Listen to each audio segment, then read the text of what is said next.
Chapter 1. The Daughter's Accident. Daddy, why isn't Mommy here? My daughter, holding my hand as we exited the kindergarten, inquired about my wife, Lou E. Today marked my daughter's birthday. My wife and I had previously agreed to pick her up together and then dine at a Western restaurant. However, Lou E. received a sudden phone call and, with a hasty excuse of having urgent business, rushed to her company, after which she became unreachable. I could only comfort my daughter, saying, "Mommy is busy at work and will come later. How about I take you to the restaurant first?" My daughter, ever understanding, nodded. I took her backpack and led her forward, hand in hand, as we stepped on the street after leaving the school gate, an out-of-control van suddenly barreled towards us. The sound of tires screeching against the pavement pierced my ears, and my pupils dilated in shock as my heart felt as though it might leap from my throat. In a desperate attempt to push my daughter aside, the van collided with me, sending me flying and tragically running over my daughter's small body before speeding away. Struggling to rise, I saw my daughter lying in a pool of blood, my mind blank and my heart aching with an intensity that threatened to suffocate me. Ching-ching. Ignoring the pain coursing through my body, I rushed to her side. Witnessing her bloodied form and lifeless complexion sent me into a frenzy. I trembled, paralyzed by fear and unable to reach out. Tears streamed down my face, blurring my vision as I wept uncontrollably. Once so delicate, adorable, and vibrant, my daughter now lay before me in a state that I could scarcely bear to behold. I cradled her in my arms, sobbing inconsolably. "Ching-ching, you mustn't leave me. Please don't scare Daddy. Call an ambulance. Please, someone call an ambulance," I shouted hoarsely, utterly losing my composure. Finally, a compassionate passerby called for help, and I could only pray for the swift arrival of the ambulance. "Daddy, Daddy," my daughter struggled to open her eyes, her porcelain-like face now devoid of life. The sight of her fading breath was like a dagger to my heart, and I cried out in despair, "Ching-ching, don't be afraid, Daddy is here. We'll take you to the hospital soon. Please, don't sleep, don't sleep. Daddy, I miss Mommy. Where is she?" My daughter murmured, longing for her mother. My heart ached, and I could no longer contain my tears. I hastily retrieved my phone and dialed Lou E. As soon as the call connected, I urgently exclaimed, "Wife, where are you? Please hurry, our daughter she." "Chinamo, are you being annoying? You know I'm meeting with Yin Shun today. Are you deliberately trying to disrupt me?" "I'm not causing trouble. Our daughter has been in an accident. Hurry. Chinamo, stop talking nonsense. How can you joke about something like this?" "I'm hanging up." Lou E. slammed the phone down, and despite my frantic calls, there was no response. Overwhelmed with sorrow, I sank to the ground, tears pouring down my face as I felt utterly drained. Lou E.'s mention of Lu Yun Shun, her first love, who had just returned to the country, pierced my heart. They had met in university, where Lou E. was the head of the arts department and Lu Yun Shun the president of the student council. Through various activities, they grew close and developed feelings for one another. Just as they were about to establish a romantic relationship, Lu Yun Shun left the country due to family issues. Years passed, and after Lou E. and I had children, I never imagined she still harbored feelings for him. Today was supposed to be our daughter's birthday. We had planned to take her to the amusement park together. However, upon learning that her first love had returned, Lou E. chose to abandon us and go to the airport to welcome him. It was impossible to deny my jealousy, but what hurt more was the pain of my daughter's accident, while Lou E. was with another man, seemingly indifferent to my plight as her husband. I felt an unprecedented disappointment in Lou E. as I prepared to call her again, but my daughter raised her small hand to stop me. "Daddy, don't call anymore. It's because I'm a bad girl that Mommy doesn't like me." "No. Ching-ching, you are the most wonderful child in the world. Both Daddy and Mommy love you dearly. Daddy, I'm in so much pain. Just hold on a little longer. Ching-ching, the ambulance will be here soon." I kept reassuring her, hoping to give her the strength to endure. But her breaths grew weaker, and her heartbeat began to fade. "Daddy, I love you both. If there's a next life, I want to be your daughter again, Daddy. Please don't cry. The textbook says that tears won't light the path to heaven. Let me walk there slowly, Daddy. I will always remember you and Mommy. Remember our home." After uttering these words, her small arms slipped from my grasp, and she closed her eyes. Forever. Chapter 2. In the morgue, a profound sorrow engulfed me, rendering me breathless and shattered. "Ching-ching, ching-ching, ching-ching." I called out my daughter's name repeatedly. Yet no response came. I knelt on the ground, pounding my fists against the pavement, my hands becoming a bloody mess, but I remained oblivious to the pain. The agony of my body paled in comparison to the torment of my heart, an infinitesimal fraction. In that moment, the harrowing truth dawned upon me. I had irrevocably lost my daughter, the most precious treasure of my life, my everything. Oh, heavens, why must you be so cruel? Why must you treat me thus? I glared at the sky in fury, shouting, roaring, cursing, and blaming. I felt hatred, rage, discomfort, and frustration, yet I was utterly powerless. If it were within my means, I would willingly sacrifice my own life just to see my daughter live. I could scarcely believe the reality before me as I reached out to embrace her lifeless form. Her heartbeat had long ceased, her body cold to the touch, and her once radiant face now dimmed and devoid of life. The ironclad truth pierced my soul. My daughter had forever departed this world, never to return to me. I screamed in madness, "Ambulance! Ambulance! Is there a doctor? Save my daughter!" The onlookers regarded me with sympathetic eyes. Some urged me to remain calm, while others offered their condolences. With reddened eyes, I pushed them away. Calm?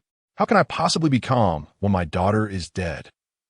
I sat on the ground like a madman, fixated on my daughter's body, my heart consumed by boundless hatred. Surely, Louis was now with her beloved, enjoying steak and sipping red wine, reveling in joyous melodies. The thought of their sweet moments shattered my heart into pieces. After a short while, I finally heard the siren of an ambulance approaching. I turned to see a vehicle racing towards us, but it was too late. Too late.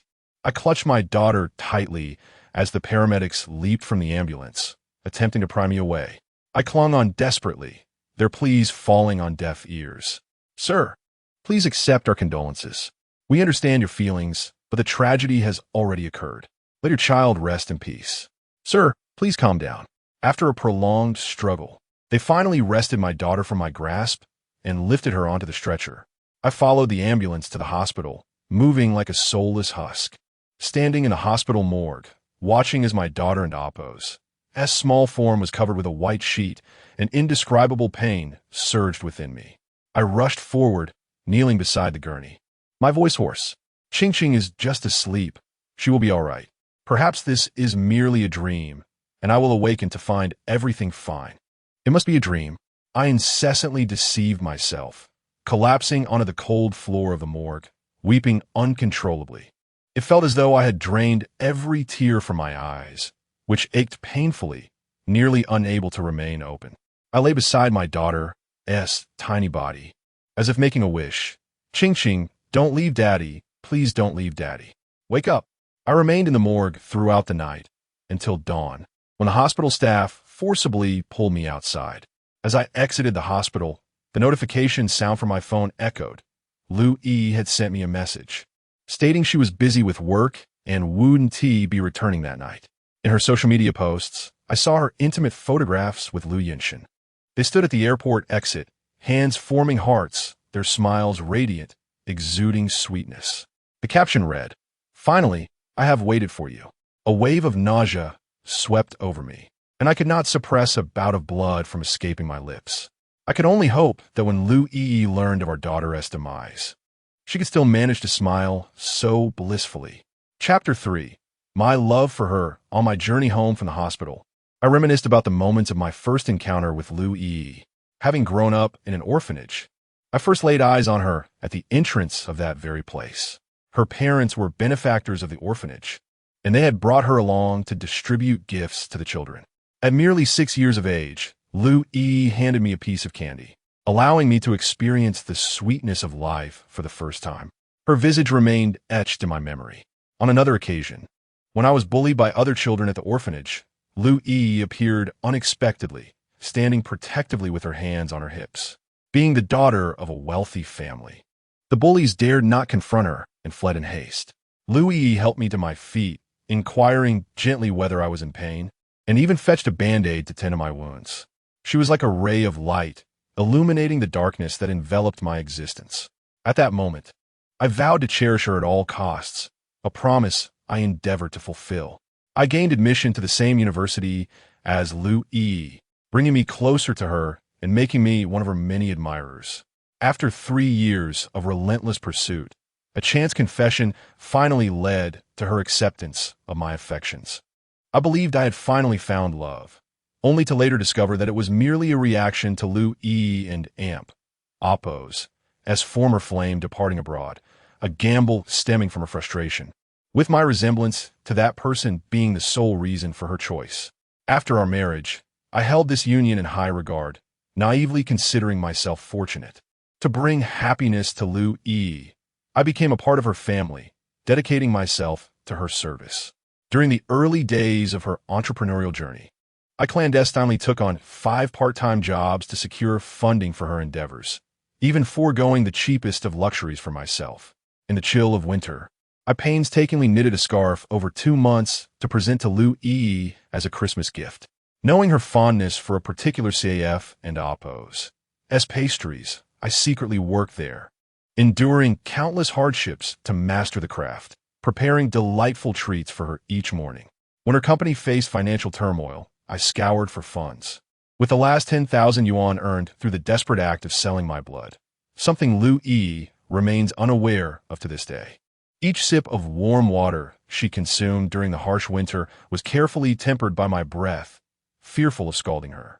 In the sweltering summer, when she craved fresh lychees, I drove 10 kilometers to the orchard, often succumbing to heat exhaustion.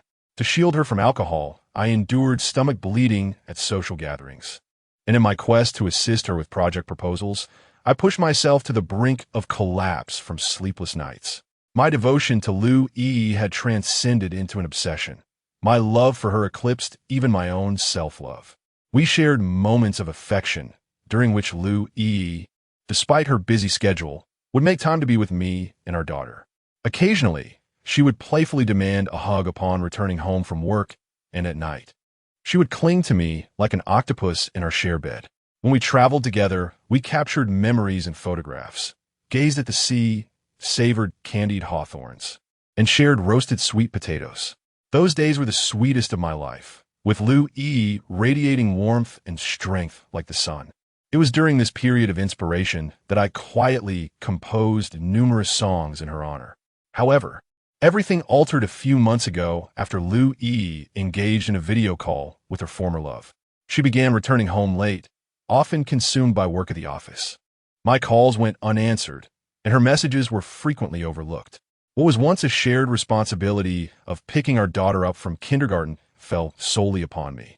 As her time at home dwindled, her demeanor towards me grew increasingly distant. On the day of the parent-teacher meeting, I had hoped that Lou E would accompany me and our daughter, but she claimed to have a business trip, leaving me to attend alone. On our wedding anniversary, I prepared a lavish feast and ordered a cake, urging her to come home for dinner. Yet, Lou E replied that she was caught up in a meeting and might return late.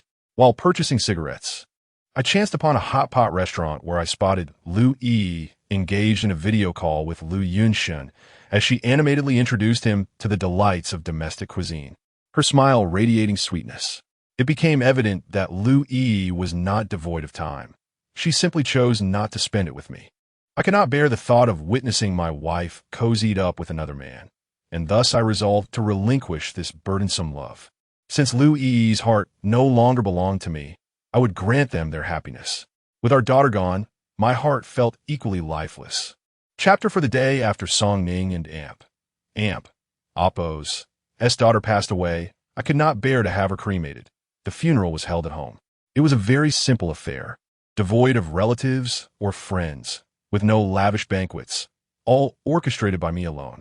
The only person who came to assist was Song Ning, my childhood companion, with whom I had grown up in the orphanage.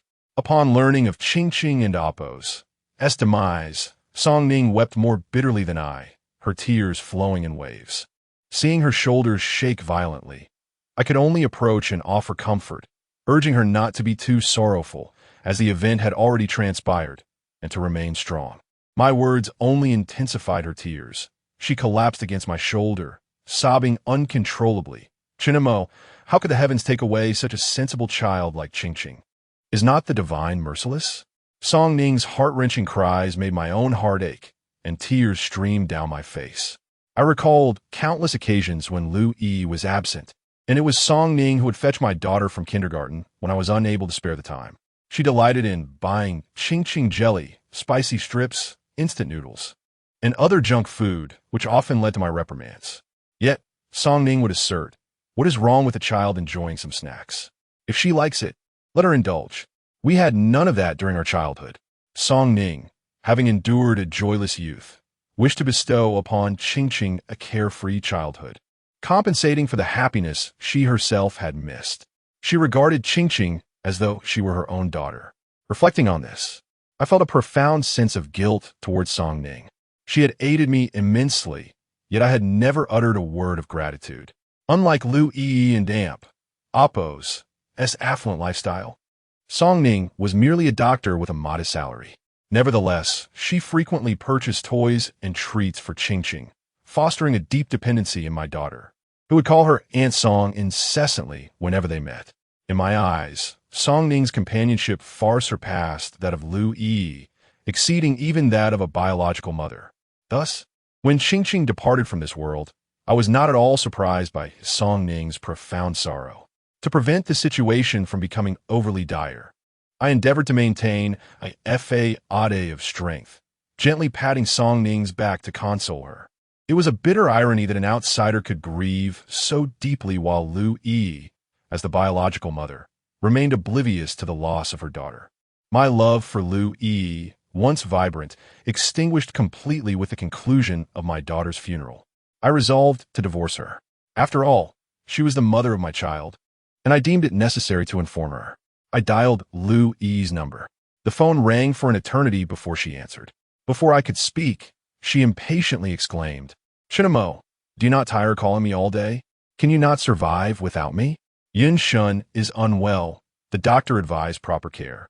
So I will not be returning for a while. Please take care of our daughter." I must hang up. Upon hearing her words, a cold derision coursed through me. Her white moonlight merely suffered from a stomach ailment, and she was willing to stay out all night to care for him. Yet when I bled internally, Lu Yi offered not a single word of concern, merely tossing a box of medicine before turning away. Little did Lu Yi know that my own gastric issues stemmed from my dedication to caring for her. She was busy with work, and I would rise early each day to prepare a nutritionally balanced breakfast for her. Disliking takeout, I would lovingly prepare nutritious bento boxes and deliver them to her office. In the evenings, I would have steaming meals ready when she returned home. Sometimes, when Lu Yi awoke in the night, unable to sleep, I would prepare late-night snacks and keep her company, narrating stories until dawn. I treated her like a queen, neglecting my own health and maintaining an irregular diet. Coupled with my long history of blood donations, my body grew frail, and I eventually developed gastric disease. Through countless nights of unbearable pain, I endured only by clinging to my longing for Lu Yi. I had considered going to the hospital, but I was both financially constrained and time-starved. Besides caring for Lu Yi, I also had to look after my daughter. Lu Yi provided meager living expenses. Our daily needs barely sufficed, let alone snacks and toys for Ching-Ching. Those funds were earned secretly through writing songs, as Lu Yi forbade me from seeking employment, believing it would tarnish her image as the esteemed president of the Lu Group if her husband took on menial work. For her sake, I sacrificed all dignity and pride, resigning myself to the role of a house husband. My spirits plummeted, and I could no longer afford to be deferential toward Lu Yi. I bluntly revealed the heartbreaking truth of our daughter's passing. "Lu Yi, Ching-Ching has died. We are holding a funeral at home, and I hope you can return. Chin-Mo, what madness has overtaken you? Am I not merely caring for Yin Shun for a few days? How dare you utter such malicious words about our daughter? Do you even deserve the title of a father? Lu Yi, I speak only the truth. Our daughter is gone. She died in an accident. Why can you not believe me?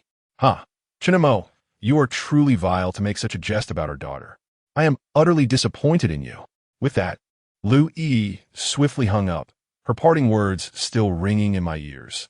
Standing before my daughter and Oppo's memorial, gazing at her photograph, my heart felt as though it were being torn asunder. If only she would make a video call or return for just a moment. She would know I was not lying. Yet, she possessed not an ounce of trust in me, ruthlessly trampling upon my character. After so many years together, did I truly appear so despicable in her eyes? 7 years of deep affection cast aside, I felt an unprecedented sense of loss and an overwhelming resentment toward Lu Yi. Does this woman possess any heart at all? Chapter 5. Mockery. As I was drowning in sorrow, my phone chimed with a message from Lu Yunshan. He sent several videos accompanied by the text. Chinemo, Yi, and I are vacationing in Sanya. I wanted to share our joy with you. The videos depicted Lu Yi and Lu Yunshan strolling hand in hand along the beaches of Sanya, radiating an aura of bliss. One video showed them sharing a bucket of fried chicken, with Lu Yi offering a chicken wing to Lu Yunshan, who accepted it with undisguised smugness. In another, Lu Yunshan presented a half-finished cup of milk tea to Lu Yi, who took a sip from the straw without hesitation, savoring it with evident delight. I recalled how, at home, Lu Yi had always professed to be fastidious, making me meticulously cautious even when using chopsticks during meals, often resorting to serving spoons. At restaurants, she would avoid any dish from which I had taken a single bite. If I had taken a sip of water, she would discard the entire bottle without a second thought. It dawned on me then that Lu Yi wasn't truly fastidious. She was simply repulsed by me. Video after video showcased Lu Yi and Lu Yunshan swimming, sunbathing, and indulging in culinary delights together. Lu Yi even tenderly trimmed Lu Yunshan's nails, cleaned his ears, and plucked out his gray hairs. It became painfully clear that she was capable of performing these intimate acts for another man, but never for me, even though I was her legally wedded husband, the person with whom she shared her life. I had naively believed that I could melt Lu Yi and amp Oppo's icy demeanor with warmth and affection. Now, I realized I had been wrong from the start. The final video showed Lu Yi and Lu Yunshan feeding each other, basking in mutual happiness, and even posing for bikini photos on the beach. A wave of nausea washed over me, my stomach churned, and a surge of blood reached my throat, culminating in a violent expulsion that nearly caused me to faint. Song Ning rushed over, her face ashen with alarm. "Chinemo, are you all right? Don't scare me like that." I shook my head, wiping the blood from my mouth with my sleeve, and said with a bitter smile, "I'm fine, just overwhelmed. I'll live." "Chinemo, I and Oppos am taking you to the hospital." "No need, it and Oppos. That's an old problem. Some medicine will do the trick." I declined Song Ning and Oppos' persistent pleas, choosing to numb myself with this self-inflicted torment. It wasn't an amp Oppos tea that I disregarded my well-being, but the combined anguish of my daughter and Oppos' death and Lu Yi and Oppos' betrayal inflicted a pain on my soul that surpassed any physical suffering tenfold. I had no desire to engage in any other activity. My immediate priority was to bury my daughter and then divorce Lu Yi. I couldn't bear to endure this suffocating marriage for another moment, even though it was once the source of my greatest pride. I prepared an electronic divorce agreement and sent it to Lu Yi via WeChat, along with my daughter's death certificate. I wondered if she would still be able to smile so radiantly upon receiving news of our daughter's demise. My daughter and amp Oppos' greatest wish was for Lu Yi and me to take her to KFC. Lu Yi always dismissed it as junk food and refused to let me buy it for her, so I would do so in secret. When Lu Yi discovered this, she would scold me, but my daughter and I remained incorrigible, even going so far as to pour cola into milk cartons. My daughter had worked incredibly hard and finally achieved the top grade in her class. Lu Yi had promised to grant her a wish, and she had chosen KFC. Yesterday evening, Lu Yi and I were supposed to pick up our daughter from kindergarten together and take her to a Western restaurant. However, Lu Yi reneged on her promise, citing an urgent matter as her reason for canceling. I had to pick up our daughter from kindergarten alone, and at the entrance, we were struck by an out-of-control van, leading to her death. Despite the magnitude of this tragedy, Lu Yi, her own mother, hadn't an amp Oppos to even bother to inquire about it.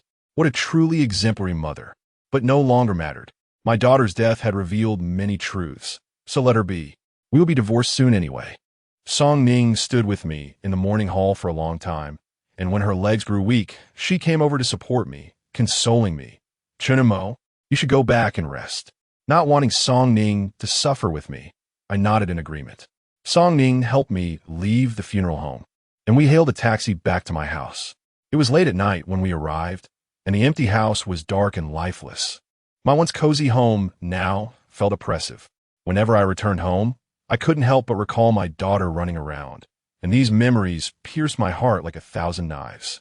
The living room floor was still scattered with my daughter's toys, puzzles, building blocks, dolls, and toy cars. On the wall hung a sound chart with which she used to learn to read. There was a can of milk powder on the cabinet, diapers in the drawer, a small bowl on the table that was exclusively hers, and a stuffed bear on the bed that she hugged when she slept. These remnants of my daughter and Amp, Oppo's existence caused me unbearable pain whenever I caught sight of them. My mind replayed joyful memories of my daughter, and my body convulsed in agony, rendering me speechless. Seeing my distress, Song Ning voiced her indignation. That Lu Yi is unbelievable. What kind of mother is she? She has an Oppo's. To even come home after everything that and Oppo's has happened. Chinemo, Don and Oppo's. To be so hard on yourself. If you need to, I and Oppo's. LL have a drink with you. Maybe getting drunk will make you feel better. Chinemo, Don and Amp, Oppo's. To be silent. If you want to cry, lean on my shoulder and let it out. You'll feel better if you cry. Chapter 6. The devoted admirer Song Ning comforted me from the side, and I could sense her own heartache beneath her calm facade. I did not wish to burden her with my worries, so I adjusted my expression and forced a bitter smile, assuring her, "Don't worry, I'm fine. You should go back and get some rest." Song Ning scrutinized me with concern, her voice laced with uncertainty.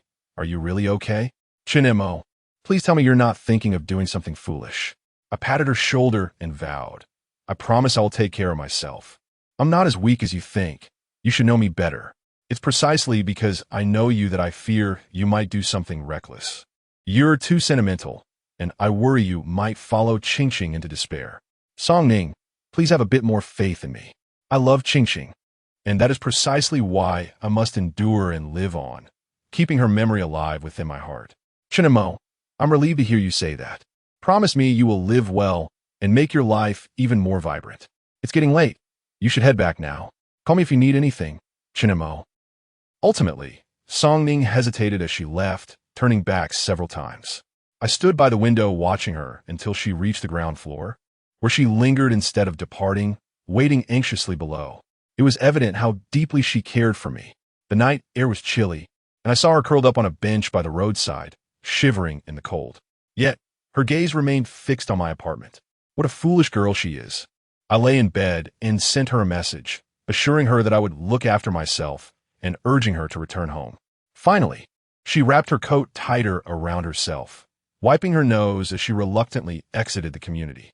That night, I hardly slept, only managing to doze off briefly in the early hours. When dawn broke, I picked up my phone and saw a message from Lu Yi. "Chen Montak, don't you find this all rather dull? You're capable of forging a false death certificate for our daughter. How could you stoop so low? I merely accompanied Yun Shun to Sanya, and now you're ready to divorce me? Can't you be a bit magnanimous? No matter how much resentment you harbor against me, you cannot use our daughter as a pawn. How can you, as a father, curse your own child? I have never encountered a father like this. Chinemo, you have truly disappointed me. You were never like this before. You have changed." Lu Yi bombarded me with a series of messages, each filled with accusations and devoid of any compassion. The words dripped with distrust, and I could only manage a resigned smile. Yes, I have changed. With our daughter gone, how could I remain the same? Should I continue to offer you unconditional forbearance? To indulge you while turning a blind eye to your flirtations with other men? To remain loyally devoted, interfering in none of your affairs, and act as an insatiable sycophant? Lu Yi, I have devoted 7 years to you, and what have I received in return? Who has changed, me or you? I chose to ignore Lu Yi and Amp, Oppo's messages, silently placing my phone in my pocket as I headed to the kitchen to prepare breakfast.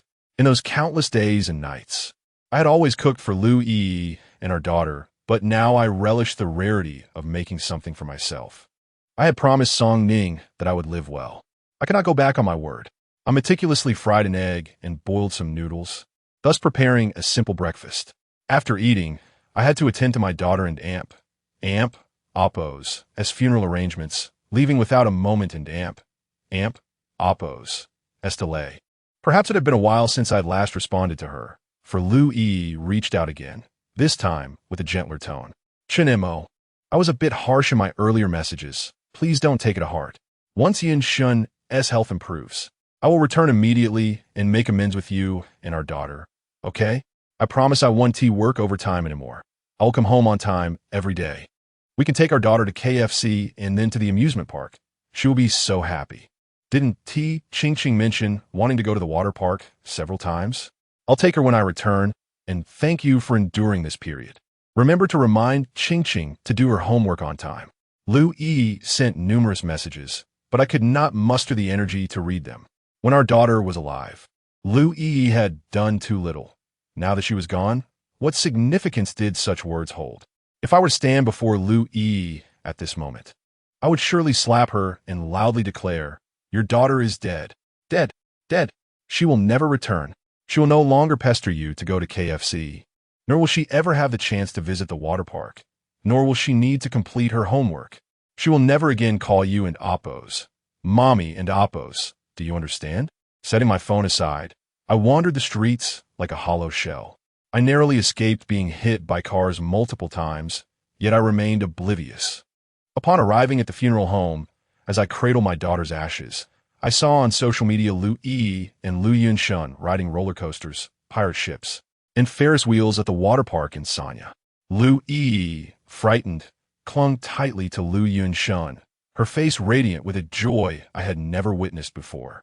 In the 7 years with Lu Yi, I had never seen her so happy, not even on the day our daughter was born, when with the one she loved. The happiness and delight that shone in Lu Yi's eyes were impossible to conceal. At that moment, I realized the stark contrast between love and indifference. Though it was regrettably too late, I chose a beautiful burial site for my daughter, depleting all my savings. As my daughter's ashes were interred, Lu Yinshin sent me a video of him proposing to his wife. Chapter 7. Gastric Cancer, 99 Romantic Roses Arranged in the Shape of a Heart. The ground adorned with flickering red candles and exquisite decorations hanging throughout the square. Amidst the throngs of onlookers, Lu Yunshun, clad in a tailored suit, knelt on one knee, producing a sparkling diamond ring from behind, presenting it to Lu Yi. The crowd erupted in unison, urging, "Marry him, marry him." The expression on Lu Yi and Appo's face was indescribably sweet, tinged with a hint of bashfulness. It seemed that this heiress of a real estate conglomerate also harbored a delicate side, one I had never witnessed before. The video abruptly halted, leaving me uncertain whether Lu Yi accepted his proposal. It no longer mattered. After my daughter's ashes were finally interred, I lingered at her gravestone for an extended period, reminiscing about every moment from her birth to her untimely passing. Subsequently, I departed the cemetery and made my way to a printing shop where I printed a divorce agreement. The house, the car, and all savings belonged solely to Lu Yi, leaving little room for asset division. Moreover, I deemed her wealth tainted, refusing to accept a single cent. Upon returning home with the divorce agreement in hand, I inscribed my name upon it, preparing to send it to Lu Yi.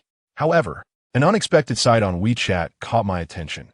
Lu Yi and Lu Yunshin had just returned from Sanya, boarding the flight back.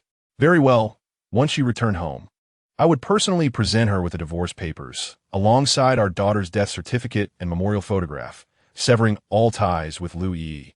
I sat on the living room sofa late into the night, yet Lu Yi did not return. According to the flight schedule, she should have arrived back in Jiangzhou long ago. Approaching midnight, I dialed her number. To my surprise, she answered promptly. I inquired about her whereabouts. Lu Yi, sounding guilty, replied, "Chinemo, Yunshin has a severe fever, so I won't be coming back tonight. You and her daughter should get some rest." Whether she returned or not no longer mattered to me. I spoke coldly, signed the divorce agreement, let in damp, oppose, in this. Before I could finish, she abruptly hung up.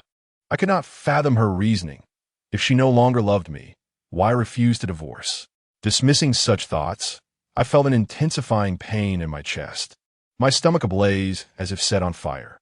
I curled up on the sofa, tossing and turning, suffering throughout the night, nearly unable to awaken the next day. The following morning, I visited the hospital for a comprehensive examination. While awaiting the results, I could not resist perusing Lu E and Damp, Oppos, as we chat moments, desperate to glean any insights into her current life. This was the only way I could keep track of her. In one photo, Lu E donned an elegant OL uniform, sipping a latte in her office, exuding sophistication.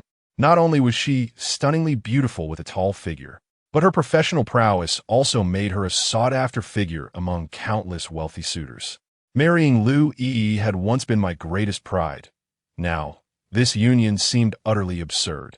I had to concede that in the corporate realm, she was indeed an exceptional woman, yet in familial matters, she was far from being a devoted wife and mother. With our daughter gone and her husband in the hospital, she remained blissfully unaware. Perhaps her heart was already filled with Lu Yunshin, leaving no room for anything else. After what felt like an eternity, the sound of the doctor's footsteps interrupted my reverie. I looked up to see the doctor approaching, holding the diagnosis with a grave expression. My heart remained unperturbed as I calmly queried, "Doctor, is the situation serious?" The doctor hesitated for a few moments before responding in a resigned tone, "Advanced gastric cancer, with only 3 months left to live. Would you like to consider chemotherapy?" I forced a bitter smile, recalling my deceased daughter, and shook my head. No need. Exiting the hospital with the diagnosis in hand, I gazed skyward, the clouds resembling my daughter's smiling face. "Ching Ching, Daddy will soon be with you." Truthfully, the prognosis did not surprise me. From the moment I fell in love with Lu E, I devoted myself wholeheartedly to her, neglecting my own well-being. The frequent bouts of vomiting blood in recent days had already led me to suspect a serious illness. Although I had mentally prepared myself, hearing the words advanced gastric cancer weighed heavily on my heart. Perhaps this was for the best.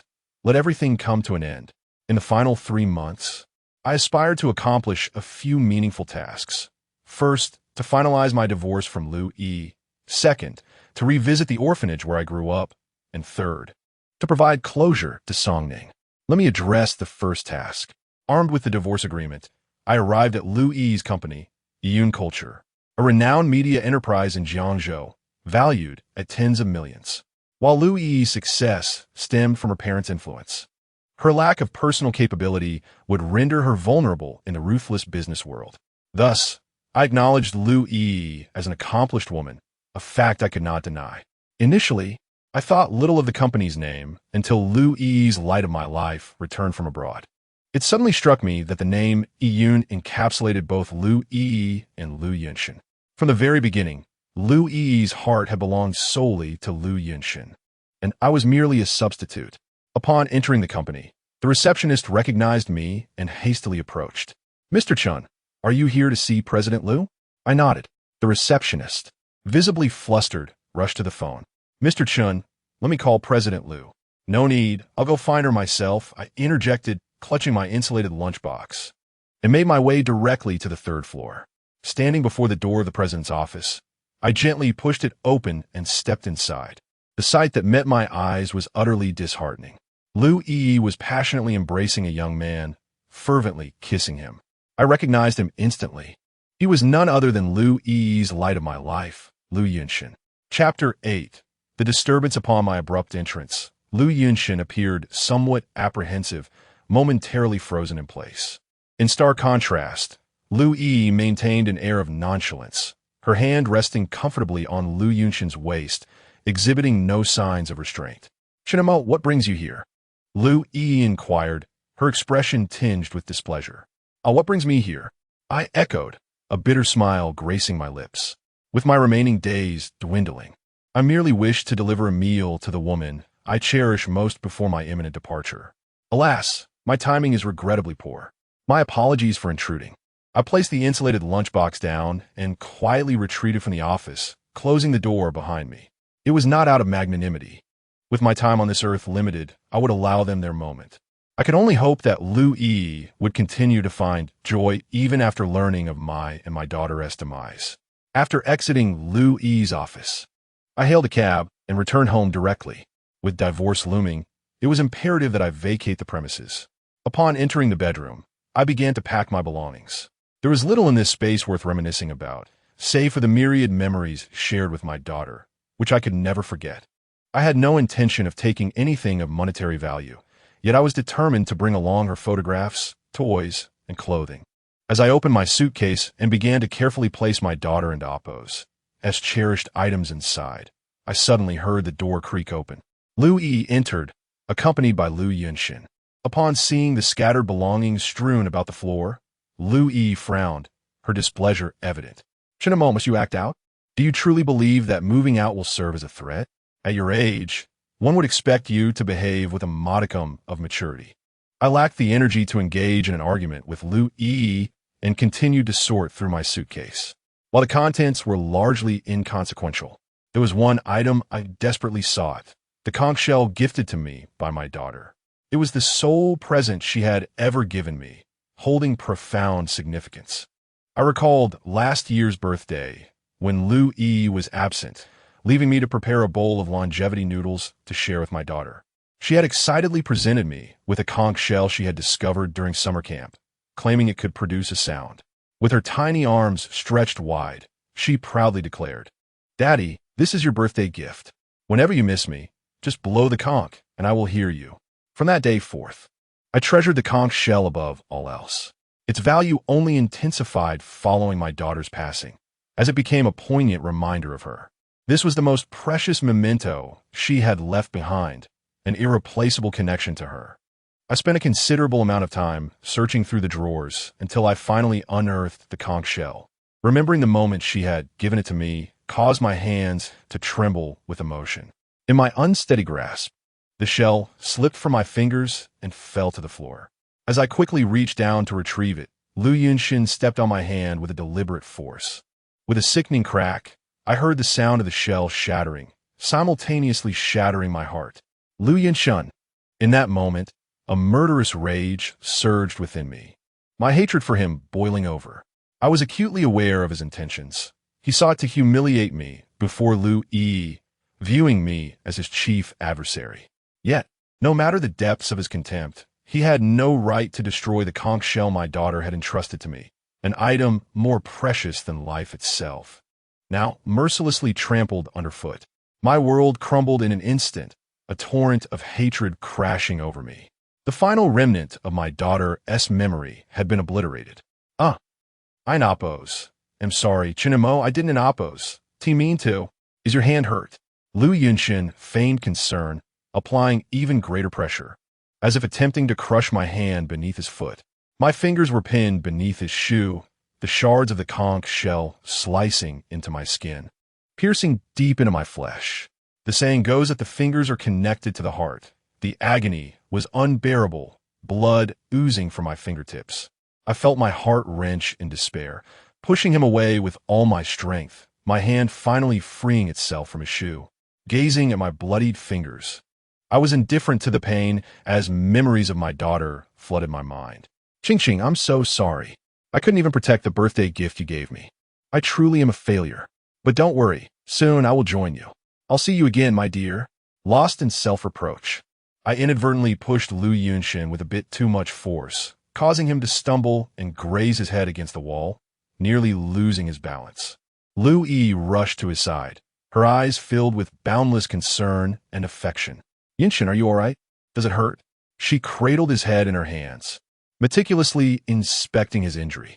Lu Yunshin had merely scraped his skin, yet Lu Yi's heart ached for him as though he had suffered a grievous wound, her gaze overflowing with tenderness and care that I had never witnessed before. Meanwhile, my own mangled hand went unnoticed by her. After tending to her beloved, she turned to me, her tone accusatory. "Shinamo, you've gone too far. How could you push Yunshin like that? He is a guest, after all. I understand you have grievances against him, but this is no way to behave.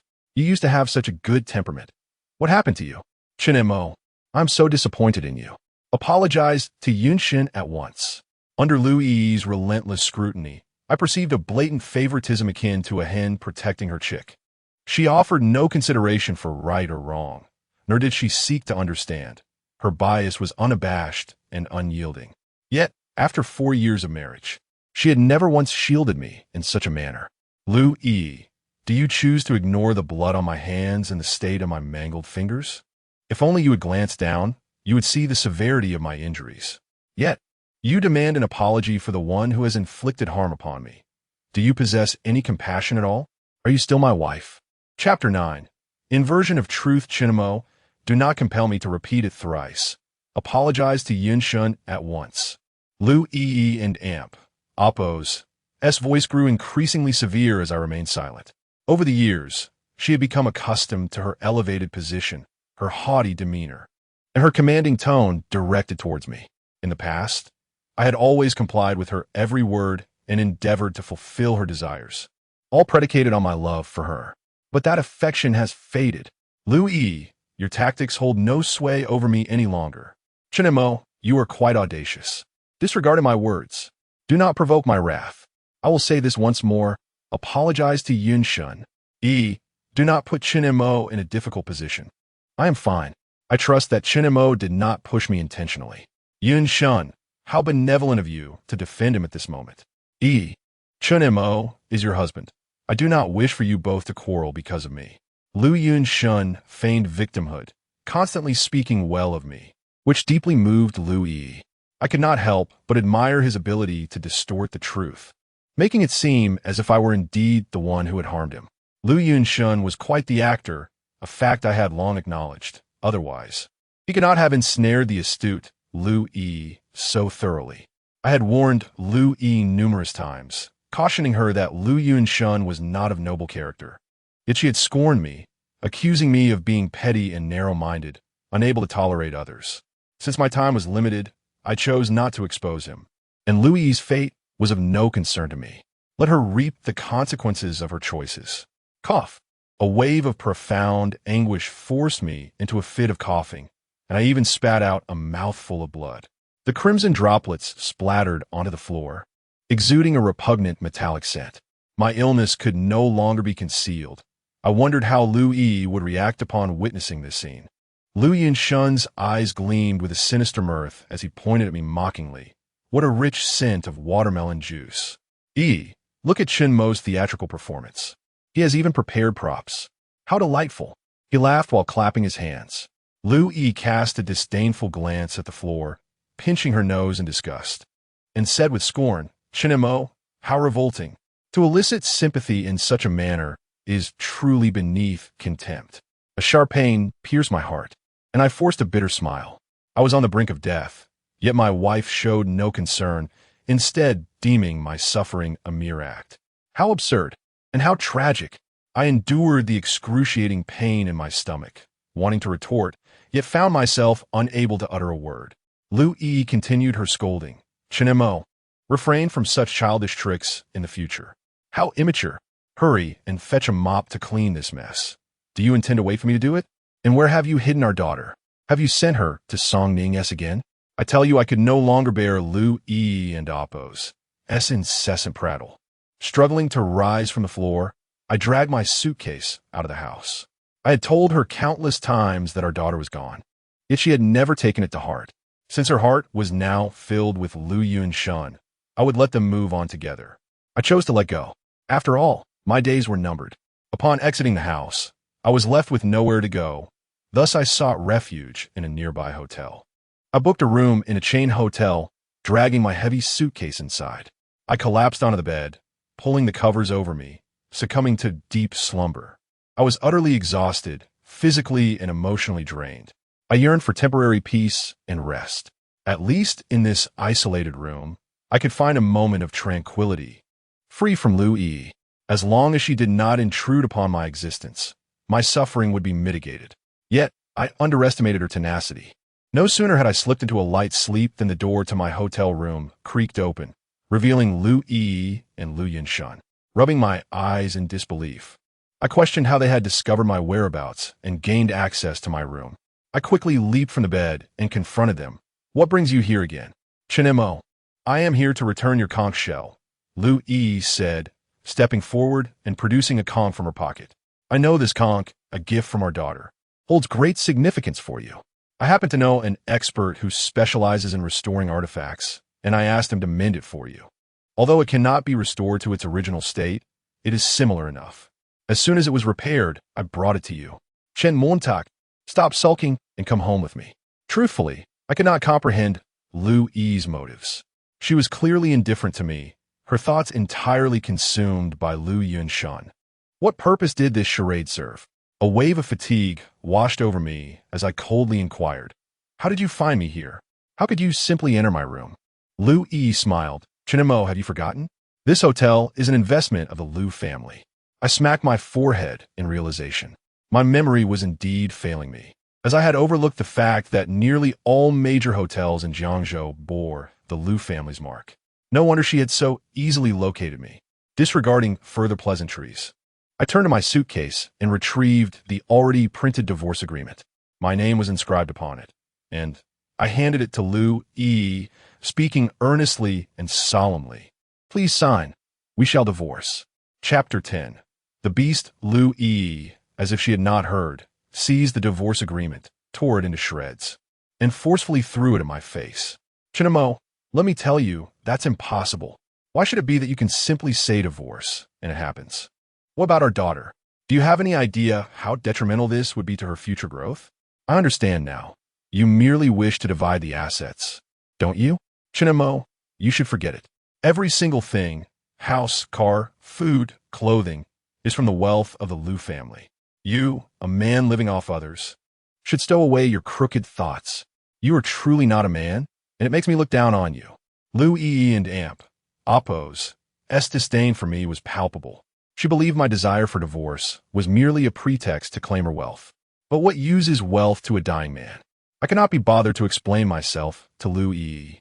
Enduring the sting of the shards that struck my face, I coldly stated, "Miss Lu, do you have any further matters? If not, you may leave." Lu Yi seemed unaccustomed to my tone, staring at me in disbelief. Then, as if to provoke me, she shrugged and declared, "I refuse to leave. This is my hotel.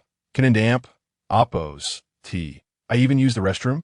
With that, she turned and marched into the bathroom, slamming the door behind her.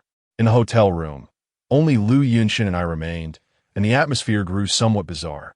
I examined my wife and Oppo's, as former luminary, noting his striking good looks and the air of affluence that enveloped him, adorned as he was in designer labels from head to toe. Clearly, he appeared more deserving of Lu Yi than I. Yet, it was the sinister cast of his countenance and the chill in his gaze that made me uncomfortable. I found myself at a loss for words, unwilling even to glance his way, for a mere glance would incite revulsion. With Lu Yi absent, Lu Yunshan no longer needed to feign civility. He finally revealed his predatory nature. He retrieved a bottle of red wine from the hotel cabinet, quietly seated himself across from me, and began to speak while uncorking the bottle. "Chinemo, you cannot compete with me.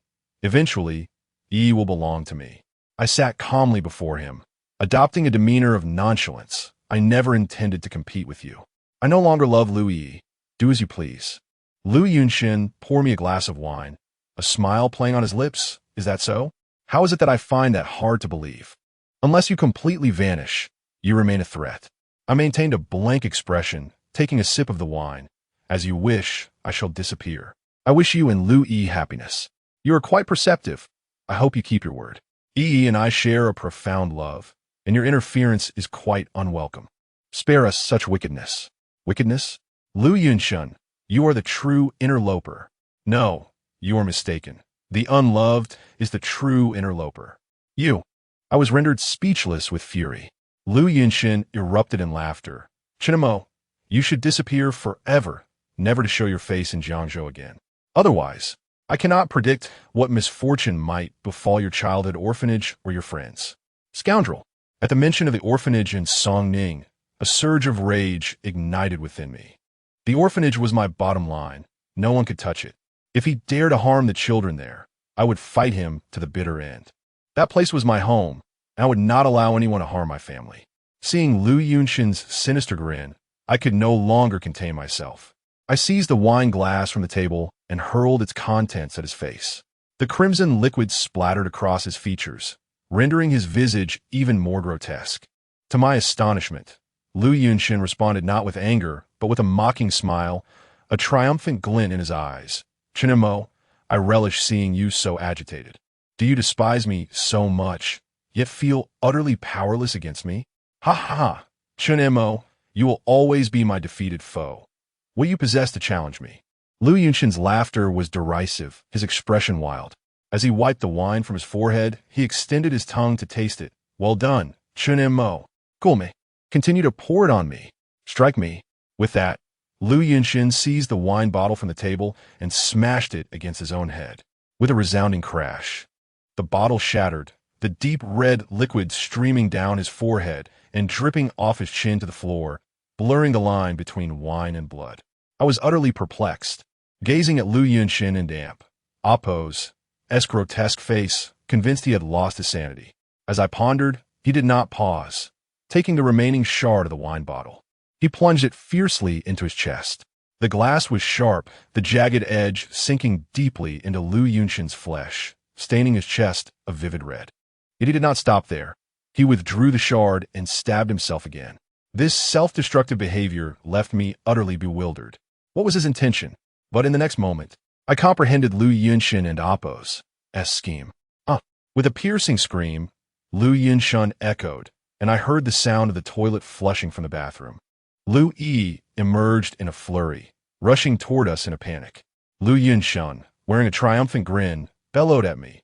Chun Mo, I know you despise me. If this can quell your anger, then kill me. Chun Mo, it is my fault.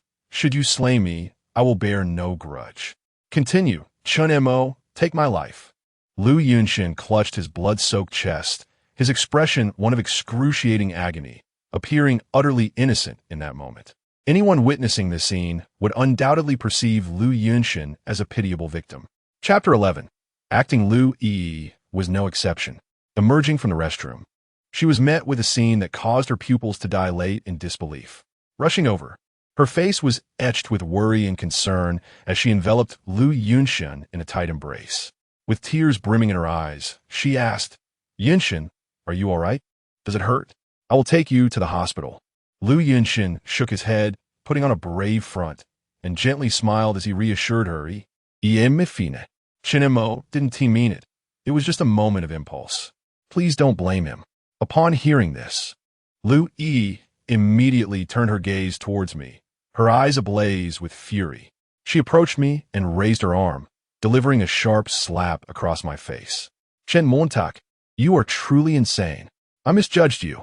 I once thought you were a gentle person, but I never imagined you could do something like this. You are so malicious. I was blind to marry you. You are a devil. The slaps came in quick succession as Lu Yi vented her hatred upon me.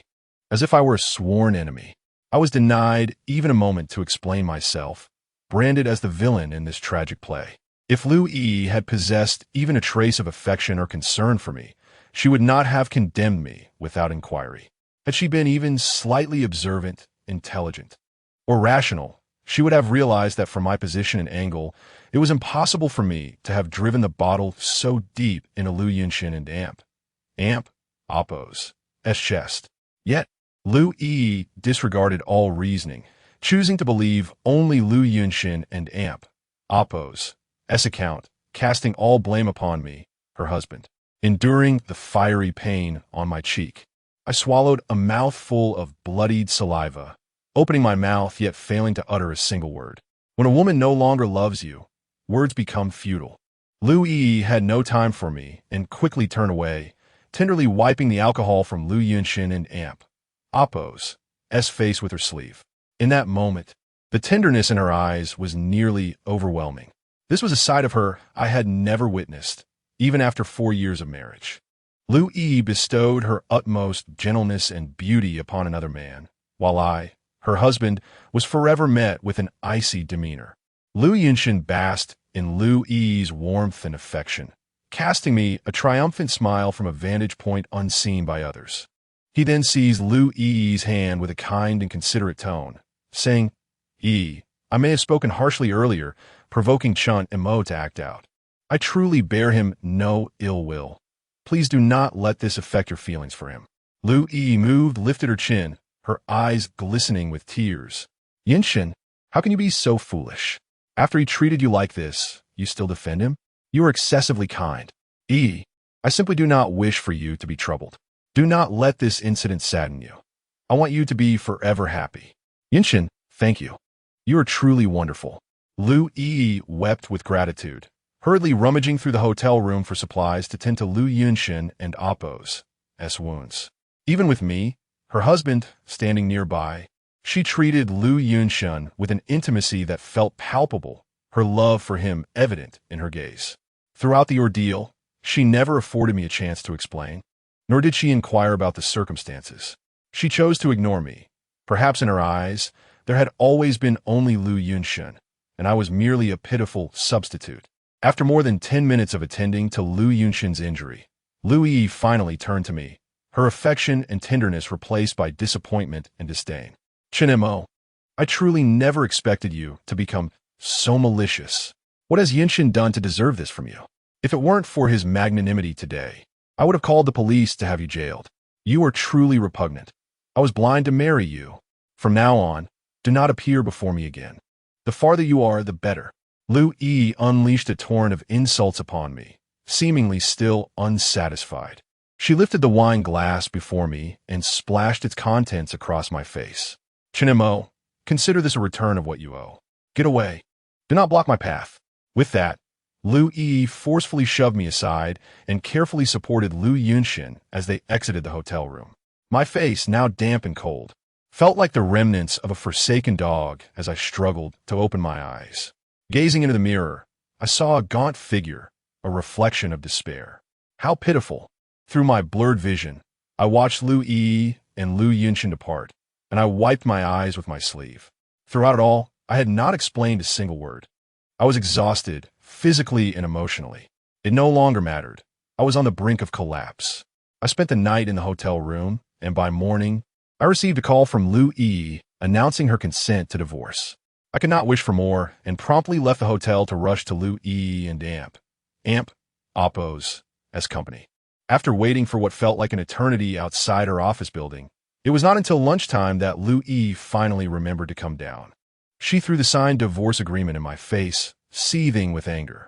Chinemo, you want a divorce, didn't you? I am granting it, but I hope you do not regret it later.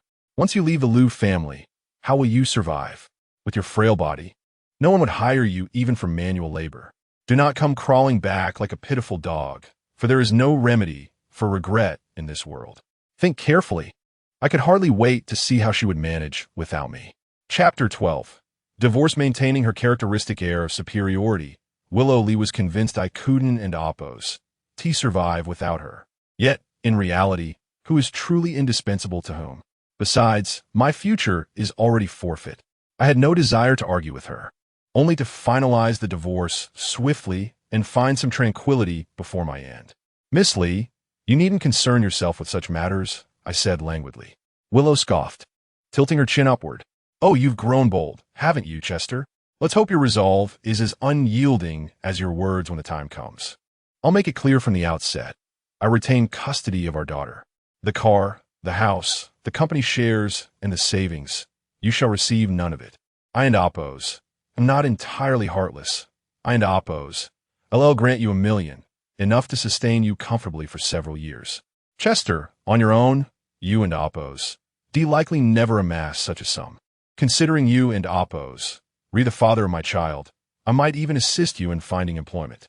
However, once we and Appo's divorced, you are forbidden from seeing our daughter. Rest assured, she will be well cared for under my guardianship. Rest assured? I scoffed inwardly.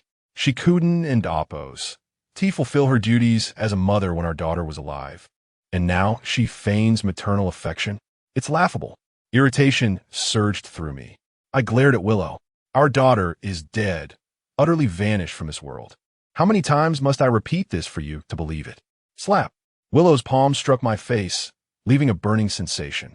Chester, divorce is one thing, but I wanted Appo's tolerate you cursing our daughter. Watch your tongue.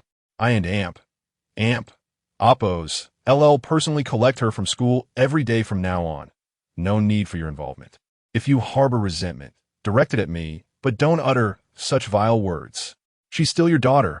After all, you're unworthy of being a father. Just get the divorce over with and never darken my doorstep again. You disgust me. Willow delivered this tirade with vehement hysteria before turning to leave, seemingly unwilling to linger in my presence any longer. This suited me perfectly, I had endured enough of this humiliating marriage and longed for its swift conclusion. However, the divorce process was not as smooth as I had hoped.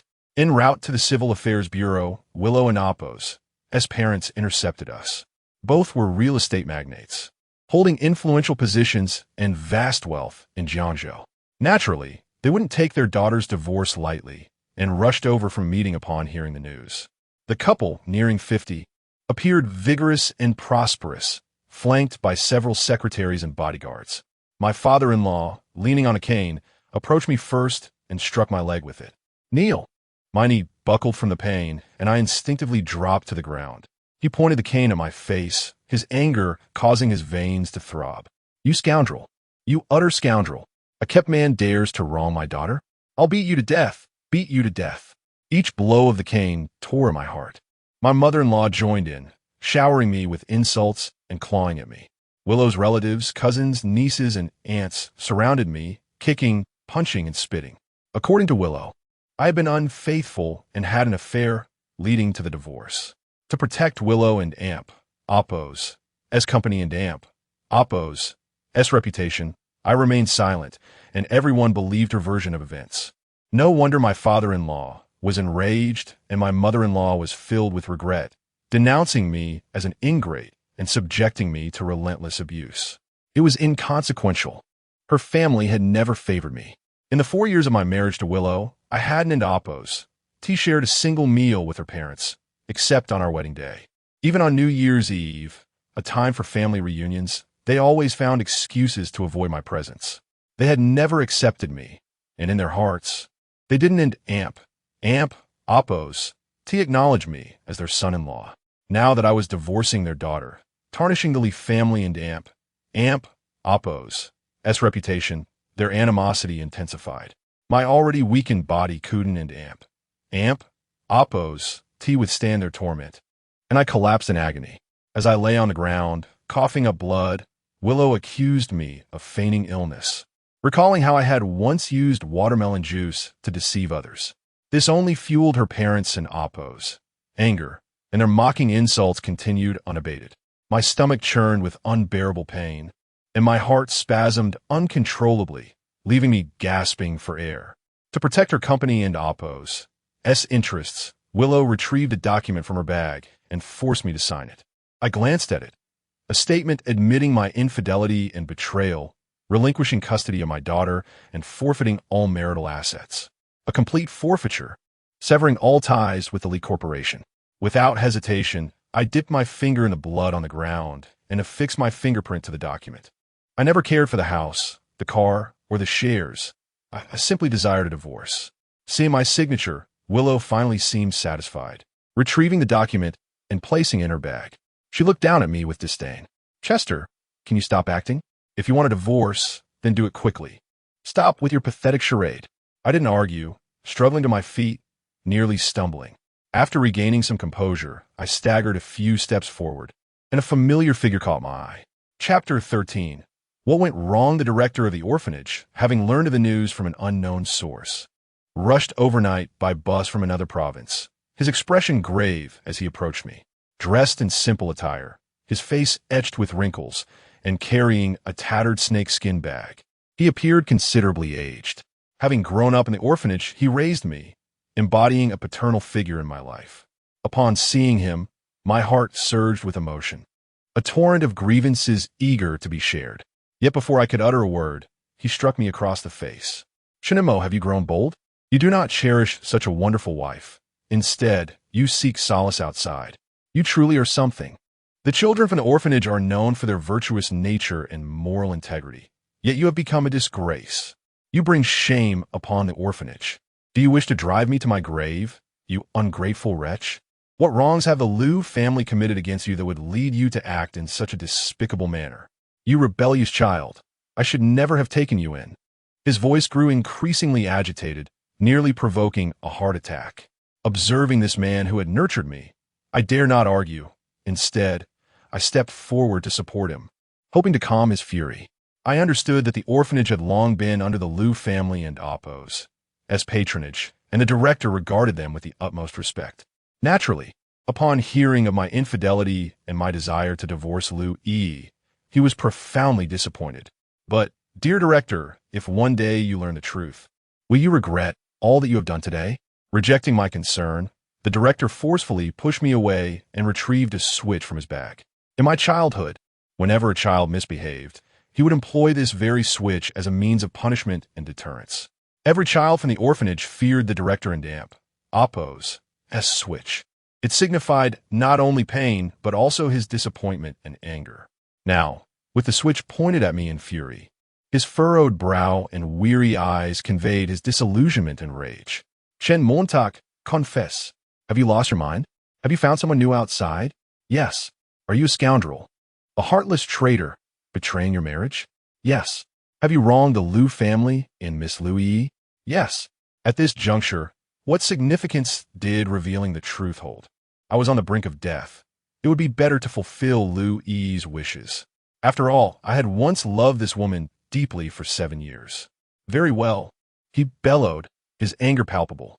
Extend your hand, extend your hand. In the orphanage, he rarely resorted to physical punishment unless a child committed a grievous error. But what wrong had I committed now? I numbly extended my hand, gazing at this kind elder, my eyes growing moist. Crack! The rigid switch struck my palm like a whip, sending a jolt of pain coursing through my body. My heart convulsed, the agony rendering me breathless. Throughout my upbringing, I had always been obedient, the most exemplary child of the orphanage, never having faced his wrath. Yet today, crack, crack, crack, the director's switch lashed against my palm, transforming my once fair hand into a crimson hue, gradually darkening to a purplish shade. The pain rendered my hand numb, as though it were on the verge of breaking. The torment was excruciating, yet the anguish that pierced my heart surpassed the physical pain. Director, what have I truly done wrong? I merely loved the wrong woman. The force behind his strikes intensified, showing no sign of cessation. I felt myself nearing unconsciousness, my entire being trembling with pain. Meanwhile, Liu Yi, the woman I had loved for 7 years, stood by, observing with an indifferent expression. As for my in-laws and other relatives from the Liu family, their faces were painted with mockery and derision. In their eyes, I was merely a fool. I lost track of how long the director continued. My consciousness began to fade. Suddenly, darkness enveloped me, and I collapsed onto the ground. In my hazy state, I heard someone remarking that I was merely acting, seeking sympathy and playing the victim. Bottles of icy mineral water were poured over me, rousing me from my agony. Curled on the ground, my body racked with pain, I longed for death. If I were to die, perhaps the suffering would cease. Amidst the derision and scorn of the onlookers, I summoned my last ounce of strength to rise, dazedly accompanying Liu Yi to the Civil Affairs Bureau. I traversed the path in a daze, feeling as though I were on the brink of a miraculous revival, catching a glimpse of my daughter waving at me from above. I smiled at the clouds, reassuring her, "Fear not, dear, father shall soon join you." Chapter 14. Returned to the orphanage, Liu Yi and I stood at the window of the Civil Affairs Bureau, greeted by the same staff member who had assisted us when we came to obtain our marriage certificate. I vividly recalled that previous visit, filled with unrestrained joy, my heart brimming with happiness. After relentless efforts, I had finally brought my beloved woman home, able to openly call her my wife. At that moment, I felt like the happiest person in the world. With Liu Yi by my side, I believed I possessed everything. I often marveled at my fortune, expressing gratitude to the heavens for their favor and the divine's special kindness towards me. Yet now it all seems so ironic. Standing in the same spot, I felt no trace of that earlier elation, only an overwhelming sense of desolation, yearning to expedite the conclusion of it all. Fate, it appeared, had a penchant for jest. The Civil Affairs Bureau staff informed me that I must endure a month-long cooling-off period before a divorce could be finalized. This meant we were required to temporarily separate, to reflect on our decision before proceeding with the divorce. During this 30-day period, either party could withdraw their application if they were unwilling to part ways. My resolve to divorce Liu Yi was unyielding, yet the law had become an obstacle, leaving me with no choice but to wait in resignation for another month. I could not help but wonder if I would even survive until that day. Upon exiting the Civil Affairs Bureau with Lu Yi, our marriage was left hanging in an incomplete sentence, a semblance of closure for the 7 years of our acquaintance. Chinemo, congratulations, your wish has come true, she remarked sarcastically. Huh, I should be congratulating you instead. I wish you and Lu Yunshin happiness. What nonsense are you spouting? I've told you countless times. Lu Yunshin and I are merely friends, not what you imagine. It doesn't end oppose, team matter anymore. Let us part amicably. Chinemo, you truly are heartless, Lu Yi exclaimed, leaving me with those words as she sped away in her Porsche. I stood by the roadside, engulfed by the acrid scent of exhaust fumes, feeling like a forsaken stray dog. Throughout our interaction, I detected no hint of remorse on Lu Yi's face, indicating that she had never truly valued our marriage. Her ostentatious display of righteousness was merely a facade, an attempt to assuage her own sense of moral obligation and guilt. I did not wish to dwell on who was right or wrong. It seemed meaningless now. After all, my time was drawing to a close. Following our departure from the Civil Affairs Bureau, I resolved to undertake a second endeavor, to visit the orphanage. It was the place where I had grown up, a sanctuary of cherished childhood memories, my home, and I longed to gaze upon it once more before I departed this world. I made my way to the bus station and boarded a long-distance coach heading to another province. Seated by the window, I watched the scenery pass by until the afternoon light dimmed. Merely 3 hours after my visit to the Civil Affairs Bureau, I encountered a post on social media where Lu Yi had published an extensive piece on Weibo, accusing me of infidelity, claiming I was a negligent husband. She attributed all the reasons for our divorce to me, neglecting to mention Lu Yunshin entirely. As the president of a media company, with hundreds of thousands of followers on Weibo, her words incited a wave of online vitriol against me. I became the target of countless accusations. Some labeled me a scoundrel. Others condemned my selfishness, and a few even defamed the orphanage I hailed from. Those who knew me were quick to denounce my character, and I became the subject of public scorn. The director of the orphanage even expelled me from its ranks. I bore the weight of profound injustice, yet had no avenue for defense. Let them be, I thought. The bus journey lasted nearly 10 hours, arriving at the outskirts of the orphanage the following morning. Upon disembarking, I dragged my suitcase with labored steps towards the entrance of the orphanage. Years had passed, yet the orphanage remained unchanged. The weathered red gate, the gray bricks and tiles, and the 2 poplar trees at the entrance all stood as they did in my memories. Gazing upon the place of my childhood, I was reminded of playing hide and seek with Song Ning, catching crayfish, and setting off firecrackers. How carefree those days had been. Why then did growing up bring such suffering? I steeled my resolve, casting aside my nostalgia, and walked directly through the orphanage into Oppo's entrance. Following the familiar path, I encountered many unfamiliar children, all newcomers to the orphanage in recent years. As I observed them, I saw reflections of my younger self. Lost in thought, the director suddenly emerged, brandishing a broom and blocking my path. You ungrateful wretch! Get out of here! The orphanage does not welcome you. Leave. Who allowed your return? This place has no room for such a thankless scoundrel. Never come back. With that, the director swung the broom at me, his words striking deeply into my heart. I had not anticipated such a vehement reaction upon my return. However, I could understand his perspective. He held a profound misunderstanding of my intentions. Standing my ground, I did not flinch, speaking earnestly, Director, my time is limited. I only wish to see the orphanage once more. Please allow me to stay. I won't linger for long, at most 3 months before I leave. I implore you, let me remain. Chapter 15. Forced demolition. The director spat disdainfully and scolded fiercely. Do not speak of 3 months. Not even 3 days can you remain. A wretch of your corrupt character will only corrupt the other children. Get out, get out. The director's resolve was unwavering. He refused to allow me to stay. Some children who knew me began to plead on my behalf. Director, please let Brother Chun Emo stay.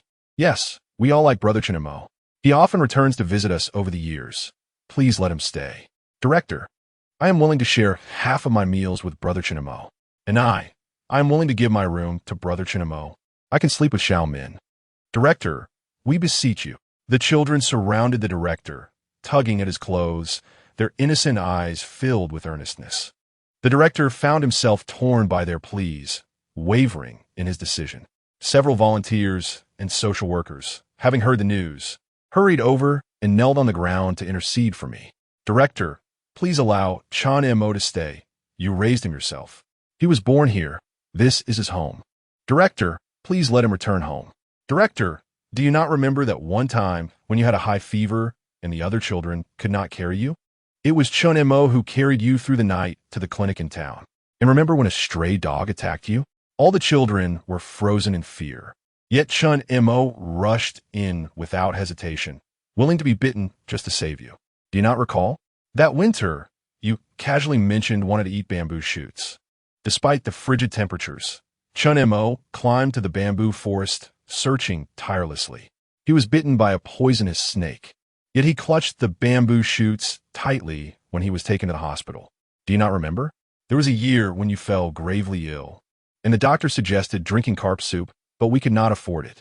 Chun Mo went out onto the frozen river, stripped off his clothes, and laid on the ice to use his body heat to melt it, ultimately catching a carp to make you soup. Have you forgotten all this? As the volunteers and social workers recounted these heartfelt memories, tears streamed down their faces. The director's heart finally softened. He dropped the broom and turned to leave, tacitly permitting me to stay. The children cheered, rushing to grasp my clothes. I rummaged through my suitcase and distributed candies to them, their faces lighting up with joy. Thus, I remained. However, the director still did not accept me, nor did he prepare a room for me. I could only squeeze in with the children, huddled together on a narrow wooden bed. I hardly slept that night. The next day, during mealtime, the children called me to the table, and I discovered there were no bowls or chopsticks for me. The director maintained a stern expression towards me throughout. I bore him no ill will. After all, he was the one who had raised me. The children shared their steamed buns with me, and I managed to eat a few bites before voluntarily washing the dishes. Afterward, I helped with chores and told stories to the children, yet despite my diligent efforts, I could not soften the director and oppose, as hard. In the afternoon, as I had just tidied up a room and was about to mop the floor, a sudden loud crash reverberated through the air as if the ground were trembling. Filled with confusion and panic, I quickly rushed out of the room and witnessed the orphanage and its main gate collapsing with a thunderous roar. Towering trees, casting enormous shadows, were snapping one by one. Then, I heard the rumbling sound of excavators and intense shouting. Just as my curiosity compelled me to step outside, a child ran towards me. Panic-stricken, exclaiming, "Brother Chinamo, it an oppose, terrible. They are trying to forcibly demolish the orphanage, and the director is fighting them." What? Forcibly demolishing the orphanage? My heart trembled, and I hurried outside to the entrance. There I saw the director leading a group of children in a heated argument with a band of ruffians. These youths sported bleached hair, tattoos adorning their arms, and some bore scars on their faces, clearly not individuals to be trifled with. I watched as the director stepped forward, only to be violently shoved to the ground. "Old fool, you think you can defy us? Do you have a death wish? This place is ours to demolish. If you don't want to die, get lost. Those who oppose us never have a good ending. I'll ask you how many lives you think you have. You better be sensible. There were stubborn residents before. Guess where they are now? Their graves are overgrown with grass. Ha ha ha." Despite the brazen arrogance of the demolition crew, the director showed no sign of retreat. He resolutely stood up, waving his arms to argue with them. The leader of the gang, seeing the director in oppose, obstinacy, seized a shovel from a nearby pile and pointed it menacingly at the director, shouting, "Old fool, do you agree to the demolition?" The director shook his head firmly, declaring, "I do not agree. I will ask you one more time. Do you agree?" "Absolutely not. Go to hell." The leader swung the shovel without warning, striking the director and oppose's arm with a sickening crack. The director let out a horrific scream, blood streaming from his sleeve in torrents. Seeing this, the children rushed forward, clawing and biting at the leader. "Villain, you are a bad person. You bully the director. You are a scoundrel, and you will be arrested. Get away. Do not destroy our home." The children cried as they tried to drive away the ruffian, but their small bodies were no match for him. The ruffian showed no mercy. delivering a slap that deafened one child instantly. I could hear the anguished cries of the children and saw blood flowing from the child's ear. I could no longer contain my fury. Beasts! You are all beasts! I picked up a stone from the ground and charged at them in a frenzy. Chapter 16. Defending home today, even if it leads to my demise, I will confront them with unwavering resolve. With utmost haste, I dashed forward, positioning myself before the director. The orphanage is my sanctuary. Regardless of the circumstances, I must protect my haven. Moreover, if this place is demolished, countless children will be left homeless and destitute. A fate I cannot bear to witness. Stepping forward, I declared with a tone that conveyed my willingness to face death. The orphanage cannot be dismantled. This is the home for me and the children. If you possess any bravery, tread over my corpse. The leader, a man with yellow hair, chuckled derisively, pointing a finger at me. Who do you think you are? Just because you say it shouldn't end amp, oppose. To be torn down, it doesn't end amp, oppose. To mean it won't end amp, oppose T. Be wise and leave quickly, or you will regret it when the excavator arrives. Is there no law? This is an orphanage. Who grants you the audacity to act recklessly? Recklessly? He sneered. Open your eyes wide and see clearly. He pulled out a notice from his pocket, brandishing it arrogantly before me. This is the government's authorization, along with the development rights from Shungrong Real Estate. This land is coveted by the Liu family, and they intend to develop it. Who dares to obstruct them? You likely have no idea who General Liu is. I suggest you inquire. Opposing the Liu family has dire consequences. Shungrong Real Estate? The Liu family? It was the company of Liu Yi's parents. I never anticipated that the Liu family would be the ones seeking to demolish the orphanage for commercial development. Did Liu Yi not know I was raised in this orphanage? Perhaps she has never cared for me, nor noticed such details. It seems I have been overly sentimental. Regardless of who wishes to dismantle this orphanage, I shall not permit it. I spread my arms wide, standing resolutely like an impenetrable wall, unwavering. Whether it be the Liu family, the Zhang family, or the Li family, should they wish to tear down the orphanage, they must first step over my lifeless body. The yellow-haired man, taken aback by my tenacity, exhibited a hint of surprise, his eyes narrowing. However, those in his line of work are never intimidated by a challenge. He cracked his knuckles and nodded at me defiantly. You've got guts. Let us see whether your resolve is stronger than my excavator. With that, he climbed into the vehicle. Seated in the excavator, he maneuvered it slowly toward me. The massive machine loomed ominously, inching closer with the intent of crushing me into oblivion. The children and the director recoiled in fear, none daring to gamble with their lives. Their faces were etched with terror and concern as they urged me to move aside. Yet, I remained steadfast, my flesh and blood standing against this iron behemoth. I harbored no illusion that the excavator would pass over me without reducing me to mere pulp. I had no doubt in the yellow-haired man and Oppo's audacity. Individuals of his ilk are capable of anything. But what was there for me to fear? With only 3 months of life remaining, death holds no terror for me. I am willing to sacrifice my life to defend my home. The excavator continued its advance, its speed unrelenting, swiftly closing the distance. Closer and closer it came. The monstrous machine was now less than 2 meters away, then 1 meter, half a meter. I could discern every groove on the excavator, smell the earthy scent of mud and rust, and feel the encroaching shadow enveloping me. Boom! Chen Montak! Get out of the way! Get out! Chinamo, are you mad? Move aside! Step back! The director's voice rang in my ears, tinged with an unprecedented urgency. Her tone trembling. Children screamed, and someone frantically dialed emergency services. I was enveloped in a cacophony, gradually losing all sense of sound, my mind blank. Bring it on. Let the storm rage even fiercer. Chapter 17. I beg you, the excavator and amp. Amp, oppose. S-gears pressed against my body, a surge of force nearly overwhelming me. Just as I was about to collapse, the machine abruptly halted. Damn, what a lunatic. I had never encountered someone so reckless. How bold. I heard the blond man curse a few times before he turned and fled, followed by the others. Perhaps they had never witnessed such desperation in me and dared not continue their pursuit. abandoning their plans for a forcible demolition. I felt a wave of relief and joy. The orphanage had been saved, at least for the time being. As I opened my eyes, I saw the excavator looming before me, and the director, along with the children, hurried over. The director supported me, examining my body for injuries. "Shinamo, how could you be so foolish? Did you not realize you nearly lost your life? Even if you have deep feelings for the orphanage, you cannot act so impulsively. Quickly, come with me. I will tend to your wounds." The director assisted me back to the orphanage, carefully treating my injuries, his demeanor markedly different from before.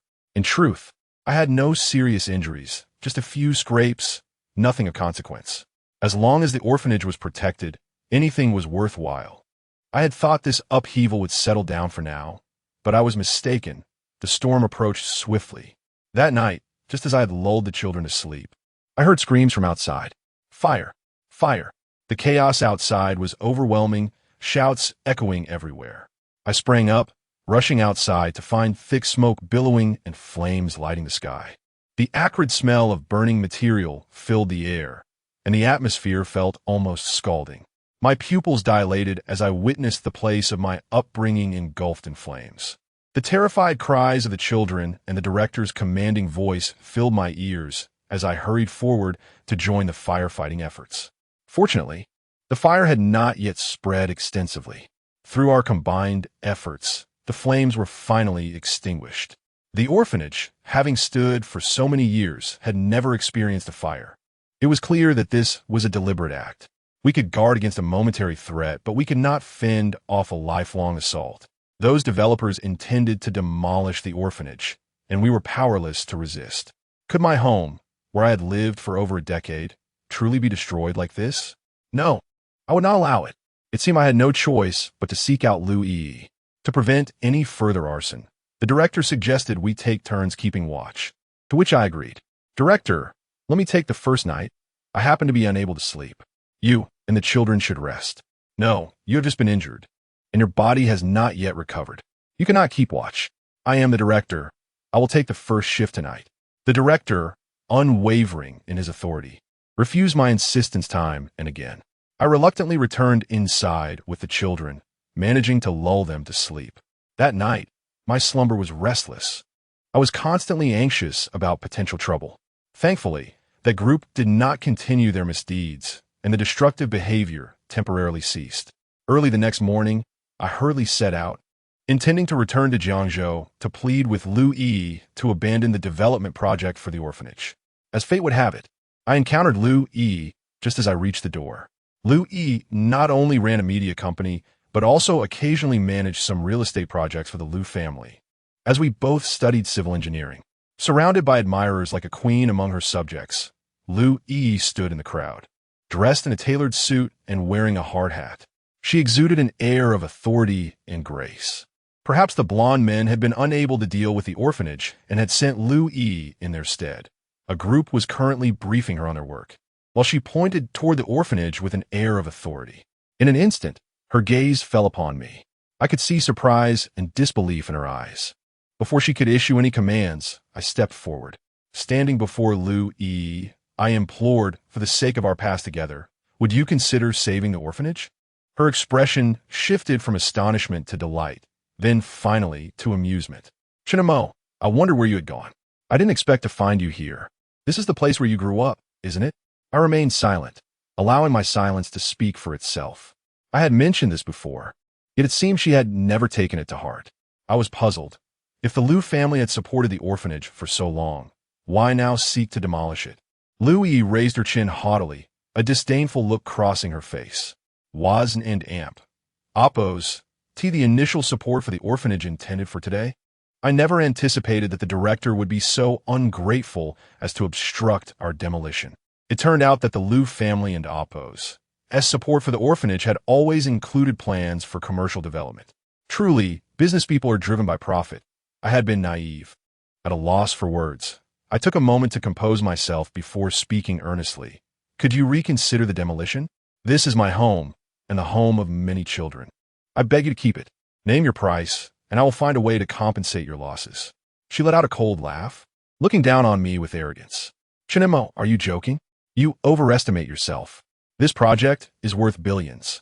What could you possibly offer in compensation? Do you think I lack for money? I was rendered speechless. Lu Yi indeed lacked for nothing. With her wealth, she could easily live comfortably for a lifetime without frivolous spending. Nevertheless, I was determined to save the orphanage. This was my belief, my bottom line.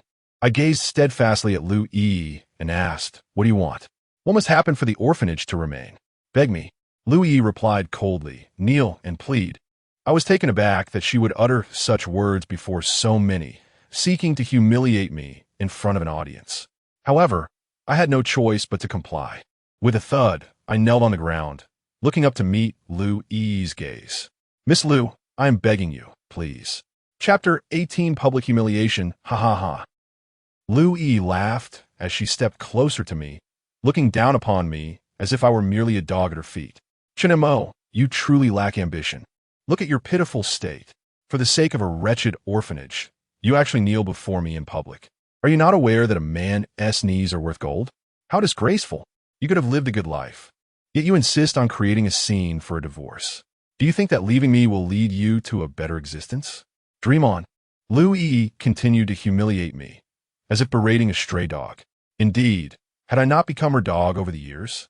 I had toiled endlessly, never daring to defy her, ultimately evolving into an insatiable sycophant.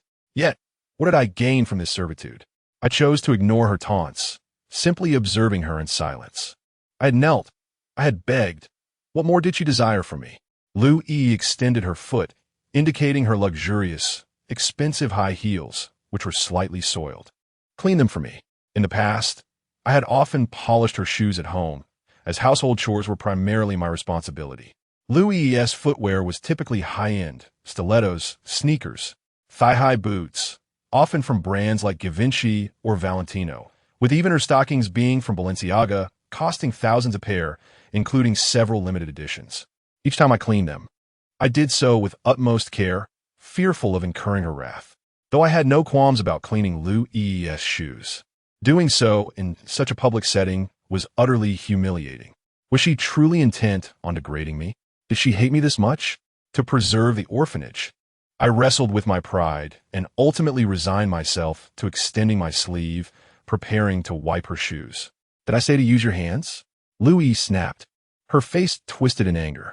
"What else would I use? My mouth?" The thought of that demeaning act caused my vision to blur with rage.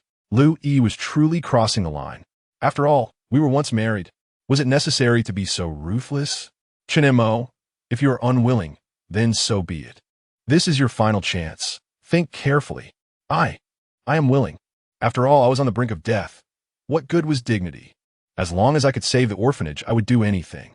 I lowered my head, extending my mouth like a dog, preparing to commit that most humiliating act. Just as I was about to touch the shoe's surface, Lu Yi kicked me away.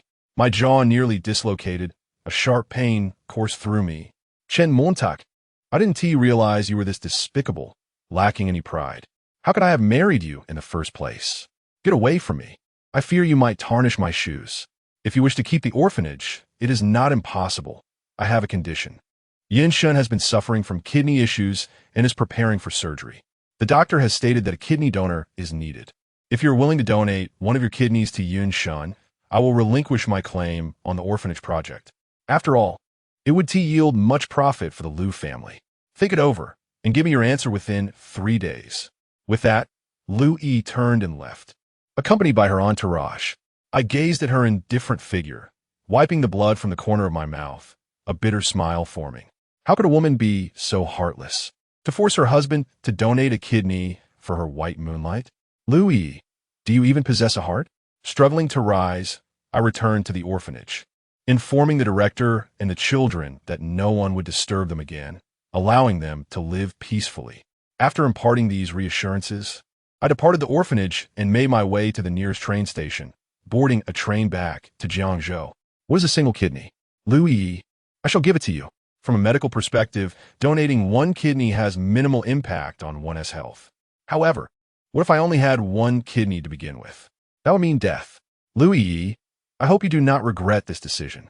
Chapter 19. It all went wrong from the start after an arduous journey exceeding 8 hours. I returned to Jiangzhou, my body weary and frail. As I took a taxi back to the familiar neighborhood, a whirlwind of emotions surged within me. Since the moment I moved out, I had never contemplated returning. Yet, the unpredictability of life had caught me off guard, and here I was, back sooner than I ever imagined. The elevator felt familiar, and as I stood before the door to my former home, I hesitated before entering the familiar passcode. The door swung open to reveal a spacious living room where Lu Yi and Lu Yunxin were cozily nestled together on the sofa, engrossed in a drama. They shared a bag of chips, feeding each other, their eyes sparkling with affection.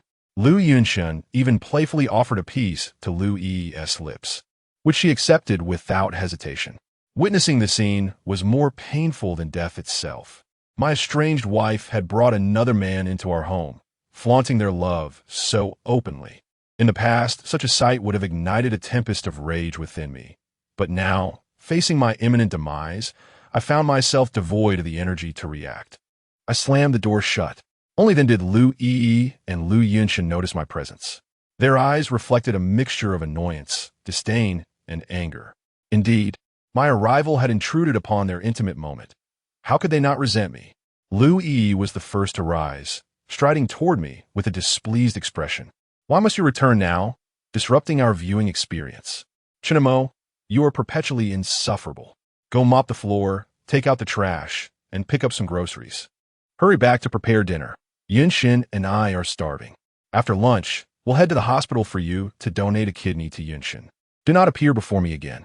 Lu Yi commanded me as if I were her servant. I longed to remind her, Miss Lu, we are divorced. What gives you the right to order me around? I bore no obligation to assist with household chores or to cook for her anymore. All of that was a relic of the past. When I loved her, she was a princess, a queen, my sovereign.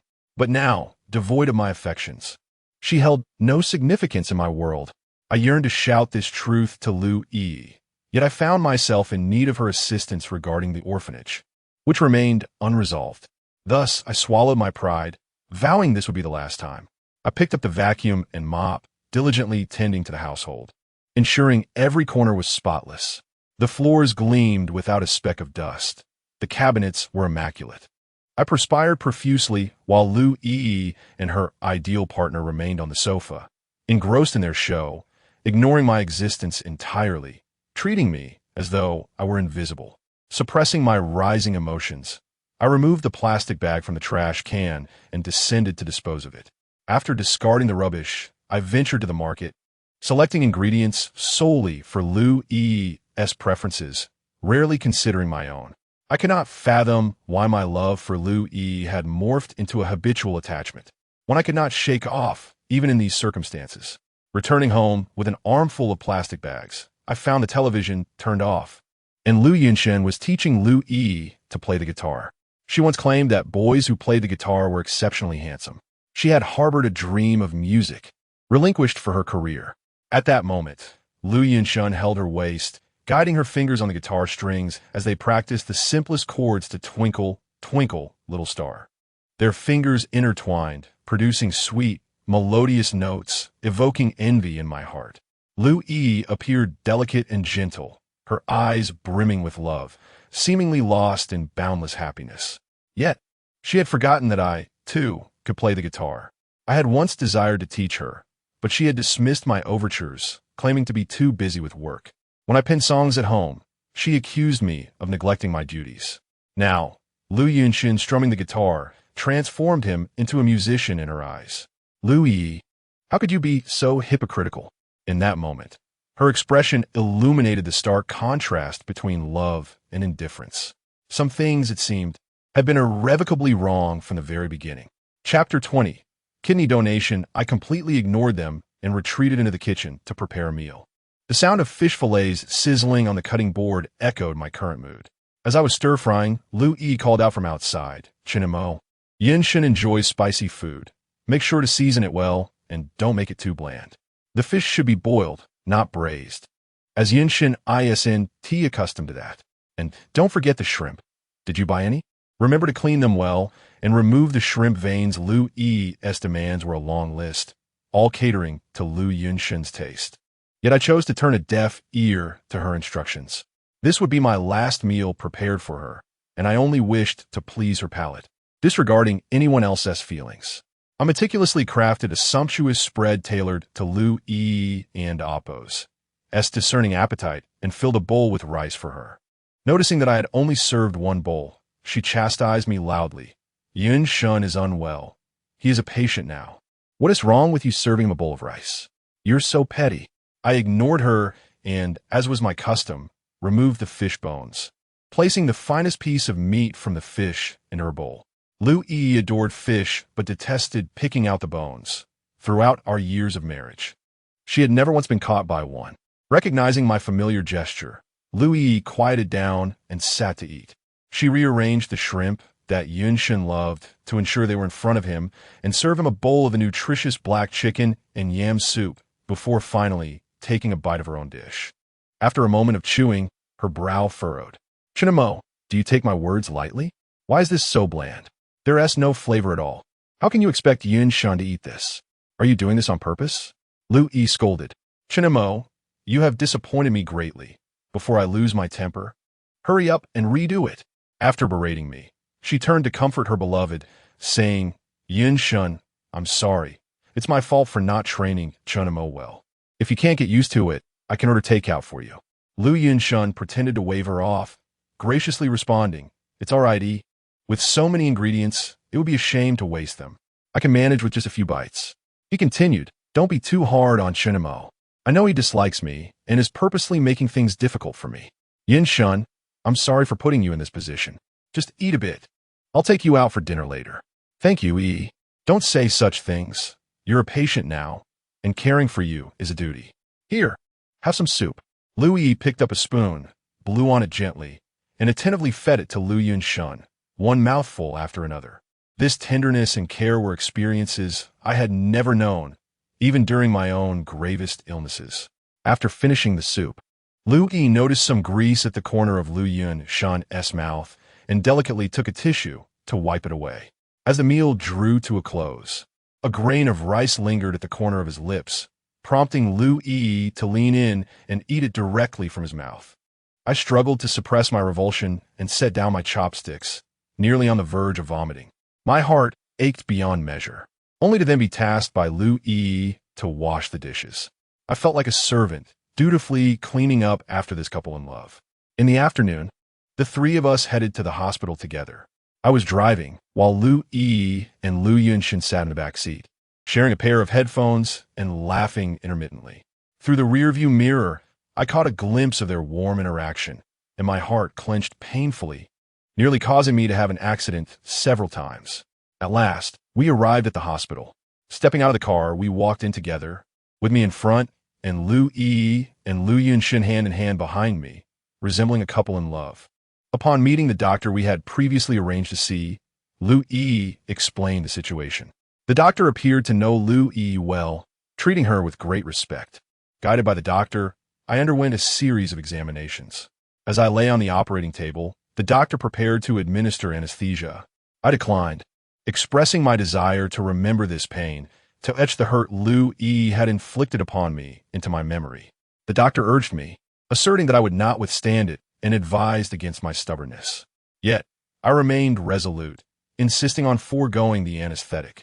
Unable to sway me, the doctor commenced the procedure. The operation began with an incision at my lower back, the entire process excruciating, yet I remained silent. Sweat soaked the hospital bed, and until the surgery concluded, not a single sound escaped my lips. The doctor was astonished, praising me as extraordinary. But how could he fathom that? In comparison to the pain Lu E had caused me, this suffering was trivial. Once the wound was stitched, I sat up from the surgical table, my lips bloodied from biting them. The sensation I had just endured would forever be etched in my memory. Chapter 21. Broken Promises After the Kidney Donation Surgery. I approached Lu E, dragging my battered body. Yet, she offered me no sympathy, only mockery. Oh, what a pity you are putting on. It's just a kidney donation. After all, the doctor said it wouldn't affect your health at all. Don't expect me to feel sorry for you. I chose to ignore her derision, hoping only that she would fulfill her promise. I had given my kidney. Now, she ought to honor her word. Lu E regarded me with a condescending gaze. Rest assured, I keep my promises. I have abandoned the orphanage project. I shall not pursue that land again. That's good. With her assurance, I turned to leave, but she suddenly blocked my path, yelling, Chinemo, where have you hidden our daughter? We may argue, but the custody of our daughter belongs to me. Hand her over. I called the kindergarten teacher, who informed me that Ching had not attended school for several days. What kind of father are you? Don't let your disputes interfere with her education. At this point, Lu Yi still believed that we were merely quarreling. Our daughter had been gone for so many days. Yet only now did she bother to inquire about her whereabouts. But did she deserve that concern? I brushed past Lu Yi, pushing her aside and exiting the hospital. I felt no reservations. Death was imminent. Chinemo, you scoundrel. Her frantic voice echoed behind me. Ignoring her, I took a cab back to the orphanage. I had nowhere else to go. The orphanage was my only home. Now that it was saved, I could spend my final days in peace there. Having resolved the crisis at the orphanage, the director and the children treated me with great kindness, regarding me as a hero. Their care lifted my spirits significantly, yet my physical condition continued to deteriorate.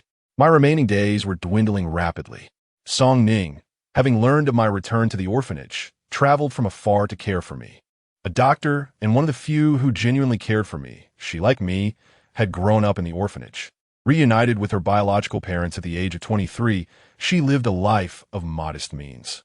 During my years of marriage to Lu Yi, I had accumulated some savings through songwriting, though these were invested in various funds, a fact Lu Yi was completely unaware of. Before my passing, I wished to bequeath my funds to Song Ning, but she tearfully rejected my offer. Chinemo, I don't want your money. I will save you. From that day on, Song Ning prepared various traditional medicines and nutritious meals for me, insisting that I consume them. After some time, she took me to numerous hospitals and consulted various folk healers, trying countless remedies and miraculous cures on me. Yet, the outcome was always the same. My condition was beyond remedy. With little time left, I longed to spend my remaining days quietly with Song Ning and the children.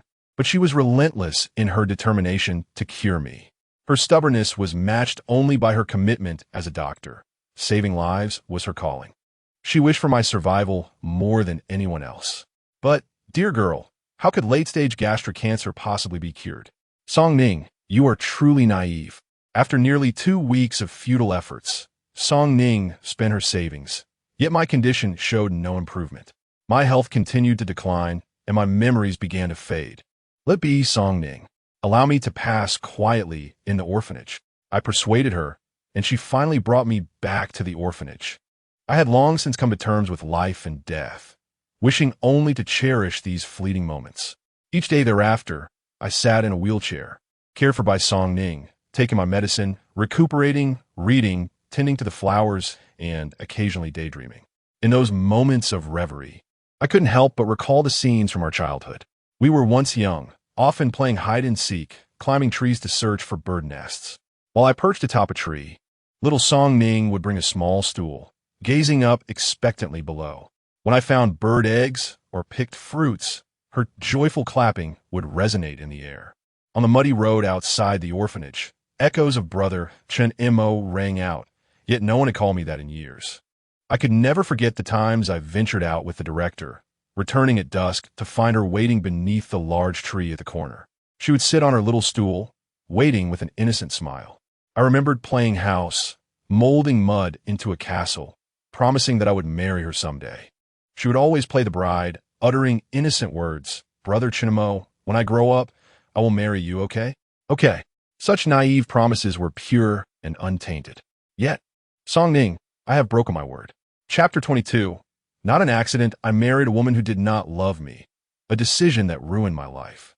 If there were an afterlife, but alas, such a thing is merely a fantasy. Song Ning and I were childhood sweethearts. So close that we shared the same quilt.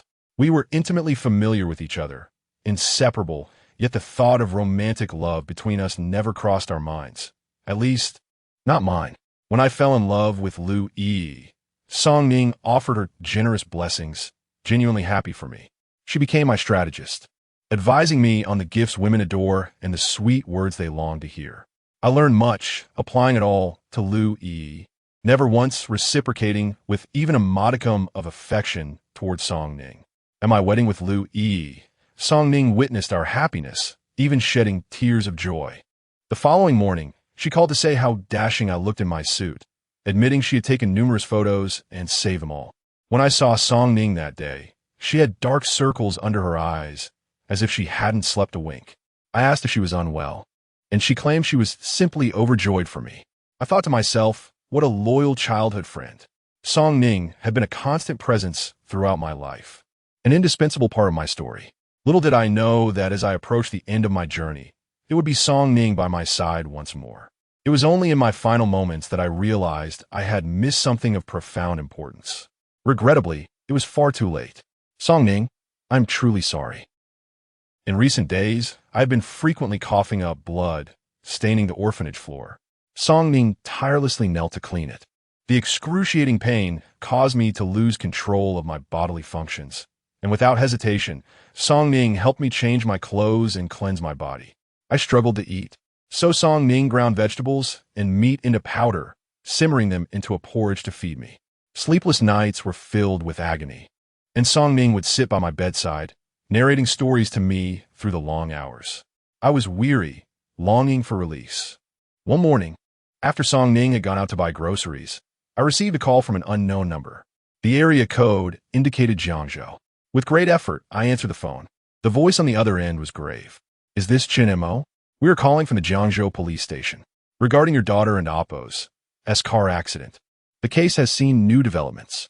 We suspect that your daughter and Appo's death was not accidental. Would you be able to come here at your earliest convenience? Upon hearing the officer's words, I was utterly stunned. My hand froze around the phone, and I struggled to breathe. Not an accident? Then it was murder. Had someone paid to have my daughter killed? Who could it be? If I ever discover the culprit, I would stop at nothing to exact my revenge. At any cost. Intense pain and boundless rage flooded my mind, and I trembled uncontrollably, my mind a blank. All I wanted in that moment was to uncover the truth, to find out who had murdered my daughter. I would make them pay with their life. Pay. I would obliterate their entire family. They could target me. My life was insignificant. But to harm my daughter, I would haunt them even from beyond the grave. My heart pounded with urgency, and I roared into the phone. Wait for me, I and Appo's coming immediately. Hanging up, I rushed out without a second thought. I had no idea where I found the strength. As if a final burst of energy had been granted to me. Driven by an overwhelming conviction, I stormed into the director and Appo's office. I borrowed the car keys, slammed on the accelerator, and drove off like a madman. I sped towards Jiangzhou, pushing the car to its absolute limit. I needed to know the truth. I needed to know who had killed my daughter. From the beginning, when my daughter was killed by a hit-and-run driver, I had a feeling that things were not as simple as they seemed. But caught up in my entanglement with Lu Yi, I neglected to inquire about the progress of the case. It turned out that the accident was indeed suspicious. Someone had paid to have my daughter killed. This was a father and Appo's breaking point.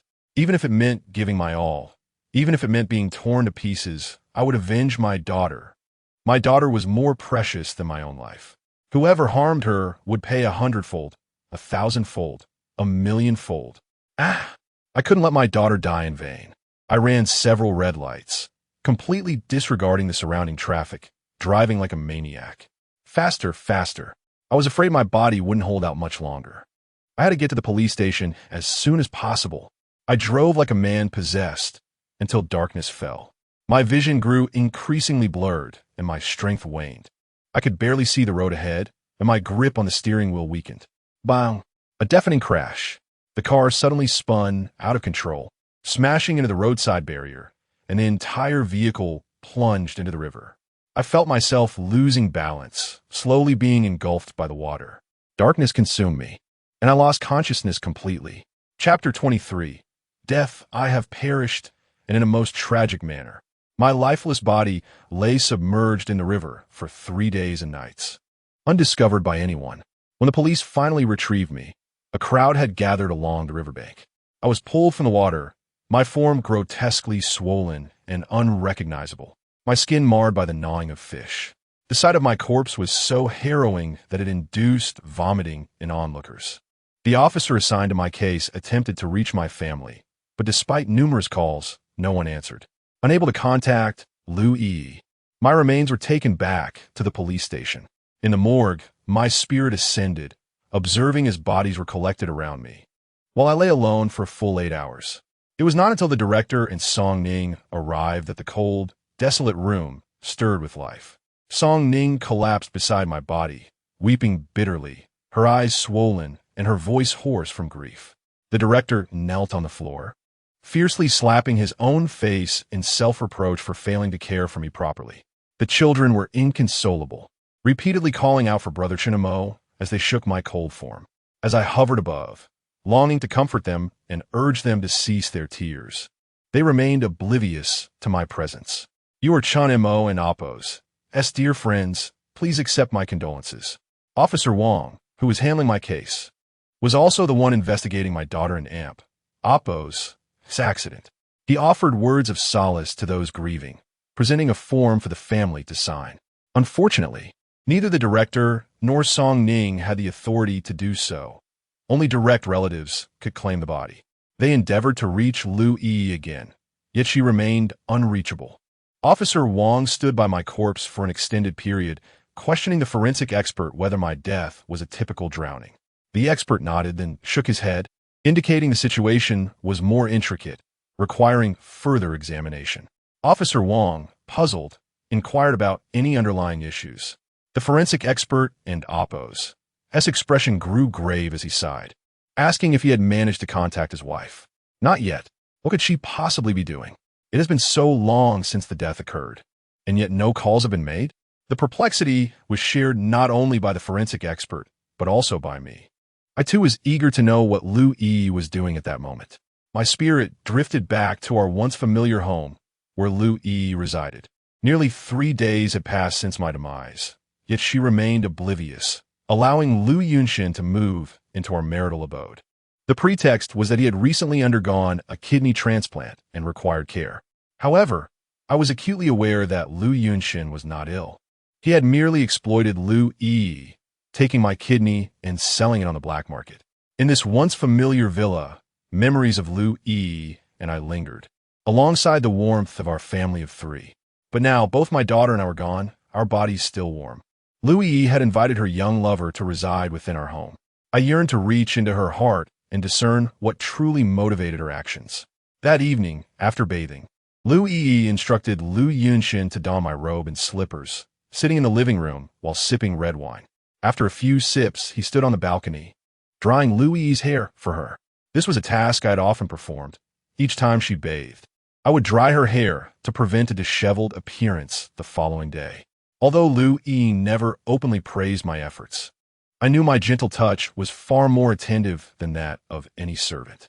Now, with Lu Yunshin at the helm, Lu Yi initially displayed joy, but soon her brow furrowed in discomfort. Ouch, it hurts. It turned out Lu Yunshin had carelessly entangled her hair in the dryer, tugging painfully at her scalp. I'm sorry, I was too careless. Lu Yunshin fumbled clumsily, only exacerbating the situation and leaving her hair in disarray. After all, he was a playboy, accustomed to a carefree life abroad, ill-equipped to tend to a woman's hair. After an extended struggle, not only had he wasted time, but it also caused heat damage to her locks. While her hair was dry on the surface, the roots remained damp. Lu Yi expressed dissatisfaction, yet consoled him, saying, "It's all right, Yunshin. It's your first time. I do not blame you." As she spoke, her gaze inadvertently fell upon the wedding photo on the wall. In that picture, we appeared so blissful. Lu Yi nestled contentedly in my embrace. Perhaps reminded of me, Lu Yi quickly put away the hairdryer and accompanied Lu Yunshin for a late-night snack. They sat together, sharing a warm meal and laughter. However, in the midst of their joviality, Lu Yunshin's expression darkened, his demeanor shifting to one of distress as he clutched his throat and coughed incessantly. Concerned, Lu Yi rushed him, asking, "Yunshin, what is wrong?" "Nothing. Just a fishbone stuck," he replied. "What shall we do?" Lu Yi fretted, patting his back with an expression of boundless care and sympathy. As the president of Lu Group, she adeptly navigated business decisions, but found herself at a loss concerning a fishbone obstruction. Louis had once experienced the same issue, and I had swiftly aided her in removing it. Now, seeing her beloved in distress, she instinctively reached for her phone to call me. Louis expertly dialed my number, but the phone rang endlessly with no answer. Unbeknownst to her, my phone had been submerged in water and was beyond repair. Her expression soured as she threw a tantrum, exclaiming, "Chinamo, how dare you not answer my call? Just wait until I see you next time. I shall teach you a lesson." She seethed. "Have you grown wings?" Perhaps. For all these years, it had only ever been Louis who neglected my calls. I had always answered hers in an instant, fearing even a moment in damp, oppose, as delay might anger her. But now I lay lifeless. Louis, the proud heiress, could no longer reach me. Chapter 24 chat records. When the phone call failed to connect, Louis inundated me with messages on WeChat. She had never been fond of typing, preferring to press the spacebar to send voice messages. "Chinamo, I give you 1 minute to respond, or you shall face the consequences. You know the repercussions of angering me. Do not push me to lose my temper. If you have any sense, call me back quickly. My patience is limited." A series of voice messages flooded my phone, yet I remained unresponsive, causing Louis's brow to furrow even deeper. With a sullen expression, Louis slammed her iPhone onto the floor, her chest heaving with indignation. "Chinamo, if you dare to ignore my messages, just wait." After venting her frustration, she turned to comfort Lu Yunshin. They fussed over each other for a while, alternating between jealousy and offering water, but to no avail. The fishbone remained lodged in Lu Yunshin and Appo's throat, causing him significant discomfort.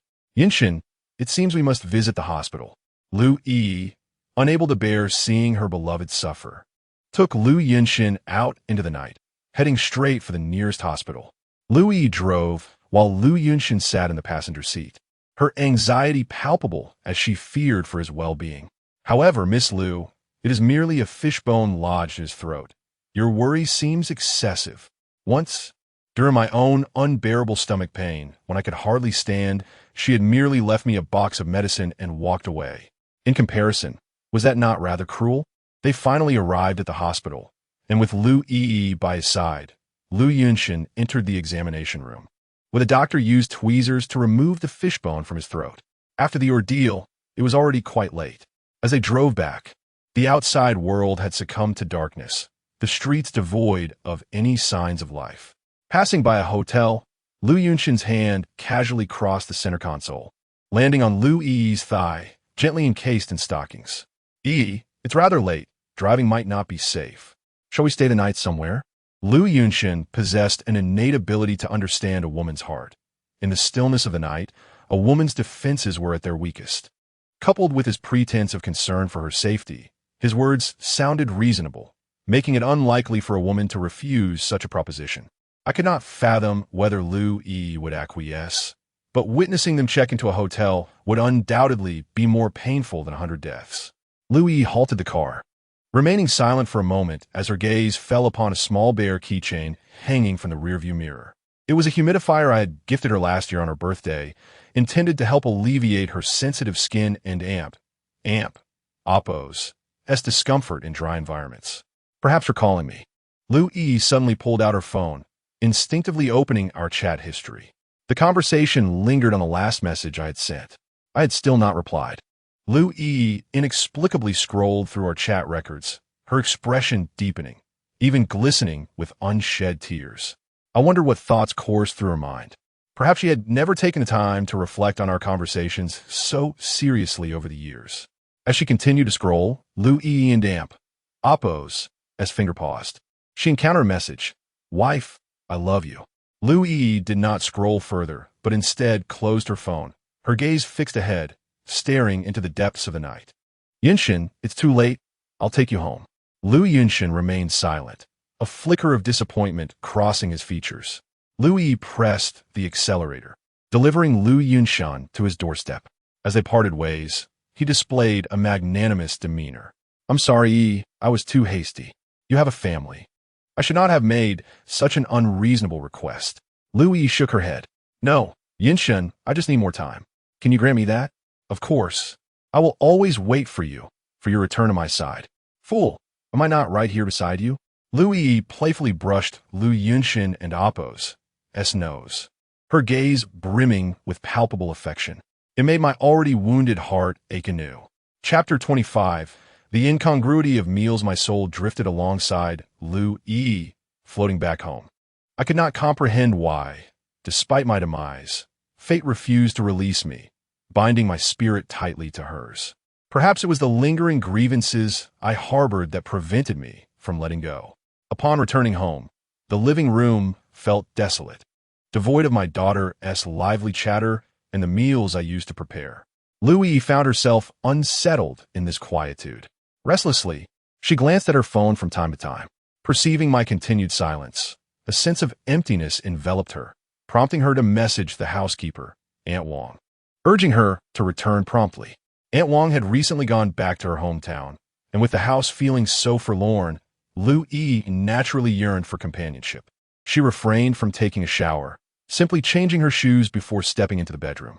Sitting on the bed, she surveyed the room, her gaze landing on my framed photograph and our daughter's artwork, lost in contemplation for an extended period.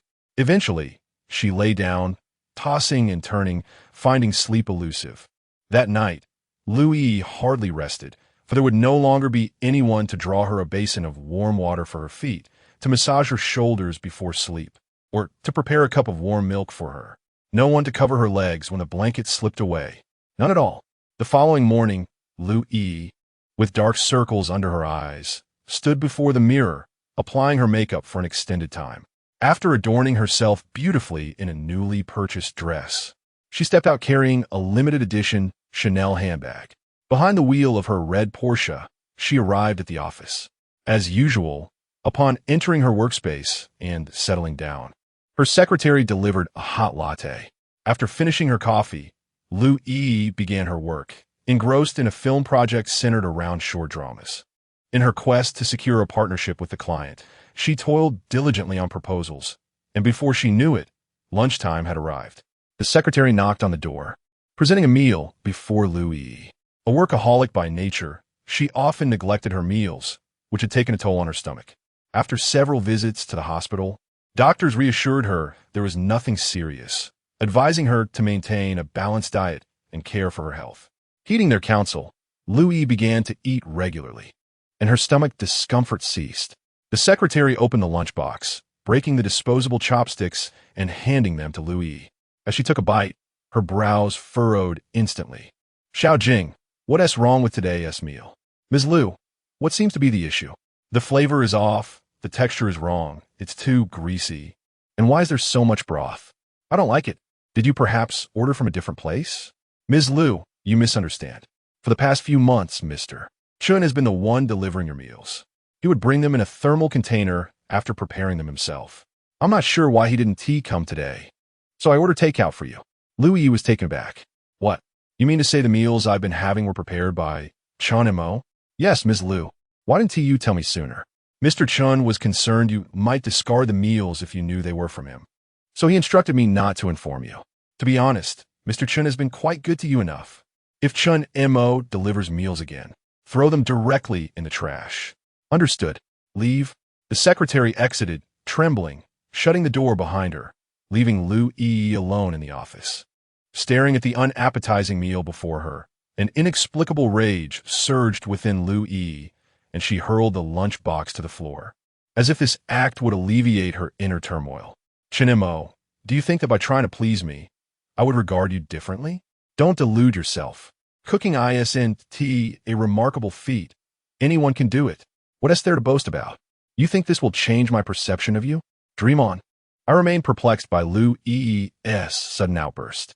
Perhaps it was the revelation of my daily deliveries that bruised her pride, leading her to lash out in an attempt to assuage her guilt. In truth, my efforts to bring her meals were entirely voluntary, unrelated to her at all. I merely wished for the woman I cherished to have nourishing and wholesome meals, especially since I had suffered from stomach cancer and wished to prevent her from experiencing the same fate. As Lu Yi seethed, her phone rang, a call from Lu Yunshin. Upon seeing his name, her mood brightened considerably, and she quickly answered. "Hello, Yunshin. You haven't eaten yet, have you? I'll personally cook for you and bring it over." That's wonderful, Yinshin. You're so thoughtful. I adore you. After hanging up, Lu Yi beamed, as if she had received a tremendous favor. Her white moonlight had merely prepared a single meal, yet it brought her such joy. However, she failed to recall that I, her husband, had been the one cooking for her daily, caring for her dietary needs for 4 long years, over 1,460 days, without ever receiving a word of gratitude. She preferred light meals due to her chronic gastrointestinal issues, so I rose early each morning to prepare millet porridge, boiled eggs, and noodles solely to nurture her stomach. She enjoyed rice and stir-fried vegetables, which I prepared daily at home and delivered to her office in a thermal container. She relished soup, so I would simmer an old hen for hours to create a nourishing broth for her to enjoy upon her return in the evening. For 4 years, my devotion remained unwavering. Yet, her white moonlight required only a single meal to eclipse my years of effort. Is there no justice in this world, Louis? I felt as if I were on the verge of tears, words caught in my throat, knowing that any action I might take was futile, for I had already departed from this realm, left to silently witness it all unfold in sorrow. Chapter 26. A capricious stomach before long.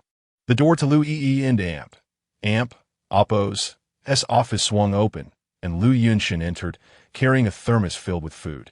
With a beaming smile, he placed the container on the table and began to extract the dishes one by one.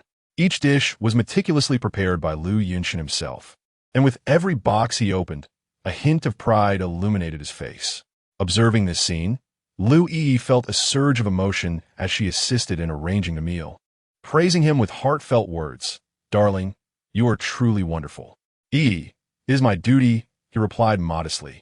Once the meal was set, they sat down, shoulders touching as they dined together. Lu Yunshin thoughtfully pushed a bowl towards Lu Yi and served her a portion of food. "This is my special 3-flavor bun.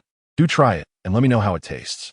Lu Yi nodded, taking a bite of the dish he had placed in her bowl, only to furrow her brow in discomfort. She did not swallow. Instead, she held the food in her mouth and turned to him, asking, "Did you put seafood in this?" With a smug nod, Lu Yunshin boasted, "Indeed, you detected it. This dish, the 3-flavor bun, contains clams, chicken, and shrimp simmered together for a rich flavor. I learned this recipe online.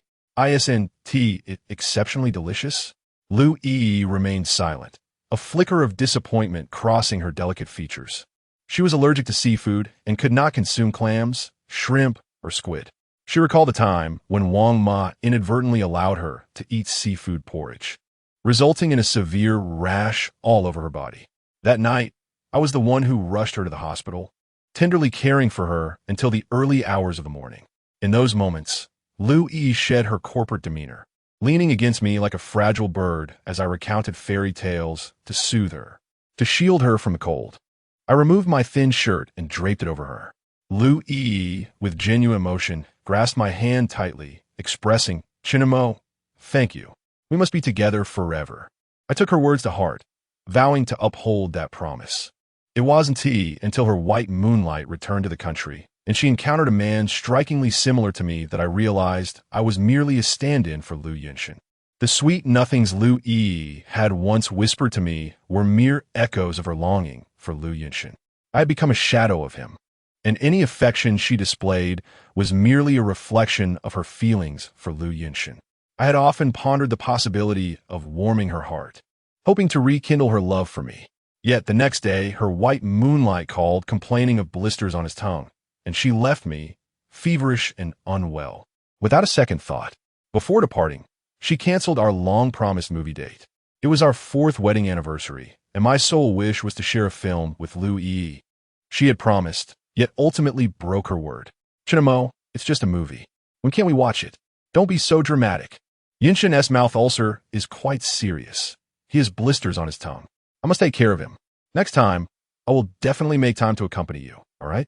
These were Lu Yi's final words before she stormed out, leaving me, burning with fever, to suffer alone in bed.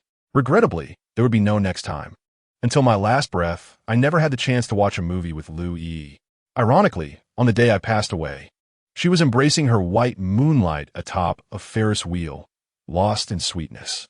Struggling to swallow the 3-flavor bun, Lu Yi reached for another dish. selecting a seemingly light serving of shredded potatoes, which she slowly chewed. Moments later, her complexion turned pale. She froze, staring blankly at the shredded potatoes in her bowl. Lost in thought. Seeing her reaction, Lu Yinshin mistakenly believed she had been conquered by the tangy, spicy potatoes and eagerly continued to serve her more. Don't be fooled by how pristine these shredded potatoes appear. They're quite tangy and spicy, perfect for pairing with rice. If you like them, do indulge a little more. And this spicy chicken is a specialty from Chongqing, a flavor I have adored since childhood. Do hurry and taste it. This tiger skin green pepper, too, is authentic. I hear it's specially imported from the north, incredibly appetizing. Lu Yinshan rambled on, extolling the virtues of the dishes as he kept piling more onto Lu Yi and Appo's plate. After a prolonged silence from her, the atmosphere grew awkward. Sensing something amiss, Lu Yinshan gradually ceased his eager serving. Lu Yi turned to him, her expression serious as she asked, I've mentioned several times that I cannot eat spicy food. Have you not taken this to heart at all? Lu Yinshan and Appo's expression faltered, and he forced an awkward smile, apologizing. I'm sorry, I've been staying up late lately, and my memory has been failing me. Can you forgive me? In truth, Lu Yinshan and Appo's memory was not failing. He simply had too many women vying for his attention, muddling his recollections. I was aware that while pursuing Lu Yi, he maintained contact with several women abroad and had his fair share of tender models hidden away domestically. I had warned Lu Yi, yet she remained oblivious, viewing Lu Yinshan through rose-colored glasses, convinced that even his flatulence was fragrant. In a certain sense, Lu Yi was no different from me, lost in the throes of love. I knew she couldn't tolerate spicy food, so since our marriage, I had favored a milder diet, never incorporating chili into my cooking. To accommodate Lu Yi and Appo's sensitive stomach, I relinquished my penchant for spicy dishes, ultimately altering my eating habits entirely. Now, as Lu Yi consumed the tangy, shredded potatoes, discomfort gripped her stomach, and her expression grew increasingly grave. She pressed her hand against her abdomen, the pain evident in her features. Regrettably, Lu Yinshan remained oblivious, preoccupied with justifying his blunder in an attempt to salvage his image in Lu Yi and Appo's eyes. After a lengthy explanation, he offered her some cold dishes. This cold beef tripe is not spicy, and there is also a vegetable salad, very light. Please have some of this. Lu Yinshan began to devise ways to compensate, pushing the clean and healthy salad towards Lu Yi and serving her a portion. Normally, Lu Yi, who was quite particular about ingredients, relished salads, but at this moment, her pallor worsened. Only I understood that Lu Yi was on her menstrual cycle and should not consume anything cold. Chapter 27. Madness in the Past. Whenever Lu Yi's monthly cycle approached, I would meticulously prepare ginger tea with brown sugar and ensure that she had a warm pack to stave off the chill in her abdomen. During her moments of discomfort, I would gently feed her the ginger tea, offer soothing massages, and regale her with jokes to distract her from the pain.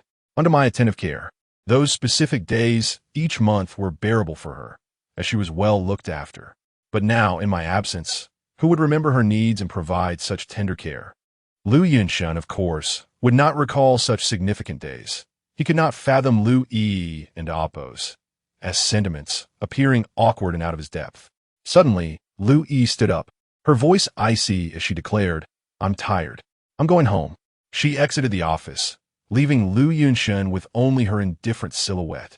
He sat there, dazed and uneasy, his gaze darkening with malice.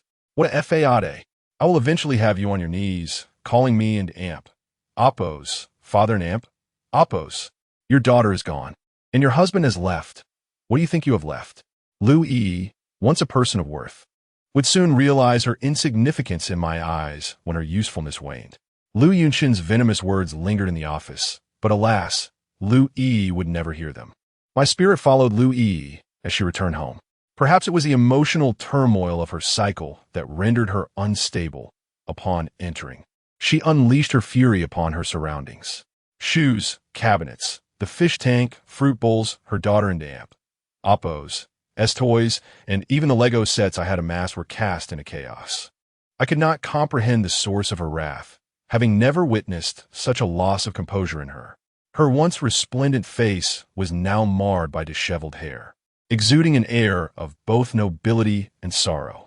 After wreaking havoc, she shouted into the empty living room, "Chinemo, where have you disappeared to? Why won't you respond to my messages? Who gave you the audacity to play this game of disappearance? Do you think this can provoke me? I assure you, it cannot. I do not love you. You may hide wherever you wish, but return my daughter to me. Why do you have to keep her from me? She is my daughter too. Chinemo, how dare you be so selfish? Ching, mommy misses you." After her outburst, Lu Yi suddenly crouched to the floor, picking up her daughter's drawing board. She gazed at the simple depiction of their family of three, and her throat tightened, yet no words emerged. I sensed a glimmer of tears in her eyes.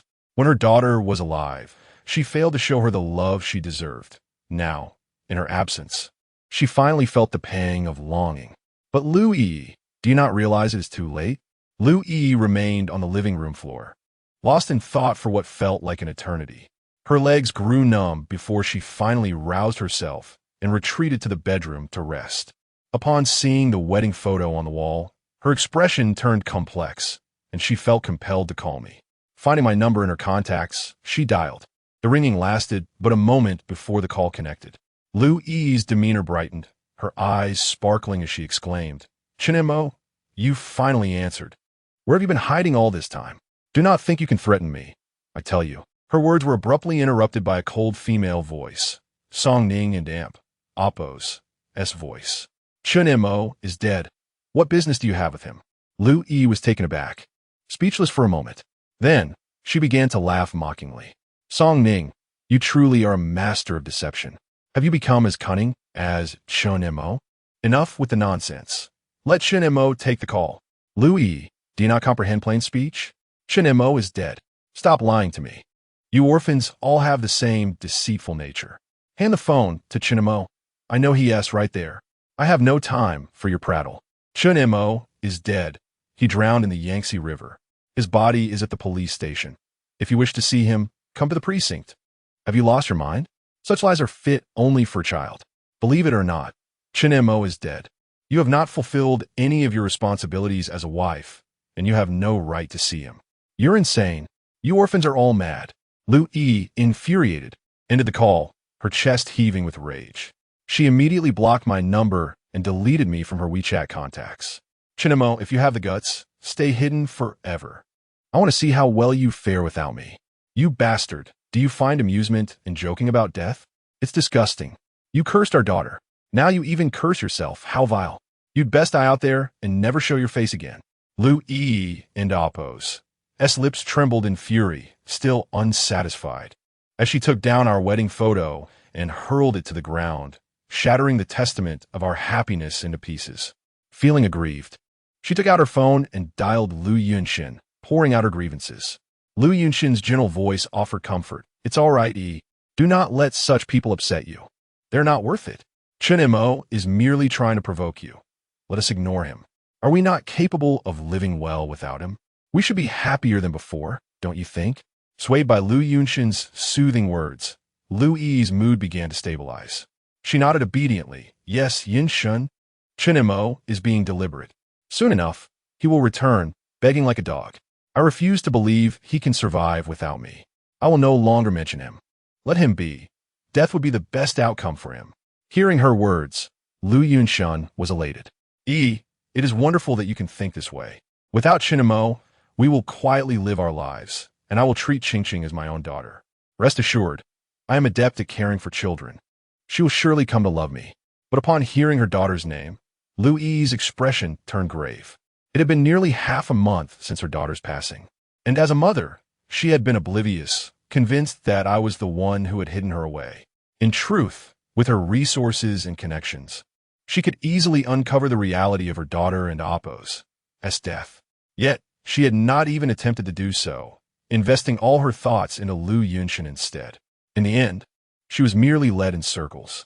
I eagerly anticipated the moment Lu Yi would discover the truth about her daughter and Oppo's death and see Lu Yunshin and Oppo's true nature. "Yunshin, I haven't heard from Ching in a long time."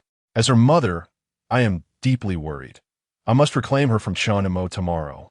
I intend to visit the kindergarten to inquire with the teachers, hoping to glean some information. The hour was late, and Lu Yi urged, Yunshen, you should get some rest. Chapter 28.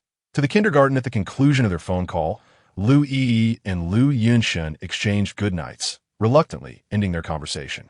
After taking a shower that evening, Lu Yi lay in bed, plagued by an uneasy night. The following morning, she awoke early, opting to drive to the kindergarten instead of heading to her usual workplace. The kindergarten attended by her daughter was the most prestigious in the city, with monthly tuition fees reaching 8,000. Its faculty was unparalleled, catering to the children of the affluent. It was rumored that the Lu family had donated 6 million to this institution, leading to a teaching building being named in honor of the family patriarch. Thus, Lu Yi's daughter received exceptional care at school. As Lu Yi parked her Porsche in front of the kindergarten, it drew considerable attention. Passers-by eagerly pulled out their phones to capture the sight of such an exquisite vehicle accompanied by a stunning woman, a rarity in the entire Jiangzhou. Ignoring the onlookers, Lu Yi made her way directly to the entrance. Approaching the security booth, she peered inside and noticed a guard engrossed in listening to a comedic performance. With a gentle tone, she inquired, "Hello, may I ask you something?" The guard looked up, his eyes widening in surprise at the sight of Lu Yi's breathtaking beauty. Straightening his uniform, he smiled and replied, "Miss, how may I assist you?" As Lu Yi had never picked up her daughter before, the guard did not recognize her. She earnestly asked, "Do you recall a student named Qingqing? She was picked up by her father about 2 weeks ago and hasn't returned since. Do you remember anything about that?" The guard scratched his head, pondering. Lu Yi quickly retrieved her phone, showing him a picture of her daughter. "This is the child. Does she ring a bell?" Upon seeing the photo, the guard's eyes widened with recognition. "Of course I remember. That poor girl. I believe it was around 2 weeks ago. After school, her father came to pick her up. They chatted for a bit at the entrance before heading to cross the road, and tragically, a black van struck them. The girl was badly hurt, covered in blood. Her father wasn't faring much better, either. I recall him crying incessantly. It was heartbreaking. His daughter was on the brink of death, and I heard her calling for her mother, but her mother never showed up. I saw the man try and call his wife, but she hung up on him. Such a cold-hearted woman. I've never encountered someone so devoid of compassion. Can you believe there are mothers like that? It's truly pitiful for that father and daughter." The guard continued to ramble, but Lu Yi outside the booth stood frozen, her expression vacant. Her complexion turned ashen, her brows furrowed, and her eyes dimmed with despair. After a long moment, she regained her composure and grasped the guard's collar. Her voice icy as she demanded, "What did you say? Say it again. What happened to that child? What happened to her?" The guard, bewildered, stammered, "That child. She died. What else could happen? A vehicle that size. How could she survive? But who are you?" Upon hearing the word died, Lu Yi could no longer maintain her composure, biting her lip as tears streamed down her face. Initially, she had thought she was being deceived, but the guard's words shattered her illusion. A mere security guard had no reason to lie. She finally grasped the grim reality of her daughter's death. Yet, she struggled to accept it. "No, this cannot be. How could my daughter die? How could this happen? Qingqing cannot be gone. You are all lying to me. How could this happen? Chinamo. Oh, heavens, return my daughter to me." Lu Yi collapsed to the ground, wailing uncontrollably. Her tears mingled with her sobs, staining her once flawless visage. Strands of hair clung to her chin, her meticulously applied makeup now a mess. The once poised and aloof businesswoman now resembled a distraught soul, weeping inconsolably on the street, her cries echoing throughout. As she sobbed, her voice became hoarse, nearly rendering her unconscious. A crowd gathered, observing Lu Yi's heart-wrenching display. The commotion on the street mirrored the turmoil of the day her daughter had passed. Lu Yi disregarded everything, her anguish consuming her as her shoulders shook and her breath hitched. Saliva and tears intermingled, leaving her in a state of utter disarray. I had never witnessed Lu Yi in such a state, nor had I seen a woman grieve so profoundly. Though I felt a pang of sympathy, I could only utter a single word: deserved. "Lu Yi, you brought this upon yourself. What did you do while your daughter was alive? What did you do when she passed? Now, after her burial 2 weeks ago, you come here to weep. Do you not find it too late? While you reveled in your romance with Lu Yunshin, did you ever contemplate this day? Lu Yi, you deserve it. Chapter 29. To the cemetery, Lu Yi squatted by the roadside, weeping for an interminable time. It was an amp, oppos, tea, until her tears nearly ran dry, that she stood up, leaving like a mere specter. Once inside her car, traces of tears lingered in her eyes as she pulled out her phone to send me a message. Chinemo, I wronged you before. You did not deceive me. Our daughter is truly gone. But I didn't know. You cannot blame me. I truly didn't know. Chinemo, I implore you to return.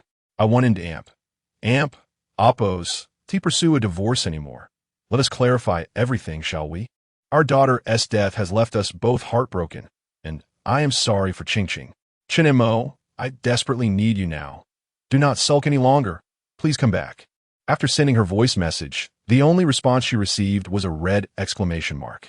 Upon realizing I had deleted her from my contacts, Lu Yi was beside herself with fury, hurling her phone with great force. How dare you, Chinemo, block me? You have the audacity. If you wish to hide, then do so, and never show your face again. I shall find happiness without you. Chinemo, you have forced my hand. I will ensure you cannot remain in Jiangzhou. Do not regret this. Lu Yi seemed to have forgotten that it was she who, in a fit of anger, removed me from her contacts. Now, she placed the blame squarely on me. How forgetful she can be. And even if she pleads for my return, I cannot go back. Lu Yi, I'm already gone. I wonder, when you learn of my death, will you feel as sorrowful as you do now? Enraged like a wild beast, Lu Yi drove recklessly to the cemetery, running several red lights along the way, heedless of the consequences. After all, the Lu family had plenty of money. A few demerits meant nothing to her. Upon arriving at her daughter and Oppo's burial site, Lu Yi dashed in frantically, searching for her daughter's gravestone. However, the cemetery was vast, filled with numerous markers. Not knowing the exact location of her daughter's south resting place, she began her search, starting from the first stone on her left, kneeling before each monument. She crawled to check for her daughter's name. Like a madwoman, she refused to overlook any grave, painstakingly deciphering each one. Her knees scraped, her dress soiled with dirt, and her skin bitten by mosquitoes. None of it mattered as she obsessively sought her daughter's gravestone. Witnessing Lu Yi in such a pitiful state, I couldn't help but remark, had I known this would come to pass, would I have acted differently? Having searched through most of the gravestones, Lu Yi finally found her daughter's grave. Upon seeing her daughter's photograph on the stone, she burst into tears. The image captured her daughter's adorable smile. Yet this beloved girl would never be seen again. The photo had been taken on her 3rd birthday, a day when Lu Yi and I had taken her to the photo studio, one of the few occasions Lu Yi had spent with us. That day, our daughter had been so joyful, calling out to her parents incessantly. Every time I recall that day, tears well up within me. My daughter was everything to me. I would give up anything for her. To see her grow up happy and fulfilled, I would sacrifice my all. Yet, in her flower-like youth, her life was ruthlessly extinguished. If I were to discover the identity of her murderer, I would become a vengeful spirit, haunting that monster day and night until he pays for my daughter's life. And Lu Yi, do you bear no responsibility for her death? Had you adhered to our agreement and accompanied me to pick her up that day, perhaps such a tragedy would have been averted. Lu Yi, you too share in the blame for our daughter's demise. None of you can escape this guilt. Kneeling before her daughter's gravestone, Lu Yi read the inscription, weeping uncontrollably. In loving memory of Lu Qingqing. Born September 7th, 2021, departed October 6th, 2024. Fear not, my daughter, for I shall love you eternally. May you find happiness in heaven. The inscription concluded with love, your father Chunemo. Mourning for his beloved daughter on October 8th, 2024. The words etched upon the stone pierced Lu Yi's heart like daggers. She knelt before the gravestone, weeping openly, completely devoid of restraint. Her cries startled the birds from the trees. The tranquil cemetery felt eerily desolate. Lu Yi wept, endlessly pouring forth tears as if she had drained her life supply. When exhaustion finally claimed her, she sat before the gravestone, reaching out to caress her daughter's photograph. Ching Ching, forgive me, mother is so sorry. I have never been a good mother, failing to fulfill my responsibilities. I was wrong, and I now see my mistakes. I do not seek your forgiveness. I only hope that in your next life, you could be born as my daughter once more, granting me a chance to atone. Would that be all right? Ching Ching, I am in such pain. Mother is in agony. I can only imagine how desperate you must have felt in your final moments, yearning for a glance at your mother. But mother deserves this. I'm truly a wretch. Lu Yi condemned herself, slapping her own face. She continued to atone at her daughter and Oppo's grave for an extended period, remaining there until dawn. Eventually, a call from Lu Yunshin roused Lu Yi from her stupor. After bowing 3 times in reverence to her daughter, she drove away. The car brought her to Lu Yunshin and Oppo's home, where, upon entering, she immediately threw herself into his arms. Lu Yunshin instinctively embraced Lu Yi tightly. Noticing her swollen eyes, he inquired with concern, "What happened, Yi?" Lu Yi lifted her head, her eyes glistening with tears as she recounted, "Ching Ching is gone. She is truly gone. Chinamo did not deceive me. What occurred? I visited the kindergarten, and a security guard informed me that Ching Ching had been in a car accident half a month ago and died from it. Yunshin, I am such a failed mother. My daughter has been gone for so long, and I had no idea. Yi, do not be too hard on yourself. I am saddened by Ching Ching's fate as well. However, sorrow cannot resolve our woes. We must bravely look ahead. Yi, do not worry. When we are together in the future, we can have another baby, all right?" Although Lu Yunshin's words were meant to be comforting, they sounded painfully discordant to Lu Yi. Chapter 30. The wine. Lu Yi fell silent for a moment, her voice hoarse as she said, "Yunshin, please refrain from such words now. Ching Ching has just passed away. How can you speak like this?" Lu Yunshin quickly apologized. "I'm sorry, Yi, I was too hasty. I understand your sorrow. How about I keep you company with some wine?" He comforted Lu Yi and helped her sit on the sofa. Turning around, he retrieved 2 bottles of exquisite red wine from the cabinet, luxurious foreign brands that many could only dream of affording in a lifetime. Lu Yunshin, however, paid no heed to such trivialities. He took out 2 elegant wine glasses and filled them generously. "Come, Yi, I misspoke earlier. Let me drink a cup as a self-punishment." Lu Yunshin, possessing a remarkable tolerance for alcohol, tilted his head back and gulped it down. Lu Yi, of course, did not blame him. She hastily picked up the other glass and mirrored his action. At this moment, she was engulfed in despair, seeking solace in drink. Lu Yunshin adeptly seized the opportunity, pouring 1 glass after another for Lu Yi while being cautious with his own consumption. His intentions were clear to me. He aimed to intoxicate Lu Yi, to exploit her vulnerability and claim her for himself. Under Lu Yunshin and Oppo's persistent coaxing, Lu Yi soon succumbed to the effects of the wine, her cheeks and eyes flushed, her awareness fading. "Yunshin, my head hurts so much. Ching Ching, Mommy is here to pick you up from school. Come with Mommy, and we can go eat KFC, all right? Chinamo, stop hiding. Come home. We're not yet divorced. I don't want a divorce anymore." Lu Yi, eyes closed, mumbled incoherently. Her delicate arms wrapped around Lu Yunshin's neck, her lips gravitating toward him. Seizing the moment, Lu Yunshin embraced her waist, their mouths melding together in a fervent kiss. I watched this scene unfold, unable to turn away. My heart, long since dead, felt as though it were being torn apart. How could I harbor such hatred for Lu Yi, yet feel this pang of anguish at her kissing another man? It was as if I had fallen victim to her enchantment, utterly hopeless. The more passionately they kissed, the more my heart twisted in torment. Unable to bear it any longer, I lunged forward, wishing to part them, only to find my essence passing through their forms, leaving nothing but an emptiness behind. Ultimately, I could do nothing but watch helplessly. "Lu Yi, why must I endure your torment even in death?" After they had exhausted themselves from their kiss, Lu Yunshin finally pulled away, his gaze laden with desire for the woman before him, brimming with insatiable greed. "Yi, you're drunk. Let me help you to the bedroom to rest." "All right, Lu Yi acquiesced. Lu Yinshin lifted her in a princess carry, and they entered the bedroom. My spirit followed them as they drifted inside, and when the door slammed shut, my heart shattered. No, this cannot be happening, Lu Yi. Just days after my passing, she is in the home of my rival, engaging in such indiscretions. How can I possibly endure this? I wished fervently for Lu Yi to regain her senses swiftly and leave that place. Yet, to my dismay, she was utterly inebriated, completely lost to the world. Lu Yunshen placed Lu Yi on the bed, a triumphant glint in his eyes as he reached for her, slowly removing her high heels. Once her shoes hit the floor, his gaze fell upon her beautiful feet, encased in stockings. He summoned his courage and let his hand wander. With no resistance from Lu Yi, he grew bolder. Yi, let us remove your clothes. It will be more comfortable. It's late. You should stay here. Yi, I will take good care of you. I truly like you.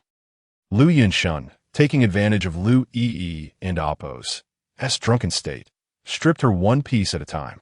My heart raced as she was left in only her undergarments. No, this cannot be allowed. Lu Yi, please awaken. Anger and urgency surged through my mind.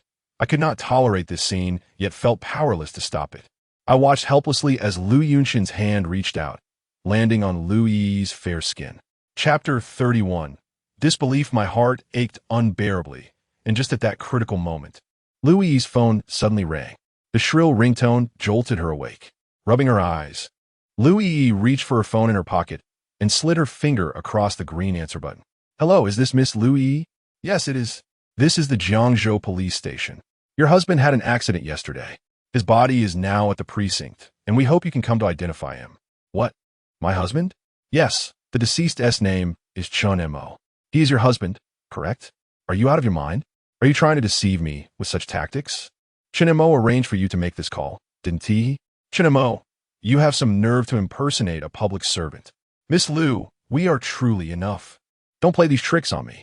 I refuse to believe that Chun Mo is dead. With an angry retort, Lu Yi hung up the phone. This woman was truly remarkable. When her daughter passed away, she refused to believe it and only regretted it after the truth was revealed. Now that I was dead and the police had called, she still wouldn't accept it. She thought I was deceiving her, seeking sympathy through my demise. How arrogant could she be? Or perhaps Lu Yi had never trusted me, even a little. Fuming, Lu Yi tossed her phone aside, the alcohol having begun to wear off. Lu Yinshin looked at her, puzzled, and couldn't help but inquire, what is going on, Yi? Who called? Lu Yi scoffed, an actor hired by Chun Mo, and this time it's even worse. They dared to impersonate the police. Isn't it ridiculous? I admit he didn't deceive me about our daughter's death, but he actually exploited my feelings of guilt, falsely claiming he was dead. What a coincidence. I refuse to believe that Chun Mo is dead. He is young and healthy. It would be so easy for him to die if he is using this trick to deceive me. It's either out of regret for the divorce or a ploy for my money.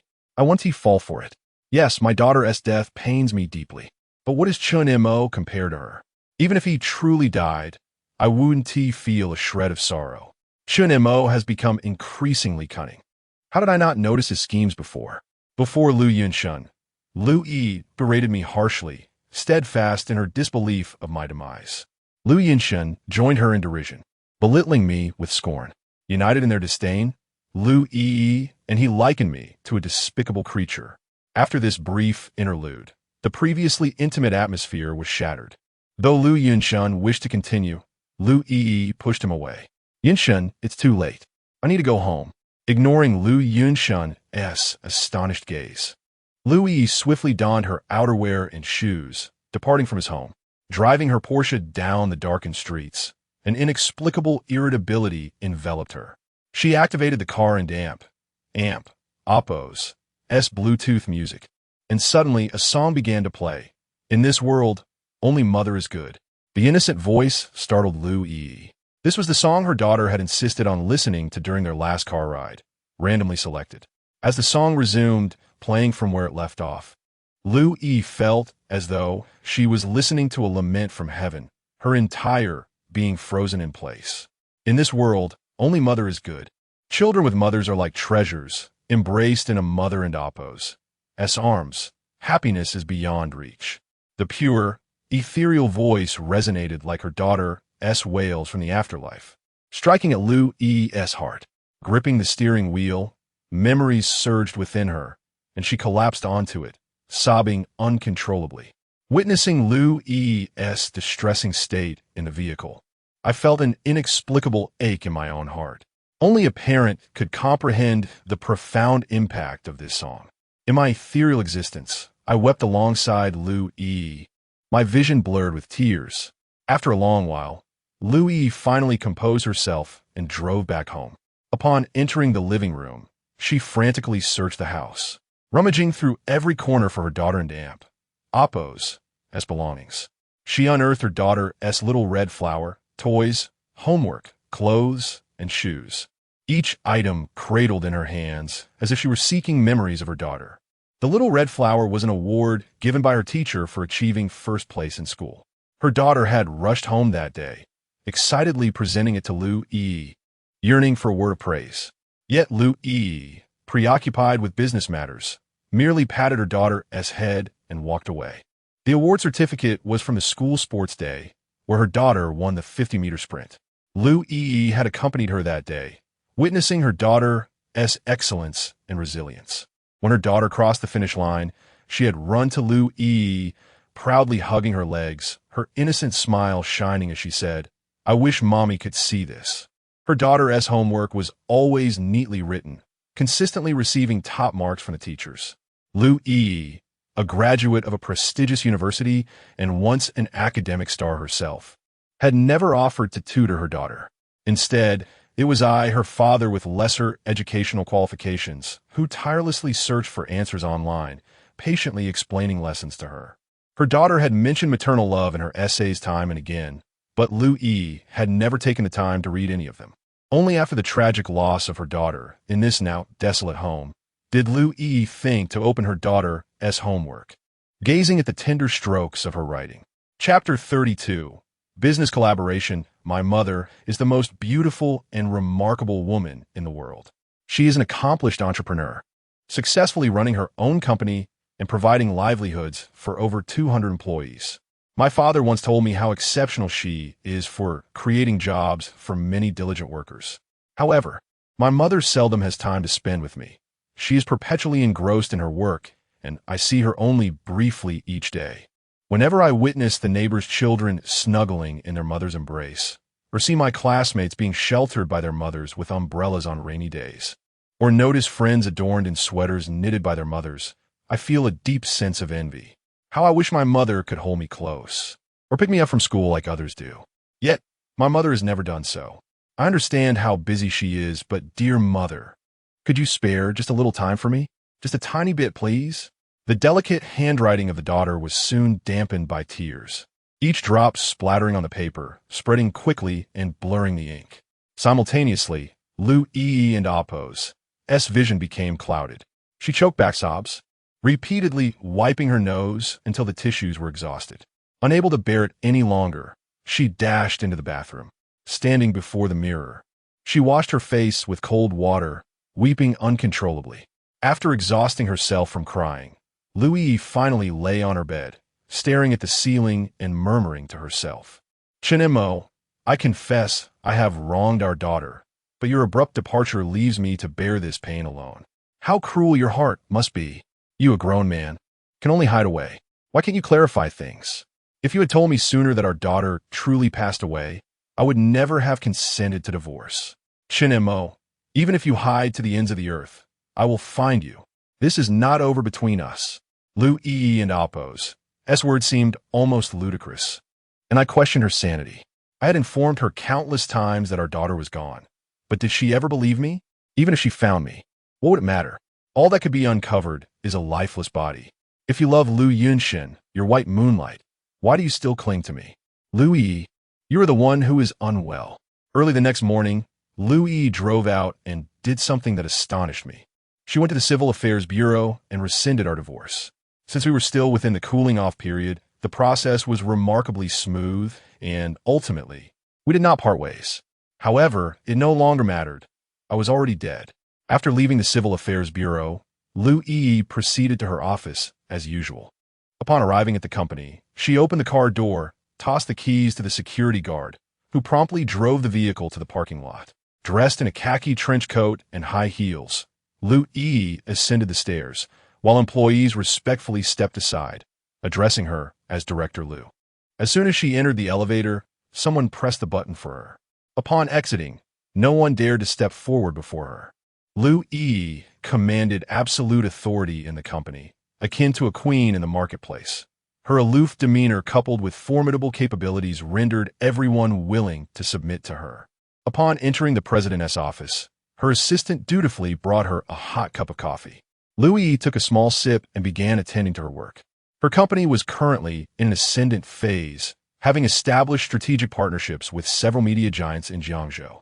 The most pressing issue weighing on Lu Yi's mind was her desire to collaborate with Jinli Media to co-develop a blockbuster short drama. However, the chairman of Jinli Media was a particularly cautious businessman, hesitating to accept the olive branch Lu Yi had extended. In her eagerness to impress, Lu Yi devoted considerable time crafting 6 distinct PowerPoint presentations and 8 marketing proposals to demonstrate her sincerity. Yet, she still failed to sway Chairman Chen Jinghua of Jinli Media. While she was deep in thought, contemplating her next strategy, her secretary entered and reported, "Director Lu, Andy, the chairman's assistant from Jinli, has arrived and wishes to meet with you." "Really?" Lu Yi exclaimed, brimming with excitement as she quickly rose to her feet. The fact that Jinli had sent a representative indicated that the collaboration was promising, and Lu Yi could not afford to be negligent. "Please, show her in." Once the secretary exited, Lu Yi stood in her office, filled with anticipation. If she could secure a partnership with Jinli Media to develop a major production, her company would undoubtedly achieve renown and firmly establish itself in Jiangzhou and Oppo's media industry. Just as she was reveling in her anticipation, the office door swung open, and the secretary ushered in a woman clad in a suit. This woman was Andy, the chairman's assistant from Jinli Media. Lu Yi approached warmly, extending her hand. "Hello, Andy. It is an honor to finally meet you. You are too humble, Director Lu. I am here representing the chairman to discuss potential collaboration. It is a privilege to collaborate with Jinli. Please have a seat." After welcoming Andy to sit, Lu Yi instructed her secretary to prepare coffee and snacks. The secretary nodded and exited, leaving just the 2 women in the office. Lu Yi wasted no time and spoke directly. "Chairman Chen is a senior figure in our media industry, someone I deeply admire. To be candid, I am but a novice, still lacking in experience and eager to learn from my predecessors. I sincerely hope that Chairman Chen might grant me an opportunity to gain some insights." Andy smiled and nodded, acknowledging, "Director Lu, your accomplishments at such a young age are evident, or else the chairman would not have sent me here. Let's skip the pleasantries. Here is my latest proposal. I hope you will take a moment to review it." Lu Yi handed over the document. As Andy perused it, her expression remained neutral, neither praising nor criticizing. She then looked up and asked earnestly, "Director Lu, may I inquire if Mr. Chen is present?" Lu Yi was taken aback and responded, "Mr. Chen? Which Mr. Chen do you mean?" "Your husband, Chen Mo, Chapter 33. Finding Chen Mo? Lu Yi inquired, her confusion palpable. What was the relevance of mentioning Chen Mo at this moment? To be frank, the chairman agreed to this collaboration solely because of Mr. Chen. Our CEO holds Mr. Chen in high regard. Might we request Mr. Chen to join us for a discussion?" Upon hearing this, Lu Yi and Oppo's expression soured. "What does our collaboration have to do with Chen Mo?" Andy explained, 6 years ago, Mr. Chen released a song titled "And Oppo's, Chong and Oppo's, an ode, and Oppo's. The chairman is quite fond of this piece and perceives it as having significant commercial potential, thus wishing to use it as the theme song for a new drama.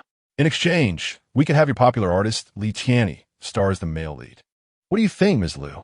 If you are unable to decide, perhaps we could have Mr. Chen come out to discuss it."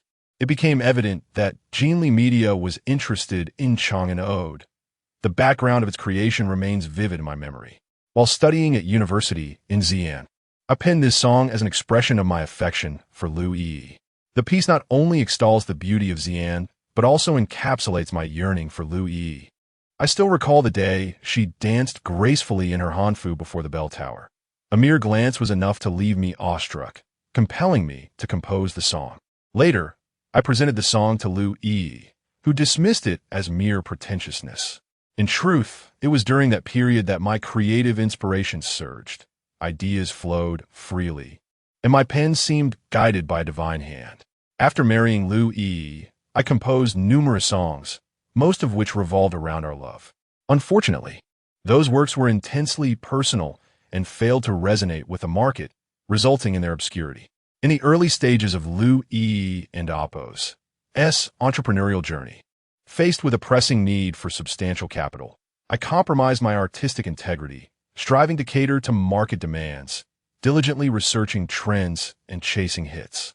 Eventually, I gleaned some insights, shifting my focus from expressing my own sentiments to crafting melodies that audiences desired, leading to a few successes. I earned a considerable sum, all of which I invested in various forms into Lu E and Oppo's company, aiding her ascent from a novice to a business magnate. Yet, she remained blissfully unaware of my sacrifices. As I continued to conform to market expectations, I drained my creativity, no longer able to produce songs that resonated with my soul. Coupled with my responsibilities toward Lu E and our daughter, I ultimately laid down my pen. Lu E would never know the dreams I relinquished for the sake of love. As I once believed, she embodied my aspirations. By the time I realized the truth, it was far too late. Lu E stood frozen, reeling from Andy and Amp, Oppo's revelations. She could hardly fathom that Gene Media's willingness to collaborate stemmed from my influence. In her eyes, I was but an inconsequential figure. Yet now, this small person had become pivotal to her company's trajectory, capable of determining its fate, an acceptance that Lu E found utterly intolerable. Her complexion paled as doubt and confusion swirled within her. Andy, is there any aspect of the proposal that requires revision? I can rectify it immediately. If you find our offer lacking in sincerity, I can concede a greater share of the profits. Before she could finish, Andy interjected, Ms. Lu, I believe you misunderstand. Our chairman has no interest in your proposed terms. The sole reason we are here today is due to Mr. Chun and Oppo's influence. This revelation deepened Lu E's distress, yet she could only stifle her frustration.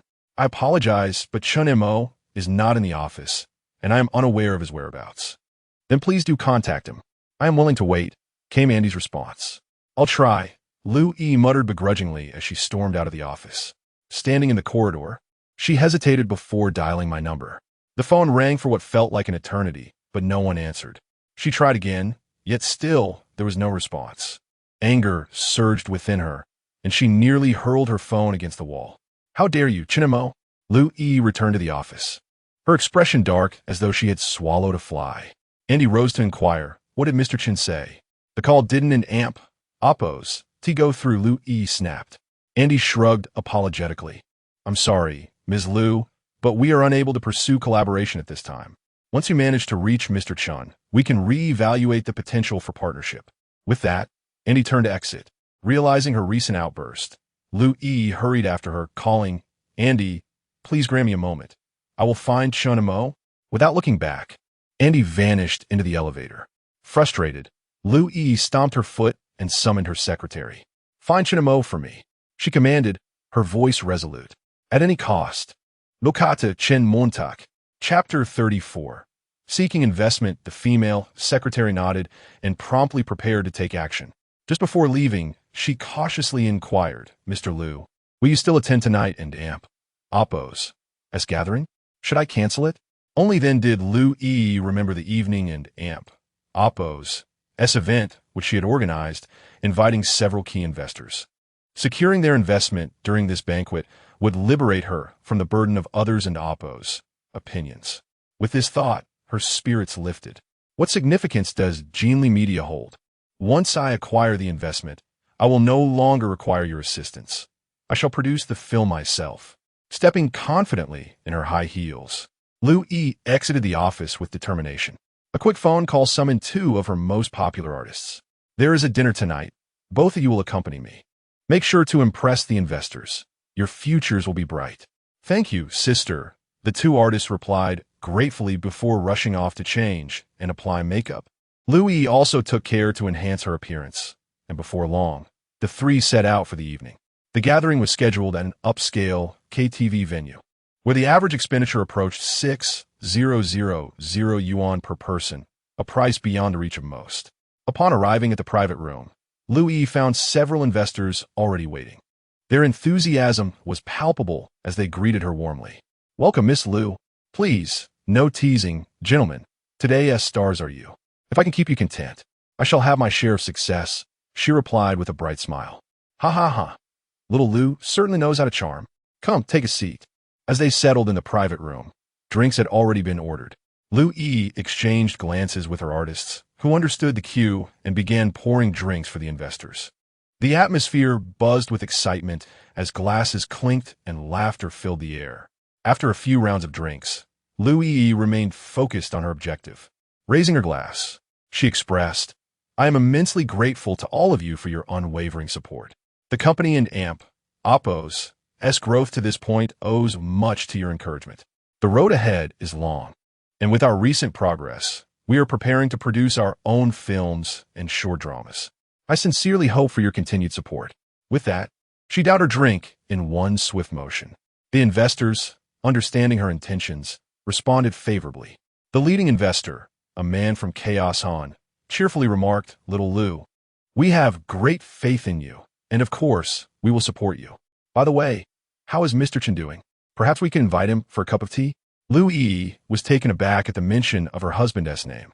The individuals present were formidable tycoons from Jiangzhou, renowned investors in the film industry. It was surprising that they would even acknowledge someone of her modest stature. "Mr. Song, do you know Chen Mo? What business do you have with him?" "Not quite an acquaintance, but we have certainly heard and admired Mr. Chen's songs. We are looking to create a music program and desire an exclusive interview with him. Yet we have been unable to reach him. Since you are his wife, perhaps you could facilitate this and persuade him to appear?" Liu Yi's eyes widened in astonishment, a complex expression flickering across her face. She never imagined that these influential figures would appreciate her husband's music. "Ha ha ha. Little Liu, your close relationship with Mr. Chen should make this a simple task. My partners are quite adamant that only Mr. Chen's interview would elevate the program's value and enhance its quality. Indeed, only someone as exceptionally talented and humble as Mr. Chen deserves to be our inaugural guest." After the Chaos Han man finished speaking, Louis' expression grew intricate. After a moment in Oppo's pause, she responded, "Chen Mo has been rather busy lately, but I will do my best to persuade him." Chapter 35. When Shan observed that Louis' responses were rather tepid. With the adeptness typical of a businessman from Chaozhou, he chuckled lightly, saying, "No worries, no worries. It and Oppo's. It's only natural that someone like Mr. Chen is difficult to invite. I wouldn't want to impose. However, dear Liu, your artists have not released any remarkable new songs recently, which indeed makes it challenging for us to invest. I do not mean to offend, but it has been a while since you produced new work. One cannot solely rely on past successes. I present you with an opportunity. If you can release a hit song within a month, we shall invest without hesitation." Upon hearing this veiled suggestion, Liu Yi nodded vigorously. "I understand, Mr. Song. This task is not daunting. I am confident I can arrange for Xiao Yang and Xiao Li to release a new single that will capture the internet's attention." "That is splendid. Let us drink." Liu Yi accompanied several prominent businessmen, toasting and exchanging pleasantries, creating a lively atmosphere in the private room. In her pursuit of pleasing the investors and securing the funding, Liu Yi fully committed herself, consuming several bottles of red wine. She felt obliged to accept every drink offered by the executives, and by the end of the gathering, she could barely stand. With flushed cheeks resembling the fiery clouds at dusk, and reeking of alcohol, Liu Yi bid farewell to the executives. Her two artists fared even worse. Completely overwhelmed, staggering out of the KTV, Liu Yi, in a daze, stumbled to the roadside and, clinging to the last vestiges of clarity, called for a designated driver. By the time she arrived home, it was well past midnight. Ascending the stairs to her abode, she was immediately beset by nausea and hastily rushed to the bathroom. Crouching beside the toilet, she was engulfed by waves of vomiting that persisted for 30 minutes, until even bile was expelled, leaving her in utter misery. Tears glimmered in her reddened eyes as she suddenly recalled me, whispering, Chunimo, Chen Montak. Alas, there was no one left willing to sacrifice themselves for her, to shield her from the effects of alcohol. No one remained to gently pat her back during her distress. The night of debauchery left Lu Yi with a pounding headache upon awakening the next day.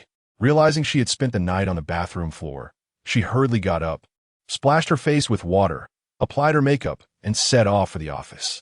An important task awaited, the release of a single for her popular young artist, which must be propelled to success to instill confidence in potential investors. This endeavor was not beyond Lu Yi's capabilities, as her company had a regular collaborator, a talented lyricist and composer named Wenshan. Every previous song of the young artist had been penned by Wenshan, ensuring their success. However, unbeknownst to Lu Yi, this individual would never again write for her, for Wenshan had passed away. I am Wenshan. For 7 years, this pen name had been my identity, crafting numerous beloved songs for Lu Yi's company, aiding it in establishing a foothold in Jiangzhou. There had been offers to lure me away for exorbitant sums, even reaching 8 figures, yet I remained steadfast, dedicated solely to Lu Yi and Oppos, as cause, earning but a meager living. Many labeled me foolish and questioned my motives, asking why I would write songs without seeking profit. Was it for sentiment? Others doubted whether the offers were simply insufficient to entice me. I explained that it was never about the money. In this lifetime, I only wished to create for Lu Yi. Thus, an unspoken truth circulated within the entertainment circle. The esteemed lyricist Wenshan had signed an exclusive contract with Lu Yi, making it impossible to lure him away, regardless of the price. From that day forward, no one dared to pursue me, and the music industry offered Lu Yi the respect she deserved, contributing to her prominence in Jiangzhou. Lu Yi had never suggested increasing my compensation, nor had she contemplated providing me with additional rewards. Perhaps in her eyes, I was merely a fool, a talent machine working for her benefit without a second thought. Indeed, I was a fool, as was customary. Lu Yi directed the marketing department to contact Wenshan, requesting a new single for her young artist. However, the response from the marketing team left her astounded. They could not reach Wenshan. Messages sent to him went unanswered. Wenshan was an enigmatic talent, and no one knew his phone number. Lu Yi had never made an effort to contact him directly over the years. Now, unable to locate him, anxiety began to grip Lu Yi. How could this happen? Everything was fine, so why had a problem suddenly arisen? What was she to do now? Feeling helpless, she unleashed her frustration on the marketing team, but it bore no fruit. She searched the entire company for anyone who might know Wenshan's whereabouts, but to no avail. Just as Lu Yi neared a breaking point, her secretary approached, saying, Director Lu, I recall a time when we also couldn't reach Wenshan. At that moment, Mr. Chun happened to bring you lunch and, upon hearing of the issue, volunteered to handle it.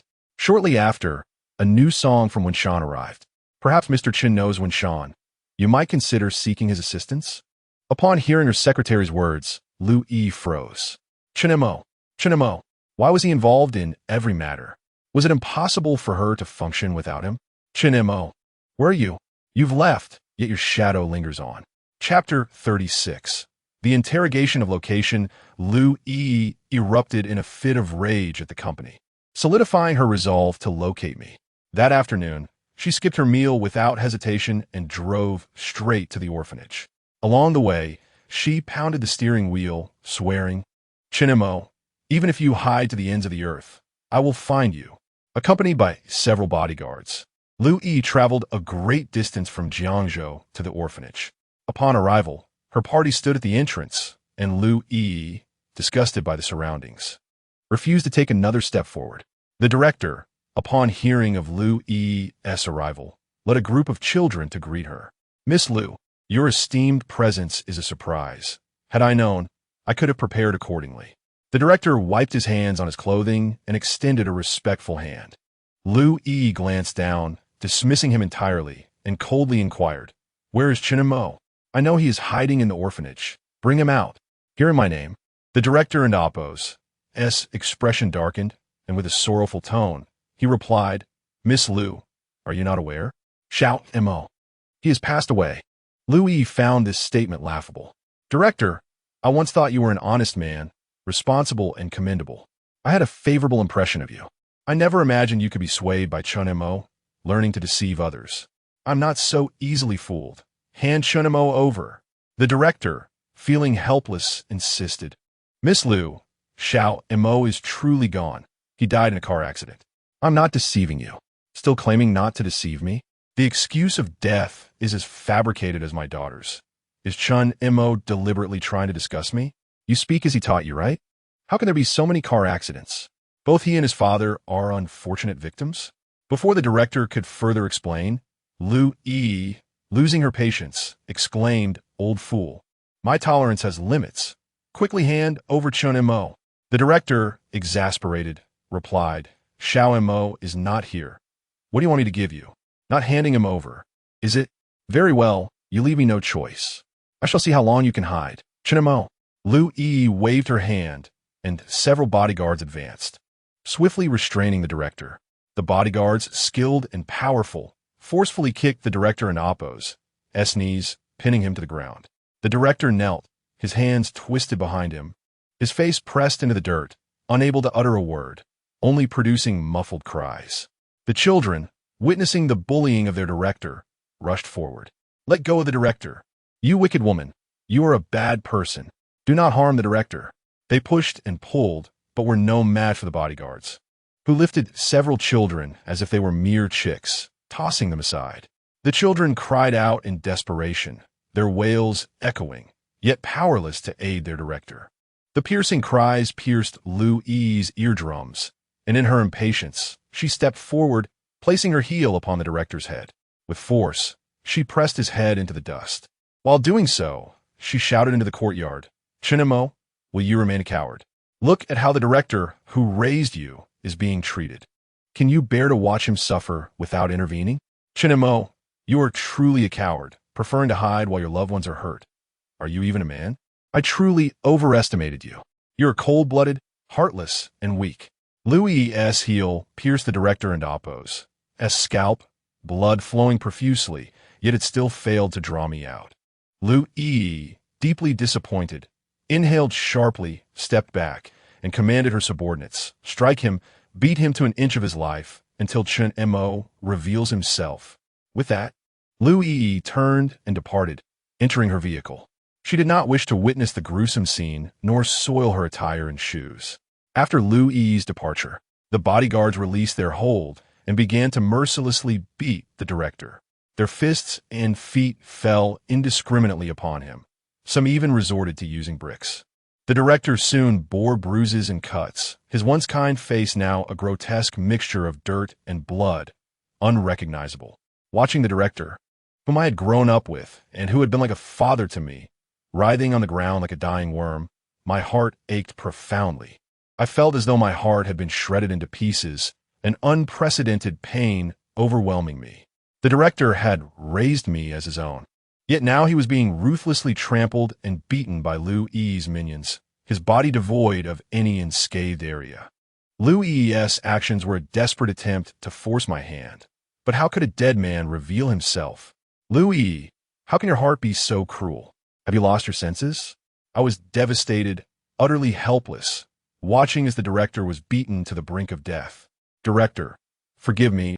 I am sorry for my unfilial behavior. My greatest mistake in this life was loving Louis. If there is a next life, I promise to honor you properly." I screamed in anguish, yet no one could hear my cries. I could only watch helplessly as the director was battered. Blood spurted forth, his nose askew, as if a sauce shop had opened, with the salty, sour, and spicy flavors oozing out. Observing his deterioration, I realized the director's life force was waning. He ultimately fell into unconsciousness. After what felt like an eternity, Louis finally emerged from her car and approached. Glancing at the bloodied, battered director, she coldly inquired, "So, is he dead?" A bodyguard responded, "He still breathes, but his future is ruined. He will likely spend the rest of his days in a wheelchair." Louis nodded. "Well then, take him to the hospital. Do not let him die. I do not believe Chun-mo will not visit him while he is there." "Understood." The bodyguards dragged the director away. Louis, her expression devoid of emotion, stared into the orphanage, murmuring to herself, "Chun-mo, your heart is indeed ruthless. How resolute you are. To not reveal yourself even now. I must have underestimated you. Perhaps you are truly not here, but I shall find you nonetheless. You cannot escape my grasp. Chapter 37. Tormenting Song Ning, Lu Yi summoned her secretary to address the orphanage's affairs, replacing the director. Following this, she ostentatiously donated a sum to the orphanage before departing in her car. En route, the secretary inquired, "Ms. Lu, where shall we proceed?" Lu Yi, gazing ahead with unwavering resolve, declared to find Song Ning. After extensive inquiries, Lu Yi located Song Ning's workplace. Song Ning was employed at a prestigious tertiary hospital in the city center, specializing in surgery. Her lifelong aspiration had been to become a physician, alleviating the suffering of others. Though reclaimed by her biological parents after leaving the orphanage, Song Ning's life remained arduous. Through relentless dedication, she ascended from a nurse to a doctor, owing to her exceptional skills and unwavering commitment to learning. Song Ning cherished her profession, consistently arriving early and departing late. She had garnered a stellar reputation among her patients. Notably, during a volatile incident involving a disgruntled patient wielding a knife, Song Ning bravely intervened, pacifying the individual through sincerity and courage, averting potential casualties. However, she sustained a laceration to her hand, which left a permanent scar. Indeed, Song Ning was a veritable paragon of medical virtue, a benevolent healer of the people. At that moment, Song Ning was attending to a patient in her consultation room when Lu Yi, accompanied by a cohort of bodyguards, stormed in, toppling a medicine rack in the process. Song Ning, wide-eyed, was seized by two security guards before she could utter a word. Lu Yi tersely commanded, "Take her away." Song Ning was forcibly dragged out, protesting, "What are you doing? Is there no justice? This is a hospital, not a place for your transgressions. Release me." "Lu Yi, what do you intend to do?" Song Ning desperately struggled, but to no avail as she was hauled out of the hospital premises. The commotion attracted the attention of hospital administrators and security personnel, who rushed to investigate. Lu Yi, with her hands tucked in her trench coat, haughtily proclaimed, "This woman seduced my husband, and I have irrefutable proof. I intend to teach her a lesson." The onlookers immediately grasped the situation, a classic case of confronting a mistress. They ceased any thoughts of intervention, instead anticipating the unfolding drama. Song Ning vehemently refuted the accusation. "No, I did not. Do not heed her fabrications." Lu Yi scoffed. "Dare you deny being in close contact with Chun Mo recently?" Song Ning stammered, "I did accompany Chun Mo recently, but we are merely friends. I'm not a mistress." Her words were met with murmurs of disbelief. The crowd, now fully apprised of the situation, sided with Lu Yi, directing their censure towards Song Ning.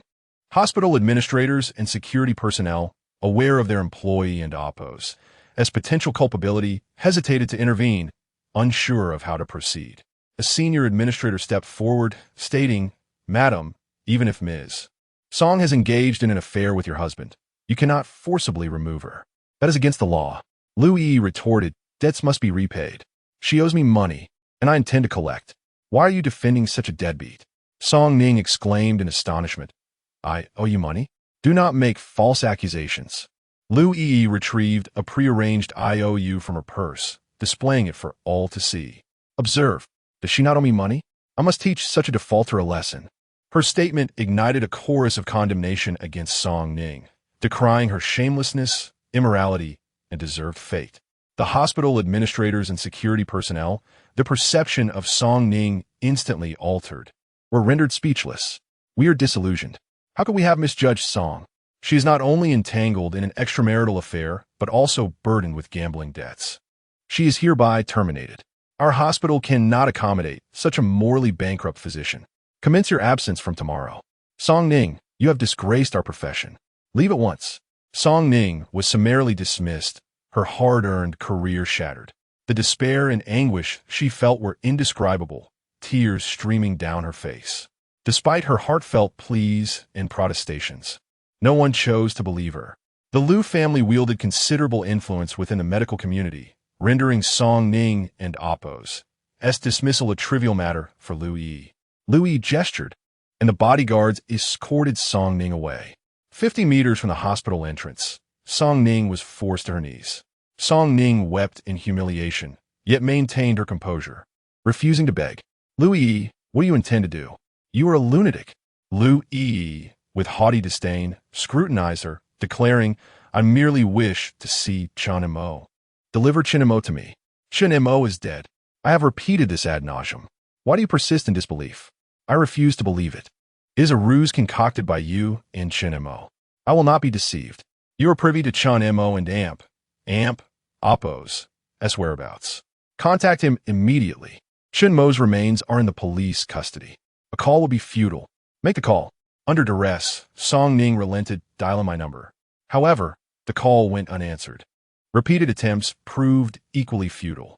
Song Ning cried, I forewarned you. No one will answer. How can a deceased person answer a telephone? Enough. Lu Yi angrily interjected, delivering a forceful slap across Song Ning's face. The resounding impact reverberated through the air, leaving a vivid mark on Song Ning's cheek. The sight of the egregious welt caused me immense pain. Lu Yi, you fiend. Direct your malice towards me, not Song Ning. You're truly deranged. Despite my demise, why do you persist in harming those around me? I shall haunt you for eternity, Lu Yi. You shall face retribution. Chapter 38. A memorial service bereft of any semblance of compassion, Willow treaded forcefully on Nigel and Oppo's hand, eliciting a piercing shriek as his once handsome face contorted in agony. I watched, my heart aching, yet powerless to intervene. I yearned to seize Willow by the throat, to drag her into the abyss. With each crushing stomp, Willow unleashed a torrent of fury. Nigel, I know you're lurking somewhere. How can you forsake your daughter in her hour of need? Have you no conscience? This is your last chance. Surrender to me, or face the consequences. Willow relented, granting Nigel a 3-day reprieve. Should he fail to deliver me, she vowed to disfigure Nigel, render the headmaster a vegetable, and incinerate the orphanage. With this dire warning, Willow departed with her entourage, her desperation driving her to extremes in her relentless pursuit. But I was already gone. How could a phantom materialize before Willow? Upon returning to her office, Willow remained undeterred, continuing her global search for a man who no longer existed. Simultaneously, consumed by remorse for her daughter, Willow conferred with her parents and resolved to hold a memorial service. The ceremony took place at the family estate, an ostentatious affair. Countless luxury vehicles lined the streets, and throngs of mourners, clad in traditional white, gathered to pay their respects to the departed young lady. A gentle rain fell upon the day of the funeral, as thousands of black umbrellas shielded the senior members of the family. Willow, draped in mourning attire, stood solemnly in the rain, attended by her cherished confidant, Lucas, who held an umbrella aloft. The mournful strains of the Swana intertwined with the sharp crackle of firecrackers, amplifying the somber atmosphere. A pall of grief hung heavy in the air as the assembled multitude escorted my daughter on her final journey. In life, she had been deprived of her mother and Oppo's affection. Yet in death, she was honored with a lavish memorial. Dignitaries from across the land, along with a host of family members, including Willow's cousins, attended this solemn occasion. Willow clutched her daughter's urn, tears streaming down her face as she teetered on the brink of collapse. Her parents rushed to her side, offering solace. Willow, my dear, you must take care of yourself. Her father and Oppo's countenance darkened as he noted my absence. Willow, where is Nigel?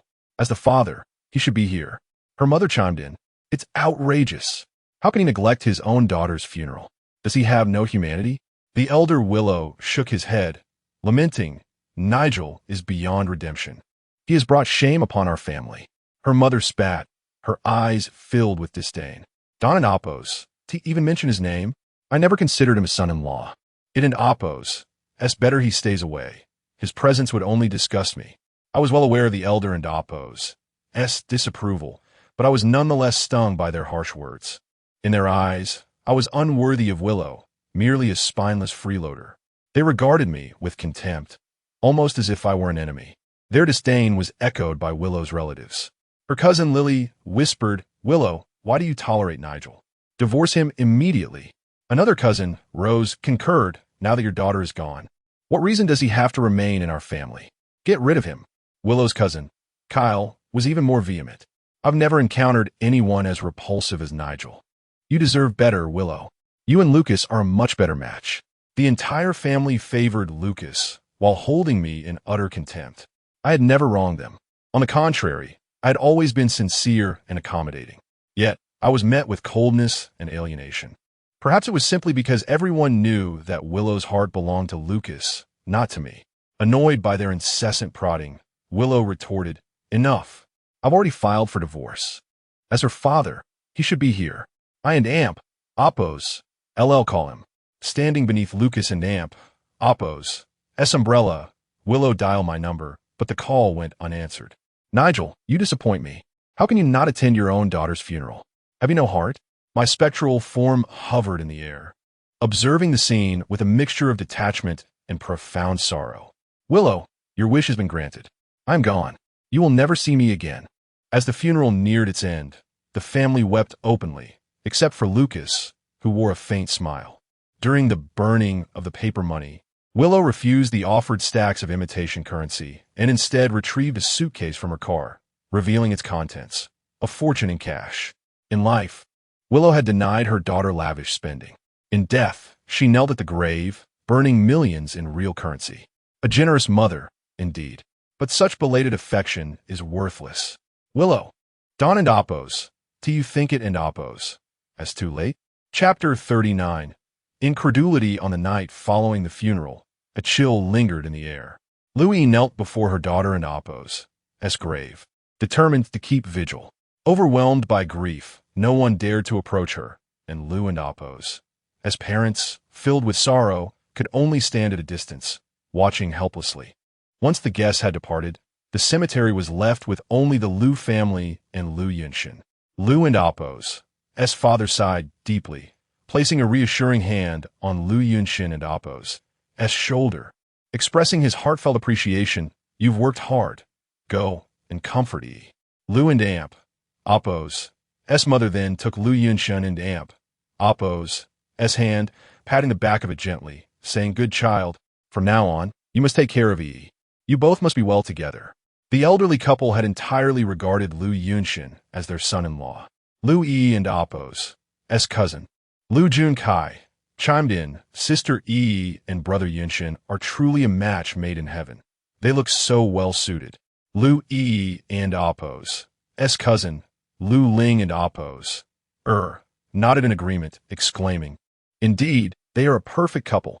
A female CEO from a media company and a talented financial scholar studying abroad. Together, they are like celestial beings." Lou Yi's cousin, Lou Hongzhuang, added her voice to the chorus, disparaging Chunamo, unlike that Chunamo, who is utterly repulsive. "My sister marrying him is like a flower planted in cow dung. I've never been able to tolerate it." The Lou family held me in utter disdain while elevating Lou Yunshin to the heavens. Moreover, they called Lou Yi over, intending to take a family photo. Despite her reluctance, Lou Yi acquiesced under her parents' and Amp, Oppos, insistence. She stood hand in hand with Lou Yunshin, surrounded by family, resembling a heartwarming family portrait. Lou Yunshin had taken the place I was supposed to occupy, unspokenly accepting the role of Lou's son-in-law. No one dared to utter a word against it. The family photo exuded warmth, reminding me of a previous family portrait taken by the Lou family. Unfortunately, I was absent from that photograph. Why was I not included? Because I was the one behind the camera. Observing the stark contrast in how Lou Yi's family treated me versus Lou Yunshin was disheartening. My efforts over the years within the Lou family had truly been in vain. After the photo was taken, the Lou family dispersed, leaving only Lou Yunshin standing in place. After a moment, he approached Lou Yi and enveloped her in his embrace. "Yi, I will stay with you tonight." "Thank you, Yunshin. Do not mention it. You are my closest person. Of course, I must be here for you in your darkest hour." "Yunshin, we will be happy together, one and Oppos. Tiwi?" "Of course." As the night passed, dawn broke, and Lou Yi and Lou Yunshin could no longer endure the vigil, departing the cemetery to rest at home. The 3-day deadline passed in the blink of an eye, and Lou Yi suddenly remembered that Song Ning had yet to hand over my remains. Unwilling to accept this, she sought out Song Ning once more. Song Ning, however, could not relinquish a deceased person, so she reluctantly visited the police station. Her intention was not to file a complaint against Lu Yi, but rather to claim my body for a proper burial. Having lost her job, she had ample time to handle my affairs, and her sole wish was to see me laid to rest peacefully. Inside the police station, Song Ning met Officer Wang and recounted the nature of our relationship. Officer Wang sighed, expressing his regret. According to regulations, without familial ties, one cannot claim a body. You should contact Miss Liu and have her come. But Liu Yi refuses to believe that Chun Mo is dead. I've told her countless times. Alas, there is nothing we can do. Chun Mo is a pitiful soul, burdened with such a wife. It is truly unfortunate. Officer Wang, may I take Chun Mo's belongings? Certainly. You may take them. Thank you. Miss Song, it is evident that you held a deep bond with Chun Mo. There is something I feel compelled to share with you. Regarding the accident that befell Chun Mo and Appo's daughter, I suspect there may be foul play involved. It might not have been an accident, but rather a premeditated act of murder. However, we currently lack sufficient evidence to draw a definitive conclusion. I called Chun Mo. He was in a rush to meet me when he fell into the river and drowned. To be honest, I feel quite guilty about it, which is why I wanted to reveal the truth to you. Not an accident? Murder? Song Ning was taken aback, struggling to comprehend. The losses of Qingqing and me had already inflicted a heavy toll on her, and now she was confronted with even graver implications. Her mind buzzed with confusion, and it took her a moment to regain her composure. She meticulously processed this information, silently resolving that she must not allow Qingqing to have died in vain. She must uncover the mastermind behind it all. No wonder such a fine child could vanish without a trace. It turns out someone had harmed her. I will spare no effort to find the murderer, ensuring that both Chun Mo and Qingqing can rest in peace. Clenching her fists, Song Ning vowed with unwavering determination. Officer Wang, noticing her fervent demeanor, cautioned, "Do not act too impulsively. It is our duty as police to handle the case and investigate the truth. You should return home and await news. I will inform you of any developments." Song Ning nodded absently and turned to leave. Upon returning home, she resolved to arrange a simple funeral for me. Though not grand, it symbolized a remembrance and care. Meanwhile, my wife, Lu Yi, remained blissfully unaware of my death, spiraling into a frantic search for me. Having exhausted every avenue, Lu Yi sought to vent her frustrations on Song Ning. Through various inquiries, she discovered Song Ning's residence. Driving there, she arrived at Song Ning's home. Bang, bang, bang. Lu Yi angrily pounded on the door. When it opened, Song Ning appeared clad in white mourning attire, with tear-streaked cheeks. Lu Yi, bewildered, heard Song Ning ask, "What brings you here?" "I'm here to find Chun Mo. I want him to come out." "Chun Mo is dead. How many times must I tell you?"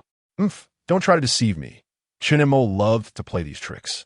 "I won't fall for your scheme. Chun Mo died because of you. What right do you have to seek him? Go back to your white moonlight. Get out of my way."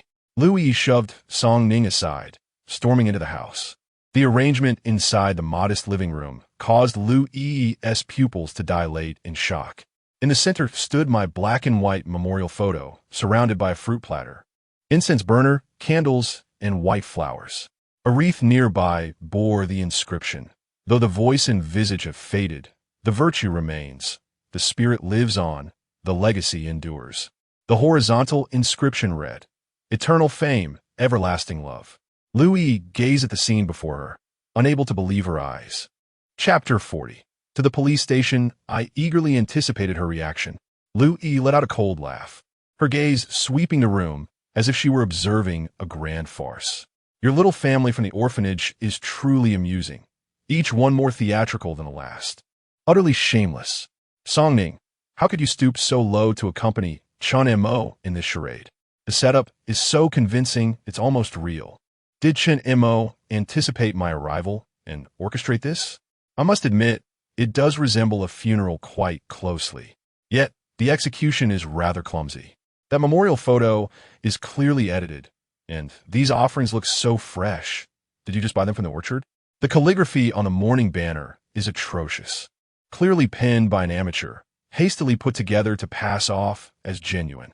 I say, Song Ning, even if you're deceiving me, at least put in some effort. Do you truly believe I am as naive as a 3-year-old? Lu Yi was utterly unconvinced of my demise, pointing around the living room with an air of self-satisfaction, as if reveling in our supposed blunders. Song Ning, weary of her antics, laid bare the truth. Lu Yi, I concede that the funeral is rather modest. But it was Chun Mo's wish. He did not want an extravagant send-off. Chun Mo is truly deceased. He suffered from stomach cancer and had little time left. After donating a kidney to Lu Yunshun, his strength waned further, and he tragically fell into a river while driving, his body submerged for 3 days and nights. Chun Mo's remains are currently at the police station. If you doubt me, go see for yourself. No, impossible. You cannot deceive me. Chun Mo would never die. How could he bear to leave? Lu Yi shook her head vehemently, perhaps overwhelmed by the somber decor of the living room. She turned and dashed out of the house. Song Ning's declaration of my body being at the police station did not convince her. She resolved to witness it with her own eyes. Sliding into the car, Lu Yi gripped the steering wheel and set the navigation to the city police station. Barely half a kilometer down the road, her phone rang. It was Lu Yunshun. Hello, Yunshun. What is it? I got caught in the rain yesterday and think I might have caught a cold. Could you come keep me company? I'm busy right now. You should rest, she replied, coldly hanging up the phone, surprising me. Wasn't Lu Yunshun at the top of her priorities? Why did it seem she was more concerned about me now? I found her increasingly inscrutable. With remarkable haste, Lu Yi drove to the police station. Upon arriving, she sprinted inside.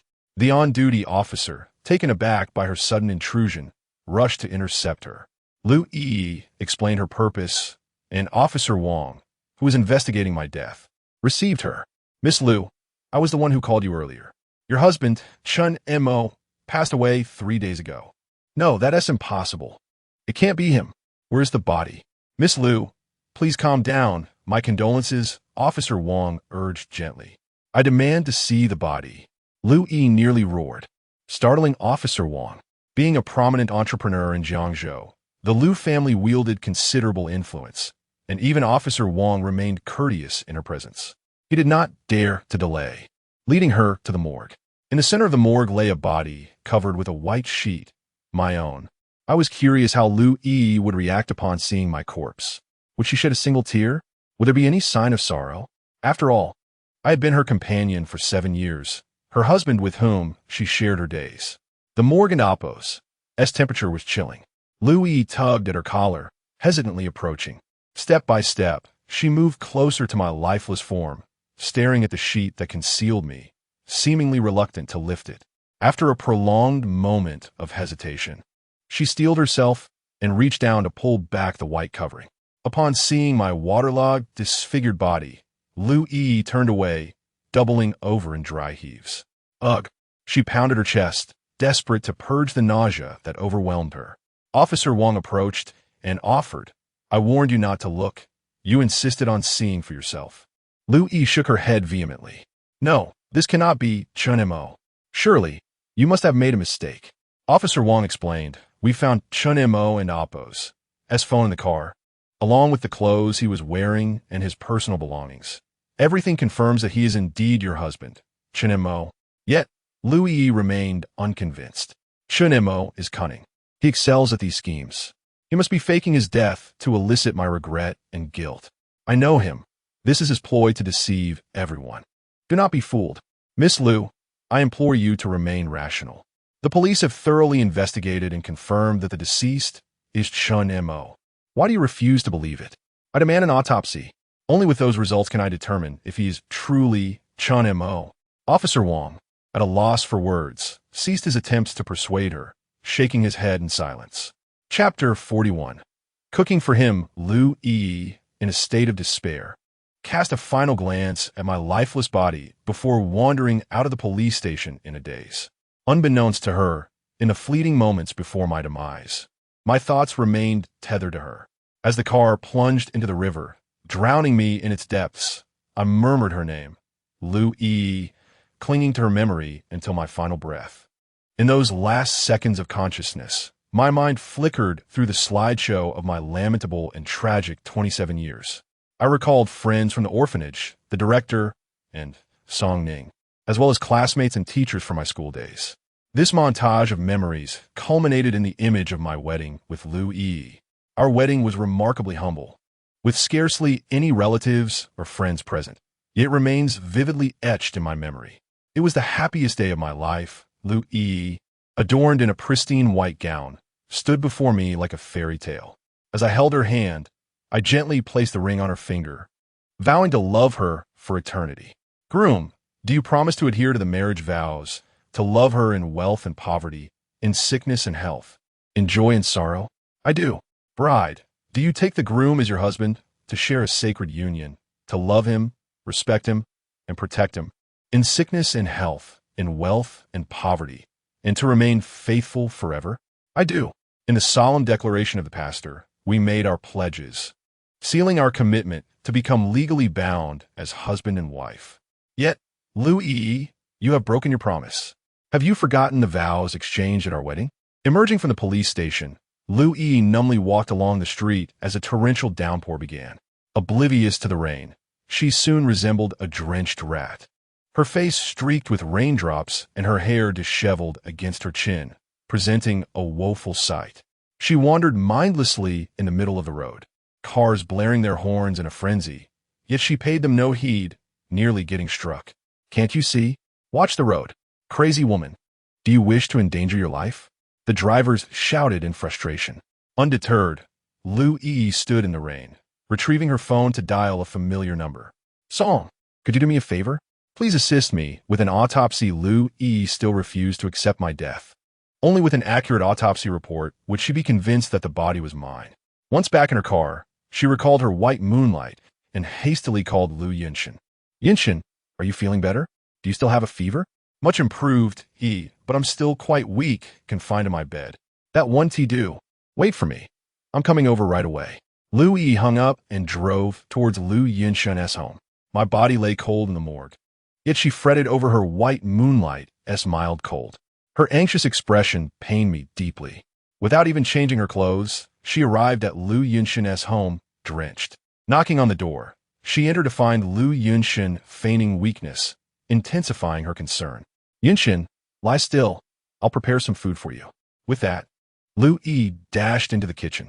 Having never cooked before, the young lady searched online for tutorials, endeavoring to prepare a warm dinner for her white moonlight. She washed potatoes, gathered vegetables, and busied herself at the cutting board. In the process of slicing potatoes, her clumsy hands faltered, and she accidentally cut her finger. The delicate, fair finger opened a wound, blood trickling forth. I felt a pang of sorrow at the sight. Yet Lu Yi, enduring the pain, merely rinsed it briefly before continuing her culinary efforts. After much effort, she finally completed the dishes. However, when she checked the rice cooker, she accidentally scalded her hand, a large blister forming instantly. Lu Yi swiftly withdrew her hand, blowing on the burn while hastily rinsing it under cool water. I could only imagine her pain, yet my heart ached even more. Lu Yi, we have been married for 4 years, and you have never prepared a meal for me. Yet you humble yourself to such lengths for your white moonlight. You finally comprehend the labor and hardships of cooking. Yet I have prepared meals for you for over 1,000 days and nights without a single word of gratitude from you. Your disregard for my efforts contrasts sharply with your unwavering remembrance of even the slightest kindness from Lu Yinshin. Lu Yi, how can one be so unjust? Moments later, Lu Yi emerged from the kitchen, carrying steaming plates of food, arranging them on the table. Upon seeing her, Lu Yinshin immediately approached her, his voice gentle and magnetic. You've worked hard. It's no trouble. You're unwell, and caring for you is only right. Please sit and eat. Let me taste the culinary skills of the beautiful lady. Lu Yinshin sat down, picked up his chopsticks, and took a small bite. Concealing his true expression, he praised, delicious. You possess an incredible talent for cooking, truly delightful. Really? Lu Yi beamed, then make sure to eat more.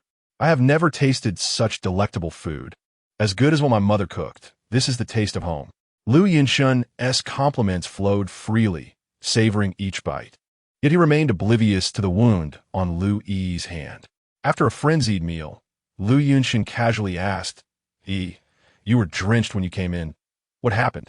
Lu Yi explained. The police called me today, saying they found a body suspected to be Chen Mo and asked me to identify it. Isn't that absurd? Chen Mo hasn't shown up for so long. Could something have truly happened? Impossible. He must be hiding.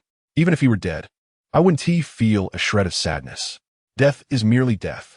Indeed, let us not concern ourselves with him and focus on our little life together. Yinshen, we will surely grow happier together. Chapter 42. Insomnia after dinner. Lu Yi took the initiative to wash the dishes. The young lady, unaccustomed to menial tasks, merely rinsed them under the tap in a haphazard manner.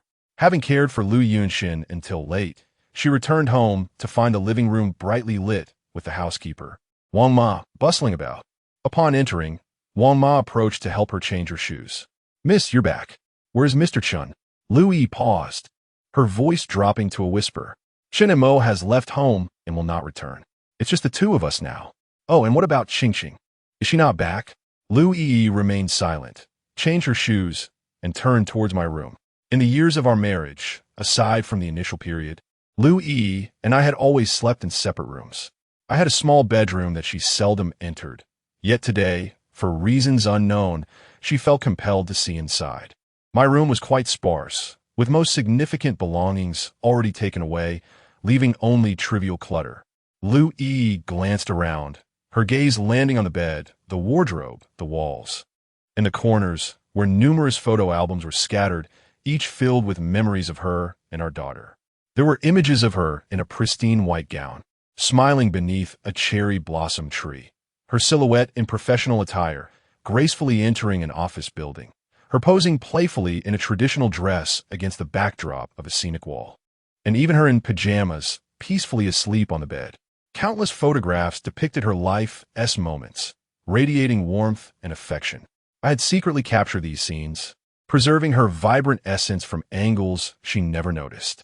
Each night, these images accompanied me into slumber. During the days devoid of Lu Yi's presence, they alleviated my longing. I loved her deeply, yet she remained oblivious to my feelings. At that moment, as Lu Yi surveyed the wall adorned with photographs and the albums on the cabinet, her eyes welled with tears. Like a cat whose tail had been stepped on, she erupted in fury, rushing over to tear down each photo, shredding them into fragments. The albums and frames from the cabinet met the floor with a crash as she trampled them underfoot. All the beauty I had meticulously captured was obliterated, much like our marriage. After venting her rage, Lu Yi, still unsatisfied, began rummaging through drawers, destroying anything that reminded her of me. Chen Mo, if you're leaving, then leave completely, vanish from my world. Why must you leave these reminders that make me think of you? She continued her rampage until, at the very bottom of a drawer, she discovered a medical report, causing her to freeze. Picking it up, she scrutinized the contents. But the terminology was too technical for her to fully comprehend. All she grasped was that I was ill. Lu Yi stiffened, retrieving her phone to dial a familiar number. Song forensic expert, could you please assist me once more? I need you to take a look at this report. She sent the medical report along with some stomach medication before hanging up. Emerging from my room, Lu Yi took a shower, her demeanor somewhat dazed, then returned to the bedroom to rest. Yet, lying in bed, sleep eluded her. During the time I was alive, Lu Yi rarely experienced insomnia, even under immense work pressure. Upon returning home, she was pampered with massages, warm foot baths, a cup of hot milk before bed, and her favorite incense wafting through the air. Every detail, from the room's temperature to the blackout curtains and the plushness of her pillows, was meticulously arranged by me.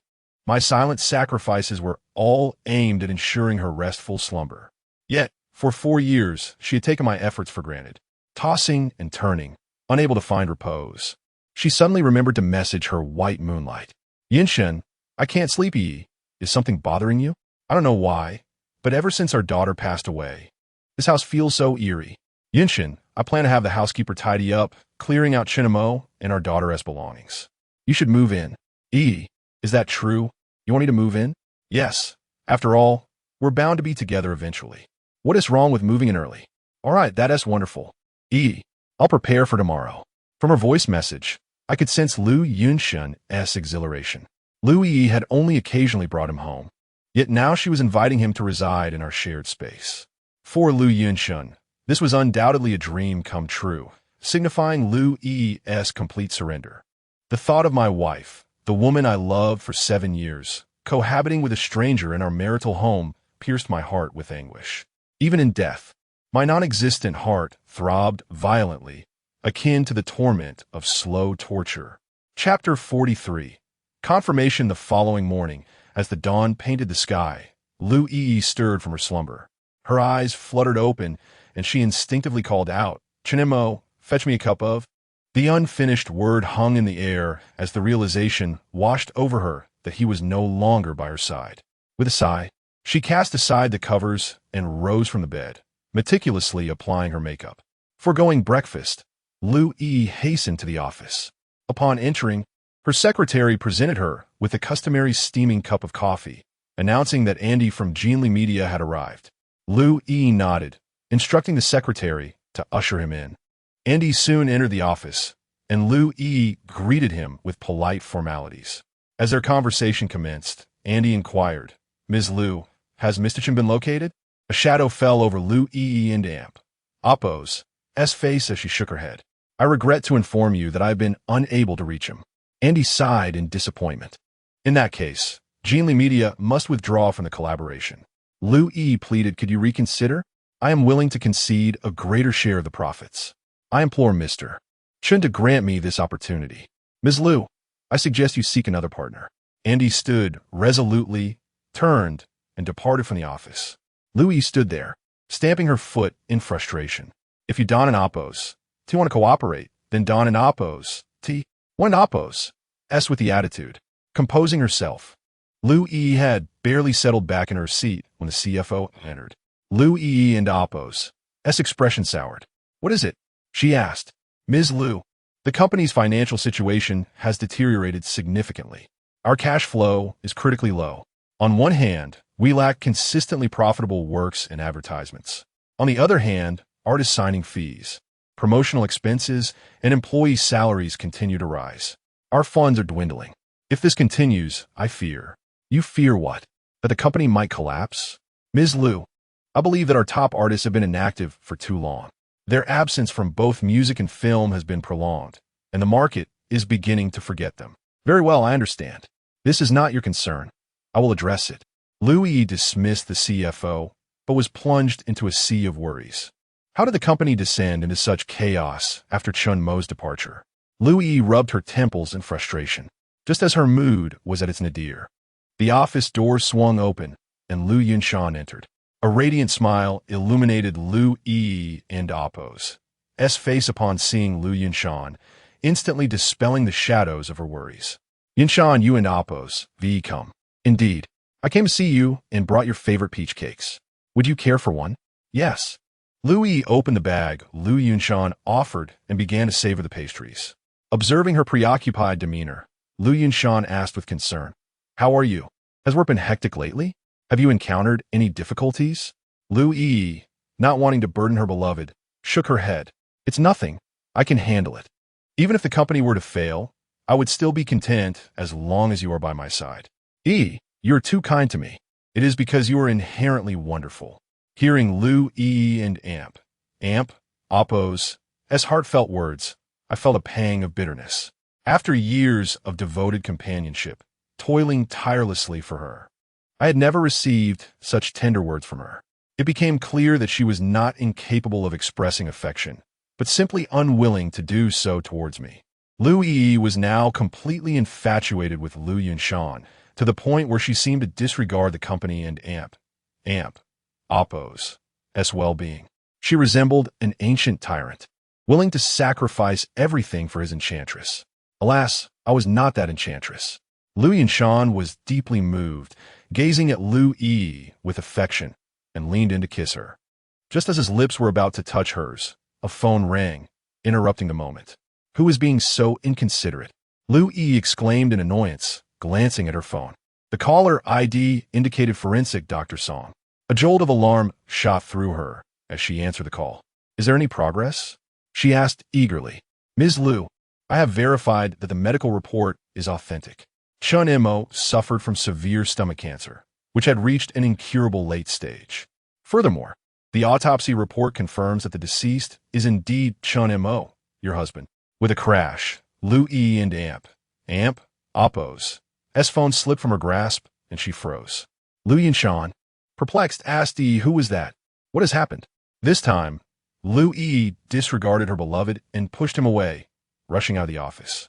Emerging from the company building, Lu Yi, teetering on her high heels, hurried towards the underground garage, nearly twisting her ankle several times. She found her Porsche, started the engine, and sped towards the police station. Throughout the journey, Lu Yi appeared lost, her eyes devoid of life. After approximately 20 minutes, she arrived at the station and rushed towards a morgue. A police officer attempted to stop her, asking whom she was seeking. Lu Yi simply repeated, "I must see Chun Mo. I must see Chun Mo's body." The commotion drew the attention of Officer Wang. Approaching Lu Yi, he spoke with a hint of mockery. "So, you finally accept that the deceased is Chun Mo?" Lu Yi, stripped of her former arrogance, approached Officer Wang and pleaded, "Please, allow me to see Chun Mo. I must see Chun Mo." Officer Wang sighed and eventually relented. Under his guidance, Lu Yi arrived at the morgue. My body lay beneath a white sheet. Lu Yi immediately recognized me and rushed forward. Tearing back the sheet, she gazed upon my disfigured face, her body stiffening, her eyes glazed. "Chun Mo, are you truly dead? Chun Mo, how could you die? Why? You fool! How dare you die without my permission?" Lu Yi seemed unable to accept my death, stumbling backward, squatting down, and retching. Finally, she collapsed to the floor, lost in thought. She never loved me, perhaps even despised me, so why was she unable to accept my death? What was the source of her grief? Chapter 44. By the river, Officer Wang observed Lu Yi's despondent demeanor and approached her with words of comfort, expressing his condolences. Lu Yi turned to him, her voice tinged with urgency as she inquired about the specifics of Chun Mo's demise.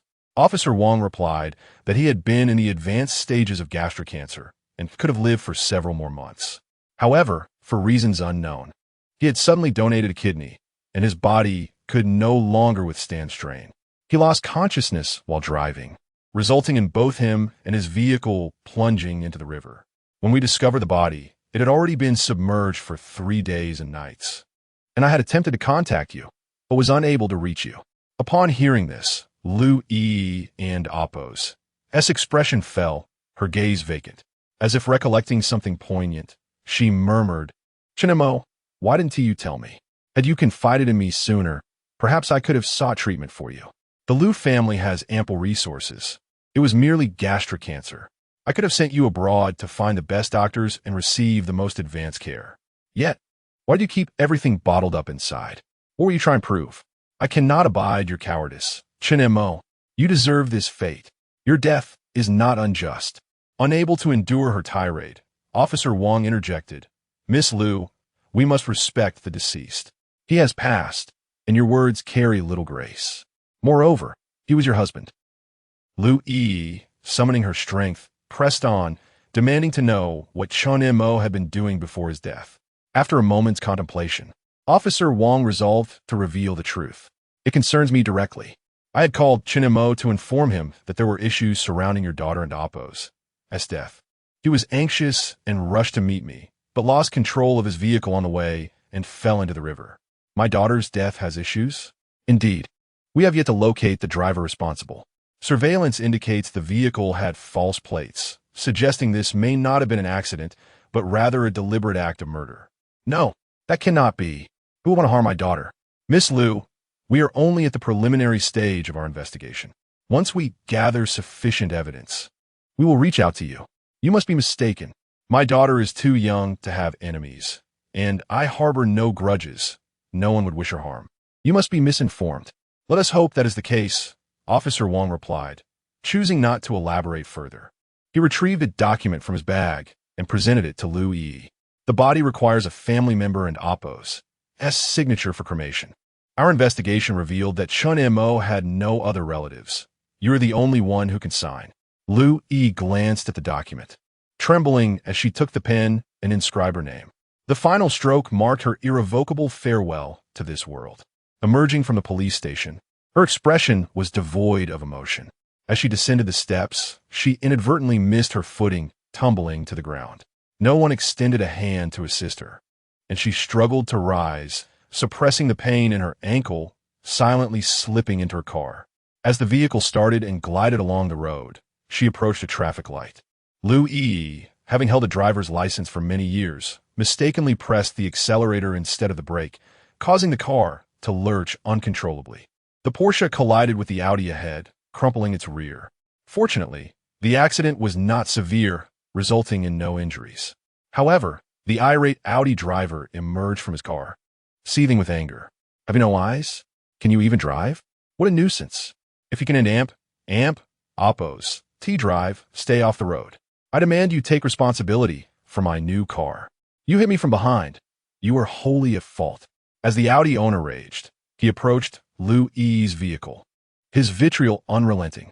Yet, when Lu Yi calmly exited the car, the man fell silent, utterly taken aback by her beauty. Her stunning visage, enhanced by a light touch of makeup, radiated elegance.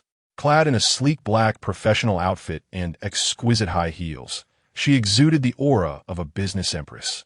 Initially consumed by fury, the man's demeanor softened upon beholding her.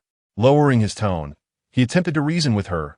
Miss, you've damaged my vehicle, which I just purchased. According to traffic laws, you must take full responsibility. Without acknowledging him, Lu Yi opened her handbag, retrieving a check and writing an amount of 500,000. She handed it to him expressionlessly. May I leave now? The man was left speechless. 1 million, Lu Yi declared, adjusting the figure.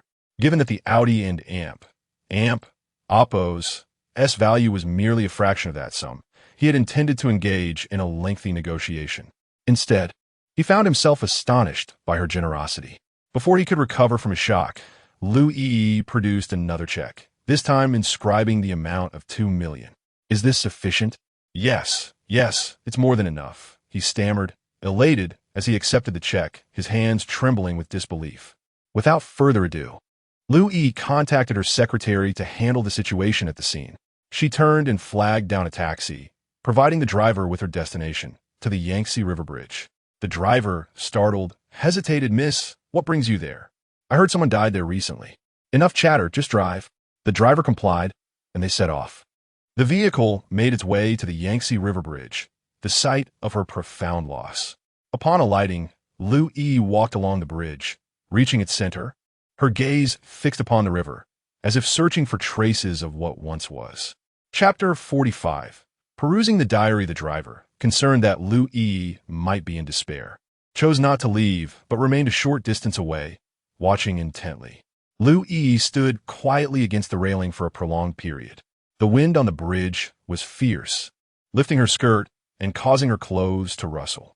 Her hair was tousled by the breeze, sticking to her delicate features, lending her icy countenance a touch of sorrow.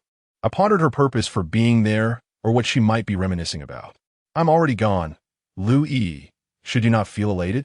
You are finally free from constraints, able to openly pursue love with Lu Yunshin.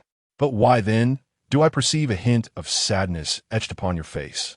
Lu Yi, did you ever truly love me? The wind howled on the bridge, and the temperature was frigid, causing Lu Yi to sneeze several times. Yet, she showed no intention of leaving. Suddenly, her phone rang. It was Lu Yunshin calling. After a moment of hesitation, she chose to answer. Where have you gone? I cannot find you. I am by the bridge. What on earth are you doing up there? Yunshin, Chen Mo is dead. Huh? Chen Montak is dead? Lu Yunshin feigned astonishment, though I could discern the thrill woven into his tone. He undoubtedly wished for my demise more than anyone else. Lu Yi stood there, calm and composed, responding, yes, he succumbed to stomach cancer and then met with an accident, plunging into the river.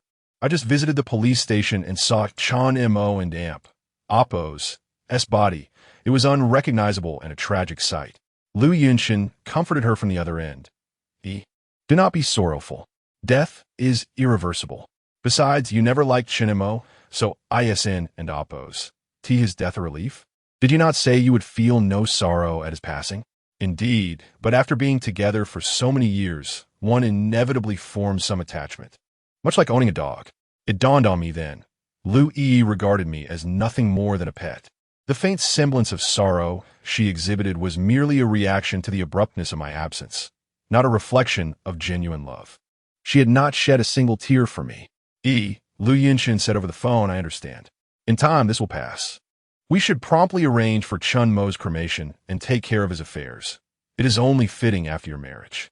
Lu Yi, touched, replied, You are right, Yinshin. I will attend to Chun Mo's matters tomorrow. I will not let my emotions linger for long. Exactly. You are the future star of the business world. A queen in the workplace. Your focus should be on your career, not on trivial emotional affairs. I was taken aback by Lu Yunshin and Appo's enlightened and magnanimous demeanor. Yet I could not fathom why he was so eager to have my remains cremated. Was he genuinely so benevolent?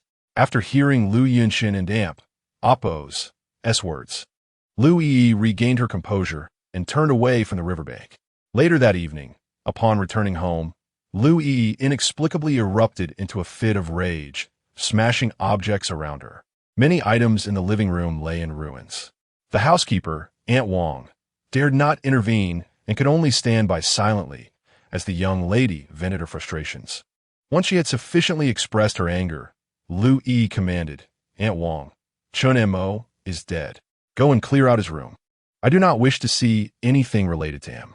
Yes, Mississippi.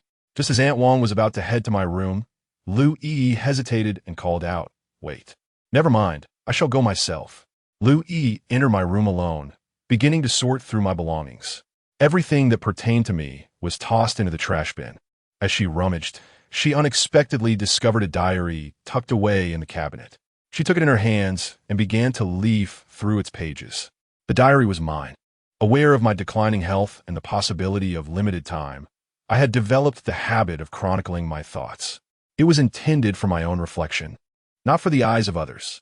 Louis opened the diary. January 3rd, 2020, sunny. Today I married Lu Yi. This day had been long awaited. I finally brought home the woman I cherish. From this moment forth, I can proudly call her my wife and shower her with all the affection I can offer. Lu Yi was stunning at the wedding, her beauty in the bridal gown unmatched by any other woman I had ever seen. Perhaps she does not realize that she is the light of my life, illuminating my otherwise dark existence. I had never dared to dream of love, but upon meeting Lu Yi, I encountered all the beauty the world has to offer. She may have long forgotten the little boy from the orphanage, but I have not. It is of no consequence. I shall protect you for the rest of my days. My dear wife, I love you deeply, infinitely. April 6th, 2021, cloudy.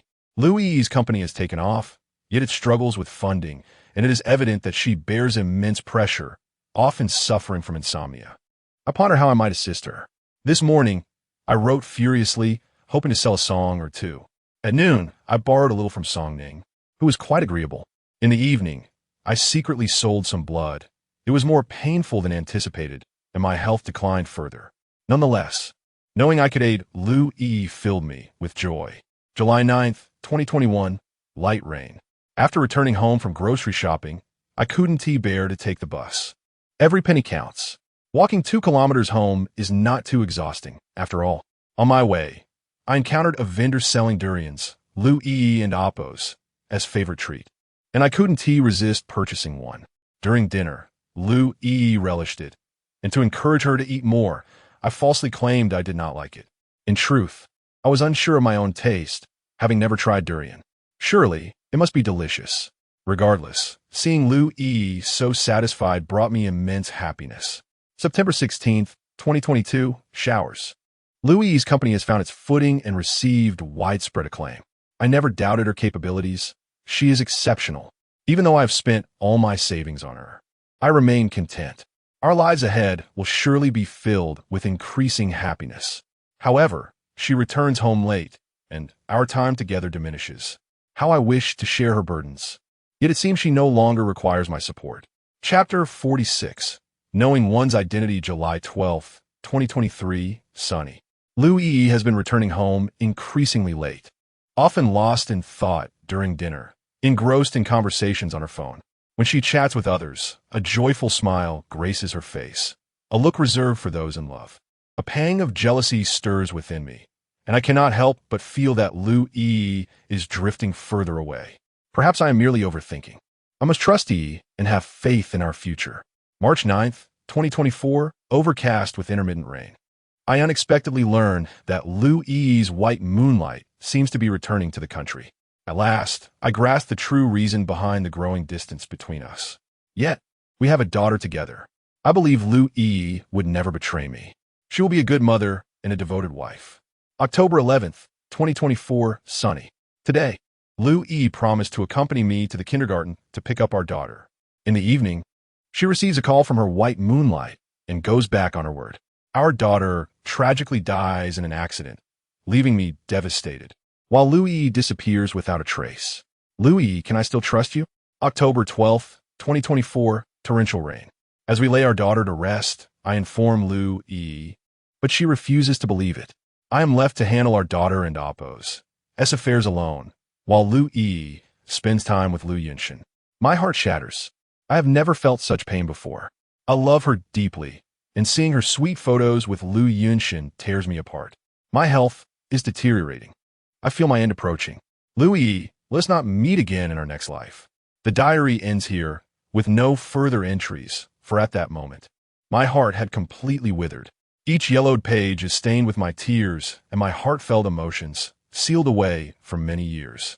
Now, as Lu Yi gazes upon the words, I wonder what thoughts fill her mind. After a long while, I see drops of tears falling onto the diary. Lu Yi's vision blurs as she clutches the diary, weeping uncontrollably. Chinamo, why do you torment me even after you are gone? You did so much for me. Why did you not speak up sooner? But I do not need it. Your pitiful love, your self-righteous sentiment, who could it possibly move? Leave. Go far away. Do not haunt me. Lu Yi hurls the diary to the ground, stomping on it, as if crushing the beautiful memories of our 7 years together. She continues to rummage through drawers, searching for traces of me. Finally, in a corner of a cabinet, she discovers several recording pens. In those days of hardship, I could not afford tapes or professional equipment. Whenever inspiration struck, I recorded everything on those pens. Lu Yi, with a forlorn expression, picks one up and stares at it for a long time before tremblingly pressing the switch. Instantly, my true voice fills the air, pure and unembellished. I once crossed mountains and seas, traversed through crowds. Everything I once possessed has dissipated like smoke. The melody of Ordinary Road plays softly. The second song I wrote for Lu Yi. As the song concludes, Lu Yi's face pales, devoid of color. She quickly opens another recording pen, then a third, a fourth. Fireworks in the Human World, Ode to Mortals, Blue and White Porcelain. One classic after another emerges, all masterpieces by the talented Wenshan. At this moment, Lu Yi finally comprehends that I am Wenshan, the husband she has often scorned, yet who is the unreachable master she has yearned for. Over the years, under the name Wenshan, I have written numerous songs for Lu Yi's company, aiding her artists in countless endeavors, guiding her company from humble beginnings to brilliance. It is only now that she realizes the hero behind the scenes is me. I float above, gazing at the recording pens that once capture my talents. My heart heavy with sorrow. I have poured my all into this love, enduring much pain. I no longer wish to revisit those memories. Each moment feels like a knife piercing my soul. After listening to the last recording pen, Lu Yi trembles, her fingers weak, collapsing onto the cabinet as she wails. Her tears fall like rain, echoing on the floor. Sobs rack her body, and she cannot stifle the flow. Finally, she cries out into the empty room. Why are you in Sean? Why did you hide it from me? Is it just because you can write a few songs? Chinamo, what are you so proud of? You bastard. You deserve to die. You truly deserve it. I'm taken aback by Lu Yi and Appo's sudden outburst, seemingly filled with a deep-seated hatred for me. Is her pride bruised? Her composure lost? Does she feel inferior now that her once meek husband has risen to greatness? Perhaps even surpassing her? Frantic? Embarrassed? Lu Yi, how can you be so selfish and cold? Crying? What is there to weep about? I do not understand your sorrow. After her anguished cries, the heartless Lu Yi discards my diary, recording pens, and other belongings into the trash, instructing Wang Ma to dispose of them the next day. With swollen eyes, Lu Yi washes her face and returns to her bedroom. As she turns off the lights before sleeping, she instinctively reaches out for the familiar warmth of milk on the bedside table.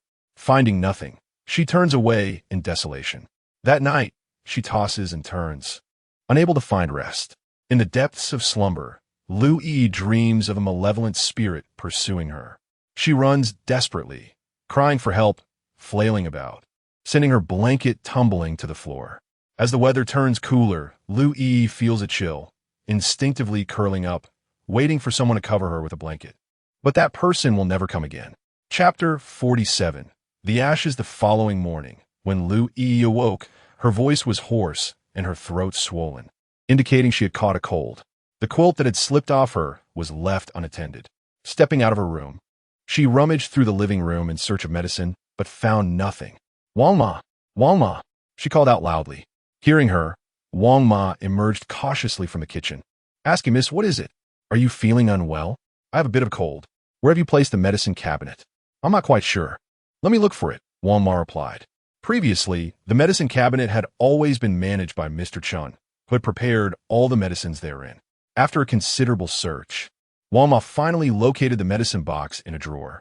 Opening the box revealed an assortment of medications, remedies for cold and flu, digestive aids, tonics for qi and blood, and even preventative measures for nasal inflammation. Mr. Chun was indeed meticulous, more considerate than a physician. Wang Ma praised him before preparing the medicine for Lu Yi. Soon, Wang Ma brought over the cold medicine for Lu Yi to take. As she sipped the concoction, her brow furrowed. Wang Ma, why is this medicine so bitter? Miss, ISN and amp. Oppos, tea medicine typically bitter?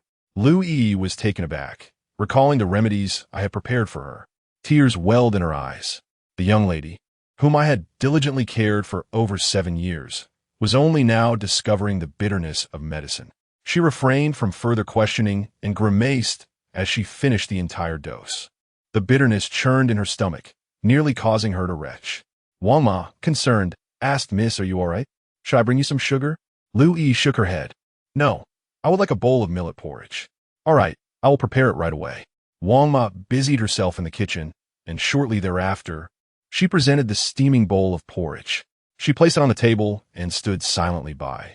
Lu Yi preferred a light breakfast, typically opting for a bowl of porridge and a single egg. At times, she would only eat the egg if I had peeled it for her. Lifting the spoon, Lu Yi took a sip of the porridge, her expression suddenly darkening. Wang Ma, why does it taste different? Wang Ma inquired cautiously, Miss, what seems to have changed? I can't oppose, tea quite articulate it, but it simply feels unlike the porridge I used to have. Previously, it was Mr. Chun who prepared your porridge. This is my first attempt. So perhaps I didn't team master the cooking process. What? You mean to say that it was Chun Mo who cooked it all along? Indeed, Mississippi Mr. Chun was very attentive, rising early each day to busy himself in the kitchen for 1 or 2 hours. Upon hearing Wang Ma and Oppo's S words, Lu Yi and Amp, Oppo's S hand froze midair. The spoon clattered to the floor, breaking into 2 pieces. She realized that many comforts she had taken for granted were gifts from Chun Mo, which she had overlooked. It was only after his departure from this world that she recognized the disarray of her life. She remained despondent for a long while, her bowl of porridge untouched. Gathering her frail strength, Lu Yi rose to the mirror to apply her makeup. Since Chun Mo was gone, she resolved to forget him and live splendidly. Dressed in a new gown, looking exquisite, Lu Yi took her handbag and opened the door. Just then, Wang Ma emerged carrying a cardboard box filled with my belongings, intending to discard them downstairs. Miss, these are items from Mr. Chun and Amp, Oppo's S room. Shall I still throw them away? Let them be for now. After a moment of contemplation, Lu Yi changed her mind and walked straight out. Today marked my funeral. Lu Yi did not go to the office, but drove to the funeral home. After communicating with the staff, she received the cremation confirmation for my remains. As she gazed at the document, her expression grew somber. Accompanying her was Lu Yun Shun, who consoled her, be decisive. Sign it. Let Chin Mo rest in peace. Nodding, Lu Yi stiffly took the pen and signed her name. Each stroke felt unbearably heavy. Subsequently, the staff, before her eyes, wheeled my body into the furnace. The raging flames gradually consumed me, the intense heat reducing me to ashes, symbolizing the complete departure of Chun Mo from this world. As my spirit floated, witnessing my own body being thrust into the flames evoked profound sorrow within me. From this moment forth, physically, I would no longer exist in this realm. I recalled someone once saying that a person experiences two deaths in life. The first is the physical demise, and the second is when no one remembers you. Would anyone remember me after my death? And for how long? Once the cremation concluded, the staff packaged my ashes in a box and handed it to Lu Yi. Just as she reached out to accept it, Song Ning unexpectedly appeared and snatched the urn away. Lu Yi, what right do you have to touch Chinamo and Appo's ashes? With my ashes seized, Lu Yi felt as though she had lost something immensely significant. She turned to glare at Song Ning. Chinamo is my husband. Naturally, I should handle his affairs. Return the ashes to me. Huh, you claim he is your husband, but have you fulfilled your duties as a wife these past years? Did you even love him? He lived in a Lu household worse than a dog. Regardless of how he lived, it is not your place to intervene. You, an outsider, have no right to comment on our marriage. By virtue of having grown up with Chun Mo as a childhood friend and having cared for him until his last breath, Lu Yi, you devil, you do not deserve to possess Chun Mo. Silence. No matter what, today, Chun Mo's ashes belong to me. I will manage his funeral without your interference. Lu Yi, Chun Mo does not need you. You hurt him so deeply while he was alive. Don't feign concern now. Ignoring her pleas, Song Ning clutched my ashes and began to walk away. Lu Yi, in a fit of desperation, shouted, "Stop." Chapter 48, Burial. Upon witnessing the scene, Lu Yunshin immediately rushed forward to shield Song Ning. In a frenzy, Lu Yi disregarded her image and lunged at Song Ning, attempting to snatch away my ashes. Song Ning refused to relent, maneuvering to evade her grasp, while Lu Yi aggressively pressed on, straining to seize the urn. Each woman exerted every ounce of strength, each clenching half of the urn, unwilling to release their hold. With a loud crack, the intense struggle caused the urn to tumble to the ground, shattering into countless pieces. My ashes scattered across the floor, filling the air with the scent of phosphor and calcium. Lu Yi stood frozen at the sight. In a swift motion, she struck Song Ning across the face. Not one to be trifled with, Song Ning, fueled by grief and anger, retaliated. "You dare to hit me!" Lu Yi exclaimed, humiliation flooding her. Raising her hand to counterattack, Song Ning seized Lu Yi and Appo's wrist, her eyes ablaze. "Do not think I fear you. I have tolerated you for Chinmo's sake. Now that he is gone, who will indulge you?" With a forceful push, Song Ning sent Lu Yi sprawling, then knelt down, heartbroken, to gather my ashes. "Chinmo, I am so sorry. You have passed, and yet I have failed to protect your peace." Suddenly, Lu Yi charged forward, forcefully shoving Song Ning to the ground. "Get away! Do not touch my husband." Kneeling, she tenderly scooped my ashes, treating them as precious treasure. Song Ning, undeterred, crawled over to wrestle with Lu Yi for my ashes. The sight of these two women, both significant in my life, battling fiercely over my remains, stirred a complex array of emotions within me. One was my beloved wife, the other my childhood friend who held deep affections for me. I wished to intercede, to tell them it was not worth it. Chinmo, was unworthy. As Lu Yi and Song Ning and Appo's argument escalated, Lu Yunshin intervened. Outnumbered, Song Ning ultimately lost, and Lu Yi triumphantly took my ashes away. Cradling the urn, she returned home. In my room, she stared at the small box in her hands, repeatedly calling out Chinmo. Yet, no reply came. She remained seated on the floor with my ashes, lost in thought, neither eating nor drinking. Through the long night, it was only when Lu Yunshin entered, breaking the silence, that Lu Yi rose from the ground. Lu Yunshin approached to console her. Chinmo and Appo's death is not your fault. Do not be too heartbroken." Lu Yi shook her head. "I am not sad, nor am I grieving. I just suddenly feel that Chinmo was not so intolerable after all. In 4 years of marriage, I never truly understood him. Now that he is gone, I feel a pang of guilt. Yunshin, can you understand how I feel?" Lu Yunshen moved closer, placing a comforting hand on her shoulder. I understand, Yui. It is best to rest early. Tomorrow we must lay Chunimo to rest. Would you like me to stay with you tonight? After a moment of hesitation, Lu declined. Yunshen, I'm not feeling well today. You should go home. Disappointment flickered across Lu Yunshen and Appo's face as he nodded and ultimately departed. After he left, Lu cautiously cradled my ashes, returning to the bedroom. With each step, she was exceedingly careful, fearing the urn might slip from her grasp. Lying on the bed, she held my ashes throughout the night. The following morning marked the day of my burial.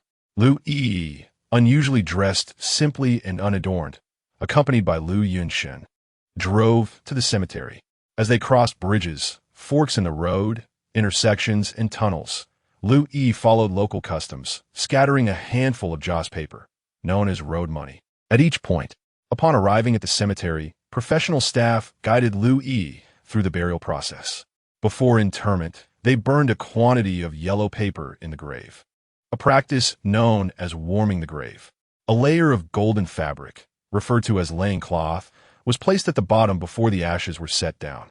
Under the staff and Appo's guidance, Lu placed my urn alongside several items for burial, primarily toys, clothes, and drawing paper from our daughter. She believed I might appreciate these offerings. The rituals of burial, sealing the grave, presenting flowers, setting up offerings, lighting candles, incense, and burning paper ensued, marking my final departure from this world. Lu stood before my grave for a prolonged period. At some point, Song Ning approached, lighting a stick of incense for me. The rain gradually ceased, and the sky dimmed. Many visitors paid their respects and left swiftly, including Lu Yunshen, who found an excuse to depart without lingering. After all, their sentiments towards me were superficial. Only Lu and Song Ning remained, standing until late. When did he develop stomach cancer? Lu suddenly turned to ask Song Ning, her gaze calm. About 6 months ago, perhaps. The health checkup showed signs, but he paid it no mind. If only he had sought treatment sooner, he might have survived. Song Ning explained, her tone heavy, as if speaking to herself. I neglected him. Had I known earlier, I would never have allowed him to donate a kidney to Lu Yunshen, nor would I have stood idly by. Lu mused. Chen Mo must have suffered greatly in his final moments, right? Compared to the agony inflicted by cancer, what devastated him most was the pain you caused him. Indeed, the physical suffering he endured paled in comparison to the emotional turmoil Lu had brought upon me. In this marriage, I had given everything, hoping to win Lu and Appo's genuine heart. Yet, despite my sacrifices, I could not warm her heart. I remained a mere pitiful substitute. But if she did not love me, why offer me hope? If she did not love me, why marry me? Must a substitute be doomed to perish? Lu, how could you be so heartless? Chapter 49. I'm sorry that evening. Lu returned home in a daze, her eyes devoid of brightness. At the moment my ashes were interred, all evidence of my existence was buried in the earth. From that point onward, there would no longer be a person named Chen Mo in this world. The living Chen Mo had completely vanished from this land. Lu stood in the empty house, feeling an overwhelming sense of loneliness and desolation. Compelled by some unseen force, she entered my room once more, only to find nothing left to hurl in frustration. Her gaze suddenly fell upon a pure white scarf in the corner. Perhaps Wang Ma had been reluctant to discard it, intentionally leaving it behind. Lu approached, picked up the scarf, and examined it closely, noticing the 4 embroidered characters, Eternity. This had been the gift I presented to her on her very first birthday, which she had callously tossed into the trash. To prepare that gift, I had labored for 2 months, pouring my heart and soul into each stitch. My fingers had been pricked countless times, all in hopes of weaving those 4 characters into existence. I wished for our love to endure through time. Yet now how ironic it seemed. On Lu and Appo's second birthday, I had quit smoking and used the money I saved to buy her a pair of high heels. However, she never wore them even once. Little did she know how challenging it was for a man to give up smoking. During that time, I struggled with cravings, resorting to pricking myself with needles to suppress the urge. In my most desperate moments, I scavenged discarded cigarette butts from the ground to temporarily alleviate my addiction. At times, I even resorted to electrocuting myself, tortured by cravings that robbed me of sleep for entire nights. With remarkable willpower, I overcame my addiction and used the money I saved to buy Lu Yi those shoes. The moment she glanced at them without a second thought, a part of me shattered. On her 3rd birthday, I scoured the internet for tutorials and woke early to prepare a bowl of longevity noodles for her. Yet, when she awoke, she didn't even take a bite before heading off to work. On her 4th birthday, I baked a cake by hand, waiting for her return at midnight. But she never came home. I bore witness to every significant moment in Lu Yi's life, etching each important date into my memory. Yet she, in turn, had never even remembered the month of my birthday, nor did she ever seem to care. Year after year, I made every effort to surprise her, despite never having a proper birthday of my own, and I still could not comprehend how one person could love another so deeply. How foolish I was. As Lu Yi clutched the scarf she once so despised, she suddenly wrapped it around her neck, feeling its warmth. A tear fell from her eye as she murmured, "Chinamo, I'm sorry, I'm so sorry." It turned out she remembered everything, every little detail. Yet she had never cared. Only after the person who had brought her warmth was gone did she feel a trace of regret. Wearing the scarf, Lu Yi rummaged through the trash bin, pulling out the shattered photo album, the trampled diary, and the torn wedding photographs, attempting to piece them back together. But no matter how hard she tried, those broken fragments could never return to their former state. In a fit of rage, she hurled them to the ground and cried out uncontrollably, "Chun-mo, you may be dead, but why do you still cling to me? I refuse to believe I cannot forget you. Leave. Just go. Chun-mo, disappear from my world, forever." Watching Lu Yi act like a madwoman, I felt utterly speechless. She couldn't forget me herself, yet now she blamed me. Could there be any reason in that? While I was alive, she didn't cherish me, and now that I was gone, what was the point of her madness? Lu Yi spent the entire night in a state of emotional turmoil, locking herself in her room, ignoring Wang Ma and Amp, Oppos, as repeated calls. The next morning, when Wang Ma pushed the door open, she found Lu Yi sprawled on the floor, reeking of alcohol, thoroughly intoxicated. It had been a long time since Lu Yi had drunk so heavily. Her stomach was weak and could not handle such excess, as the doctor had repeatedly warned her. Perhaps she was attempting to forget something through this self-destructive behavior. But could she truly forget? 7 years of companionship. During breakfast, Wang Ma served Lu Yi, but no matter what she prepared, it never satisfied Lu Yi's palate. She had lost her appetite and put down her chopsticks, only then realizing how much thought had gone into those ordinary home-cooked meals. Unfortunately, the man who had once known her taste buds so well was no longer there. Lu Yi barely ate a few bites before changing her shoes and preparing to go to work. Suddenly, the doorbell rang. Wang Ma went to answer it, and in walked Lu Yi's cousin, Lu Linger.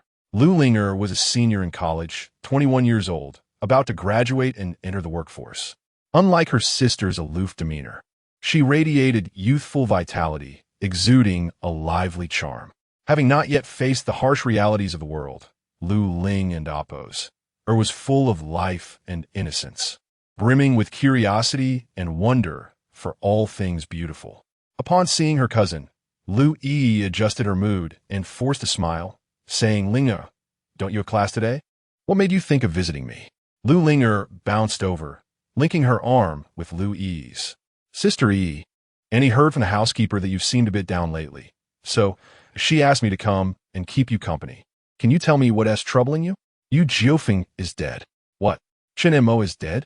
Upon hearing this news, Lu Linger jumped for joy. Chapter 50. Lu Linger, she has always harbored a deep disdain for me, believing that Lu Yi and Lu Yunshen are destined to be together. Now, upon receiving the news of my demise, it aligns perfectly with her wishes. Lu Ling and Oppos, does not bother to conceal her excitement. Her brows dancing with glee, she exclaims, "Sister Yi, isn't this wonderful? With Chun and Mo gone, you can openly be with brother Yinshin." Lu Yi suddenly falls silent, her lips sealed. Lu Linger, brimming with joy, continues, "This is fantastic, Sister Yi. That good-for-nothing Chan Mo has finally met his end. I believe today is a day worthy of celebration." We must uncork a bottle of champagne. Come, let me treat you to a lavish meal. Upon hearing this, Louis' expression shifts dramatically. Ling und Apos, how can you speak like that? He is, after all, your brother-in-law. Humph, I refuse to acknowledge him as such. That repugnant creature should have died long ago. In my heart, only brother Yinshan deserves you. Sister, let us not mention that unfortunate soul any longer. I'll accompany you to a grand feast and take you out for some fun. Louis has always been indulgent towards her cousin, choosing not to press the matter further. The two women link arms and step out into the world. Recently feeling despondent, Louis decides it is essential to clear her mind, so she accompanies Lu Ling and Apos, to a Western restaurant. All along the way, Lu Ling and Apos, is particularly cheerful, even humming a classic tune, "Today is a good day." Witnessing her exuberance fills my heart with sorrow. I have always treated her as a sister-in-law, never denying her anything. Yet I had no idea she harbored such animosity towards me. Perhaps the relatives of Lu Yi share her disdain. I remain clueless as to what I did to incur the hatred of the entire Lu family, who regard me as an enemy. After all, we are family. Yet, upon learning of my death, they can laugh so heartily. To what extent can human hearts be so callous?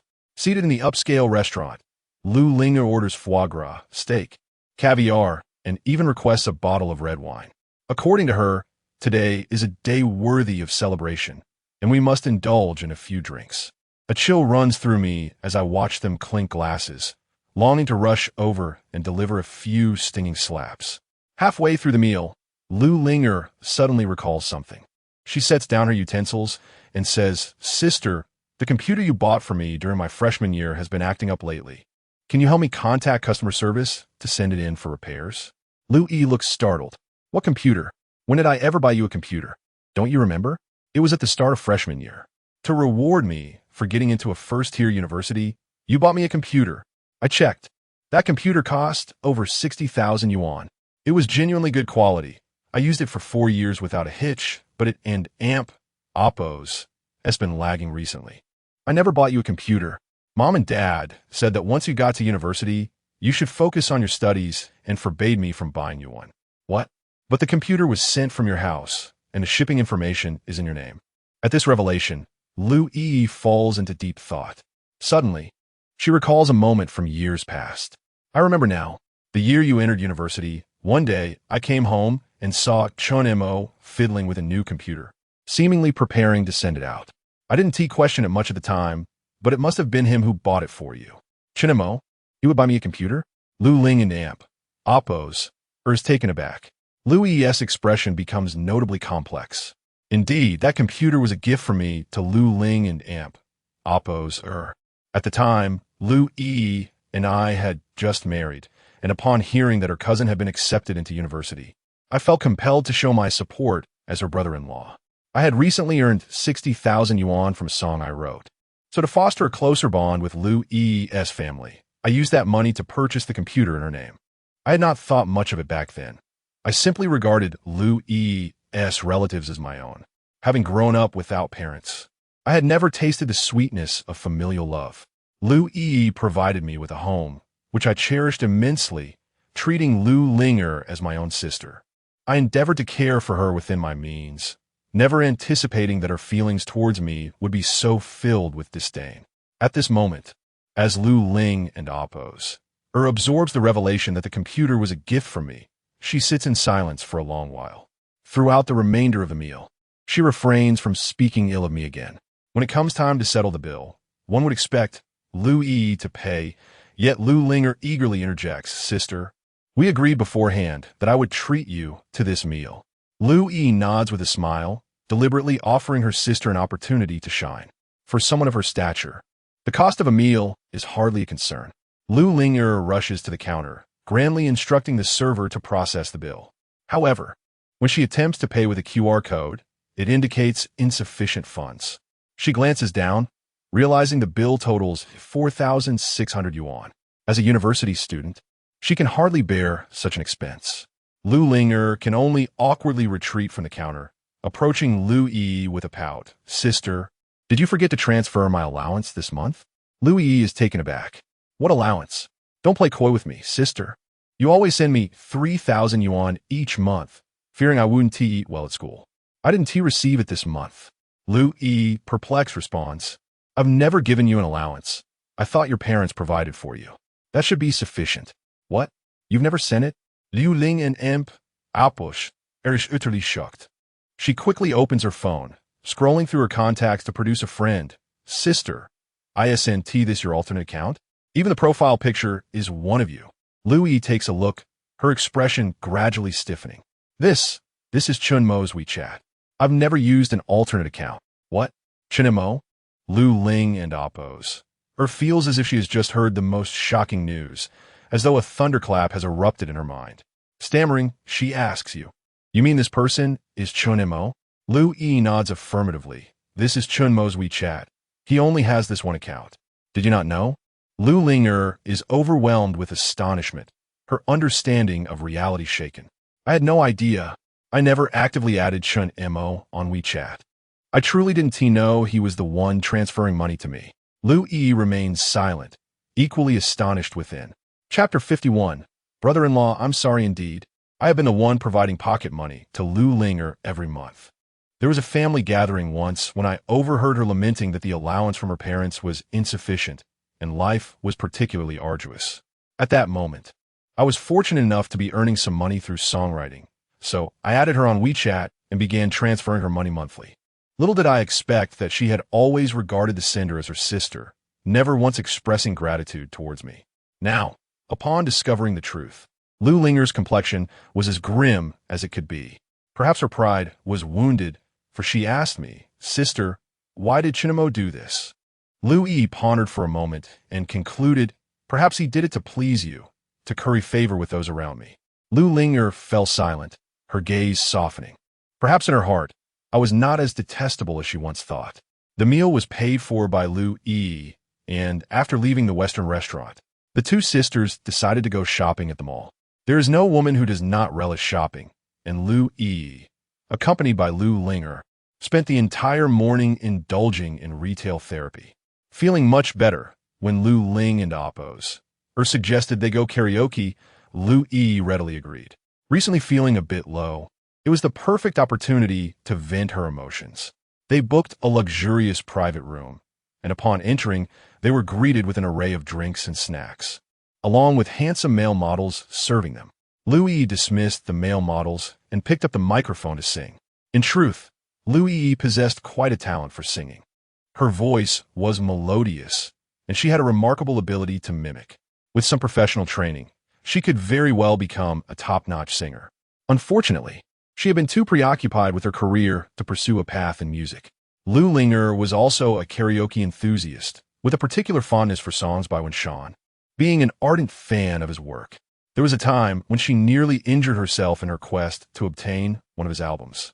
Her admiration for Winshan bordered on obsessive fandom, and with each new song he released, she would listen to it on repeat, becoming utterly captivated.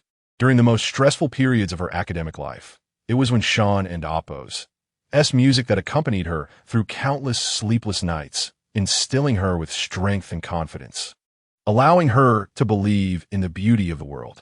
Thus, when she took the microphone, she chose to sing The Smoke of Humanity, a song that I had written for Lu Yi, though very few knew of its origin. Lu Ling and Oppose sang passionately along with the accompaniment, and, as the song concluded, she was nearly brought to tears. Sister, do you know the story behind this song? I heard it tells of a gifted man with a terminal illness who, in his final moments, writes a song for his beloved. Every time I hear it, I feel such deep emotion. Oh no, I can't help it. I'm about to cry again. Lu Linger fanned her eyes, on the verge of tears. Listening to Lu Linger's heartfelt words, Lu Yi fell into silence. How could she not understand this song? No one, aside from me, knew it better than she did. Yet, she had never truly paid a heed. Reflecting on the times I strummed my guitar at home, writing songs in my daughter's notebook with a pencil, Lu Yi and Oppo's expression turned serious, and she remained silent. Noticing her cousin's inattentiveness, Lu Linger brought the microphone closer to her lips, urging, Sister, let us sing together.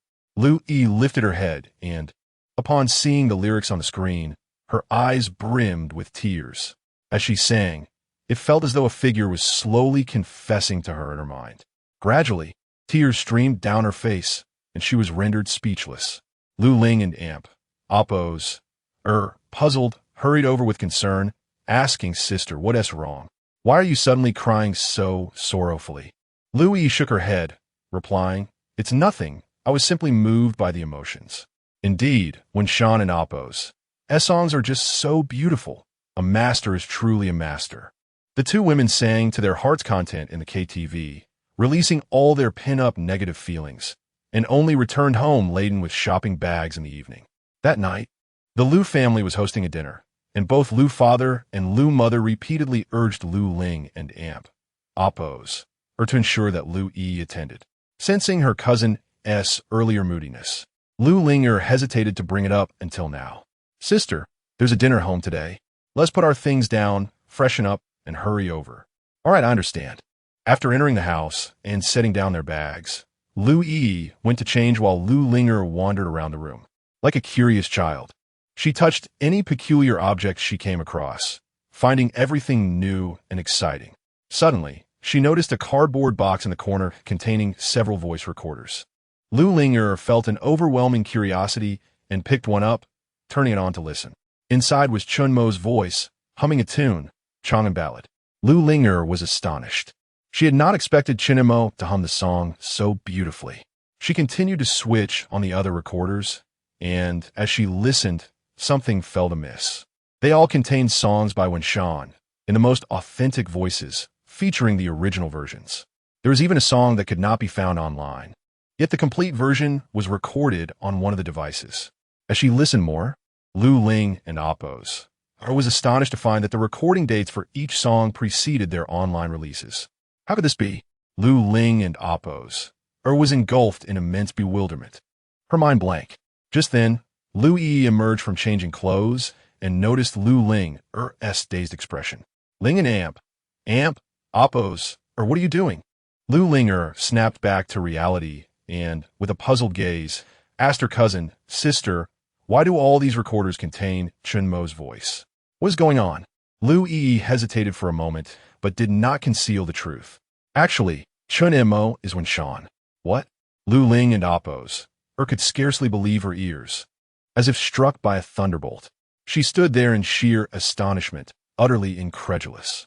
The man she had always looked down upon, whom she had never spared a second glance, was, in fact, the master and genius she revered so deeply. The person she overlooked was a hidden musical maestro. The so-called worthless person in the Lu family turned out to be a celebrated artist in the music world. How could this be? What had they all missed? Lu Ling stood frozen, grappling with this information, her heart in turmoil. The computer she had used to apply for university, the monthly pocket money she had taken for granted, the idol she had admired for years. She realized she had never truly understood Chun Mo, nor appreciated his kindness towards her. She had always misjudged him, wronged him, viewed him through a distorted lens, echoing the disparagement and ridicule of others. Yet, Chun Mo had never done anything to warrant her disdain. Why was he subjected to such unfair treatment? Why had the world turned out this way? What had Chun Mo done wrong? As these thoughts flooded her mind, Lu Ling and Oppos schlepped her shelf heart, tears streaming uncontrollably. Oppos, I'm sorry. Brother-in-law, I and Oppos, am so sorry. Chapter 52. The joyful mother-in-law, she covered her reddened eyes, crouching on the ground, weeping profusely as the figure of Chun Mo involuntarily surfaced in her mind. In her memories, Chun Mo was so cultured and composed, always treating her like a beloved younger sister, affectionately calling her Linger. No matter how much she despised him, belittled him, or mocked him, he never showed anger, always wearing a smile that radiated of brotherly love. But what had she done? She had called Chun Mo worthless, physically assaulted him, spat at him, secretly spoken ill of him, and even shared his unflattering photos in the family group chat for everyone to ridicule. When she learned of Chun Mo's death, she had even found herself humming a tune. I'm truly a beast. I have wronged you. Brother-in-law, I am sorry, I am a scoundrel. Lu Linger lamented. As waves of guilt surged within her, extending her arm and striking herself repeatedly. Slap, slap, slap. Each blow grew more forceful, leaving vivid red marks on her delicate cheeks. Seeing this, Lu Yi rushed forward to intervene. Linger, what are you doing? You need not go to such lengths. Lu Linger, tears of regret streaming down her face, uttered each word with deliberation. Sister, brother-in-law was so good to me. Why did I treat him that way in the past? Lu Yi was taken aback, her eyes reflecting stubbornness. It was Chun Mo and Appo's own doing. He never said a word, kept everything hidden, thinking his sacrifices were noble. But what did he do? He merely spent a little money and wrote a few songs. What was so remarkable about that? Did he really believe that would touch anyone? It was nothing but the self-indulgence of an incapable person. His death is not unjust. Sister, how can you speak of brother-in-law like that? You are being unreasonable. Unreasonable? Lu Linger, if it weren't for the fact that Chun Mo bought you a computer, gave you pocket money, and was your favorite singer, would you be defending him like this? Have I not treated you well all these years? Could I not afford such things? Do you have no conscience? Sister, you can indeed afford it. You are a CEO, a business mogul, and have plenty of money. But have you ever truly given anything to me? Have you ever offered anything beyond the customary red envelopes for birthdays and New Year?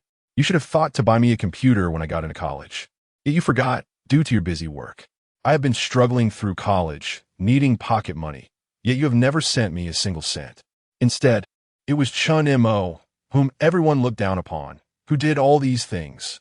And I, in my ignorance, took credit for his kindness and gratitude. Lu Yi found herself at a loss for words, her complexion paling. Just then, her phone rang, breaking the tension. It was a call from Lu's mother. Lu Yi answered, calling out, Mom. The banquet is about to start. Why Haven and Amp? Appo's. Do you arrive yet? We and Amp. Appo's. On our way. Lu Yi hung up and headed out, with Lu Linger following closely behind. In the car, the two women exchanged little conversation, both wearing stern expressions. Their earlier disagreement felt akin to a Cold War, with neither willing to speak. Lu Linger's sudden change in attitude surprised Lu Yi. Once, in the Lu household, she had been the least favored, looked down upon and despised, with Lu Linger being one of the most vocal in her disdain. The younger girl, brimming with youthful arrogance and a close bond with Lu Yi, never hid her contempt, often hurling insults at her.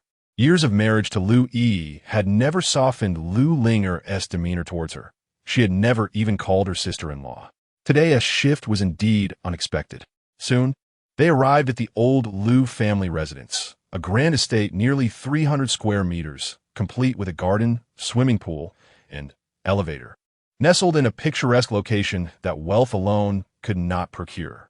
The ancient red doors, flanked by two imposing stone lions, bore an exquisite plaque inscribed with the words "Abundant Blessings." Upon her first visit to the Lu residence, Lu Yi had felt as if she had entered an ancient palace, much like a naive country girl stepping into a grand garden. Parking the car, she and Lu Linger walked inside, where a dedicated butler awaited to guide them, helping them change their shoes. Entering the lively hall, they were greeted by a gathering of family members. A large square table was laden with fruits and snacks. Lu's parents sat at the center, flanked by relatives, including cousin Lu Hongzhuang and younger cousin Lu Junkai. Lu Yi's arrival drew everyone's attention, and they rose to greet her. You finally made it. Sister, please sit down. Sister, let me pour you some tea." Surrounded by the warmth of familial affection, Lu Yi settled into her seat, free from any obligation. The family engaged in light conversation, but when Chun Mo's name was mentioned, Lu Yi's expression darkened. Lu's mother's face soured further. "Why bring up that unfortunate person? It sullies my ears. I was in such good spirits today. Now I have lost my appetite just hearing that name. What a disappointment.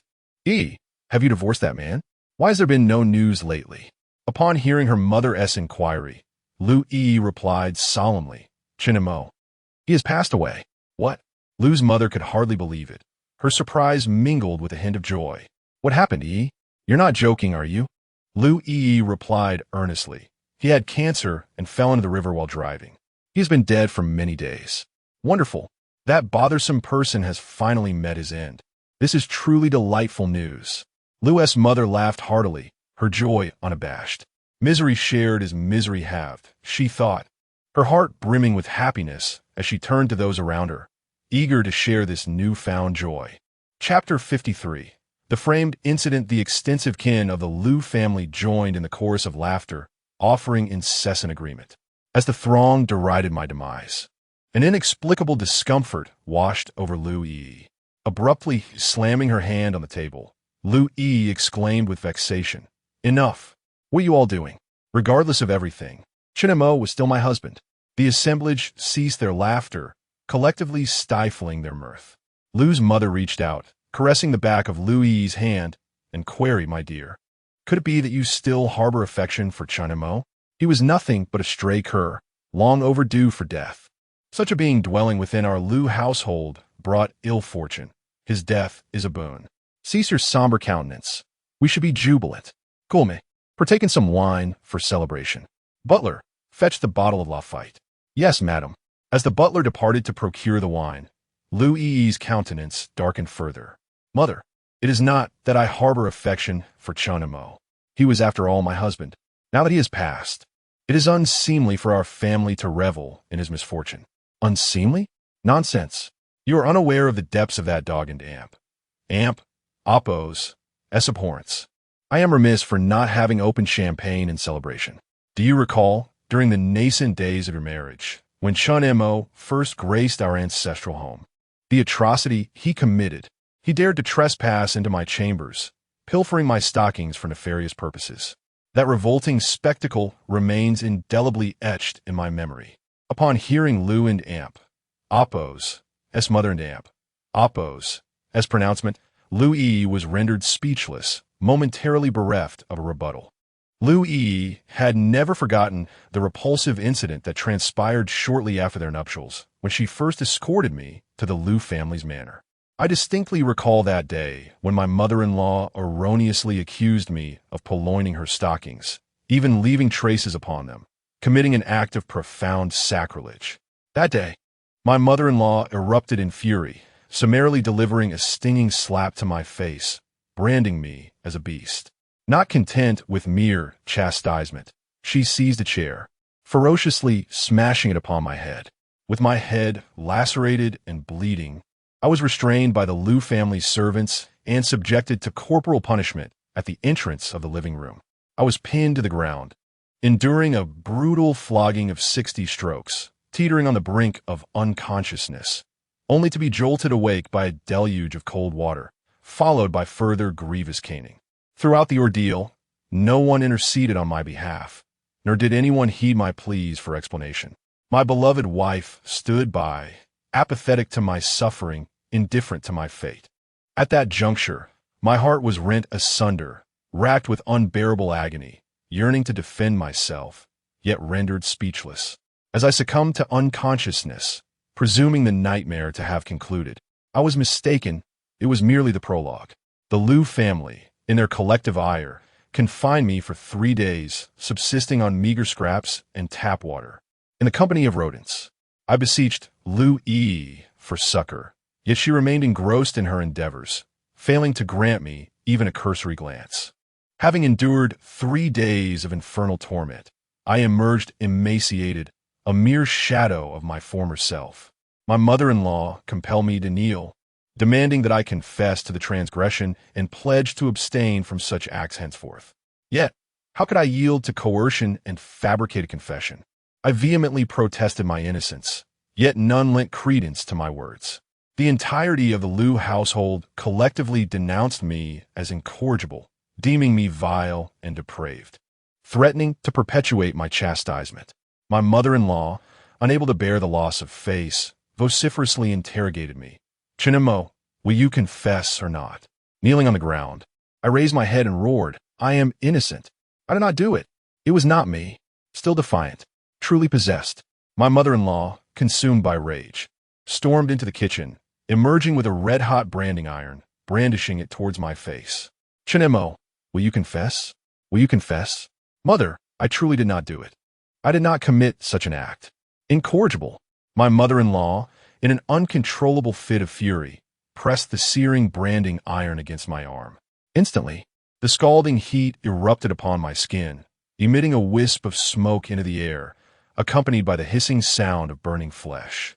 The excruciating pain engulfed me, as if I were immersed in a furnace, rendering me breathless, teetering on the precipice of oblivion.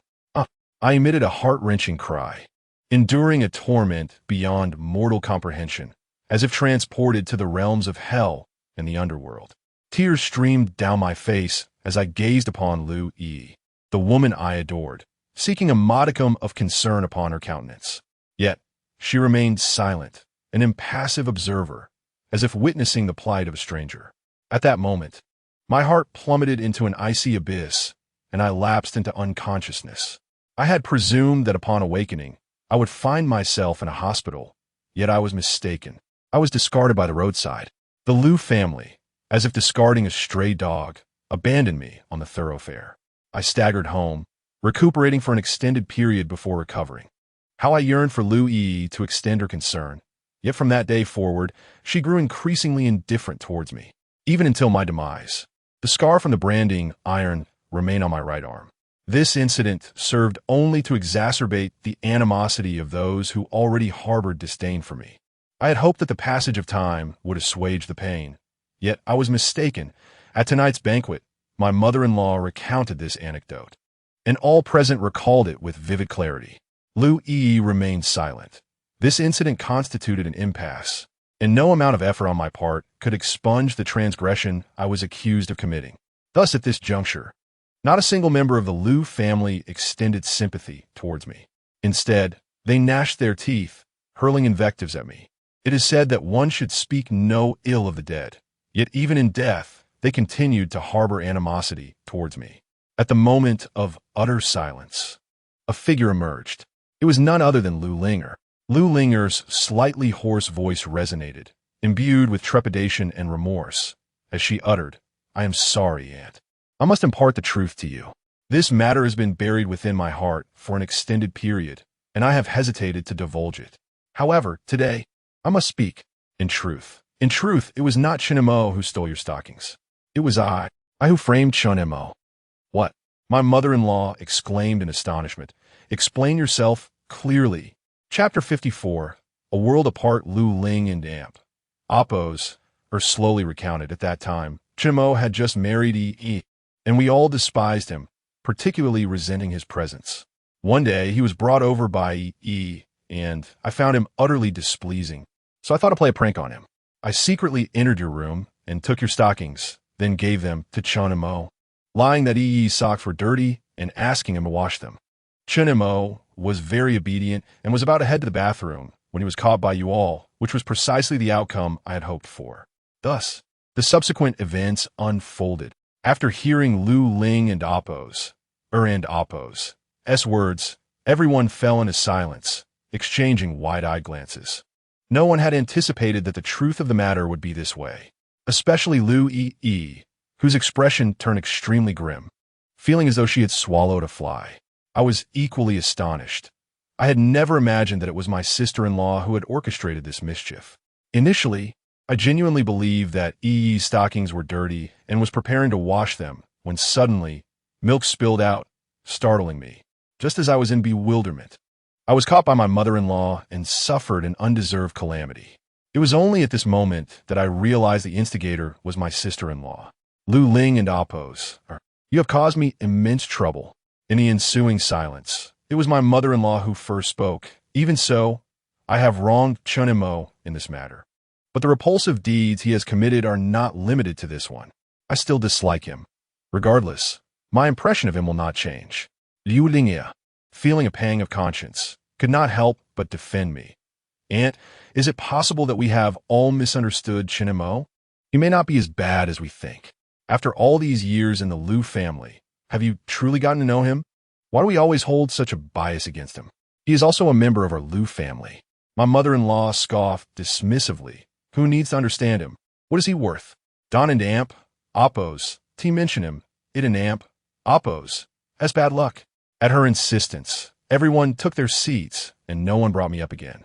Today was the Lu family and Appos' family banquet, and discussing a deceased person was indeed quite disheartening. The group quickly shifted their focus to Lu Yi and Appo's marriage. My mother-in-law grasped her daughter's hand with a benevolent expression, asking, now that Shinamo is out of the picture, what are your plans? I have heard that Yun Shun has been single since returning to the country.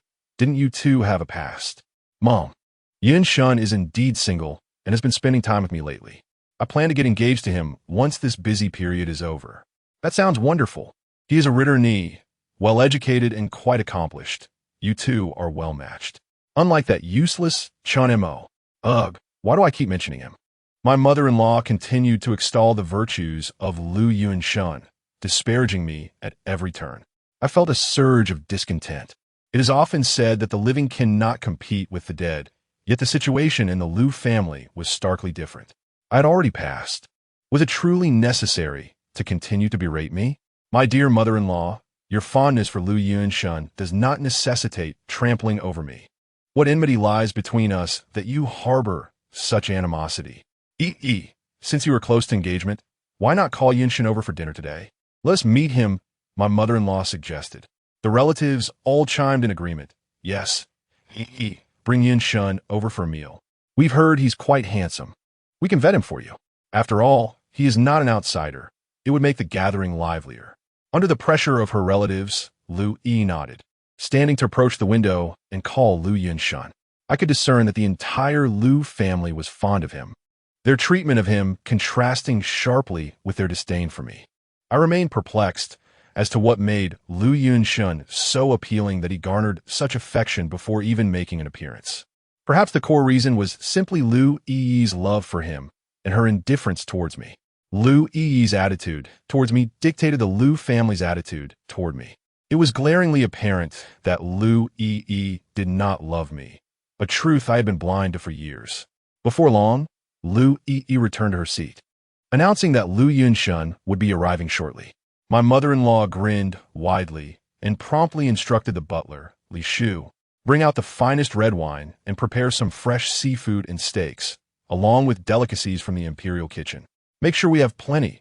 We must entertain our guest. Yes, ma'am. The butler hurried off, bringing forth bottle after bottle of precious red wine, all of which were carefully stored in my father-in-law's cellar and had never before been uncorked. The Lu family's sincerity in welcoming Lu Yun Shun was truly profound. A wave of bitterness washed over me. I recalled my first visit to the Lu residence, where not only was there no seat for me, but I was also relegated to the side courtyard to eat leftovers. This was due to an influx of relatives. My mother-in-law, who had little regard for me, insisted I make room for others. Initially, I thought she considered me family and took it as an honor, only to later realize that she simply detested me, viewing my orphan background as a disgrace to the Lu family. In hindsight, Lu Yun Shun was a clear victor over me. I was indeed a pitiful outcast. Then came the incident that deepened my in-laws and Appo's disdain for me. On New Year and Appo's Eve, I did not attend the Lu family and Appo's reunion dinner and instead spent the evening alone, boiling a bowl of dumplings. In truth, I had been quite good to my in-laws. Having never experienced familial warmth, I had come to regard Lu Yi's parents as my own. Upon learning that my mother-in-law suffered from asthma, I ventured into the mountains to gather wild ginseng as a gift for her. When I discovered her heart condition, I sought out Song Ning, asking him to connect me with an elderly physician who could provide her with remedies to improve her health. When my father-in-law required a kidney for surgery, I selflessly donated one of mine without seeking any compensation. During a time of crisis when my father-in-law and Appo's company was on the brink of bankruptcy, I willingly offered my patents to save the Lu family from peril. I believed I had fulfilled all the duties expected of son-in-law. Yet my in-laws had never truly regarded me with respect or admiration.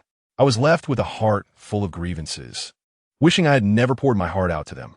I truly was a fool.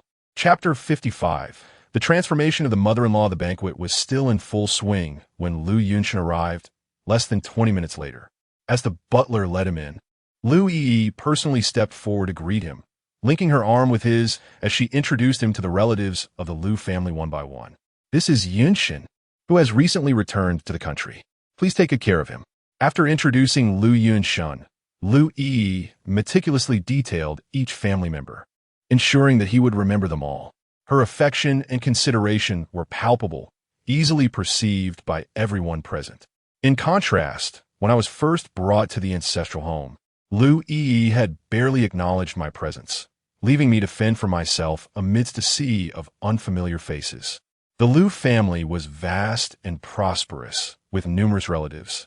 Yet I had managed to memorize every detail about them, their professions, preferences, and habits, without ever faltering. Despite this, I had never earned a modicum of respect from any of them. At this moment, Lu Yunshin basked in the halo of attention bestowed upon him by Lu Yi, needing no flattery from anyone. The relatives approached him eagerly, extending their hands in greeting. After the initial pleasantries, Lu Yunshin withdrew 2 gifts from the bag he held and respectfully placed them before his in-laws. "Hello, uncle and aunt. This is our first meeting, and I am unsure of your preferences, so I hope you will accept this small token of my gratitude." His words were delivered with utmost humility, and his demeanor exuded the charm of a gentleman from a prominent family, which greatly pleased his in-laws. Lu Yi's mother opened the gift box, and upon discovering a beautiful jewelry necklace, her face lit up with joy. "You child, you needn't have brought a gift. But this necklace is simply exquisite and suits my taste perfectly. It is evident that you possess a refined sensibility, unlike Chen Mo, who, during our first meeting, presented me with a cat, nearly driving me to exasperation. Everyone in the Lu family knows I am allergic to cat hair. He must have done it intentionally to irritate me. Just thinking about it makes me furious." Upon hearing Lu Yi's mother mention my name, the relatives eagerly chimed in to criticize me, contrasting my shortcomings with Lu Yunshin's virtues, elevating him to the highest esteem while disparaging me. I found myself painted as the villain, but then someone stepped forward, Lu Linger. After a moment of contemplation, she smacked her forehead and exclaimed, "Aunt, I remember now. The truth of the matter is not as you think. I recall that the gift Chun Mo brought you was actually a ginseng, intended to improve your health.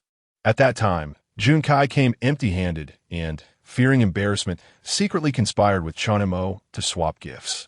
Junkai tricked Chun Mo into believing you adored small animals, and he managed to procure a cat for Chun Mo, thus taking the ginseng in return. Junkai, is this not the case?" Liu Yunkai, taken aback by the sudden inquiry, nodded in acknowledgement. "Yes, aunt. Back then, none of us liked Chun Mo. I merely intended to play a prank on him. I had no idea you were allergic to cat hair, and I truly did not mean for it to cause such a reaction." The revelation of Lu Junkai's account sent shockwaves through the crowd. The incident had escalated significantly, with Lu Yi's mother even requiring hospitalization. The Lu family had assumed I had acted maliciously, harboring extreme disdain for me. In the aftermath, I found myself targeted and, through sheer determination, distanced myself from any gatherings of the Lu family, knowing that had Lu Yi not been pregnant at the time, I might have been expelled from the family altogether. Her deep-seated resentment towards me was a significant factor in this regard. At that moment, upon learning the complete truth, Lu Yi and Amp, Appo's mother appeared taken aback.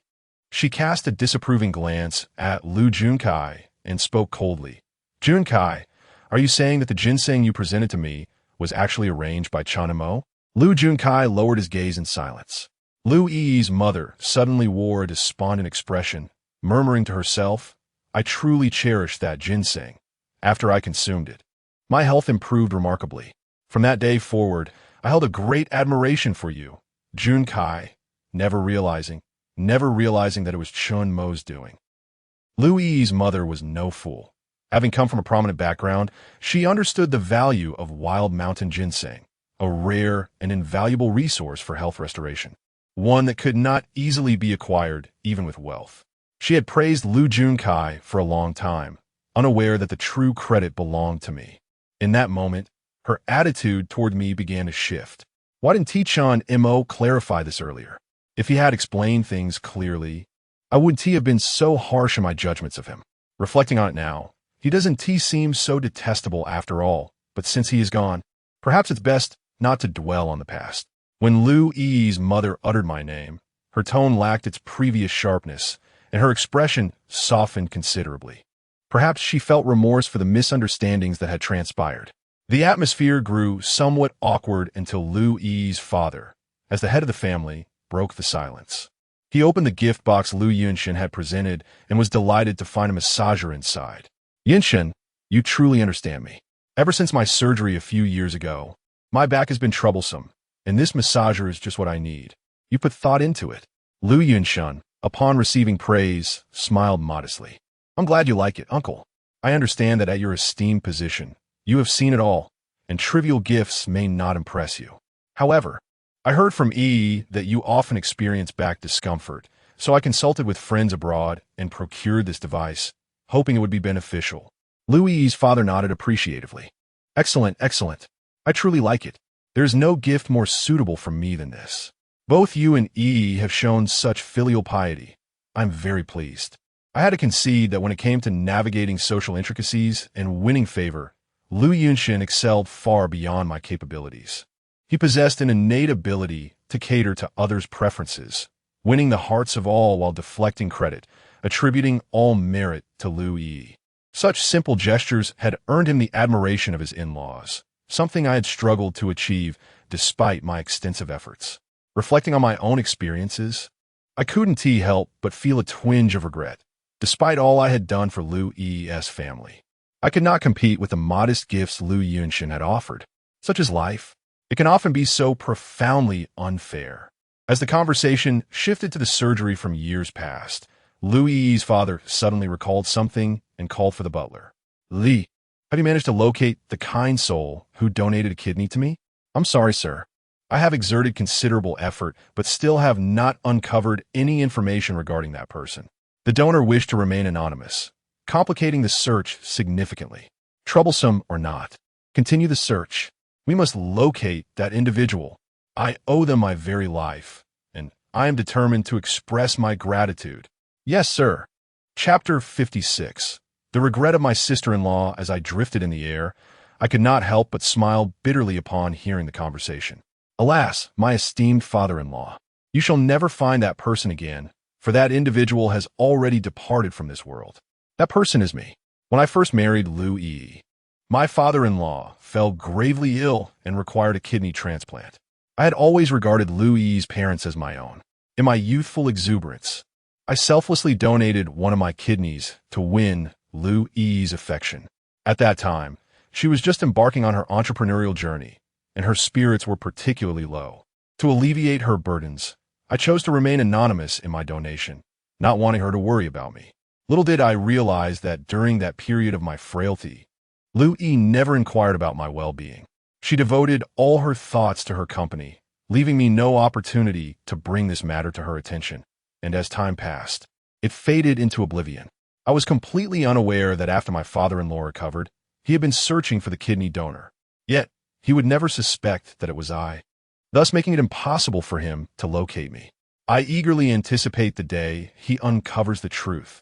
Will he still harbor such disdain for me? The evening banquet unfolded seamlessly, with the family reveling in joyous camaraderie. Lu Yunshin showcased his innate talent for socializing, charming all of Lu Yi and Appo's relatives. My father-in-law and mother-in-law showered Lu Yunshin with praise, impatiently inquiring about the couple's wedding date. Lu Yi, beaming with pride, grasped Lu Yunshin's hand and declared that once the company stabilized, they would hold an engagement ceremony. Everyone looked forward to that day, except for Lu Linger, who remained sullen, burdened by her own thoughts. Previously, my sister-in-law despised me, believing I was unworthy of Lu Yi and that she was destined to be with Lu Yunshin. However, her perception of me had shifted. She now viewed Lu Yunshin as particularly insincere. After the banquet, Lu Yunshin, having consumed a fair amount of alcohol, was unable to drive, and my father-in-law and mother-in-law insisted that Lu Yi take him home. Lu Yunshin, fully aware of the implications, feigned drunkenness, staggering as he walked. You have truly worked hard. It is an immense honor to have the illustrious CEO serve as my chauffeur, he jested. Don't say that, it's just a ride home. It's no big deal, Lu Yi replied, clutching the car keys as she assisted Lu Yunshin out the door. Suddenly, Lu Linger interjected, clutching her stomach and grimacing, Sister, I don't know if it's from overeating seafood, but my stomach hurts. Could you take me home first? Lu Yi rolled her eyes, retorting, how did you suddenly get a stomachache? If I take you home, who will take you in Shin? Can't we just call a ride? There are plenty of people in the Lu family who can drive. I'm really not feeling well. Please just take me home, Lu Linger insisted. Her plea leaving Lu Yi with no choice but to seek Lu Yunshin's understanding. Though displeased, Lu Yunshin maintained a facade of generosity. It's not safe for your cousin to go home alone at night. You should take her. Fine, then I'll have Jun Kai drive you. Remember to message me once you arrive home, Lu Yi conceded. Don't worry, I'll message you as soon as I get home. Go take care of your cousin. He replied. With Lu Yi having arranged for Lu Yunshin, she approached Lu Linger and helped her into the car. As the vehicle started, Lu Yi turned to the passenger's seat, puzzled. You don't seem that unwell. Is it real pain or just an act? Lu Linger rubbed her abdomen and smiled. It did hurt a bit earlier, but I feel much better now. Sister, could you take me somewhere? Where until you suppose to go home? Where else could we possibly go at this hour? I want to visit brother-in-law's grave, she said. Ling and Appos. Are you feeling all right? Why do you want to do that? Lu Yi asked, concerned. I just want to see him. I'm too scared to go alone. Please, sister, accompany me, she pleaded. All right, I can't argue with you. Lu Yi sighed, focusing intently on the road ahead. Though her demeanor appeared calm, she, too, was laden with unspoken thoughts. At Lu Linger's request, they stopped at a store to purchase some offerings before slowly making their way to the cemetery. By the time they arrived, night had fully descended. The dark sky, peppered with stars, cast an eerie atmosphere over the silent cemetery. Lu Yi guided Lu Linger to my grave, pointing to the stone tablet. This is Chun Mo's grave. You can observe while I wait in the car. With that, Lu Yi turned to leave, and Lu Linger knelt before my tombstone, gazing silently at the photograph inscribed upon it. As memories of our time together flooded back, tears welled in her eyes. Brother-in-law, I'm so sorry. Today I finally understood the extent of the impact caused by my false accusations against you regarding the stolen stockings. I can only imagine the despair you felt when Aunt slapped you, when you were struck with a chair, when the Lu family subjected you to their punishment and burned you with a hot iron. I was the instigator of all this. I pushed you into the abyss. I was also an accomplice in the gift exchange incident. I knew the truth, but chose to remain silent, deepening the Lu family's misunderstandings towards you. The downfall you face step by step. If the Lu family is responsible for your demise, then I share that blame. I am one of them. Brother-in-law, I too am a murderer. I have personally destroyed my idol. I'm so sorry, truly sorry. As she spoke, tears streamed down her face. Brother-in-law, I know it's too late to say all this, but my heart aches with guilt. You were such an outstanding person, and you sacrificed so much for the Lu family. Why, then, did everyone harbor prejudice against you? Why did they treat you with such scorn and disdain? I truly cannot comprehend the reasons behind this. Chapter 57. Coral Lu Linger knelt on the ground, bowing deeply 3 times. Brother-in-law, do you remember when you first joined the Lu family? The moment I saw you, I thought you were handsome, sincere, and elegant. But then I discovered that my sister did not like you, and the Lu family held disdain for you, which led me to follow suit and harbor dislike for you as well. Upon reflection, I realize you have never wronged anyone. I do not understand how I came to feel this way. I secretly insulted you behind your back and shared unflattering photos of you in the family group, laughing at you with others. Along with Jun Kai and Hong Zhuang, we often devised schemes to trouble you and make your life miserable. Now recalling those moments, I feel utterly remorseful. Brother-in-law, I am sorry. Why did it not have to be me who died? Lu Linger struck her own face repeatedly, tears of regret streaming down her cheeks. After weeping for a considerable time, she began to burn paper money for me and retrieved 2 packs of Zhonghua cigarettes from a plastic bag. Brother-in-law, during your lifetime, you seldom indulged in good cigarettes, saving every penny for my sister. Now that you have departed, I hope you receive this money and enjoy some fine cigarettes. One by one, she lit the cigarettes and placed them in my grave. Overwhelmed by sorrow, she took a puff herself, choking on the smoke as tears and snot flowed freely. Brother-in-law, we all wore tinted glasses when we looked at you, holding biases against you. I too was misled for many years. In the time ahead, I wish to get to know you anew, to truly understand you. I will demonstrate to the world, to the Lu family, that you are not as despicable as they believe. You are exceptional, a hero worthy of remembrance. Liu Ling declared fervently, wiping her tears as she pulled a handful of candy from her pocket. After unwrapping the candy, she placed each piece on my grave.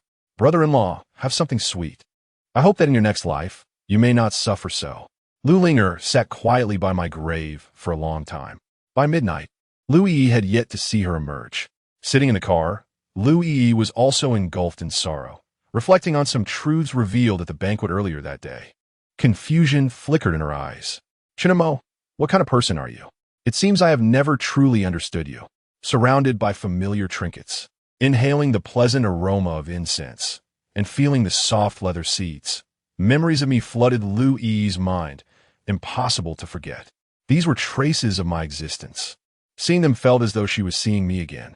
A wave of sadness washed over her heart as Lu Yi suddenly closed her eyes, leaning against the seat. Murmuring into the air, Chinamo, how could you have died? Why did it happen so suddenly? What is the reason? In the stillness of the night, no one responded to Lu Yi. She lay in solitude for quite some time until her sister-in-law finally approached the car and tapped on the window. Sister, I'm back. Lu Yi awoke, blinking her sleepy eyes. A chill enveloped her as she saw Lu Linger getting into the car, and she asked in confusion, what made you suddenly think to visit Chenemo? You stayed at his grave for so long? Lu Linger pouted, indignantly replying, Sister, don't you think we have harbored deep prejudices against brother-in-law? Not only you, but everyone in the Lu family despises him, even bullying him. But what has he truly done wrong? Over the years in the Lu family, he has sacrificed so much for you, tirelessly trying to please each one of us. Yet, what was his fate? He is dead, and we continue to torment him. Why is that? I really cannot understand. Is brother-in-law not part of our family? We, the Lu family, are all high achievers. We can show tolerance and generosity to outsiders. But why are we so cruel to brother-in-law? Lu Yi contemplated calmly. What you say are merely Chan Mo and Appos, as self-perceived contributions which we never needed. Our Lu family is prosperous and lacks nothing. It is Chan Mo who is merely indulged in his own self-pity here. Have you ever considered that everyone dislikes him because of his own faults? Lu Ling and Appos rolled her eyes in frustration. His own faults? Sister, I truly admire your ability to say such things, including aunt, uncle, Jun Kai, and Hong Zhuang. Many in our family have never even met Chen Mo, yet harbor immense malice towards him. Do you think that is solely Chen Mo's fault? Ultimately, it is because of you.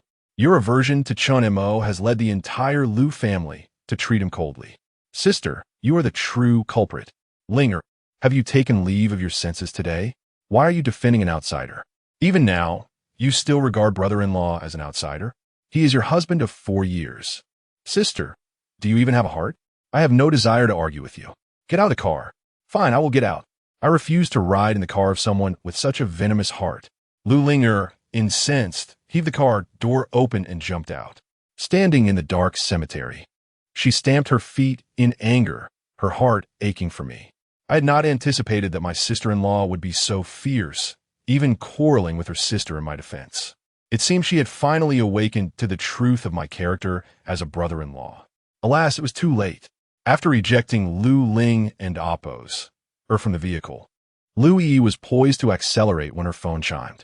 Recognizing her father and amp, Appos' number, she answered with haste. Hello, Dad. Your mother ISN and amp, Appos, T feeling well. She suddenly fainted. Did you drop Linger off? You two should come home immediately to help. Okay, Dad, I'm on my way. Upon hearing of her mother-in-law's sudden illness, Lu Yi's face paled with concern. She hastily exited the car and called out, Linger, Mom fainted. Get in the car. We need to go home. Despite her desire to give her sister the cold shoulder, Lu Linger, upon hearing of the family emergency, swallowed her pride and returned to the car. With Lu Linger back inside, Lu Yi gripped the steering wheel and floored the accelerator. The pair journeyed to the Lu family residence in near silence, arriving with expediency. Upon their arrival, Lu Yi and Lu Linger rushed into the house. Finding their mother recumbent in bed, surrounded by a throng of concerned faces, Lu Yi's heart clenched. What's the situation? Mom, are you all right? Lu's father shook his head, his voice somber. This is quite serious. Several doctors have examined her, but none can offer a solution. I had some traditional Chinese medicine prescriptions filled, but they and oppos, ineffective. I don and oppos, to know what to do. Lu Yi, anxious and helpless, could only watch on. After a long vigil at her bedside, Lu's mother finally stirred. "Mom, are you okay?" Lu Yi asked, her voice laced with worry. Lu's mother sighed, her face etched with weariness. "Alas, with age come ailments. Perhaps I indulged in a bit too much wine today, and this is the result." She continued, "Prepare a decoction using that old prescription. It should alleviate my discomfort." Prescription? A flicker of guilt crossed Lu Yi's face as she recalled. That prescription was given to me by Chunimo. I didn't pay much attention to it, and I can't seem to find it at the moment. Chen Montak? Lu's mother's expression shifted to surprise. She had previously believed her daughter had spent a fortune to have a prescription tailored to her specific condition, only to discover it originated from Chunimo. She was speechless with astonishment. Lu's father interjected anxiously, "This is hardly the time for such matters. If you can't find it, you must search.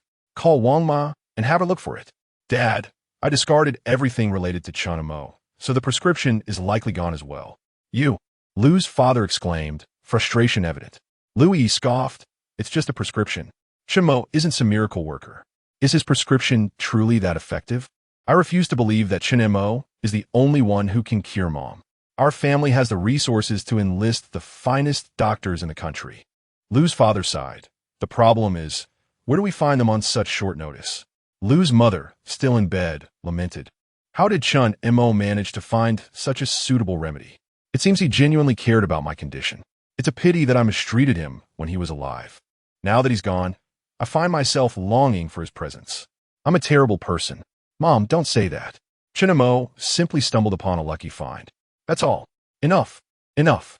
He's gone now, so let's not dwell on it. Let me rest."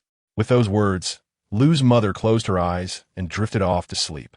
The room fell into a hushed silence as the family gathered around, no one daring to speak. Suddenly, the chirping of birds broke the stillness. An idea sparked in Lu and Amp, Oppos, as father and Amp, Oppos, as mind. My parrots must be hungry. Please feed them." "Okay, Dad." Louis rose to feed the birds. Once finished, she brought the cage over, hoping to bring a bit of cheer to her mother. Lu's father, who had few hobbies, adored his birds, especially his pair of parrots, which he cherished. Seeing the lively parrots, he was reminded of an event from years past, and he spoke with a touch of melancholy. "If my macaws were still alive, they would be 6 years old now. They were my most beloved treasures." Alas, upon hearing Lu's father mention the parrots, the atmosphere grew somber as everyone was enveloped in sadness. It was a sensitive topic for Lu's father, one that had caused him grief for many years. As the silence hung heavy, Lu Linger, her eyes glistening with tears, stepped forward. In a trembling voice, she began, "Uncle, I had almost forgotten about this. Chunimo didn't kill your macaws. It was Jun Kai who framed Chunimo." "What?" Everyone stared at Lu Linger in utter disbelief. As for me, the long-forgotten memory slowly resurfaced. My father-in-law's attitude towards me hadn't always been so harsh. It changed after his beloved parrots met their demise in my hands. On my father-in-law's birthday, I accompanied Lu Yi to the Lu family residence for his birthday banquet. The celebration was lavish, attended by Jiangzhou's elite. Feeling out of place, I wandered alone in the courtyard. In a secluded corner, I discovered a pair of injured parrots. Moved by compassion, I intended to nurse them back to health. However, as I cradled them in my hands, I was met with a horrifying sight. The parrots and oppos, tongues had been severed, one eye was missing, their wings had been torn off, and steel needles pierced their necks and feet. The parrots had been tortured to death. Their deaths were gruesome. I stared in disbelief at the pitiful creatures, my heart aching with sorrow. I couldn't in oppos help but choke back tears, wondering, how could anyone do this? What kind of monster could be so cruel? As I sought a place to bury the parrots, my father-in-law, leading a group of guests, happened upon the scene. He immediately recognized them as his cherished macaws. In an instant, his face contorted with rage.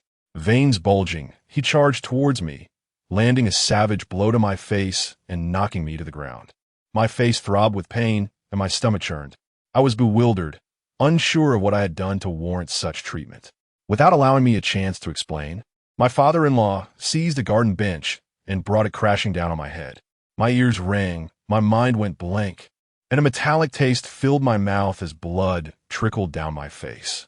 All I could do was shield my head, enduring the relentless blows. Chapter 59. The father-in-law's apology. Fortunately, someone stepped forward to restrain my father-in-law, which momentarily quelled his fury. Nevertheless, his anger remained unabated. "You wretched creature! How dare you? What have I done to deserve such treachery? If you have the audacity, confront me directly. Is there no shame in committing such vile acts? Depart from my sight at once. The Liu family does not welcome a son-in-law like you.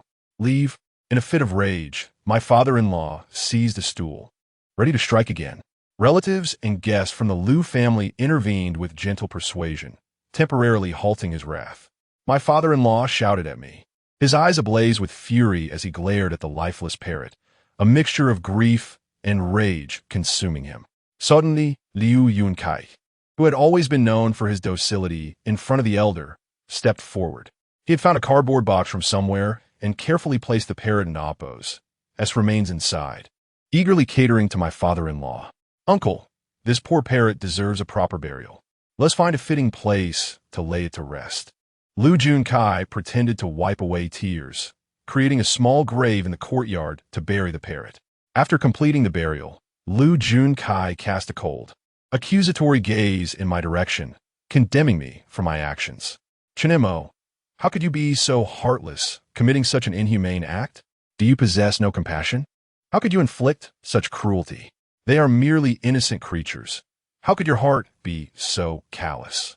I understand your grievances against the Liu family and uncle, but such actions are utterly unacceptable."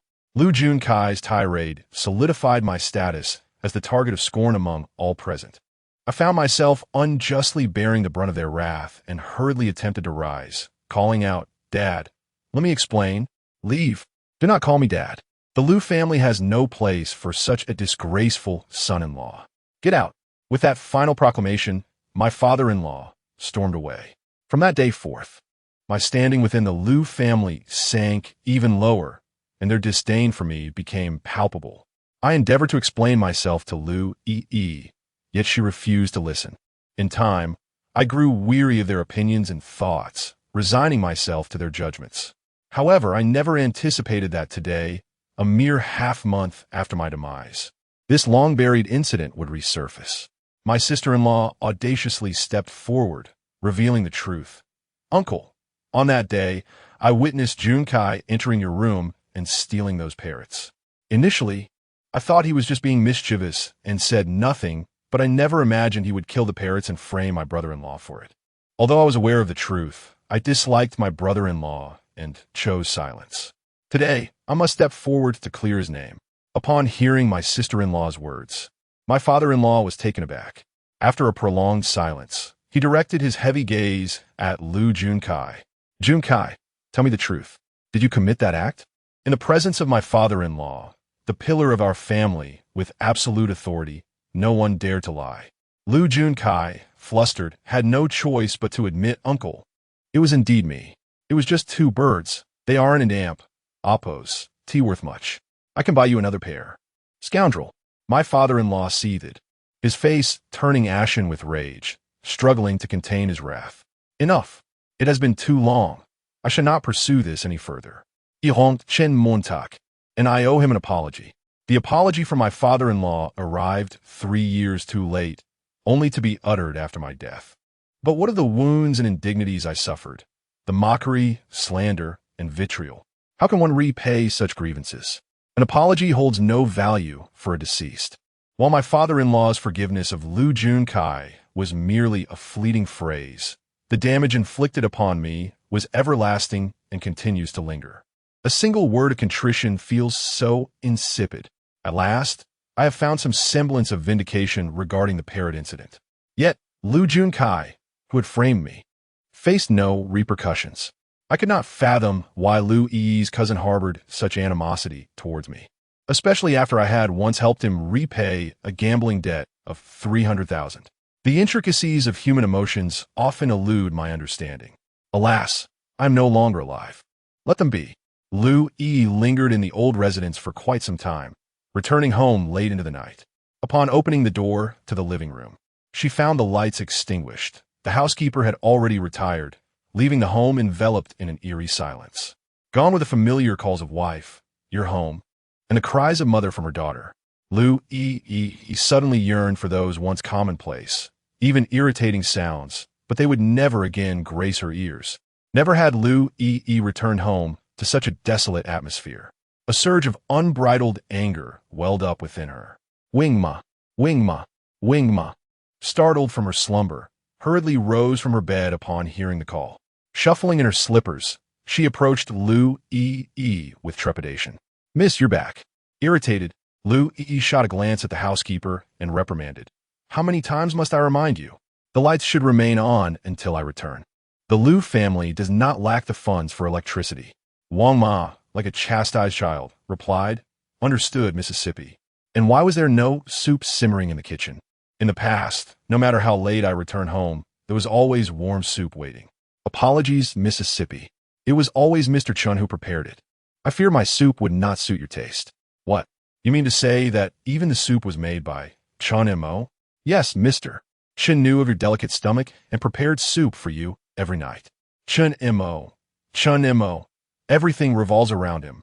What use do I have for you as a housekeeper? Chapter 60. Donation Agreement. Wang Ma stood frozen in place, unable to utter a word. Lu Yi, having vented her anger, turned and entered my room, rummaging through my belongings. She sought the prescription I had prepared for her mother-in-law, yet no matter how diligently she searched, it remained elusive.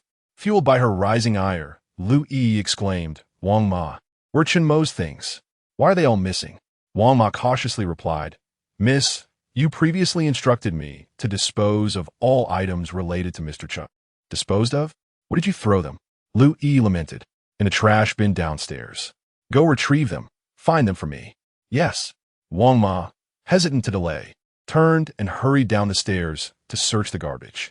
Lu Yi stood in the desolate living room, gazing at the stark emptiness of the house, feeling an unprecedented sense of loneliness and desolation. Why was it that the absence of someone she had never cared for, even despised, left her feeling so disoriented? "Lu Yi, why do you still think of him? You are truly pathetic." After a few minutes of being lost in thought, Wang Ma finally returned, cradling a cardboard box. Lu Yi turned to see the box filled with miscellaneous items, her eyes lighting up with intense joy. Ignoring the box's filth and foul odor, Lu Yi rushed over, gently placing it on the floor and meticulously searching within. Inside were mostly my personal belongings, along with some odds and ends, having languished in the trash for quite some time, exuding an unpleasant odor. Normally fastidious about cleanliness, Lu Yi now disregarded the grime, treating each item as a treasured possession. At last, she discovered the prescription, wrinkled yet the handwriting remained clear. Lu Yi tucked it away and continued to sift through the contents, uncertain of what she sought. Each object she picked up plunged her into a flood of memories. The scarf I had knitted for her, the photo album I gifted, the cassette tapes I recorded for her, my shirts, my only pair of leather shoes, the illustrations I had drawn for her daughter, the poetry I had penned for the two of them. Each item bore the imprint of my existence, showcasing my profound affection for these two girls. Once, they were my everything. Now I had lost it all, separated by life and death. Forever bereft of my beloved, Lu Yi's eyes gradually reddened, and suddenly her fingers brushed against a piece of paper. It was a contract. Curiosity compelled her to open it, revealing the words "organ donation," along with my name and her father and Appo's. She could hardly believe it, her body frozen in place as tears streamed down her face. "Why? Why you? Chen Montauk, why did you donate to my father? Why did you never tell me? Why keep everything from me? You bastard! Bastard!" In that moment, Lu Yi realized that the mysterious benefactor who had once donated a kidney to her father was, in fact, me. How desperate I must have felt, possessing only one kidney. When she pressured me to donate to her white moonlight, Lu Yi had never had the chance to grasp this reality, nor would she ever, for I was already gone. She had been the one to take my life, Louis was the true executioner. Chinemo. I'm sorry. I'm sorry. I never wanted it to be this way. Chinemo, please. Come back. I beg you to return. As Louis wept, clutching the contract, she repeatedly apologized to me. But what use was her belated remorse? I was already deceased. Had she possessed even the slightest affection for me in life, I would not have met such a tragic fate. Louis, you were the one who pushed me into the abyss, and now you come feigning concern. Miss, are you all right? Though Mr. Chun has passed, you must take care of yourself, Wang Ma said, noticing Louis's heart-wrenching sobs, rushing to comfort her. I'm fine. Just put these things away in the storage room, Louis replied, wiping her tears before heading to wash up. She lingered in the bathroom for an extended period, allowing the hot water to cascade over her head, her appearance one of utter disarray. It was not until the air grew thin that she finally emerged, drying her body. Lying in bed, Louis spent another sleepless night. The following day, she went to the company and met with her white moonlight, Lu Yunshin, which slightly lifted her spirits. After sharing morning tea with Lu Yunshin, they began discussing their upcoming wedding. On one hand, her parents were pressing for details. On the other, Lu Yi, eager to forget me and emerge from her sorrow, hoped to expedite her marriage certificate with Lu Yunshin. Yunshin, I prefer a traditional Chinese wedding. How about we hold a grand ceremony at the Lu family estate? Of course, Yi. Although I was educated in the West, I adore traditional culture. As long as you are happy, we shall have a Chinese wedding. Thank you, Yunshin, you are so kind to me. Naturally, Yi, you are my everything. I would gladly give you my heart and soul. As they spoke, they nestled closer together. I watched their affectionate exchange with a wave of nausea. Lu Yunshin, the hypocrite, had always relied on sweet words and flattery to win women's favor. What had he truly done for Lu Yi over the years? When her family faced adversity, he had fled abroad. Now that the Lu family was thriving, he sought to partake in their success, perhaps even to claim it all for himself. Why did such a heartless creature deserve Lu Yi's affection, while I, who had given her so much, could not even elicit a fraction of her joy? I was indeed a complete failure. Yunshin, let us schedule the engagement banquet for next week. Monday is an auspicious day, and the weather will be lovely. We should invite all our friends and family to celebrate. Sound good? Yunshin, we will surely be happy together. One in oppose. Tiwi? Of course. Having finalized the wedding arrangements, Willow departed from Luke's embrace, expressing her need to return to her office. Luke, reluctant to part, promised to collect her for dinner after work. Willow, smiling, ascended to her office, her spirits soaring. The agenda for the day revolved around the collaboration with Golden Media. The unresolved matter posed a threat to the expansion of Willow's company's short film endeavors, potentially hindering their progress in the film industry. Considering Golden Media's prior rejection of the partnership proposal, Willow was at a loss for a strategy to reverse the situation. Beset by anxiety, Willow found herself in a quandary. Her secretary, Jane, offered a suggestion. Willow, I and oppose. V conceived a plan that might offer a glimmer of hope. Pray tell, Willow exclaimed. I've gathered intelligence indicating that the chairman of Golden Media has 3 daughters and 2 sons. The youngest, the 5th son, is rumored to be adopted, implying that the reins of the company will ultimately fall into the hands of the 4th son. This 4th son is a libertine, perpetually idle, indulging in alcohol and chasing women. If we were to win him over, wouldn't the collaboration with Golden Media materialize effortlessly? Willow nodded in agreement. You're right. Chairman Shun is aging, and his retirement is imminent. With the daughters married off, the inheritance is bound to fall to the 4th son. Securing his favor would be tantamount to securing Golden Media. Willow, this is an extraordinary opportunity. With your allure, swaying such a philanderer would be a trivial matter, Jane remarked. Then, let's arrange a meeting. By the way, what is the 4th son's name? Chen Montak. What? You heard correctly. Chen Mo, the same name as your husband. Mr. Chun, what a coincidence. The name plunged Willow into a vortex of complex emotions. Despite her efforts to obliterate me from her memory, she found herself increasingly entangled with me. This realization filled her with frustration. Why Chun Mo again? Why is Chun Mo everywhere? Even in death, he continues to haunt me. Willow, it's merely a coincidence. There are countless individuals named Chun Mo. It's not uncommon to encounter someone with the same name. Let's go and meet him. Willow rose and, accompanied by her secretary, exited the office. They drove to the Golden Media headquarters. Upon entering the building, Willow approached the reception desk and politely inquired, "Good day. I wish to meet Mr. Chun Mo, the fourth son. Is he available? Do you have an appointment?" "No. I am Willow from Iyun Media. I spoke with Manager Wu from your administrative department. I hope you can accommodate me. One moment. I'll see what I can arrange." "Thank you." Willow waited in the lounge until the receptionist returned, who then escorted her to an elevator. In an office on the fourth floor, Willow entered and encountered the secretary of Golden Media and AMP, Oppos, as fourth son. Somewhat taken aback, Willow glanced around, noticing the absence of the fourth son. "Secretary Sue, when will Mr. Chen be arriving?" she inquired. The secretary shook her head. "I and Oppos am afraid Mr. Chen and Oppos to be able to make it." "Why?" "To be frank, Mr. Chun went hunting in the mountains a week ago and hasn't and Oppos T returned. I haven't and Oppos T been able to reach him. He and Oppos has been missing for a week. Aren't and Oppos T is family concerned?" "Willow, you may not be aware of the Chun family's dynamics. Chairman Chun and his wife, along with the daughters, rarely show concern for the fourth son. Their affections are primarily directed towards the fifth son. But I heard the fourth son is the biological son, while the fifth son is adopted." "That's correct. They simply favor the adopted son. How can such peculiar parents exist? I don't understand it either.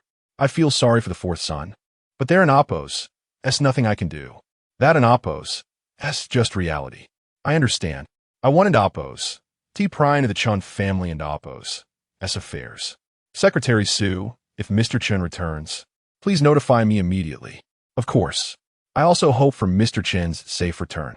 "Thank you. I'll take my leave." Willow departed from Golden Media, her expression somber. Having pinned her hopes on the fourth son of the Chun family, it now appeared that this avenue was closed off. However, Willow refused to give up. She resolved to explore other possibilities. Upon returning to her company, Willow found herself restless. Despite her impending wedding with Luke, her mind remained preoccupied with Chun Mo, rendering her absent-minded. Having slept poorly the previous night, Willow felt mentally drained and decided to take a nap at home. Upon reaching her bedroom, she had barely reclined for a few minutes when a series of forceful knocks reverberated through the door. "Who is it?" she called out. The housekeeper, Wong, hastened to answer the door, wary of disturbing Willow. However, Willow, wide awake, reluctantly rose from the bed and proceeded towards the living room. The door swung open, revealing a group of tattooed thugs, their gazes fixed menacingly on the interior. Some brandished steel pipes and blades. Wong recoiled in fear, retreating several steps. Willow, composed, stepped forward and inquired, "Who are you? What do you want?" The leader of the gang propped his hand against the door frame, leering. "You know why we're here, don't you? Pay up. What did I ever owe you money? You must have the wrong person." The thug produced a promissory note from his pocket, his tone aggressive. "It's all here in black and white. Lu Junkai owes us 500,000. It's been overdue for half a month. If you don't pay up today, we'll set this place on fire." "Lu Junkai?" Willow paused, her expression hardening. "Lu Junkai owes you 500,000? That's right, it's all there in black and white. Principal plus interest, it adds up to 500,000. What? Try to weasel out of it. I'm not trying to evade it, but the money Lu Junkai owes. You should seek from Lu Junkai. Why are you coming to my home? We've looked for him several times, but he can't repay the money. He gave us an address, saying we could collect the debt here. Take a look. The address on this note is this place, isn't it?" Chapter 62. The murderer, upon hearing the ruffians announce the address of the villa, Lu Yi grasped the situation's intricacies and felt a surge of anger. She was incredulous that her cousin had caused such trouble, expecting her to clean up his mess. Lu Yi, already in a foul mood, became even more incensed. "I do not know Lu Junkai, nor will I assist him in repaying any debts. If you seek payment, go to the one who owes you, and do not disturb me in my home. Otherwise, I shall call the police." The thugs exchanged glances, still unwilling to relent. "If Lu Junkai cannot repay his debts, we must come here. This is the address he provided. Who else should we approach? You must be his relative, given your lavish residence. Just settle the mere sum of 500,000, won't you? I repeat, I do not know Lu Junkai. You have the wrong person. If Lu Junkai carelessly gives out an address, should we simply chase after it without discernment? However, the last time, we came here for 30,000. What 30,000? I know nothing of it. Leave now, or I will call the authorities.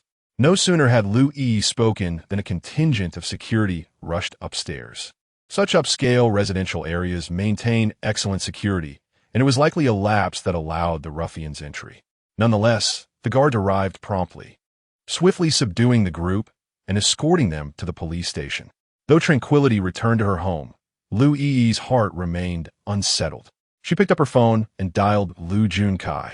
As soon as the call connected, she admonished him. Junkai, have you accrued debts while out there? Panicked, Lu Junkai replied. Sister, I owe a little. Did you not help me pay it off? Help you pay what? How could you owe someone 500,000?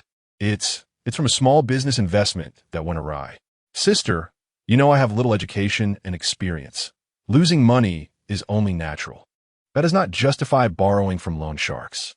Sister, I realize my mistake, but please help me with this debt. After all, you're not short on money. Indeed, I have wealth, yet that does not mean I should indulge you indefinitely. You squander your days with a group of ne'er-do-wells. Who knows where your money goes? In any case, you must find a way to repay this sum yourself. Sister, I truly cannot repay it. Please help me. You assisted me last time. Why not now? What last time? What are you talking about? Last time I owed 30,000 and used your address. Those collectors came, and within half an hour, they received the money. Sister, did you not help me then? Lu Yi suddenly fell silent, ensnared in a web of complex thoughts. She turned to Wang Ma beside her. Did those debt collectors come here before? Wang Ma pondered a moment before nodding. Yes, miss, I recall. They indeed came once before, but you were not home then. It was Mr. Chen who sent them away. Chen Montak. Lu Yi stood frozen, realization dawning upon her. Perhaps only then did she comprehend the extent of her sacrifices for the Lu family's relatives. She vividly recalled the incident. One day, while she was at work, a group of collectors arrived, insisting that Lu Junkai owed them 30,000 and sought her assistance in repayment.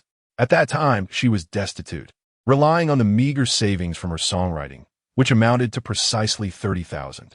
In that moment, love for Lu Yi consumed her. She regarded her cousin as her own brother. Without hesitation, she repaid Lu Junkai's debt, believing him to be aware of her actions, perhaps even planning to speak favorably of her within the Lu family. Yet, as the years passed, all the credit for her efforts was claimed by Lu Yi. No one acknowledged her contributions, nor did anyone appreciate her kindness. Lu Yi's conversation with Wang Ma drifted into Lu Junkai's ears on the other end of the line. Upon realizing that it was Chen Mo who had previously assisted him, disbelief washed over his face. No, it cannot be. How could it be Chen Mo? Isn't he a coward? How could he possibly repay 30,000? This is impossible.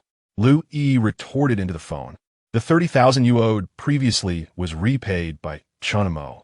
For the subsequent 50,000, I will not assist you. You must find a solution yourself. Please, sister. You cannot abandon me. The call ended abruptly, and Lu Yi set down her phone with unwavering determination. Although she was not lacking in finances, she adhered to her principles, a truth I well understood. Thus, it was improbable that Lu Yi would assist Lu Junkai with the 50,000. He was left to his own devices. At that moment, Lu Junkai found himself in a dilapidated motel, picking up a cigarette but from the ground and taking a deep drag. His attire was tattered, his hair disheveled, and the trash bin beside him overflowed with empty noodle containers and water bottles. Perhaps in an effort to evade his creditors, he appeared particularly wretched and disheartened. He took out his phone, navigating through his contacts to find a number he had not dialed in ages, and made the call. When the phone connected, he pleaded, "Could you lend me 50,000? Those collectors are pressing me. If I cannot repay within 3 days, they will harm me. Sorry. But I'm currently in a tight spot myself. You must find another way. I have done so much for you, and you cannot even lend me 50,000? I have given you enough in the past. Your gambling is your own doing. What more can I do? I warned you numerous times to leave the country. What are you still hesitating for?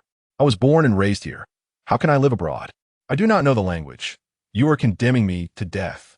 That is your concern. Do you think remaining here will ensure your survival? Hello?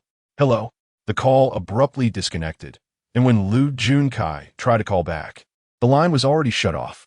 At that moment, Lu Junkai felt a profound sense of abandonment, his heart heavy with desolation. With a sudden crash, he knelt on the ground, bowing deeply towards the direction of my grave. Chinemo, I am sorry for the many wrongs I have inflicted upon you. My sins are grave. I never intended to harm Qingqing, but I had no choice, and now I cannot turn back. Chinemo, if you must lay blame, let it be for your ill fate. Remember in your next life, do not fall for Lu Yi. Chapter 63. A Taoist Exorcism upon hearing Lu Junkai's words. I was utterly stunned. My blood surged to the crown of my head, and my mind went blank. Qingqing, my Qingqing. It was Lu Junkai who killed her. Lu Junkai, you beast, you scoundrel, give me back my daughter and Appo's life. I and Appo's, I'll fight you to the death. Give me back my daughter and Appo's life. I lunged at Lu Junkai like a madman, wanting to tear him to shreds, but my soul could only pass through him, becoming nothingness, unable to inflict any harm. My hatred and rage were boundless. The murderer of my daughter was right before my eyes, yet I was powerless. I was unworthy to be a father. Qingqing, your father is sorry. If I could live again, I would annihilate Lu Junkai's entire family. I would ensure Lu Junkai suffers a fate worse than death. I would condemn Lu Junkai's entire lineage to the depths of hell. That night, Lu Yi tossed and turned, unable to find sleep. For some reason, she had been constantly reminiscing about me lately, often staring blankly at the ceiling, calling out my name. Despite being utterly exhausted, her mind remained lucid, making sleep a rare luxury. Lu Yi abruptly turned over, her gaze fixed on the air in the direction where my soul was drifting, and muttered to herself. Chinemo, is that you? You haven't left, have you? I always feel like you're still by my side, constantly following me. I always feel like there's a pair of eyes watching me. Chinemo, is it you? Why do you have to haunt me, even after your death? Why can't you give me a moment's peace? Lu Yi continued to roar, question, and weep. To outsiders, she appeared no different from a madwoman. Only I knew that it was her inner demons tormenting her. She could never forget me. The guilt and remorse in her heart constantly plagued her, causing her conscience to be ceaselessly tortured. Lu Yi suddenly picked up her phone and sent a message to Wang Ma, instructing her to hire a Taoist priest to perform an exorcism at home the next day. She naively believed that my daughter's vengeful spirits were still lingering in the house, so she resorted to this superstitious and foolish scheme. Sure enough, early the next morning, a Taoist priest arrived at the house. The priest appeared to be in his 50s, clad in a gray Taoist robe, a Taoist crown atop his head, and a horsetail whisk in his hand, exuding an air of otherworldly wisdom. Lu Yi treated the Taoist priest with great respect, explaining her predicament to him, and the Taoist priest began to perform his ritual in the house, wielding a wooden sword, chanting incantations. The old Taoist burned several talismans and sprinkled several bowls of chicken blood, but to no avail. After a long while, the old Taoist gazed at the space above the living room, in the direction where my soul was drifting, and sighed deeply. The attachment is too deep, the resentment too strong, and there is no letting go. The one who tied the knot must untie it, Miss Lu. Could you elaborate on what is troubling you? Please do not hold back and speak from the depths of your heart. Otherwise, he will not leave and will never be able to. Upon hearing these words, Lu Yi sank into contemplation. After a long pause, her eyes vacant, she slowly began to recount. I won't hide it from you, Taoist priest. I have done many outrageous things. When my daughter had her car accident, I was with a man who wasn't my husband, celebrating with him. My daughter wanted to see me one last time before she died, and when my husband called me, I hung up on him. At that time, I was only focused on cutting the cake and popping champagne for the person I loved, and I didn't think much of it. I thought my husband was lying to me. Later, when I learned of my daughter's death, I was devastated and regretted it, but there was nothing I could do. Later, my husband contracted cancer and became very weak. In order to treat the person I loved, I forced my husband to donate a kidney, which caused his condition to worsen. One day, while driving, his body couldn't hold on, and he fell into the river with his car. The police called me and asked me to identify the body, but I didn't believe them. I thought my husband was lying to me. I was still riding the Ferris wheel with the person I loved. Looking back now, I was truly excessive, outrageous, and cold-blooded, but was it all my fault? Didn't my husband bear any responsibility? Since he and my daughter died, I have been restless and uneasy.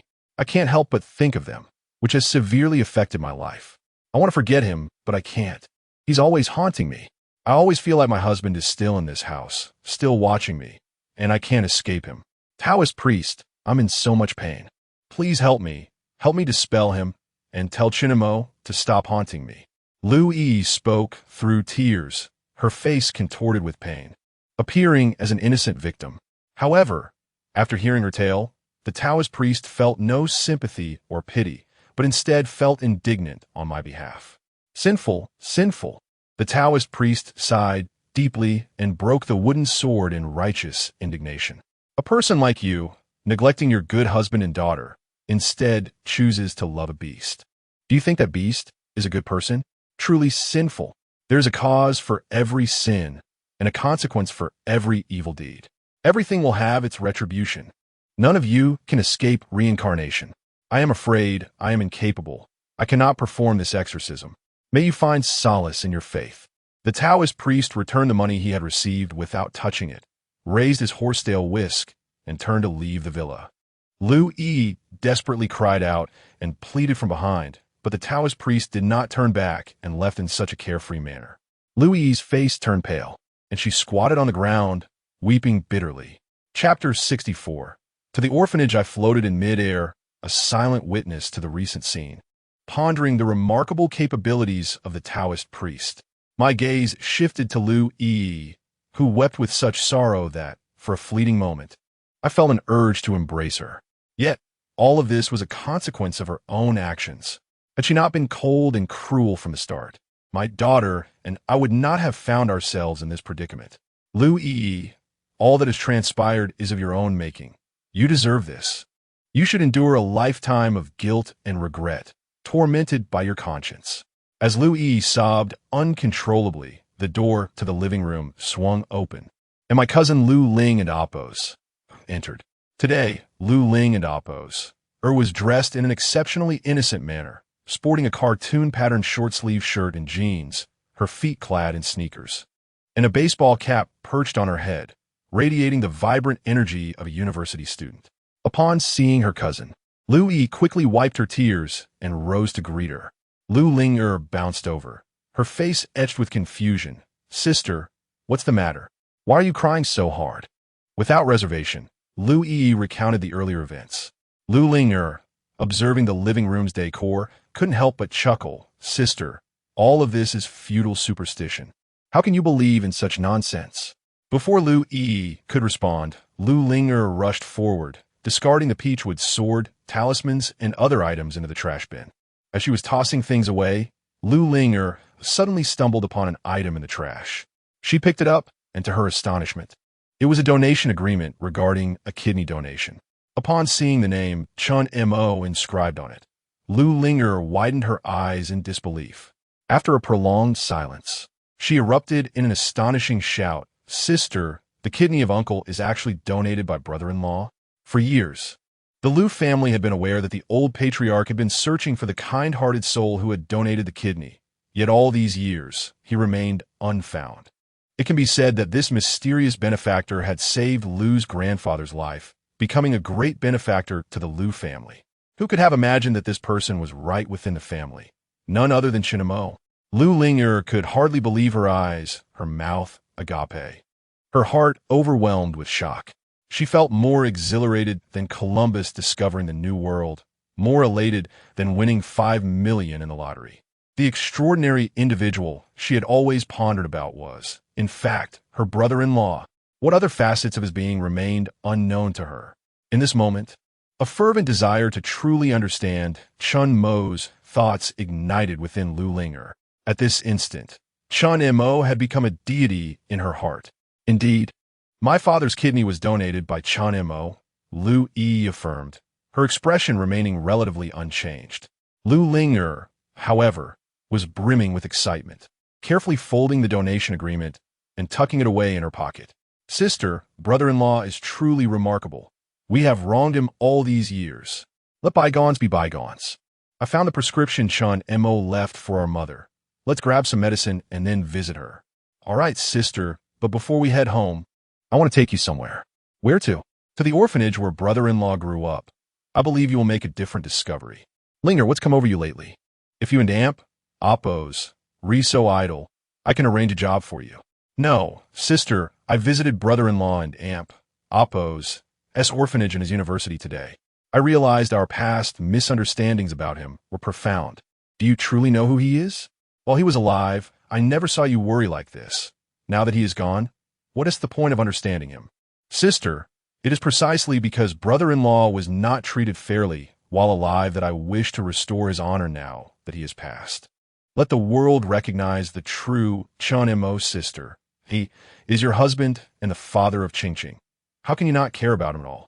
Fine, I will accompany you. Fantastic, sister. Lin Oppos, set off. Under Lu Ling and Oppos, insistence, Lu Yi finally made her way downstairs. The two of them arrived at the underground parking lot and drove towards the orphanage where I once grew up. The journey was lengthy, taking over 4 hours before Lu Yi and Lu Linger arrived at the orphanage's entrance. Lu Yi was somewhat familiar with this place, but had never truly ventured inside to witness its true nature. Ever since the old director became disabled, the orphanage had appointed a new director. Upon learning of Lu Yi's visit, the new director, a middle-aged woman, hurriedly brought the children out to greet them. As soon as Lu Yi stepped out of the car, the children flocked around her, some holding wildflowers picked from the mountains, others offering carefully woven grass wreaths. They were all children without parents, knowing that whenever city dwellers came to visit, they would receive some candy, new clothes, or toys, items that were luxuries to them. Lu Yi, arriving empty-handed, felt a sudden wave of awkwardness at the children's enthusiasm. Fortunately, Lu Linger, being attentive, had previously prepared snacks and toys, which she distributed to the children from the car.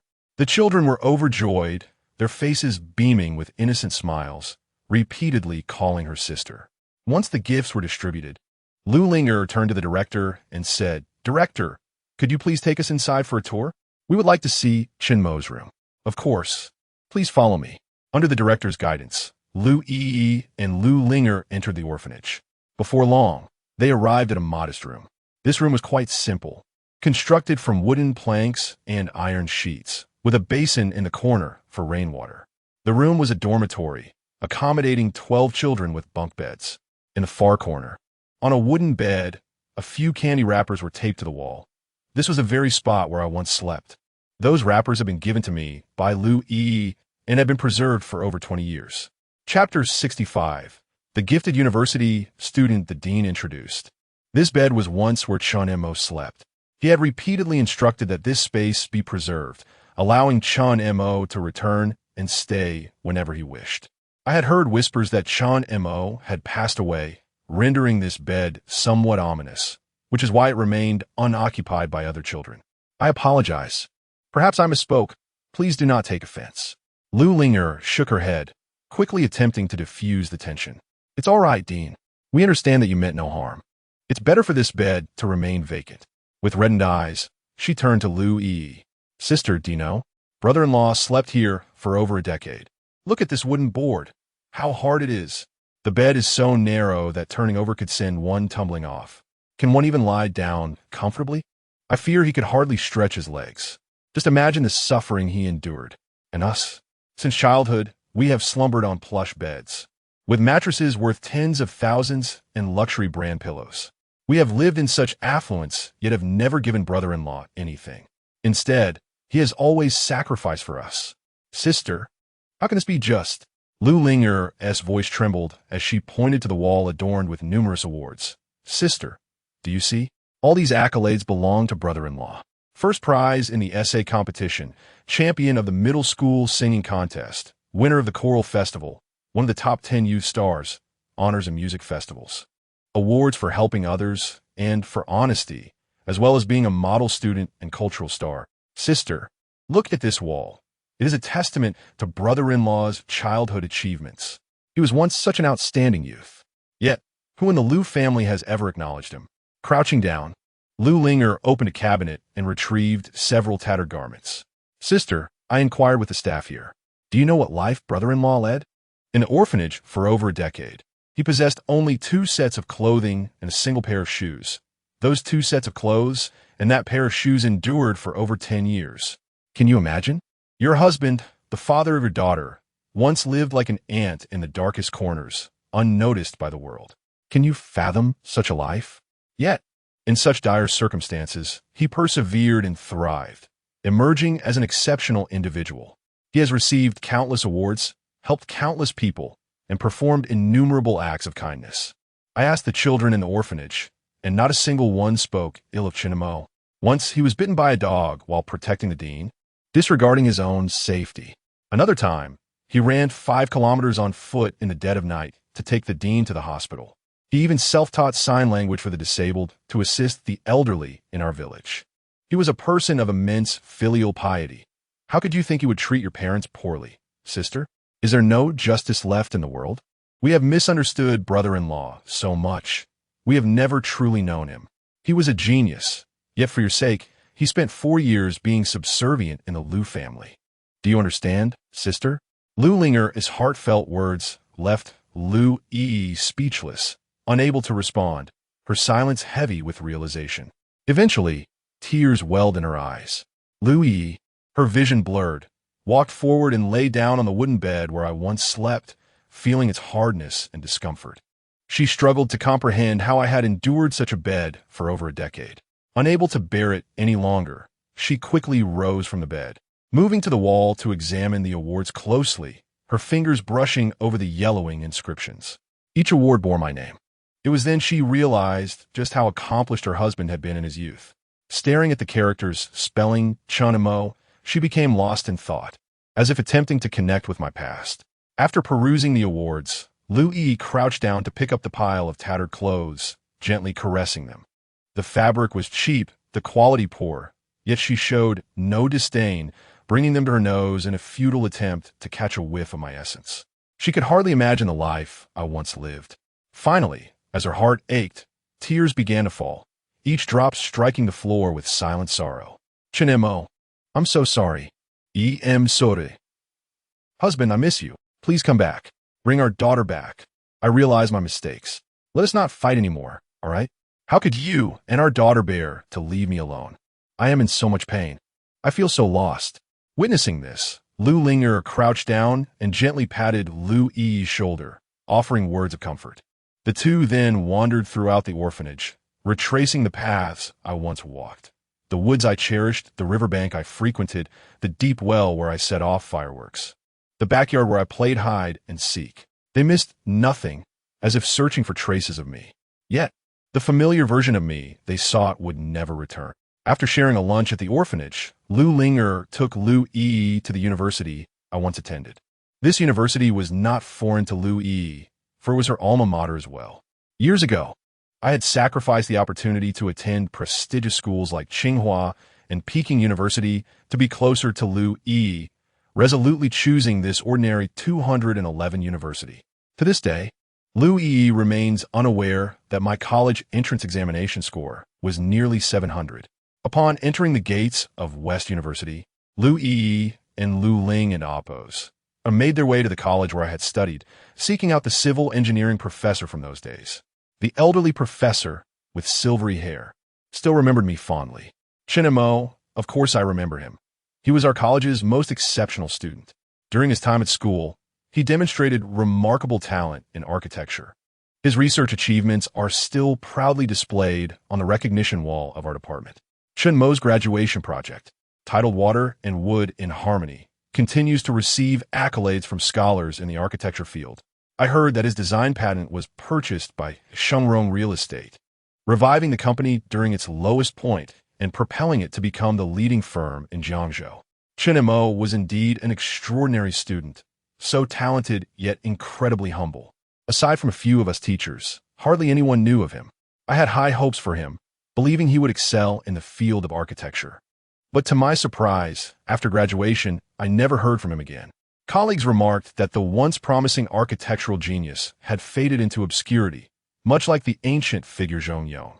The professor and Oppos, S words left Lu Yi and Lu Ling and Apos in stunned silence, for Shengrong Real Estate was none other than Lu and Apos S family company. Years ago, when the Lu Group faced a crisis of bankruptcy, it was the astute Lu patriarch who recognized the value of a university student's patent, breathing new life into the company and creating a business legend. Everyone at the time credited the success to the Lu patriarch, praising his foresight and vision. Yet no one remembered the nameless university student. The world would never have guessed that the patent was sold for a mere 1,000 yuan, akin to a generous gift. The Lu patriarch believed himself fortunate to have stumbled upon such a deal, unaware that it stemmed from a young man's unrequited love for his daughter. That young man was me. For Lu Yi, I sacrificed nearly everything: my future, my dignity, my talent, and even my life. Chapter 66. The executioner. I was once a design prodigy, destined for a brilliant future. Yet for the sake of Lu Yi, I willingly took refuge in domesticity, assuming the role of a house husband, spending my days in the kitchen, accompanied by a chef's knife and an apron. Why sacrifice for Lu Yi transcended mere comforts. But in the end, I was left with nothing but emptiness. Not only did I gain nothing, I even lost my life. How wretched I am. Lu Yi and Lu Linger were stunned for quite some time before they regained their composure. They exchanged incredulous glances, struggling to comprehend the revelation. They could never have imagined that the very person who had once saved the Lu Group from imminent ruin was me. They could not fathom that the company, wealth, status, and business acumen they so proudly possessed were rendered utterly worthless in my presence. Sister, can you believe it? The one who saved our Lu family back then was actually my brother-in-law. Sister, look at him. This is the so-called good-for-nothing we've despised for 4 years. If Chen Mo is a good-for-nothing, then what does that make us, sister? We all looked down upon him, ridiculed him, belittled him, treating him like a mere beast of burden. Yet, without him, could we have achieved the Lu family's current standing? All of us, including you, including me, are ungrateful beings, repaying kindness with disdain. We partake in the fruits of another's labor, and we truly deserve our fate. Sister, the ones deserving of condemnation are us, not Chen Mo. As Lu Linger spoke, tears streamed down her face. She crouched on the ground, cradling her head, weeping uncontrollably. Lu Yi stood frozen, lost in thought for an extended period, before mustering the strength to raise her head, fighting back tears. She had already cried enough. She truly did not wish to shed any more tears for Chen Mo. Yet, why did he continue to pierce her heart time and again? It was only at this moment that Lu Yi began to gain a modicum of clarity regarding her husband of 4 years. It was only now that she slowly started to understand Chen Mo. She turned to face the direction of Chen Mo's grave, a bitter smile tugging at her lips. You should never have known me, nor should you have married me, Chen Mo. I have squandered your potential. You could have had a brighter future, yet I have ruined it, or more accurately, you have ruined it yourself. I am unworthy of you, unworthy to be your wife. In the next life, may you find a good woman. Chen Mo, perhaps if I had realized this sooner, we would not have ended up like this. I am sorry for you, but I still do not love you. Love is a mutual journey. Your one-sided devotion only serves to move yourself. Who else can it touch? I will never love you, Chen Mo, because you are a self-righteous fool. You foolish man. Lu Yi repeatedly claimed to be devoid of love for me, yet her eyes suddenly brimmed with tears. Drops fell one by one, transitioning from sobs to wails, culminating in a heart-wrenching cry that left her utterly drained. Her face was soaked with tears, and I could not discern whether her sorrow stemmed from guilt, sadness, or regret. In the end, it mattered not. From the very beginning, I had never truly possessed her heart. To love someone is such a challenging endeavor. Lu Yi, what must I do to earn even a fragment of your affection? Or is it that, regardless of the chaos around us, you could never come to love me? I have solved countless architectural dilemmas and penned numerous best-selling songs, yet I remain utterly perplexed by the enigma of love. Lu Yi, is it truly so difficult to win your heart? I found myself in a state of confusion. If heaven were to grant me a chance to relive my life, I would wish never to encounter Lu Yi again. Lu Yi and Lu Linger lingered at the university for quite some time. As dusk descended, They finally recalled the need to return home.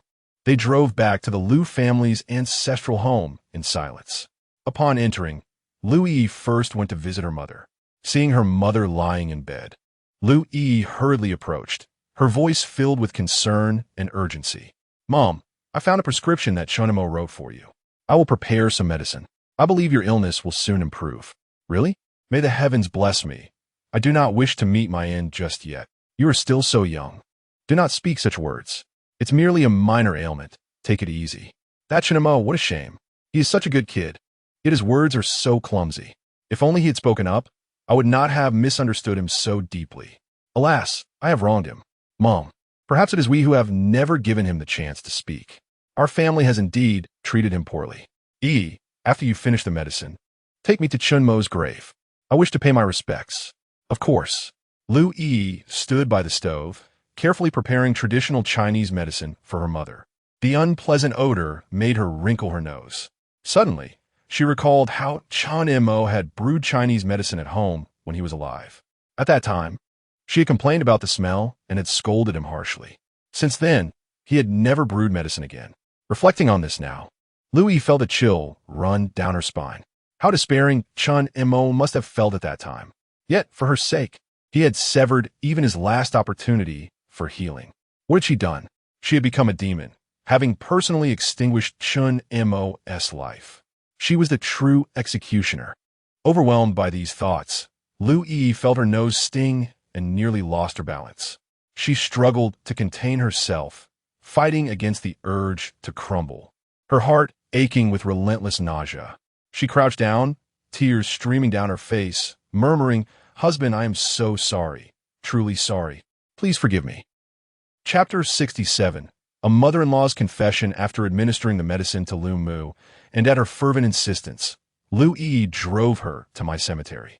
Liu Mu, carrying offerings for the ritual, stood before my gravestone for an extended period before finally asking Liu Yi to step aside, expressing her desire for a private conversation with me. Liu Yi returned to the car while Liu Mu crouched down, gazing at my photograph on the stone, her eyes betraying a hint of remorse. "Chen Montak, I have come to see you. It has been so long since your passing, and as your mother, I feel quite guilty for not visiting sooner. In the past, I harbored deep misunderstandings towards you, finding fault in everything you did. Yet now, having learned some truths, I realize you were not as bothersome as I once believed. You were truly a good child, though it was unfortunate that you became a part of our Liu family and married Yi. In a way, it seems we owe you an apology. Do you remember the time I unjustly accused you of stealing my stockings? I was exceedingly harsh, nearly causing you grave harm. Reflecting on it now, I genuinely regret my actions. I was blinded by anger and failed to seek the truth, hastily placing the blame upon you. I know you were deeply wounded that time. Mother wishes to say sorry." As Liu Mu spoke, she opened a plastic bag beside her and took out a stack of joss paper, burning it piece by piece with a lighter. "And that birthday when you gifted me a cat, I was infuriated, wishing for your demise. Everyone in the Liu family knew I suffered from asthma and was allergic to cat fur. I thought you did it deliberately to torment me, and my hatred for you was immense. I was also rather cruel to you then, causing you considerable suffering. Only now do I realize that you intended to gift me ginseng, and I misjudged you. Mother truly was in the wrong. Chunimo, wherever you are, please take care of yourself, and do not let anyone mistreat you." After burning the joss paper, Liu Mu, who never smoked, opened a pack of Huangala cigarettes and placed one before my gravestone. "Chunimo, about the medicinal formula you sought for me, I must confess I never took it seriously, thinking you, a feeble man, could procure anything worthwhile. I viewed it merely as a ploy for attention. However, when my old ailment resurfaced and no physician could provide relief, it was only your remedy that proved effective. I now understand the depth of your filial piety.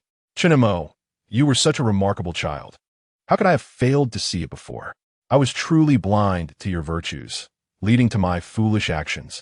Liu Mu slapped her forehead in regret. Turning around, she rummaged through the plastic bag and pulled out a small cake, unwrapping it. "Son-in-law, you have been part of the Liu family for 4 years. It seems no one has ever celebrated your birthday. I heard from Ling that your birthday is approaching, so I bought you a cake in advance, fearing I might forget. It may be small, but I hope you can enjoy it, even if you cannot partake in it down there. I once thought you were a pitiful man, and I held you in disdain, but today, after hearing Linger speak of your deeds, I realize how deeply I misunderstood you. You were truly extraordinary, yet it seems no one ever cared for you. I'm deeply sorry.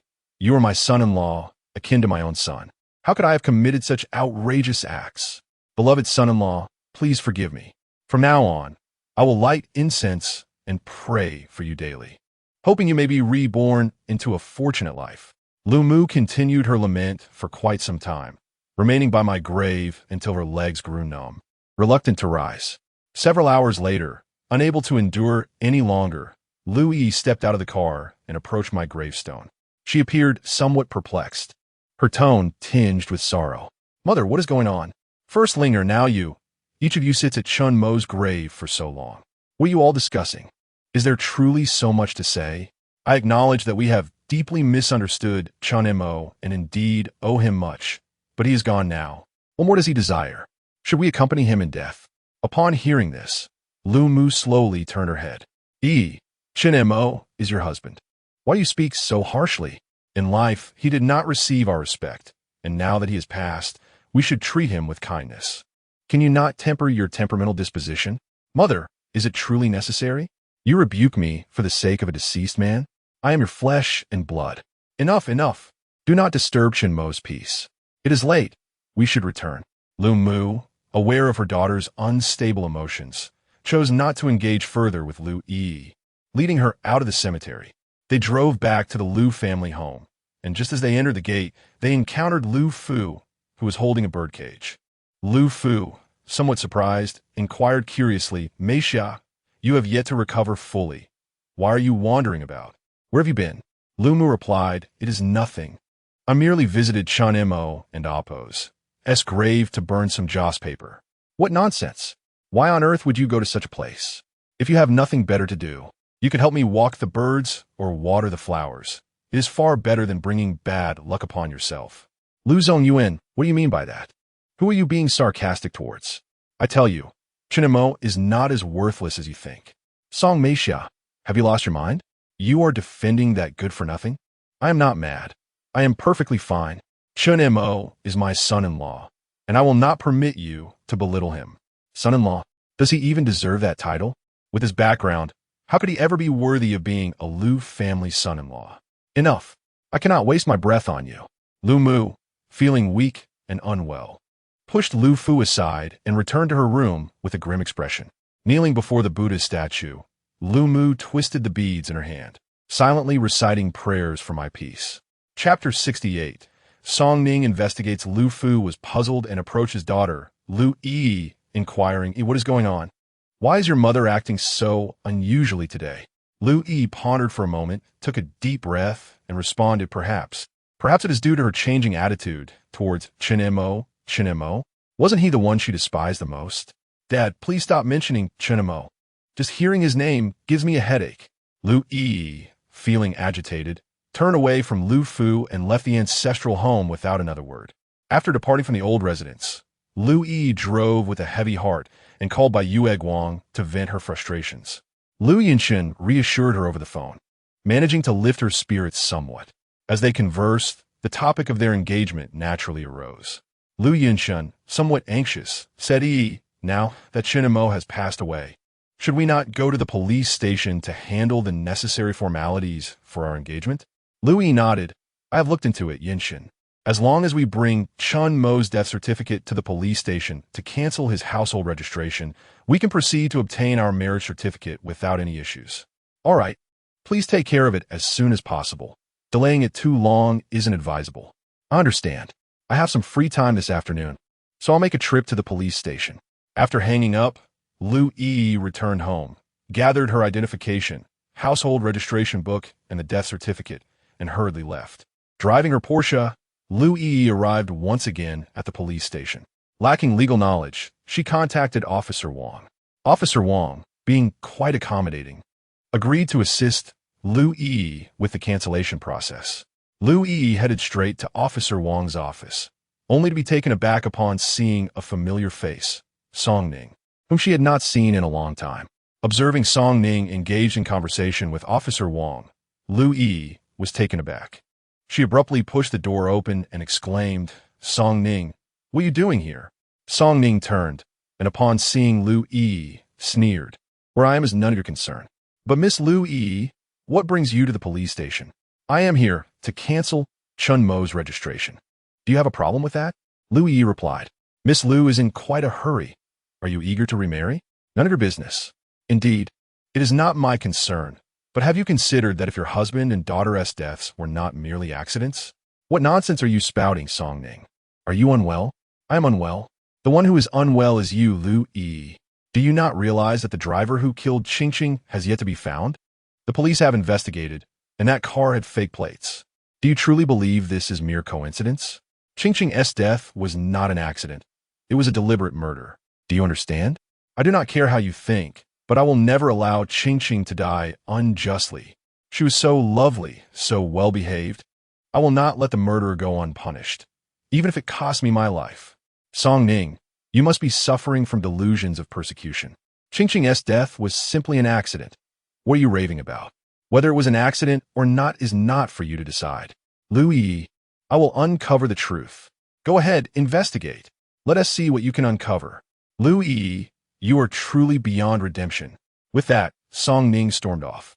I never anticipated that Song Ning would defend me and my daughter so fiercely. In contrast to Lu Yi's indifference, she seemed more like a mother. Indeed, as Song Ning asserted, Ching and Appo's death was far from an accident. It was a calculated murder. The perpetrator was Lu Junkai, but there likely existed someone pulling the strings behind the scenes. I yearned to expose the true culprit and bring justice for my daughter, to soothe her soul in the afterlife. Yet, Lu Yi, as a mother with ample resources and connections, showed not a shred of concern for the truth behind her daughter's death, which was profoundly disappointing. I no longer wished to see Lu Yi. My spirit followed Song Ning, eager to discover her whereabouts. After exiting the police station, Song Ning arrived at a dilapidated community approximately 30 minutes later. This neighborhood was exceedingly worn down, a relic of urban village construction, frequented by delivery personnel, food couriers, and market vendors.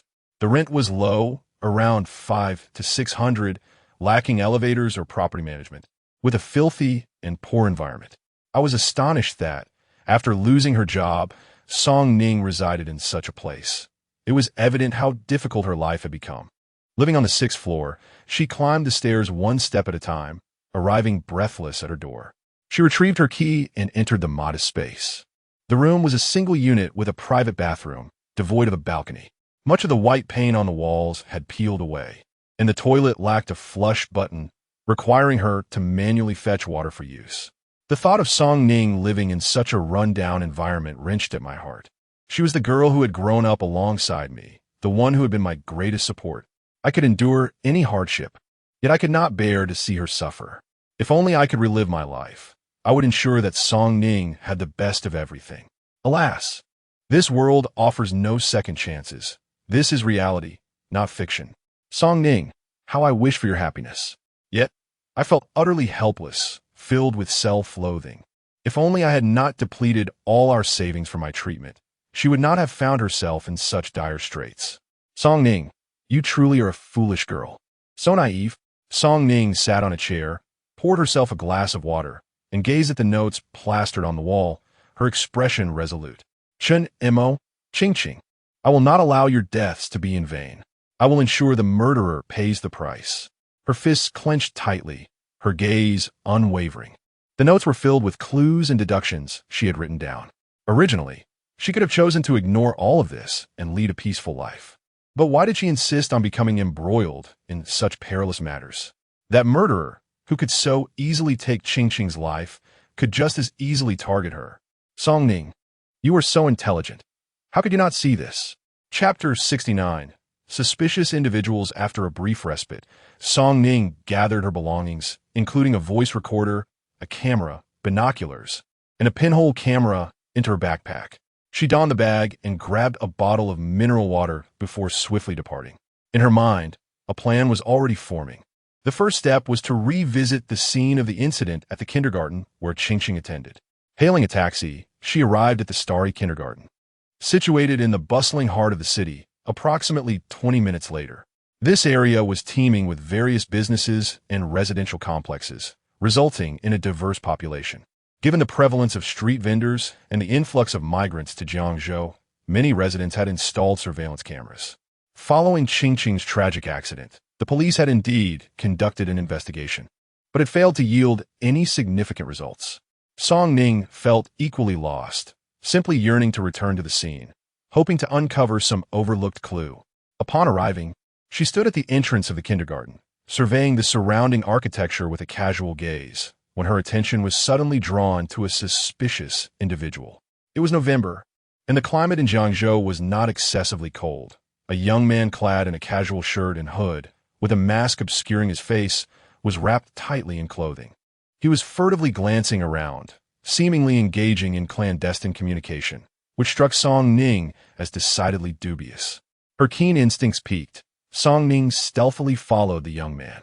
Upon reaching a corner, she noticed another figure waiting, a middle-aged man whom she recognized as the owner of the dumpling shop diagonally across from the kindergarten. It was perplexing. Why was the young man lurking here, seemingly to meet the dumpling shop owner? What clandestine dealings could they be involved in, concealed behind the wall? She strained to eavesdrop on their conversation. The young man inquired, "Do you truly have a video?" The dumpling shop owner replied, "Absolutely. My surveillance captured everything clearly. That was no mere accident. It was an intent to kill. If the police see this footage, you will certainly face imprisonment. Then why not report it?" The young man retorted, "I need the money. If you give me 600,000, I will erase the video completely." 600,000? That is quite a hefty sum. ISN and AMP, oppose, it? Huh, that is a life at stake. Such a young age, and you would resort to such measures? 600,000 to avoid prison is quite the bargain, don't you think? Indeed, it is a bargain. But how can I be assured that once the money is transferred, you won't alert the authorities? I have no reason to report it. I simply want the money. When the police last visited my home, I claimed the camera was broken. If I wished to report it, I would have done so already. All right, I believe you. Give me some time. After all, 600,000 is not a trivial amount. I'll give you 3 days.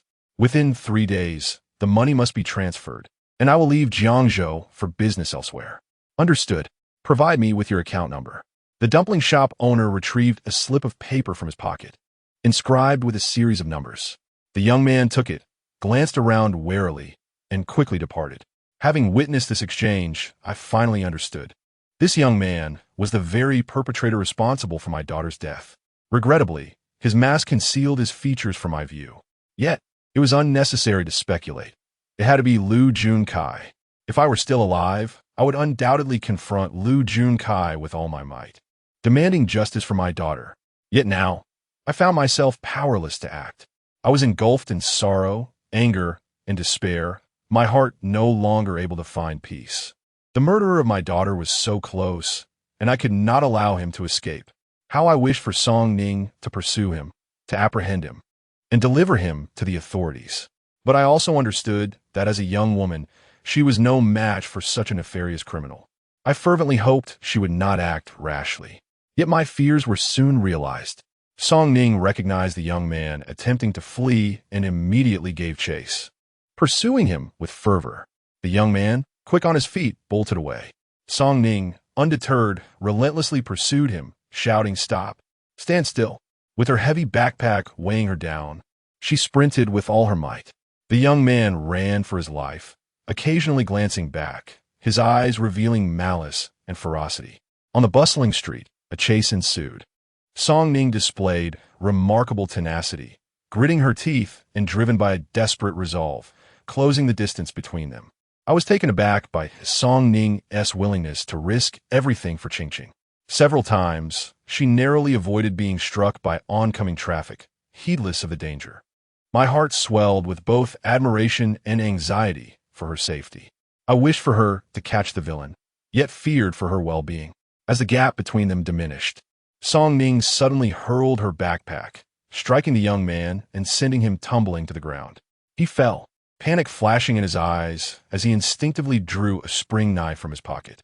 Without hesitation, Song Ning lunged at him, pinning his arm and demanding, "Who are you? Why did you harm Qingqing?" In a fit of rage, the young man lunged with a knife towards Song Ning's arm, kicking her away. She fell to the ground, blood gushing from her wound, her lips trembling in pain as her body convulsed. Seizing the opportunity, the young man scrambled to his feet and fled, casting a venomous glare at Song Ning, committing her face to memory. In that moment, I witnessed the murderous intent in his eyes. My heart was heavy with concern for Song Ning. No, please, Song Ning, do not let anything happen to you. Chapter 70, Private Detective Moments later. Song Ning struggled to rise from the ground, only to find that the young man had vanished without a trace. Kind-hearted passers-by gathered around, inquiring about her well-being. Shaking her head and clutching her injured arm, she made her way to the nearest clinic. Inside, the doctor diligently bandaged her wound, yet despite the physician's admonitions, Song Ning resolutely departed from the hospital. Hastily, she rushed towards the dumpling shop, determined to confront the owner. Securing the surveillance footage from the owner or persuading him to testify could undoubtedly bring the perpetrator to justice. With all the urgency she could muster, she arrived breathlessly at the dumpling shop's entrance. The door stood ajar, and the proprietor was busy within. Without a moment's hesitation, she barged inside, approaching the owner. But he was startled by her sudden appearance. "Who are you?" he exclaimed. Suppressing the pain in her arm, her eyes wide with urgency, she implored, "Can I please take a look at your shop and amp? Oppos, as surveillance footage?" The owner paused, a flicker of instinctual panic crossing his face. "I'm sorry, but we don't have any surveillance here. I don't know you, so you should leave." "Sir, I know you have cameras. They captured the scene of the accident that day. I beg you, let me see the footage. I'm willing to pay you whatever you need." "Listen, young lady, do you not understand what I'm saying? We don't have any cameras. We used to, but they broke a long time ago. They're nothing but decoration now. Please stop making a scene. Please, I truly need that footage. It's of utmost importance to me. ISNT, it's just money you're after? I can offer you 600,000, no, 80,000. Upon hearing this figure, the owner's mind raced. The woman before him might have overheard something she should not have. If this information got out, he could be in grave danger. With a grim expression, he began to push Song Ning toward the exit. "Miss, it's not about the money. There is simply no surveillance here, and you have no right to pry into my affairs. Leave now or I'll call the police." The dumpling shop owner's demeanor turned hostile as he forcibly ejected Song Ning from the establishment, rolling down the shutter door behind her. Standing at the entrance, she pounded on the door, pleading and shouting, but to no avail. Realizing that this approach was futile, she understood she must report the situation to Officer Wong immediately. Without further hesitation, Song Ning departed and made her way to the police station. After a half-hour drive, she arrived at the precinct. Upon meeting Officer Wong, she meticulously recounted the scene she had just witnessed. Officer Wong furrowed his brow, calmly analyzing the situation. "If that's the case, the truth is quite clear. Someone is intent on murder. Regrettably, we lack evidence and cannot identify any suspects at this moment. For now, we must keep a close watch on the dumpling shop owner. Rest assured, this lead is significant, and I will prioritize it. I'll inform you immediately should any new developments arise." Song Ning, in a state of anxiety, insisted, "Officer Wong, the intent to kill is evident. If we apprehend that dumpling shop owner and interrogate him, we might uncover the true culprit. Furthermore, you need to send someone to search the shop. Perhaps we can find the surveillance footage there. Why delay when the evidence is so apparent? Miss Song, I empathize with your feelings, but our police work relies heavily on solid evidence. We cannot arrest someone without just cause. Moreover, the case has already been classified as an accident. I personally find certain aspects suspicious and am conducting a discreet investigation. My authority is limited, and I hope you can understand." "Officer Wong, I understand. You are a good officer, and I thank you on behalf of Chun Mo and Ching Ching. It's my duty. Then I want to take up more of your time. I'll take my leave." Song Ning realized that the assistance Officer Wong could offer was perhaps limited. It appeared she would have to rely on her own resources. After bidding farewell to Officer Wong, she exited the precinct. As she descended the steps, a thought suddenly struck her. There was someone who could prove invaluable in this situation. That person was her friend from the orphanage, Dukong, currently employed at a detective agency, commonly known as a private investigator. Du Kong might be able to assist her. Without hesitation, Song Ning dialed Du Kong's number. Xiao Kong, how have you been lately? Ning Jia, same old, same old. We came from the orphanage, and there aren't too many skills to speak of, so I'm just scraping by doing some dirty work. Hey, what you do is called private investigation, not dirty work. In Oppos, it's quite an art, really. Following, spying, eavesdropping, recording, hiding in the shadows, it's not unlike being a mouse, is it? I envy you, a guardian angel in white. Earning money while earning respect from others. Don't mention it. I lost that job long ago. What happened? Let us not dwell on that for now. I need your help with something. Ning Jia, given our relationship, just tell me what you need. I'd like you to look into someone for me. At 21, Dingzikyo Road on Xiangshu Avenue, across from the Starlight Kindergarten, there's a dumpling shop. The owner has surveillance footage that is crucial to me. I need you to keep an eye on him and check into his banking transactions. Anything and everything will help. Consider it done. Ning Jia. I've got your back. Thank you. After hanging up, Song Ning felt a wave of relief wash over her. With the assistance of a private investigator, the dumpling shop owner would likely not evade justice. As the truth drew nearer, anticipation filled her heart. Chapter 71. Setting a trap. I, too, eagerly await the day when I can exact vengeance for my daughter. But when will that day come? While Song Ning busies herself unraveling the truth behind her daughter's demise. As a mother, Lu Yi is engrossed in wedding discussions with her beloved. This realization pierces my heart, leaving me utterly helpless. I desire nothing to do with such a woman. May she roll away as far as possible. Do not dare to visit my grave, for you would taint the path of my reincarnation. Lu Yi, I harbor a deep-seated hatred for you. In the office building of Iyun Media, Lu Yi sits in the president's office, diligently working at her computer. Her beloved is beside her, occasionally preparing coffee or brewing tea.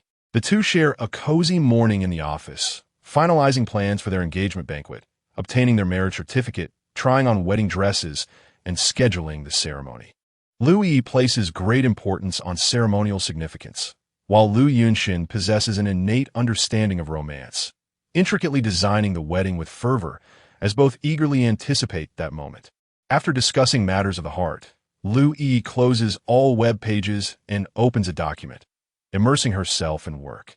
The success of EU Media is attributed to its unique competitive edge, safeguarding essential business strategies, client information, copyright issues, and financial data as core company secrets.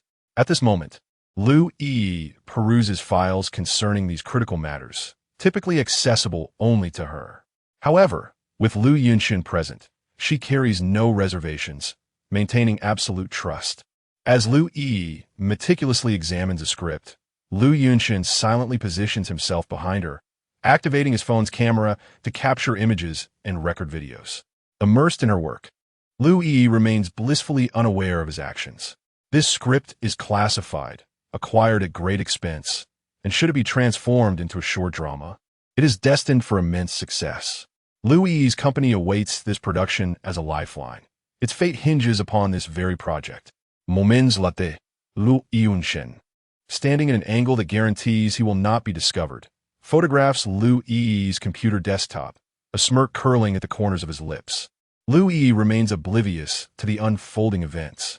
Yi, if you're tired, take a break. Here, have some tea. Yunshin, your company makes work so much more enjoyable. Let us go have lunch. All right, let us try that new steakhouse downstairs. Lu Yunshin sets down the teacup and tenderly massages Lu Yi's shoulders. Her expression, one of pure enjoyment. Their lips meet, a tender kiss shared like a young couple in love, lost in each other's presence until oxygen deprivation forces them apart. Exiting the office, Lu Yi and Lu Yunshin hold hands as they descend the elevator for lunch. Upon arriving at the newly opened Western restaurant downstairs, Lu Yi carefully arranges the cutlery for Lu Yunshin after placing their orders. Lu Yunshin grins and playfully pinches her nose, affectionately saying, I heard that your recent collaboration with Jinli didn't go well. Lu Yi furrows her brow and nods. Jinli Media has been unreasonable, insisting that Chun Mo must intervene for us to collaborate. But Chun Mo is dead. How can he come forward? Forget it. If they want partner, so be it. Can't I survive without Jinli? I know some friends in the finance sector. They're currently investing in a project related to artificial intelligence. The returns are reportedly high, and the duration is short. Dividends will be available by year-end. I think it's worth a try. The profits might exceed what you earn from filmmaking. AI has indeed gained traction lately and holds great potential. Producing dramas can be arduous and may even result in losses. Don't worry, it's absolutely reliable. Our investor has utilized AI to revive his daughter who passed away years ago. Really? How did he manage that? He dedicated extensive time to reconstructing her voice print and growth memory bank, uploading the data to relevant virtual software for real-time interaction. The AI continuously refines the digital daughter, making it seem as if she is right there beside him. Once this technology matures, the possibilities are limitless. We could bring Ching Ching back, allowing her to accompany you always. What a beautiful prospect. Upon hearing this, Lu Yi's heart races. How wonderful it would be if that truly happens. A glimmer of triumph flashes in Lu Yunshin's eyes as he continues. Indeed, I'm tempted to invest all my money, but unfortunately, my capital is limited. If I didn't consider it exceptionally secure, I wouldn't recommend it to you. Investing in this project would mark our true entry into the capital market. Soon, the big players will involve us, and it will feel like picking up money. Yunshin, I unconditionally support you. How much do you need to invest? Approximately 10 million for the initial phase. If the results are promising, we can continue to invest further. All right, I'll transfer it to you immediately. There's no rush. Let me send you the project details first. It's fine, Yunshin. I trust you. Without hesitation, Lu Yi calls the finance department to transfer 10 million to Lu Yunshin and Oppo's account. In that instant, the joy on Lu Yunshin and Oppo's face is impossible to conceal, his lips curling upward. Witnessing Lu Yi and Oppo's generosity towards him, I feel an icy chill within. When I needed money, merely borrowing 500 from Lu Yi elicited mockery and disdain, branding me a worthless freeloader. Yet, when transferring 10 million to Lu Yunshin, she hesitated not for a moment. As if it were as effortless as sipping tea, it appears Lu Yi is not inherently ungenerous. She is simply stingy with me. Moreover, how can Lu Yi, a woman of such apparent intelligence, not discern this blatant deception? Has her intellect been devoured by a dog? Forget it. I can't be bothered. She deserves to be deceived, reaping the consequences of her own folly. After lunch, Lu Yi and Lu Yunshin take a stroll downstairs and encounter a little girl selling flowers. Observing their affectionate demeanor, the girl innocently assumes they are a married couple and, with a sweet voice, exclaims, "Brother, brother, buy a bouquet for sister." Today is November 11th, symbolizing a lifetime of love. Hurry, gift her a flower. Lu Yunshin, glancing at the array of flowers in the girl's hands and recalling the date, smiles and says, Today is indeed the 11th. It suits your name perfectly, a day to remember." Crouching down, Lu Yunshin selects a rose from the bouquet, inhaling its delightful fragrance. "How much for this flower, little sister?" "Brother, it's 99 yuan for a bouquet. Wishing you and sister everlasting love."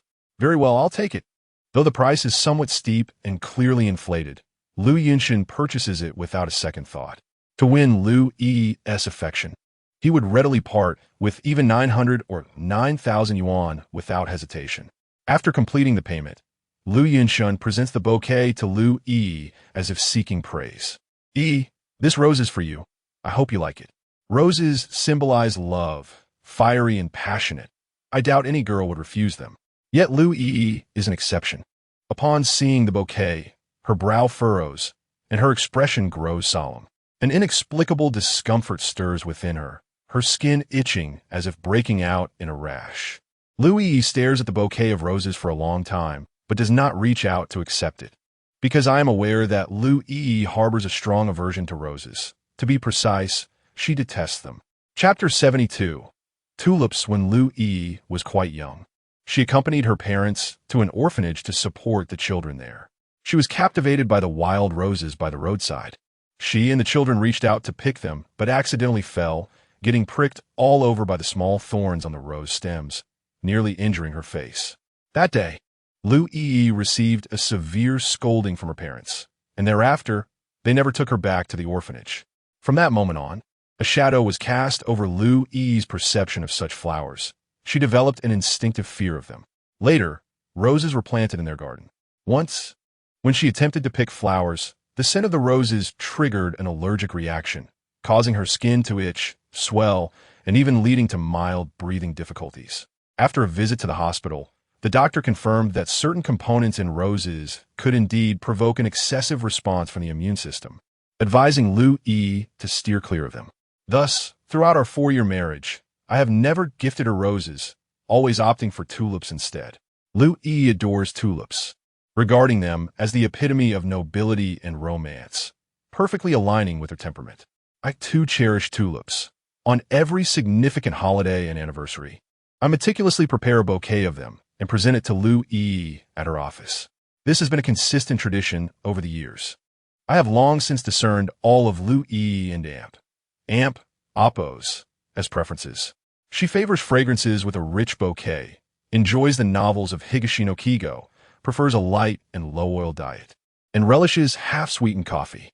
She has a penchant for historical romantic dramas, loves wearing white dresses, enjoys listening to Sue Song and Amp, Oppos, as love songs, and maintains a life that is both romantic and rigorous in her work. She relishes having everything under her control and adores all the beautiful things in the world. Yet she singularly does not favor me. Nevertheless, I continue to wholeheartedly play the role of a husband, providing her with all that I can, including my body and my life. At this moment, Lu Yi gazes at the roses in Lu Yunshin and Oppo's hand, seemingly reminded of me. She recalls the past 7 years during which I took good care of her. Everything that was taken for granted, that had become second nature, felt as effortless as breathing. Yet, why does it feel so different now that it is someone else? Do you not like it? Seeing Lu Yi and Oppo's prolonged silence and her stiff expression, Lu Yunshin felt a bit at a loss. He pushed the roses toward Lu Yi, forcing them into her hands, and with a forced smile, he said, I apologize for being stingy. I should have only bought 1 bouquet. Please don't be upset. Tomorrow I will bring you a large bouquet to your office. All right? Lu Yi managed a bitter smile, inexplicably angry. It's not about the quantity. Yunshin, you don't understand me at all. What is wrong, Yi? Is it because the flowers from the roadside are cheap? Next time, I'll go to a flower shop and order 999 fresh roses for you. How about that? Actually, I prefer tulips. With that, Lu Yi turned and walked away. She had no desire to return to the office and made her way home. Her mood had been quite poor these past few days, and she felt the need for a good rest. With a face full of sorrow, Lu Yi poured herself a glass of water and drank it all at once. She couldn't comprehend why, despite all she had done for Lu Yunshin, he failed to understand her. Exhausted, Lu Yi sat at the table and opened our chat history on her phone, scrolling through the messages one by one. Wife, today is your birthday.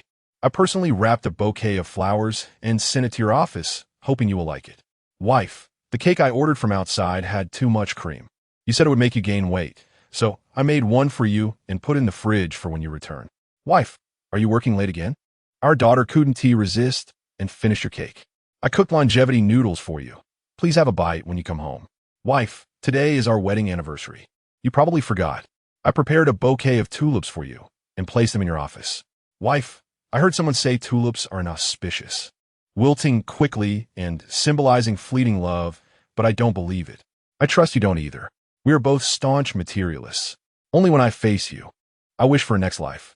Lu Yi stared at the messages, her eyes suddenly brimming with tears. She buried her head on the table, allowing her tears to flow. Chinamo, if there's a next life, do not meet me again.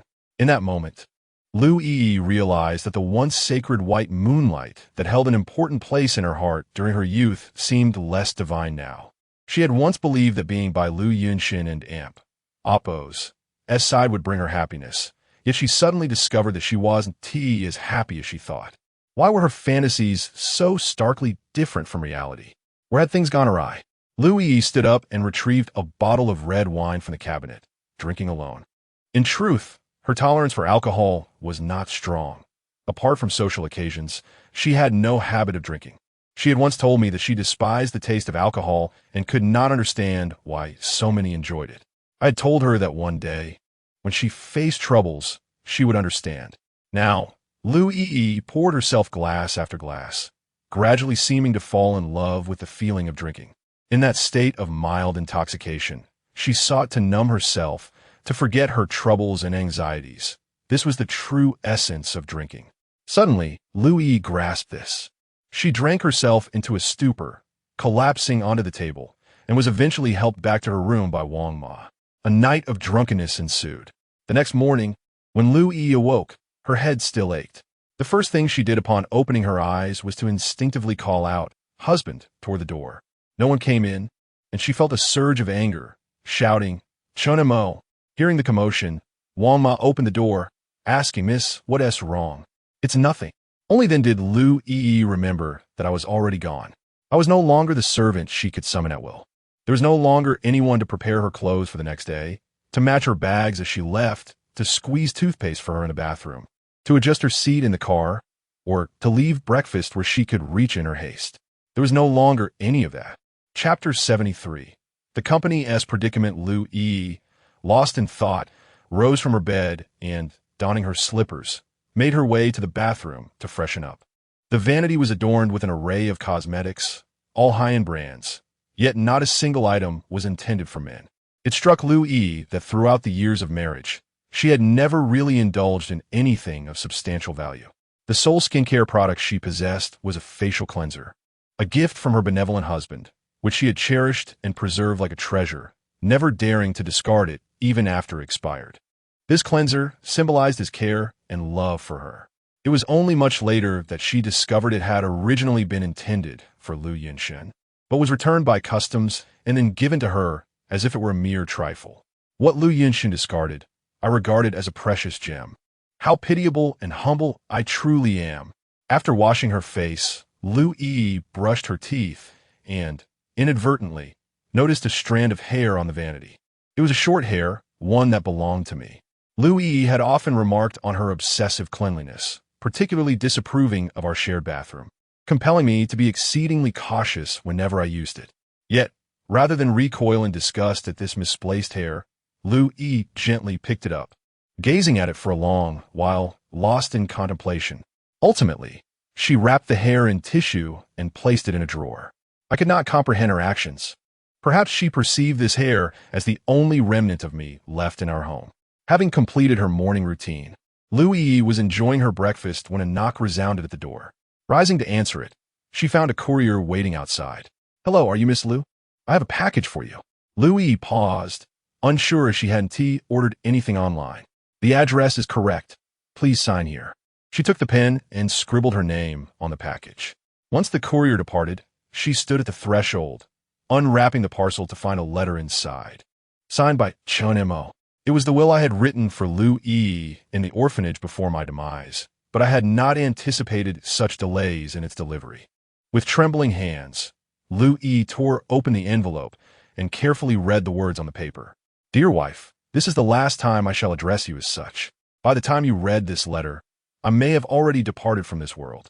There is much I wish to express, yet when putting pen to paper, I find myself at a loss for words. As we have shared a life together, please indulge me in my ramblings. I was diagnosed with stomach cancer at the end of October. When I received the news, it did not come as a shock. I had come to terms with many things. During our years of marriage, I managed to earn some money through songwriting, which I invested in a fund. Should your company face difficulties and require financial assistance, you may utilize these funds at your discretion. Additionally, I possess the copyrights to several songs. All contracts prepared and ready for sale to your company. The electronic contracts can be found in my email for you to access. I also maintain relationships with several key clients of your company. Should any issues arise, you can log into my WeChat, where I have saved a document detailing their debts of gratitude towards me, which may prove helpful. I have some insights regarding your company's future and the strategic enhancements for the Lu Group. The proposals are stored in the folder at the bottom of my computer. Whether you choose to review them is entirely up to you. The orphanage and Songning are my dearest family. I do not expect you to assist them, but I implore you not to cause them hardship. As for your parents and the Lu family relatives, I believe I have done all I can. Regardless, we once loved each other. At the very least, I loved you sincerely. Thank you for the beauty you brought into my life, for the home you provided, and for giving birth to our daughter. Even though it seems all is lost now, I remain grateful. Had I not met you, the Chun and Mo of yesteryear would have perished long ago. Lu Yi, right and wrong no longer matter. In the days that remain, please take care of yourself, and I hope you find happiness. Farewell, my beloved. Once deeply in love with you, Chun and Mo. With those final words, a tear fell. Louie's eyes glistened as silent sobs escaped her. She had vowed not to shed tears for me again, yet she could not restrain herself.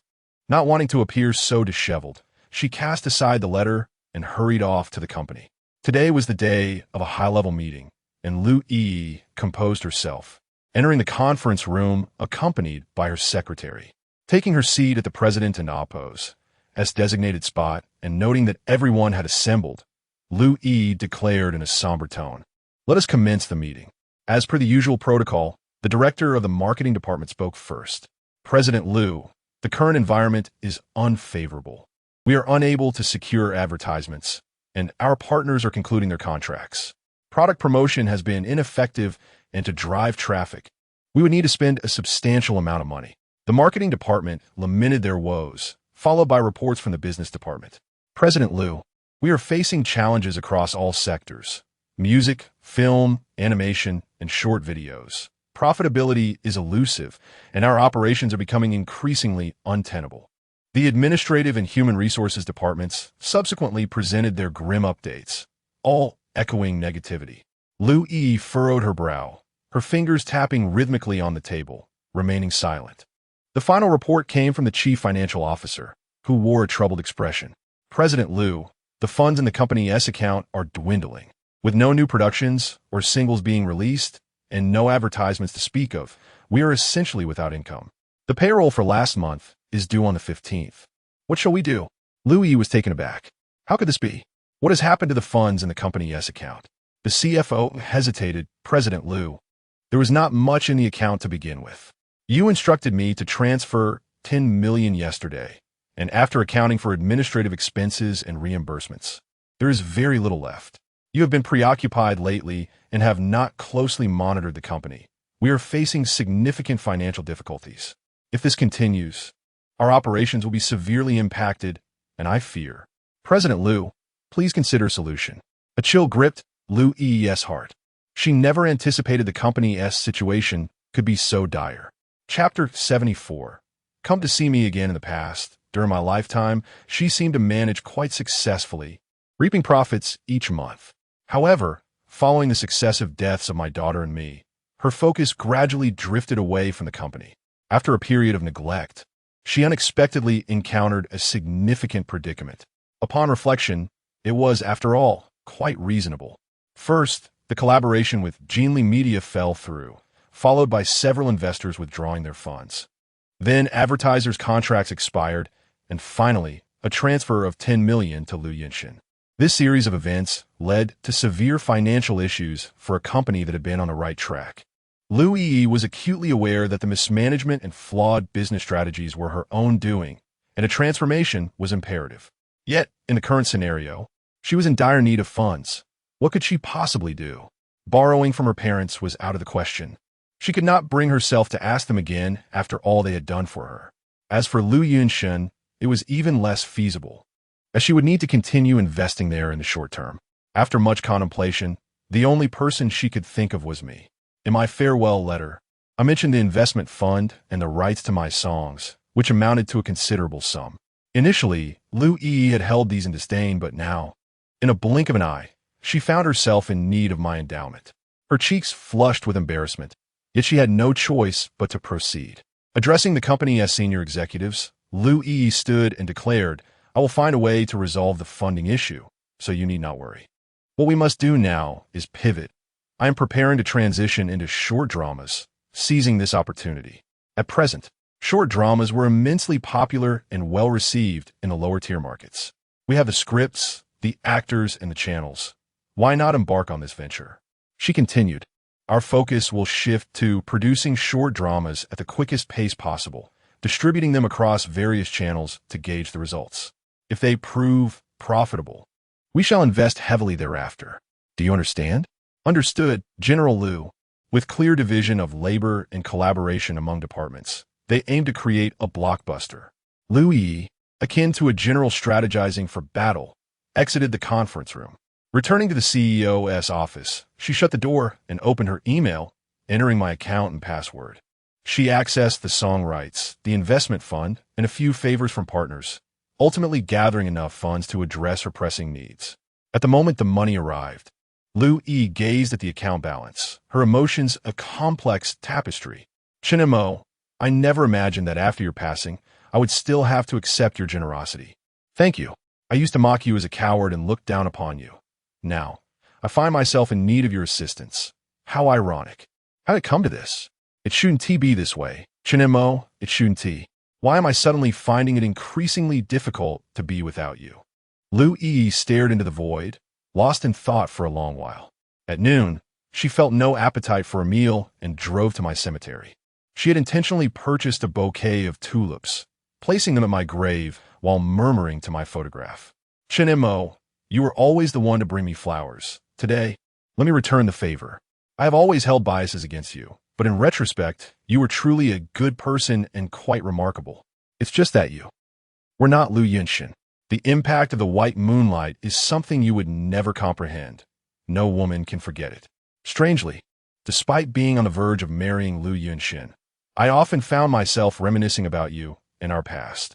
Those once inconsequential daily moments now felt exceedingly precious. Even to this day, I can scarcely believe you are gone. I persist in feeling that you are still by my side, merely temporarily absent. Is it possible that someday you will return? Chinemo, I suddenly miss you so much. You did so much for me. Why didn't you tell me? You should have revealed it sooner. Had I discovered your illness earlier, I would have taken you to the hospital, and I would have ensured you receive the care you needed. Alas, it is all too late. Chinemo, in your next life, may you be born into a better fate. Do not endure such suffering again, and do not encounter me. I am unworthy of you. I do not know why I feel particularly lonely today. Perhaps it is the pre-wedding jitters. I simply wish to come and talk to you, to share a drink. In the past, when you were alive, I seldom accompanied you for drinks. Today, allow me to keep you company. Liu Yi retrieved a bottle of Fingio from her bag and found 2 disposable cups, pouring one for me and one for herself. Chinemo, this is for you. She raised her cup and poured a portion onto my grave before downing her own in one swift motion. The bitterness of the liquor made her grimace, her expression one of distress. I longed to tell her, Liu Yi, that is not how one drinks white liquor. With your delicate stomach, don't you fear for your health? When I was alive, you showed me no care. Now that I am gone, you cling to me. What significance does that hold? You clearly still love Liu Yunshin. Why the pretense at my grave? Is it to assuage your guilt? There is no need for that. I despise you. At my grave, Liu Yi drained an entire bottle of Fingio. As her face flushed from the intoxication, tears began to flow. I cannot comprehend why the tears of Liu Yi, the esteemed CEO, had become so cheap. She had never been like this before. I truly could not understand. Tears streaming down her face. Liu Yi's phone suddenly rang. It was Liu Yunshin calling. The affection of the white moonlight always arrives so promptly. Liu Yi answered the call, engaged in casual conversation while waving at my gravestone. Chinemo, I will come to see you again. She stood and left the cemetery. And just as she reached the exit, she encountered her white moonlight. Joyfully, she rushed forward, and they embraced tightly. Yunshin, how did you know I would be here? I visited your company. The secretary mentioned you had stepped out and had bought flowers. I guess you would come here. So you still can't let go of him, can you? Yunshin, I'm sorry. Please give me a little more time. I will surely forget him, I promise. It's all right. Tomorrow is the engagement banquet. Once we are married and begin anew, you can completely bid farewell to the past. Now, let us go check out the venue. All right. Chapter 75. The engagement banquet. Liu Yi and Liu Yunshin held hands as they entered the car, heading towards the venue for their engagement banquet. This occasion was hosted at the Jialan Hotel, the only 5-star establishment in Jiangzhou, renowned for its opulence and exceptional service. The Liu family had made some investments in this hotel, thus holding a minor stake in it. Upon their arrival at the hotel entrance, The attentive manager came forward to greet them and assisted in parking their vehicle. Guided by Lu Yunshin, Lu Yi stepped into the hotel lobby, where she was immediately captivated by the splendid decorations. The hall was adorned with an abundance of flowers, balloons, decorative lights, banners, and an array of exquisite ornaments, creating an enchanting and romantic atmosphere. It was evident that Lu Yunshin had invested considerable effort into preparing for the upcoming engagement. Lu Yi felt immense satisfaction, her mind crafting vivid images of their engagement ceremony. Yunshin, it's truly beautiful. I adore it. I'm glad you like it. I've reserved the entire hotel. Today and tomorrow, it belongs solely to us. We can decorate it to reflect your dreams, he replied. Tomorrow will surely be a grand affair.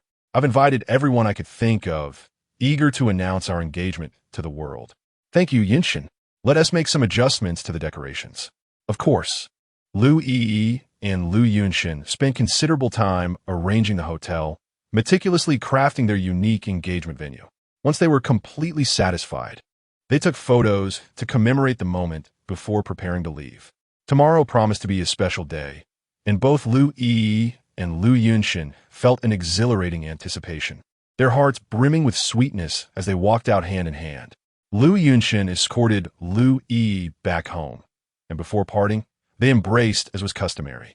As they separated, Lu Yi retrieved a small box from her coat pocket and presented it to Lu Yunshin. Yunshin, this is a gift for you. I hope you like it. Lu Yunshin, taken aback, carefully opened the box to reveal an exquisite Dunhill lighter, his eyes sparkling with delight. He recognized its considerable worth, enough to purchase a modest domestic car. What made you think of gifting me a lighter? I noticed your old one was quite worn, so I thought it would be nice to get you a new one. I found this while shopping. This must be quite expensive, right? I recall seeing one that cost over 100,000. It's just a small sum. What matters is that you like it. Thank you, I truly appreciate it. Seizing the moment of joy, Lu Yunshin wrapped his arms around Lu Yi's waist and kissed her. She did not pull away, and they embraced, lost in each other's warmth for what felt like an eternity beneath the streetlights, radiating sweetness. A pang of heartache surged within me, as if my heart were being torn asunder. Lu Yi had once expressed her disdain for men who smoke, unable to tolerate the smell of cigarettes. Yet now, she voluntarily gifted Lu Yunshin a lighter. I recalled how, shortly after our marriage, I had a smoking habit that Lu Yi loathed, compelling me to quit. With astonishing resolve, I overcame that addiction, a process fraught with difficulty. At this moment, I realized that Lu Yi did not despise all men who smoked. She merely could not abide my habit. It was not that she was averse to giving gifts, but rather that she had never wished to bestow one upon me. Floating in that surreal moment, I witnessed their passionate kiss, their fervent connection, and my heart felt as though it were being mercilessly sliced and ground into a pulp. The pain was unbearable, suffocating, and deeply excruciating, leaving me in a state of despair, utterly powerless. Moreover, tomorrow Lu Yi would become engaged to Lu Yunshin, sealing her fate as another's wife, a reality I could scarcely endure. It felt more agonizing than 100 deaths. No, Lu Yi, please don't marry. You are my wife. I could not bear to witness Lu Yi and Lu Yunshin's engagement banquet, nor could I accept Lu Yunshin placing a ring upon her finger before my very eyes. Yet I could not escape. I was doomed to witness this torment unfold before me. Despite my reluctance to confront it, reality inevitably approached. Early the next morning, Lu Yi donned a stunning white gown, adorned with exquisite earrings and a necklace, and spent a long time perfecting her appearance in front of the mirror. Like a celestial being descended to earth, she was then escorted by her parents and relatives to the Jialan Hotel. Today marked the engagement of Lu Yi and Lu Yunshin, an event that stirred the elite of Jiangzhou, drawing numerous affluent merchants and dignitaries to attend.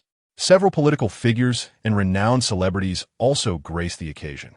The engagement banquet was extravagantly opulent, with cars lining 3 streets and guests arriving in droves. The traffic police were compelled to deploy in large numbers to maintain order amidst the bustling scene, reflecting the Lu family and Oppo's influence in Jiangzhou. As the protagonists of the day, Lu Yi and Lu Yunshin became the focal point of attention. Dressed in a tailcoat and formal gown, they gracefully navigated through the crowd, greeting friends and family. The lobby was alive with excitement, the festive atmosphere reaching unprecedented heights. Lu Yi and Appos, as parents, were surrounded by guests, graciously receiving gifts and well wishes. "Congratulations, congratulations!" exclaimed an elder. "Ha! Mr. Su, you're too kind. Please take a seat. Mr. Lu, on such an important day, you must indulge in a few drinks."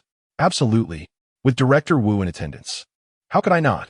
Old Lu, it's been ages. Your daughter's engagement is a joyous occasion. I had to come and share in the happiness." "Ah, Secretary Li, my apologies for the oversight. Please extend my regards to the esteemed mayor." As the CRME de la CRME of Jiangzhou gathered, Lu Yi and Appos, as father as the host, greeted each guest warmly. Once the guests were settled, he took a moment to approach a few younger family members, asking them to assist in welcoming the attendees. Liu Ling and Appos, Lu Junkai, and Lu Hongzhuang nodded eagerly, ready to help. Just then, Lu Yi and Appos, as father, received a phone call, summoning Lu Junkai. "Junkai, hold on a moment. I need to ask you something." "Uncle, what is it?" "There has been a situation at the company. A landscaping project has encountered some construction issues and cannot proceed. I must attend to Director Wu and Secretary Li and cannot spare the time. Could you please return to the company and resolve this issue?" "Uncle, I know nothing about construction. Now is not the time for modesty. I recall 3 years ago at a gathering, you provided me with a design proposal that was exceptionally insightful and helped me solve a significant problem. Clearly, you possess talent in architecture. A landscaping project should not pose a challenge for you. But I stop hesitating. Speak plainly." "Uncle, actually, that proposal wasn't mine. It was Chun Mos." "What? Chen Montak?" Lu Yi's father exclaimed in astonishment. Chapter 76. Cancellation. His expression instantly darkened. For many years, he had placed great trust in Lu Junkai, believing that the young man had immense potential and was worth nurturing. Yet now, Lu Junkai had the audacity to inform him that that uniquely insightful proposal was not his own. How could Lu's father possibly come to terms with this? He stood frozen, his aged visage devoid of luster. Observing his father-in-law's dazed demeanor, I was reminded of a past incident. It was during the early days of my marriage to Lu Yi, when she first took me back to the Lu family estate. Before dinner, as the family engaged in casual conversation, Lu's father presented a challenging architectural problem, claiming he wanted to test us. Eager to impress, we younger members racked our brains, struggling to devise a solution. Then, at dinner, inspiration struck me, and I quickly grabbed paper and pen, retreating to a corner to sketch my idea. Having studied civil engineering in college, this task was relatively straightforward for me. Just as I finished my drawing and prepared to present it to my father-in-law, Lu Junkai called me over to eat, insisting that I go out to buy a bottle of vinegar since the kitchen was short. Being my first visit to the Lu household, I was eager to make a good impression and obediently left to fetch the vinegar. When I returned, the family was already seated at the table, and there was no place for me. Holding the bottle of vinegar, I felt like a fool, subjected to the derision of the entire Lu family. Lu's mother berated me for my lack of decorum, forbidding me from joining the meal and sending me to a side room to eat leftovers. I didn't dare to argue, and that unpleasant experience faded into memory. Little did I know that Lu Junkai had taken my drawing and, in front of Lu's father, had presented it with great flair, earning countless accolades from him. It was only today that Lu's father realized that the credit for that achievement had been usurped by Lu Junkai. In that moment, he felt an overwhelming sense of shame. It turned out that Chun Mo possessed such remarkable talent in architecture. What a pity, as Lu's father spoke. Lu Ling approached. With unwavering determination, she said, "Uncle, it's not just in architecture. My brother-in-law excels in many areas, qualities you remain unaware of." As she spoke, Lu Ling extracted a piece of paper from her pocket and presented it to Lu's father. He looked bewildered, and she asked, "Uncle, can you guess what this is?" "It's just a piece of paper. What could it possibly be?" "Uncle, this is no ordinary paper. It's a donation agreement. Please take a look." Lu's father took the document, glanced at it, and was left in stunned silence. The seasoned real estate mogul's expression shifted dramatically, his gaze becoming vacant, hands trembling uncontrollably. He nearly staggered from the shock. Observing her father's reaction, Lu Ling smirked and said, "Uncle, you never expected that the person who donated a kidney to you would be my brother-in-law, did you? We searched high and low, yet he was always right here, and we never noticed. Isn't that ironic? None of us ever truly acknowledged him as a person. It was my brother-in-law. He saved your life." Lu's father clutched the agreement, his hands shaking incessantly, his shoulders heaving. As he fixated on the name, Chun Mo inscribed upon it, disbelief consumed him. For years, he had relentlessly sought that benefactor, yearning to express his gratitude for the life-saving gift. Even after all this time, he had never forgotten that kindness, always with a heart full of gratitude. Yet now, upon finally discovering that individual, he found himself trembling and at a loss. Chun Mo? How could it be Chun Mo? No, it's impossible. There must be some mistake. Why would it be Chun Mo? What reason could there be? Lu's father stood frozen, staring blankly at the agreement. No matter how he looked at it, he could not deny its authenticity. After a prolonged struggle to digest the revelation, he slowly lifted his gaze to Lu Ling. She stepped closer, linking her arm with his, and said, "Uncle, you are not mistaken. It was indeed my brother-in-law who donated a kidney to you. He loved deeply and didn't want to burden her with the truth, so he kept it hidden. After he passed away, while sorting through his belongings, he discovered this agreement. Uncle, he did so much for us, yet we never realized it at that moment."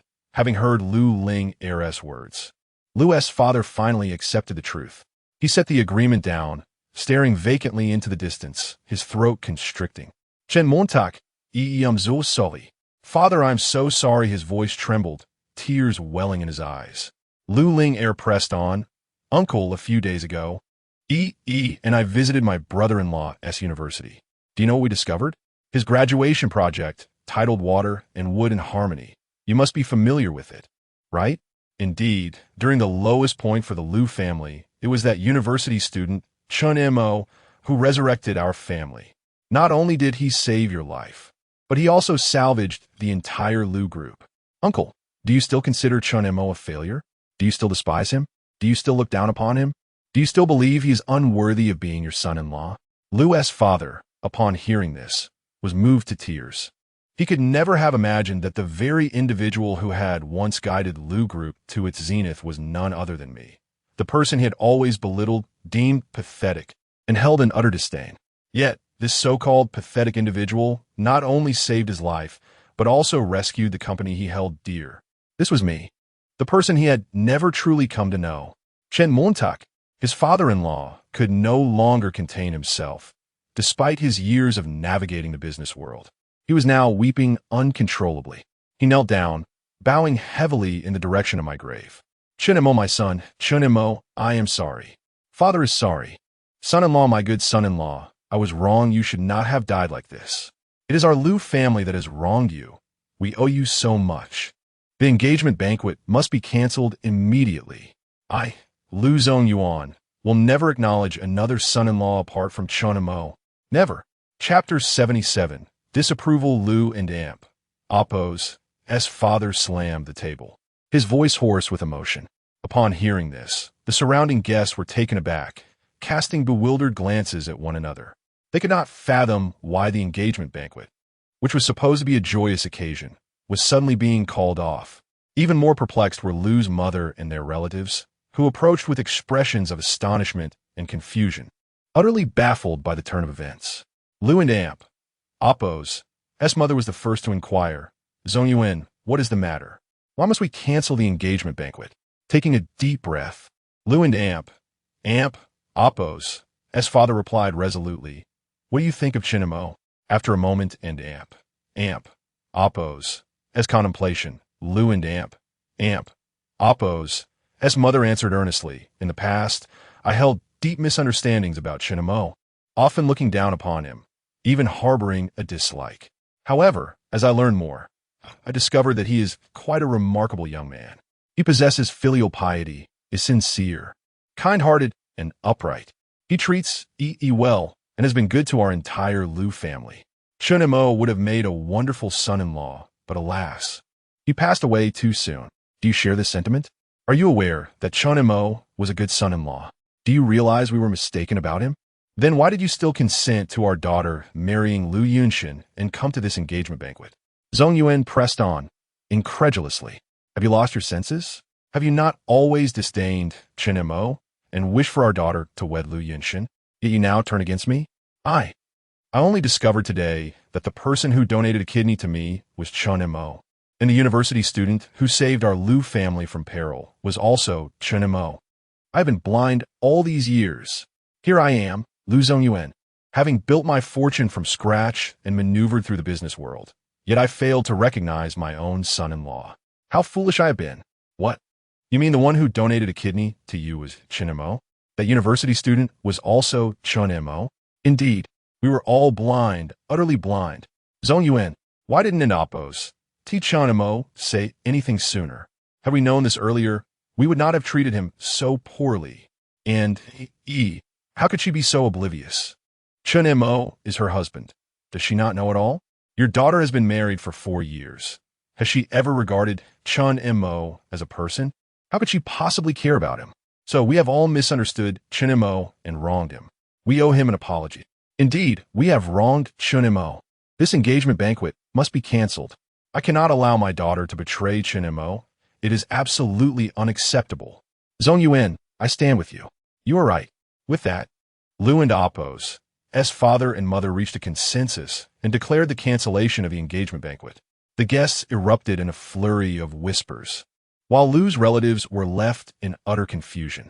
Only Lu Linger watched the scene unfold with her hands in her pockets, seemingly reveling in a significant victory. Upon hearing the news, Lu Yi hurried over with Lu Yunshin, her head filled with questions. Dad, Mom, what is going on? I heard you were canceling the engagement banquet. Lu's mother remained silent, while Lu's father answered emphatically yes. Chen Mo's funeral was only a few days ago. As his wife, how can you rush to marry someone else? Does that make any sense? Dad, didn't you used to support my marriage to Yunshin? What has changed? That was then now. Now I oppose this marriage. Dad, what is it about Yunshin that you find unsatisfactory? It is not Yunshin who displeases me. It is you. Chen Mo cared for you deeply and made significant sacrifices for our Lu family. Do you have no feelings for him at all? Just days after his death, you wish to marry another. Have you given him any thought? Dad, you are acting strangely. Why are you suddenly defending Chen Mo? Chen Mo is my son-in-law. Who else should I support? Should I defend an outsider? Enough. The banquet ends here. Everyone please disperse. With a wave of his hand, Lu's father stormed off, leaving the engagement banquet in ruins. The guests, sensing the atmosphere, quietly exited. Lu Yi stood in a daze, utterly bewildered by the situation, unwilling to accept this.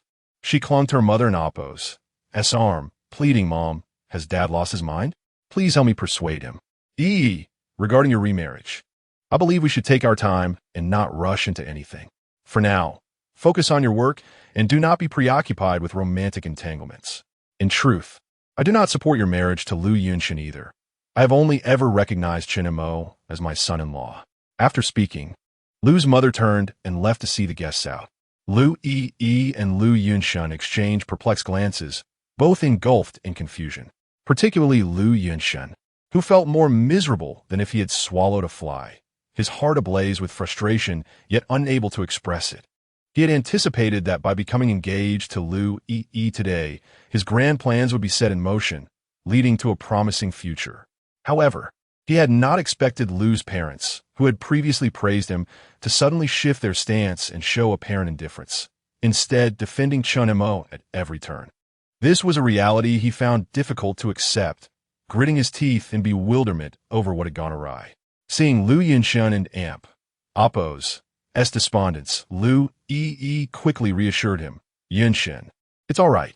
My parents are likely just being overly cautious and do not want me to rush into marriage. Once I have a good talk with them, I'm sure I can persuade them. Even if my parents have reservations about you, it doesn't matter. As long as I love you, no one can tear us apart. Times have changed. Arranged marriages are a thing of the past. My parents hold outdated views, so do not concern yourself with them. After some time, we will take a trip to the Civil Affairs Bureau to register our marriage, and then they will have no ground for objection. Chapter 78. The truth approaches Lu Yi and Appo's. S words caused the weight in Lu Yunshin and Appo's heart to lift completely. A smile graced Lu Yunshin's lips as he stepped forward and embraced Lu Yi's waist. Yi, you truly possess an extraordinary understanding.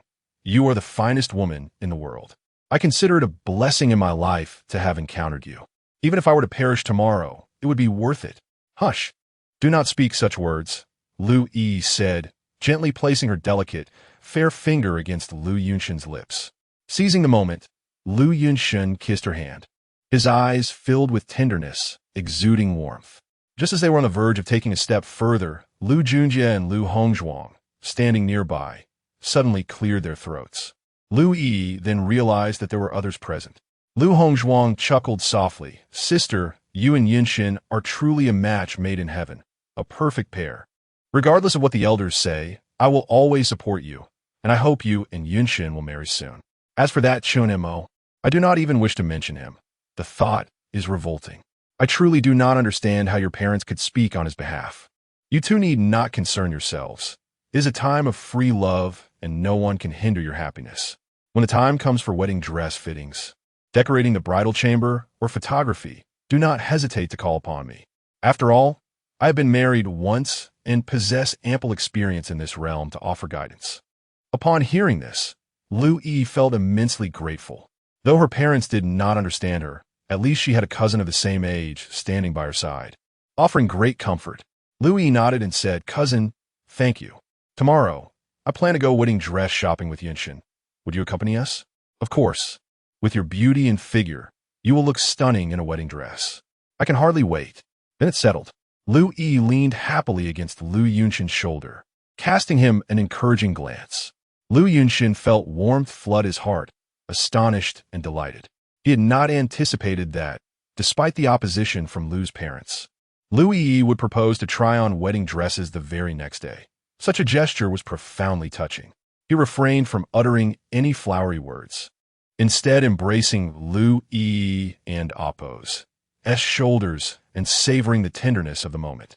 Seeing this, Lu Junjie stepped forward to express his loyalty. Sister, brother Yunshin, I too wholeheartedly support you. You are undoubtedly meant to be together. Chunmo is unworthy. If you need help with the wedding, I can lend a hand. Just direct me, and I will take care of the heavy lifting. I excel in such tasks. Lu Yi nodded appreciatively. All right, there will indeed be much physical work, so I will rely on you. How could that be considered a burden? Serving my sister and brother Yunshin is my duty, he replied, his words dripping with charm. Lu Yi and Appo's spirits lifted. At least her cousin and brother stood firmly by her side, resolutely supporting her. As the saying goes, the young understand each other better, and with the backing of her cousin and brother, Lu Yi felt increasingly confident that her relationship with Lu Yunshin was the right choice. After a few more casual exchanges, the sky darkened and they parted ways. Lu Yi and Lu Yunshin shared the same vehicle on their return. In the car, they discussed the details of the wedding dress fitting for the next day.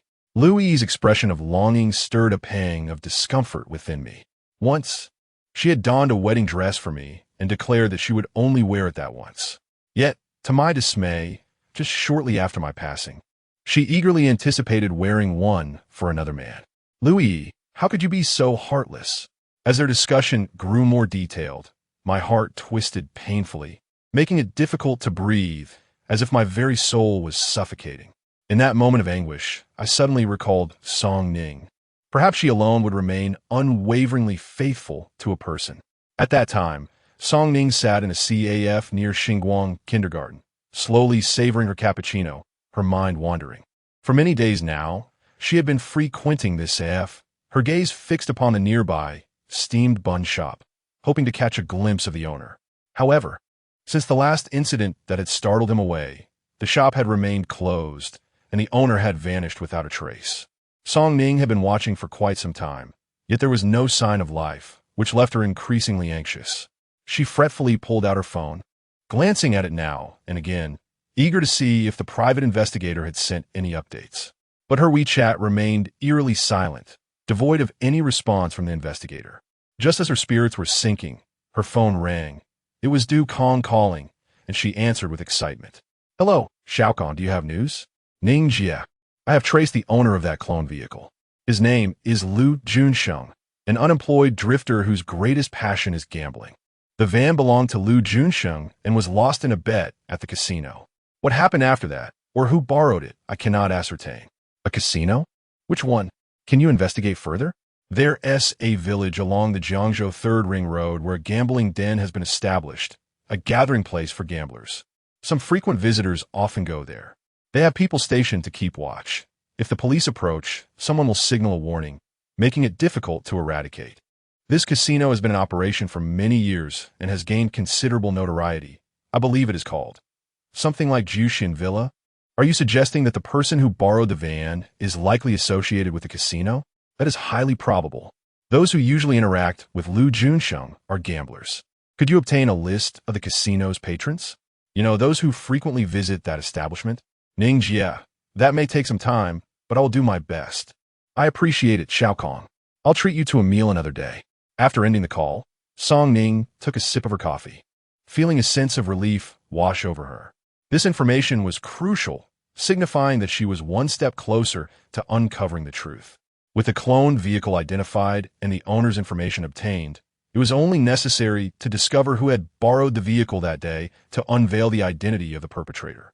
As the truth seemed poised to emerge, Song Ning felt a surge of anticipation, as though she were engaged in a profoundly significant endeavor. Time slipped by, and as she sat in the CAF until 8 o'clock, her WeChat notification finally chimed again. She opened it to find a message from Du Kong, invigorating her spirit. Ning Jie, here is the list of individuals who have frequented the casino over the past 2 weeks. The message was accompanied by an image, densely packed with names. Song Ning tapped to enlarge the image, her heart racing with each name she scanned. Jin Yang, Wu Dao, Li Pengfi, Zhao Gangjing, Qin Zhong, San Yan, Liu Junjie. Song Weilong. As she read through the names, she silently repeated them, attempting to discern any clues. Finally, after reviewing all the names, she spotted something amiss. One name stood out, particularly familiar, and it seemed out of place. Yet there was Lu Junjie. Chapter 79, it and Amp, Oppos. It's up to you. Song Ning recalled that Lu Yi had a cousin named Lu Junkai. Could this be mere coincidence? If this individual were indeed Lu Yi and Oppos' cousin, it would seem improbable. A young master of such affluence would typically frequent grand casinos in cities like Ouching rather than patronize a countryside resort. Regardless, Lu Junkai and Oppos' presence aroused suspicion to some degree. Determined not to overlook any detail, Song Ning resolved to investigate further. She promptly messaged Du Kong. Xiaokong, could you please look into Lu Junkai on a list? I need to know if he is the one from the Lu family, and I require all information about him. The more detailed, the better. Absolutely, please hold on. After concluding the chat, Song Ning sipped her coffee, waiting in silence. For reasons unknown, her intuition hinted that this might not be a coincidence. Perhaps the deaths of Chun Mo and Qingqing were somehow connected to the Lu family? Previously, Officer Wang had informed her that Chun Mo and Oppos' death was quite suspicious, far from being merely a case of cancer. Though she held no prejudice against the Lu family, years of life experience suggested that affluent families like theirs, particularly those that ventured into real estate, were seldom entirely innocent. If the Lu family indeed had a hand in Chun Mo and Qingqing and Oppos' demise, Song Ning would be willing to risk her life to ensure they face consequences. Approximately an hour later, Du Kong finally responded. Jing Jie, I have investigated, and this Lu Junkai is indeed the one you know. He frequently visits casinos, has accumulated significant debts, borrowed from loan sharks, and has a penchant for opiates. Additionally, I've discovered that Lu Junkai has a close relationship with Lu Junsheng, and they often associate. Upon reading this, Song Ning fell into contemplation. With the Lu family's vast wealth, why would Lu Junkai be financially troubled? Was he truly a desperate gambler or a drug addict? Such individuals could resort to unspeakable actions, as Song Ning had witnessed in numerous news reports. A sudden thought struck her. Could that car accident possibly be linked to Lu Junkai? Xiaokong, do you think Lu Junkai might have borrowed the van from Lu Junsheng? But Ying Ye, Lu Junkai is Ching Ching and Appo's uncle. Logically, he would have no reason to harm her. I am merely proposing a hypothesis. The truth remains elusive. Indeed, the human heart is inscrutable. Shao Kong, could you investigate where Lu Junkai went and whom he met on October 11th? That might be a bit challenging. It's not easily traceable. However, since you are my sister, I will do my utmost to see what I can uncover. Thank you, Shao Kong. Chinamo would be grateful to you from beyond. Alas, I too wish for Emogu and Amp, Appo's daughter not to perish in vain. I shall do everything in my power to assist. Let us leave it at that for now and stay in touch. Song Ning set her phone down with a sigh. Finishing her last sip of coffee, she wiped her mouth and gazed towards the direction of the grave, softly murmuring, Chinamo, I hope you bless my investigation with success. I will not allow you and Ching Ching to die unjustly. Trust me, whoever is responsible will pay with their life. Let it not be forgotten that I was a prodigy who published a medical paper in a Lancet at the tender age of 18. Watching Song Ning's earnest demeanor stirred profound emotions within me. Song Ning, I too long to uncover the perpetrator swiftly and seek vengeance for my daughter. Yet, I find myself powerless. I could do nothing. It rests solely upon you. Elsewhere, Mr. Liu, emerging from the engagement banquet venue, bypassed his customary route home, instead directing his chauffeur to the cemetery where I lay interred. Upon entering the hallowed grounds, he meticulously scanned each headstone until he located mine. Gazing upon my youthful visage etched onto the stone, the magnate, who presided over a vast commercial empire, found his eyes brimming with tears. He reflected somberly on the 4 years I had been integrated into the Liu family, recalling that shared meals were infrequent, let alone a family portrait. Yet, with Liu Yunshun, they had amassed numerous family photographs. Was this the conduct of a reasonable individual? Indeed, over those 4 years, my image had become blurred in his memory. He knew me only as Chun Mo, the subservient son-in-law fawning over his daughter, never truly comprehending my character. And yet, he was erudite, virtuous, possessed immense wealth, and consorted with countless dignitaries, all while proclaiming himself an entrepreneur and a man of culture. How then? Had he treated his own son-in-law? His pronouncements of benevolence, morality, propriety, and the Confucian classics seemed to have been devoured by canines. Haunted by years of folly and blindness, Mr. Liu's knees buckled, and he involuntarily knelt before my tomb. In his life, Liu Zongyuan had only knelt before heaven, earth, and his parents, never before another. Once, to secure a project, he endured relentless humiliation from a rival, narrowly escaping physical harm, yet he refused to kneel in supplication. On another occasion, he stood vigil at a doorway for 3 days and nights to collaborate with Hung Tai, nearly collapsing, yet he remained unbowed. A wealthy heiress once sought his favor, promising a substantial investment in exchange for his submission, yet Liu Zongyuan, with unwavering resolve, refused to yield. But here, today, before your grave, Chinamo, I must prostrate myself. Is my debt to you a debt from your father-in-law? With this declaration, his eyes welled with tears, and he lowered his head to the earth. Mr. Liu bowed deeply before my grave 3 times.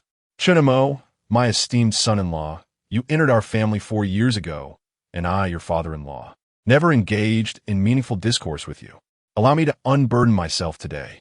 You were raised in an orphanage, devoid of family from a young age. I understand that you regarded me and Meixia as your own parents. Otherwise, you would not have donated your kidney to me. I can only imagine the pain and suffering you endured during that procedure, yet you never uttered a word of complaint. You foolish child. At 50, I am past the midpoint of my life, nearing its end. Only now do I realize that wealth, power, status, and fame are ephemeral, while family is the most precious treasure. Chinamo, if only you were still alive. With your architectural talent, I could confidently entrust the Liu Corporation to you. You and E would undoubtedly achieve great things. You could have children, allowing me to enjoy my twilight years. We could have been a blissful family. Alas, I often engage in platitudes, but today conversing with you in this intimate manner brings solace. Chinamo, allow me to share a drink with you. Mr. Liu extended his hand, and the chauffeur presented 2 bottles of matai, aged and cherished. Mr. Liu uncorked a bottle and poured it liberally onto my grave. Then, opening the other, he recklessly consumed it. Exhilarating. Truly exhilarating. This liquor is potent, befitting a man such as you. Chinemo, rest assured, as long as I live, I will never allow to remarry. You are our son-in-law in life and in death, and I will never retract those words. Chinemo, I salute you. I honor your anonymity. I honor your selfless dedication. I honor your prodigious talent. I honor your pitiful and tragic existence. Tears streamed down his face as he finished the last of the fiery liquor and turned to the chauffeur. Donate $50 million in the name of the Liu Corporation to the orphanage where Chun Mo grew up. Acquire this cemetery, regardless of the cost, and bar all outsiders from entering. Furthermore, establish 10 elementary schools nationwide, all named after Chun Mo. Also, issue a public statement clarifying that Chun Mo never engaged in infidelity and never betrayed his marriage. I must exonerate my son-in-law and restore his reputation. Finally, upon my death, allocate half of my estate to Chun Mo. If no one claims it, burn it for him. Mr. Liu sighed deeply, laughed heartily, and wept profusely. The head of the Liu Corporation, supported by his driver, departed, weeping like a child. Witnessing Mr. Liu and Appo's grief from my ethereal vantage point, my heart ached. Why, when I was alive, did you fail to cherish me? Why did you wait until death to feel remorse? Are humans so base that they only appreciate what they have lost? Very well, I forgive you all. My sister-in-law, my mother-in-law, and my father-in-law. I forgive the pain you inflicted upon me. But Liu is the exception. I will never forgive her. Never. Chapter 81. The wedding dress as dusk fell. My spirit drifted once more towards Liu Yi. After a tender evening with Liu Yunshin, she returned to the villa, with plans to try on wedding dresses the following day. Liu Yi resolved to retire early. However, upon entering the living room, she was met with the sight of withered greenery on the balcony, instantly extinguishing her good mood. Approaching the desiccated leaves, she could not restrain her ire. Wang Ma, what happened? Why have all the plants in the house perished? Wang Ma hurried out from the kitchen, trembling as she replied, Miss, it was Mr. Chun who usually tended to these potted plants. After his passing, no one has cared for them, and I lack the knowledge to do so. Did you not water them? They were so pleasing to the eye before, and now they are in such a state. Who could bear to see this? Miss, I did water them, but I do not know why they still died. Perhaps these flowers were too delicate and required meticulous care. As a simple country person, I'm unfamiliar with such things. Liu Yi listened in silence, her frustration mounting as she recalled the vitality of the home when I was still alive. The flowers and plants had been so well cared for, creating a warm atmosphere upon her return. Yet since my departure, each return to this house felt heavy and oppressive. Why was this so? Unbeknownst to Liu Yi, how could a mere housekeeper possess the same devotion to this home as I did? The care of potted plants is indeed an art. Many flowers perish from overwatering. Excessive moisture can lead to depleted oxygen levels in the soil, suffocating the roots. Conversely, prolonged drought can also result in decay. The balance of watering is critical. Yet Wang Ma could hardly grasp this nuance. Thus, the demise of those potted plants came as no surprise. At that moment, Liu Yi realized my significance. Understanding that this home could not thrive without me, though it was regrettably too late. She retreated to her bedroom, lying on her bed, contemplating the upcoming wedding dress fitting, and suddenly felt that the anticipated joy had dimmed. Tossing and turning, she endured another sleepless night. The following morning, Liu Yi awoke early. After freshening up, she promptly instructed Wang Ma to procure some melatonin and calming tonics for her evening use. Although she was aware that these medications might carry side effects, they were preferable to the torment of insomnia. It dawned on her that when I was alive, she had never needed such remedies. Every night had been a peaceful slumber. Why had everything changed after my death? After a light breakfast and finishing her makeup, Liu Yi descended with her handbag. At the entrance of the community, Liu Yunshin awaited her. They embraced intimately, hand in hand, as they proceeded to the parking lot, subsequently driving to collect her cousin, Liu Hongzhuang, before heading to the bridal shop. The Romantic Time Bridal Studio stood as the most prestigious wedding dress boutique in Jiangzhou. The gowns here, primarily designed by renowned French designers, offer bespoke services with an average price of around 60,000 yuan. Upon entering the store, Lu Yi and Amp, Oppo's eyes sparkled with delight at the myriad of wedding dresses. Mermaid, princess, A-line ethnic styles, traditional Chinese dragon and phoenix gowns. Each was exquisite in its own right. She approached, delicately caressing the fabric of the dresses, thoughtfully selecting one. Ultimately, her gaze settled on a gown with a magnificent train, her eyes captivated.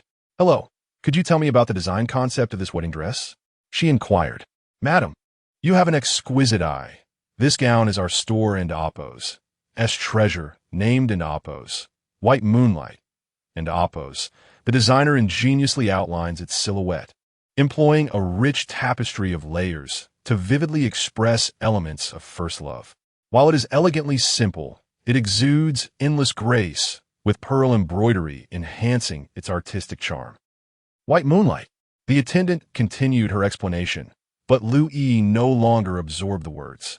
The name alone had ensnared her heart. Lu Yunshun was her white moonlight, the unattainable figure of her youth, a fleeting glimpse of beauty in her adolescence, an indelible memory. Wearing this and Oppo's, white moonlight and Oppo's, and marrying her most cherished first love was a notion steeped in romance. Nodding in approval, she reached out, deciding this is the one. With a smile, the attendant assisted Lu Yi in retrieving the gown and led her to the fitting room. Moments later, Lu Yi emerged, stunning all who beheld her. The attendant's eyes widened in astonishment. Lu Hongzhuang was effusive in her praise, while Lu Yunshun radiated uncontainable happiness. Yet, I was left with a tumult of emotions. It is often said that a woman in a wedding dress embodies her most beautiful self. I cannot deny that, at this moment, Lu Yi was truly breathtaking. Her alluring figure enveloped in the white fabric, radiating elegance and purity. In that instant, she resembled a princess from a fairy tale, an ethereal being descended from the heavens. Her beauty almost surreal, even in death. As my spirit hovered nearby, I found myself drawn to her, unable to look away. Today, Lu Yi appeared infinitely more beautiful than she had on the day we wed. I finally grasped the stark contrast between valuing someone and disregarding them. It was clear how much effort Lu Yi had invested for this very moment. Yet, this exquisite Lu Yi was to marry another man, and my non-existent heart ached fiercely. I felt as if pierced by 1,000 daggers, each stab a reminder of my torment, the nightmarish pain lingering within me. My heart was shattered beyond repair. Lu Yi, have you forgotten the vows we made on our wedding day? Chapter 82. Purchasing the wedding dress in stark contrast to my anguish. Lu Yunxin radiated joy at that moment. He approached Lu Yi, gazing at her with admiration. "Yi, you are simply stunning. This wedding dress suits you perfectly, as if a fairy has descended from the heavens. I have never seen a woman wear a wedding dress so beautifully. I can hardly believe my eyes." Beside them, Lu Hongzhuang chimed in, "Sister, I am not exaggerating. You are the most beautiful bride I have ever seen. As a woman myself, I am consumed with envy. Do you recall when Nuwa shaped humans? How could she not have made me as exquisite? When I married, I tried on several wedding dresses, yet none could compare to the effect you exude. There is a line of poetry that goes, in the north, there is a beauty unparalleled and independent, with a single glance. She captivates the city, with a second, the nation, and Oppo's sister in all of Jiangzhou. Only you embody the phrase and Oppo's, stunningly beautiful and Oppo's, and I'm not exaggerating.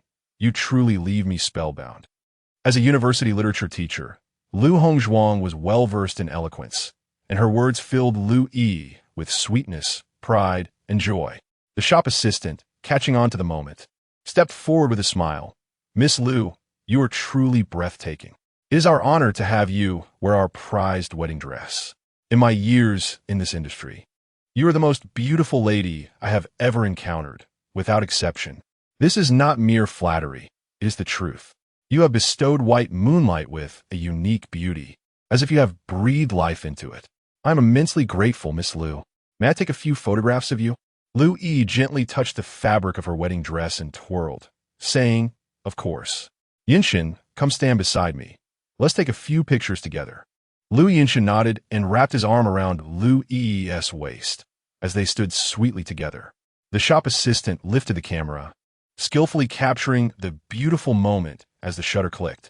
After numerous exquisite photographs, Lu Hongzhuang couldn't contain herself and insisted that Lu Yi and Lu Yinshin pose affectionately for a few more selfies. When the album was nearly full, Lu Hongzhuang paused, holding her phone to ask Lu Yi how the pictures turned out. Lu Yi admired the photos, nodding enthusiastically, her face beaming with happiness. In that moment, Lu Yi was the epitome of bliss, a stark contrast to my heartache. Pain constricted my heart, plunging me once more into the chilling depths of despair. The agony, the cold, the hopelessness, the suffocation. Lu Yi, do you truly wish to marry again? Will you really call another man and amp? Oppose. Husband and amp? Oppose. Will you share a bed with Lu Yinshin every night? What then do my years of devotion and heartfelt sincerity mean? Do you truly harbor no affection for me? Have you forgotten our daughter? Lu Yi, I loathe you. I hate you. After the photo session, Lu Yi, holding the hem of her wedding dress, asked with a radiant smile, "How much is this wedding dress? I have decided to choose it." The shop assistant responded enthusiastically, "This in amp, oppose, white moonlight and amp, oppose, has a market price of 60,000. However, for you, Miss Lu, I can offer a lucky number, 52,000. You simply need to return it within 3 days, and I won't require a deposit." Before the assistant could finish, Lu Yi interjected, "You may have misunderstood my intention. I do not wish to rent it. I want to purchase it." "Huh? Purchase it? Miss Lu, this wedding dress is quite expensive. Just tell me the price." "Miss Lu, the selling price of this dress is 900,000. "All right, I will take it." Lu Yi made her decision immediately, without a hint of hesitation, leaving Lu Yinshin, Lu Hongzhuang, and the shop assistant in astonishment. It is worth noting that even the wedding dress worn by the popular star baby at her wedding cost only 100,000. The dresses of Tang Yin and Kuan Ling were priced in the tens of thousands. Yet, Lu Yi was unflinching, ready to splurge 900,000 for an outfit she would wear just once. It was evident how much she cherished this white moonlight in her love for Lu Yinshin. In the ensuing silence, Lu Yinshin turned to her, feigning concern. "ISN and oppose. This a bit excessive? After all, it will only be worn once. Spending so much seems quite extravagant." Lu Yi shook her head, her gaze softening. "Yinshin, how can the value of a wedding dress be measured in monetary terms? Although it will only be worn once, it holds great significance. It symbolizes our love. It is the attire I don for you as a bride. Regardless of the price, I will acquire it. I do not wish for another woman to wear it at her wedding.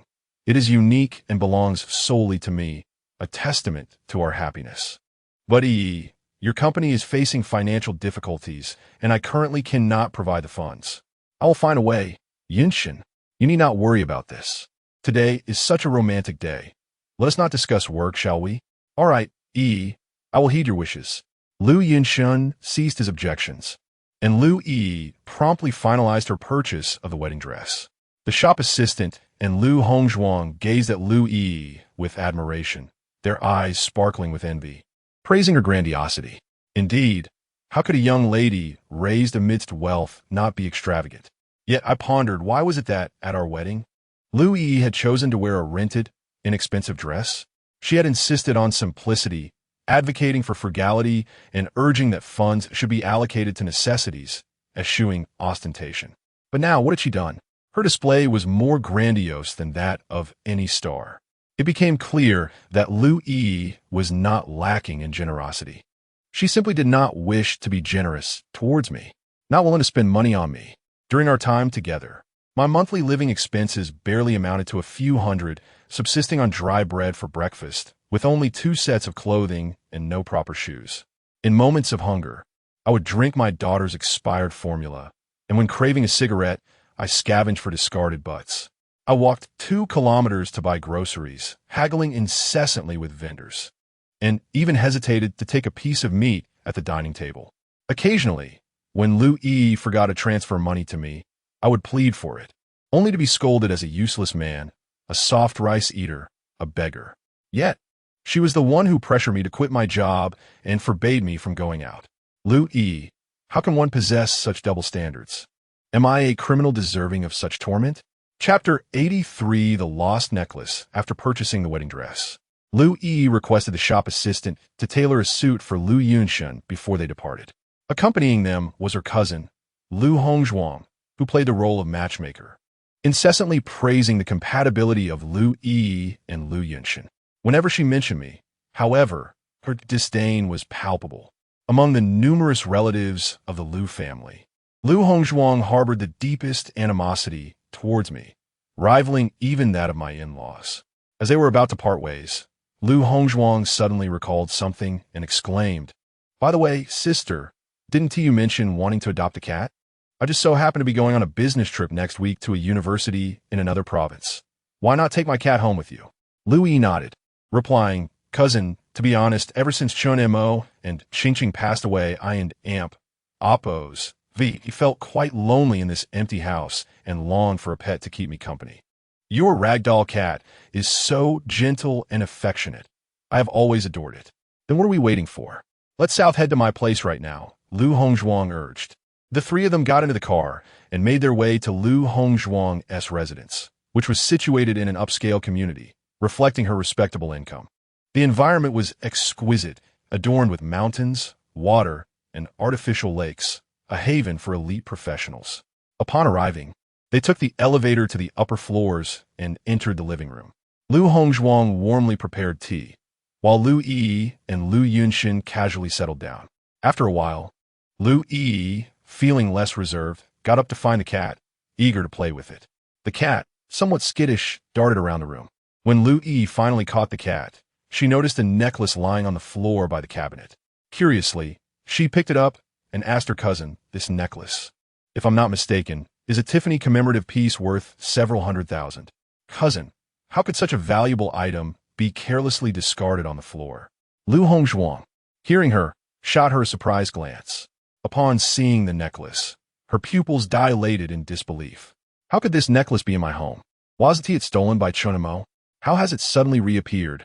Lu Hongzhuang could hardly believe her eyes as she hurriedly approached to grasp the necklace, scrutinizing it closely. The more she looked, the more her heart raced. This was indeed the necklace she had lost, one that held profound significance as it had been a gift from her deceased husband. Its loss had plunged her into sorrow for an extended period, and she had harbored immense resentment towards Chun Mo as a result. Yet, unexpectedly, her younger cousin's visit had led to the necklace's miraculous return. Lu Hongzhuang was engulfed in a whirlwind of astonishment, confusion, and despair, frozen in place for what felt like an eternity, unsure of how to proceed.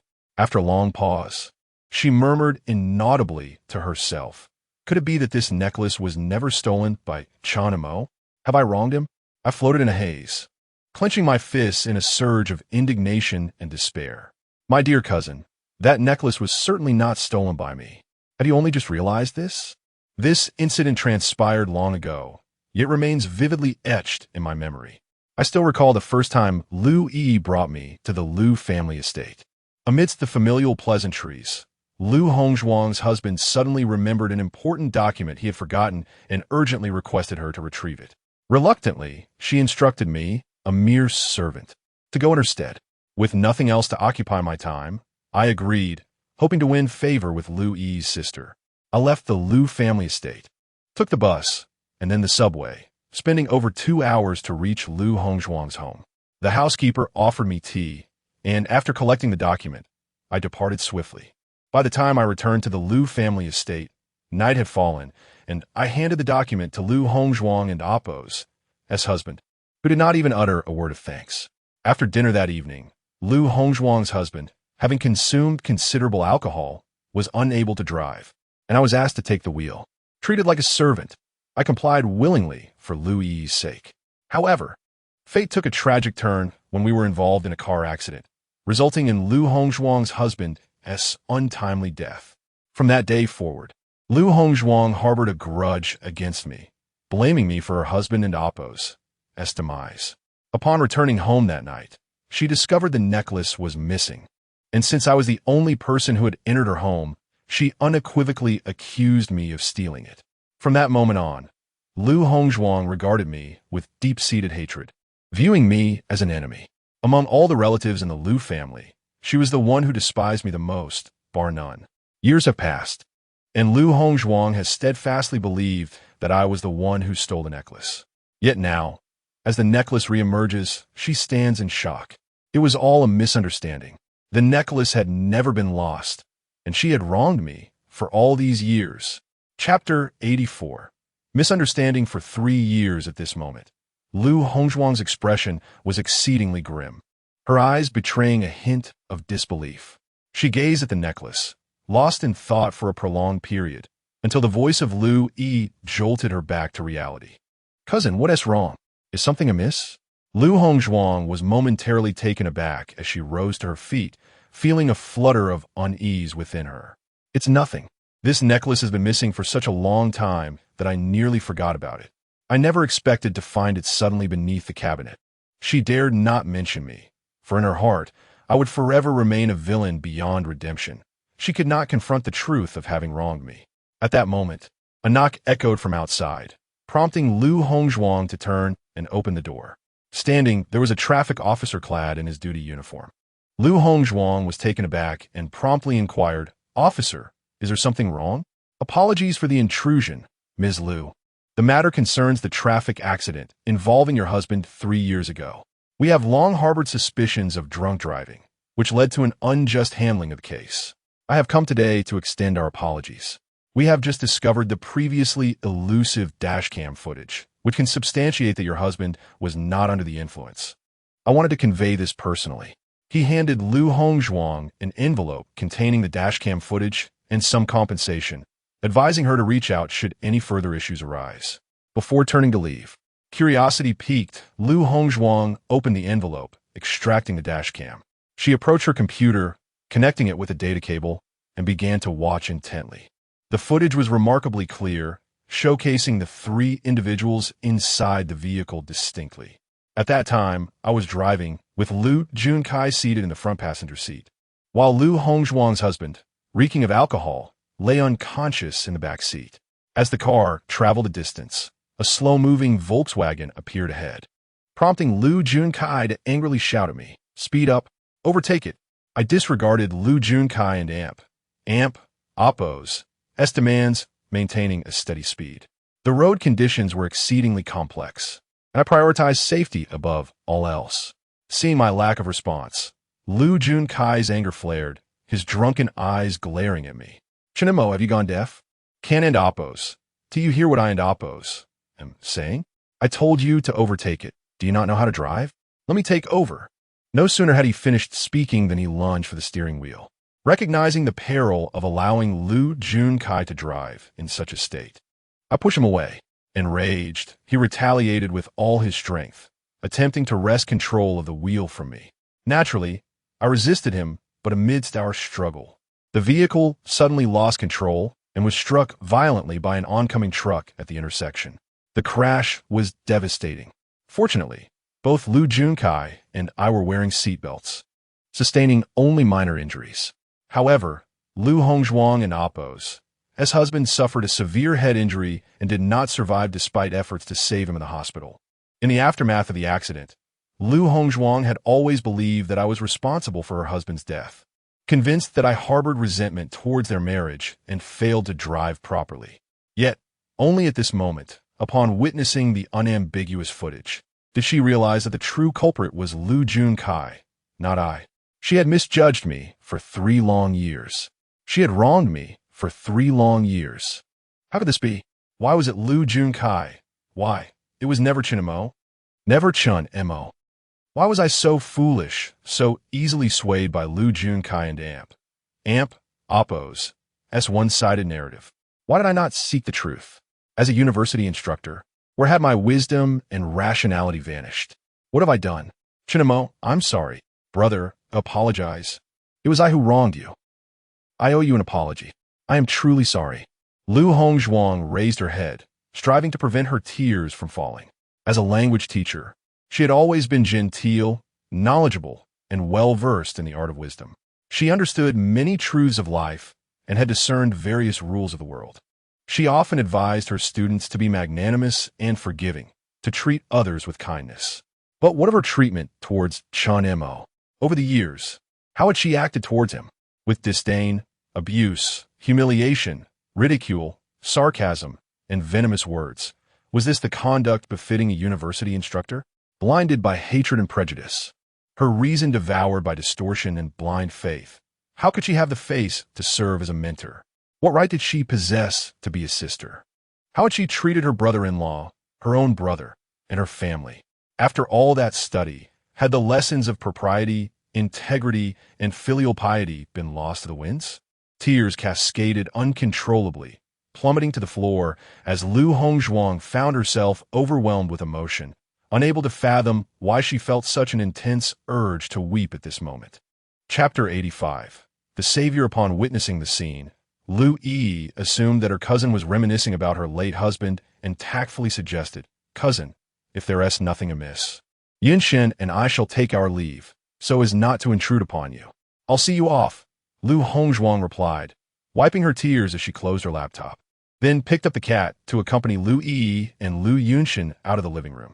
Once they reached the ground floor, the trio engaged in lively conversation.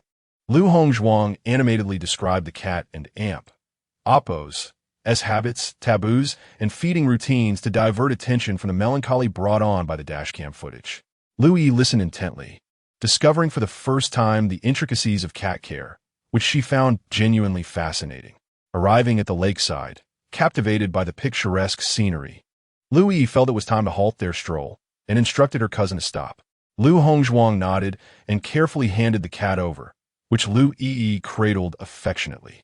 Unexpectedly, the mischievous kitten leapt from her arms. Panicking, Lu Yi hurried after it. With a splash, the kitten fell into the 6-foot-deep lake, a place rumored to have claimed the lives of pets. Lu Yi's heart raced with anxiety as she cast a pleading glance at Lu Yunshen. "What should we do now? The cat won't drown, will it?" Lu Yunshen reassured her, "It shouldn't drown. Cats are natural swimmers, but they fear water, making the situation perilous. We should contact the property management for assistance." Lu Yi quickly turned to her cousin, urging, "Yes, please contact the property management swiftly." However, knowing the distance involved, Lu Hongzhuang, well acquainted with the community, realized time was of the essence. As she watched the kitten struggle, anxiety coursed through her, and her palms began to sweat as her mind raced for a solution. Suddenly, her gaze fell upon the driver behind them, and a spark of hope ignited in her eyes. Since her husband's tragic accident, Lu Hongzhuang had developed a phobia of driving and had employed a chauffeur. "Zhang Bo, you're here. Jump in and save that cat," she exclaimed excitedly. The driver hesitated, "But I can't swim." "How can you not swim? 2 years ago, during my uncle and aunt Oppo's birthday, I fell into the lake and you saved me." "No, it was Mr. Chun who saved you." "Mr. Chun? Which Mr. Chun?" "Chen Mo, your brother-in-law." "Chen Montak?" Lu Hongzhuang felt as though she had received the most astonishing news, her mind exploding with disbelief. Staring blankly at the lake, she struggled to process the revelation. Memories flooded back of that fateful day when she had fallen into the water. Could it be that the man who had recklessly jumped in to save her was, in fact, Chen Mo? This was unfathomable. Cold sweat trickled down her back as she pressed her temples, forcing herself to regain composure. Yet, no matter how hard she tried, she could not quell the storm of thoughts that filled her mind with visions of Chun Mo, realizing that Chun Mo had saved her life. She felt as if she had been struck by lightning, her entire being frozen in shock. Waves of turmoil surged within her, and she rushed forward, gripping the driver's shoulders tightly, incredulity etched on her face. "Say it again. Who was it that saved me back then? Who was it?" The driver, bewildered, replied truthfully, "It was Chun Mo, Yi's husband. He was the one who saved you. When I arrived, I saw him carrying you to the shore while you were unconscious, and he performed CPR to bring you back to life." "No. Wasn't it you who saved me?" "Of course not. I merely took you to the hospital. It was Chun Mo who saved you. Even if I had arrived first, I wouldn't have been able to do anything. I can't swim." Hearing this, Lu Hongzhuang fully accepted the truth. She suddenly sank to her knees, weeping uncontrollably. Chinemo, why was it you? Why did you save me? All these years, I failed to recognize my true benefactor and instead regarded you as an enemy.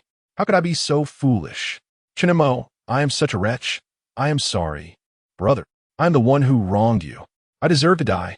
It should have been me, yet you passed away so young. It's not fair. Life is so unjust. Tears streamed down her face as she slapped herself repeatedly.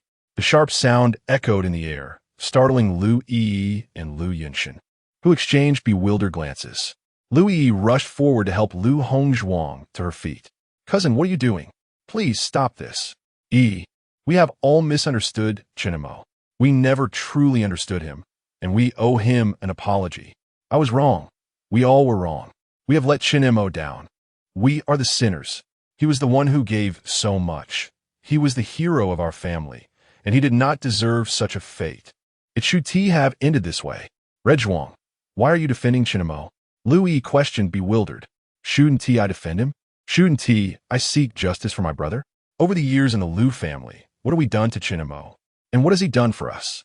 My dear sister, can't you see clearly even now? Can't you realize Chinmo's sacrifices? Indeed, he has done much, but that was his choice. Did I ever force him? Just because he gave, does it mean others owe him anything? That's not how the world works. You are truly heartless. I am heartless? Lu Hongzhuang, have you all lost your minds? Why is everyone suddenly defending Chinemo? Have you forgotten how you used to despise him? I have not forgotten, and I never will. But because we were wrong before, we must correct it now. Chinemo may be gone, but he has not vanished from my heart, nor will he ever. I will spend the rest of my life atoning for the sins I've committed. But what about you? Chinemo is your husband. What have you done for him since his death? You rushed to marry another man. Are you even human? Lu Yi, you are the most heartless person in this world. You, Lu Hongzhuang, exasperated, turned and left, dragging Lu Yunshan away without looking back.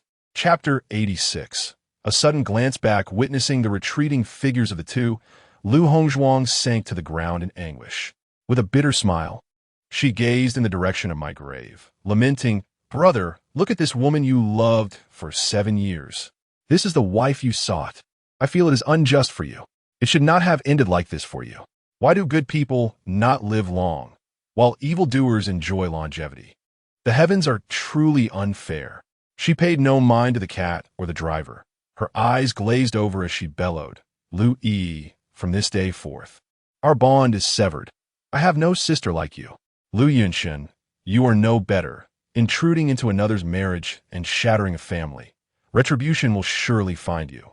A harlot deserves a dog. May your union endure, and I wish you happiness. Hopefully you can find joy. Lu Hongzhuang's voice rang out, but unfortunately, Lu Yi did not hear her. After departing from the community, she and Lu Yunshan drove to a shopping mall. With their marriage certificate imminent, Lu Yi decided to procure some pre-wedding essentials, such as bed linens, jewelry, wedding candies, and red envelopes.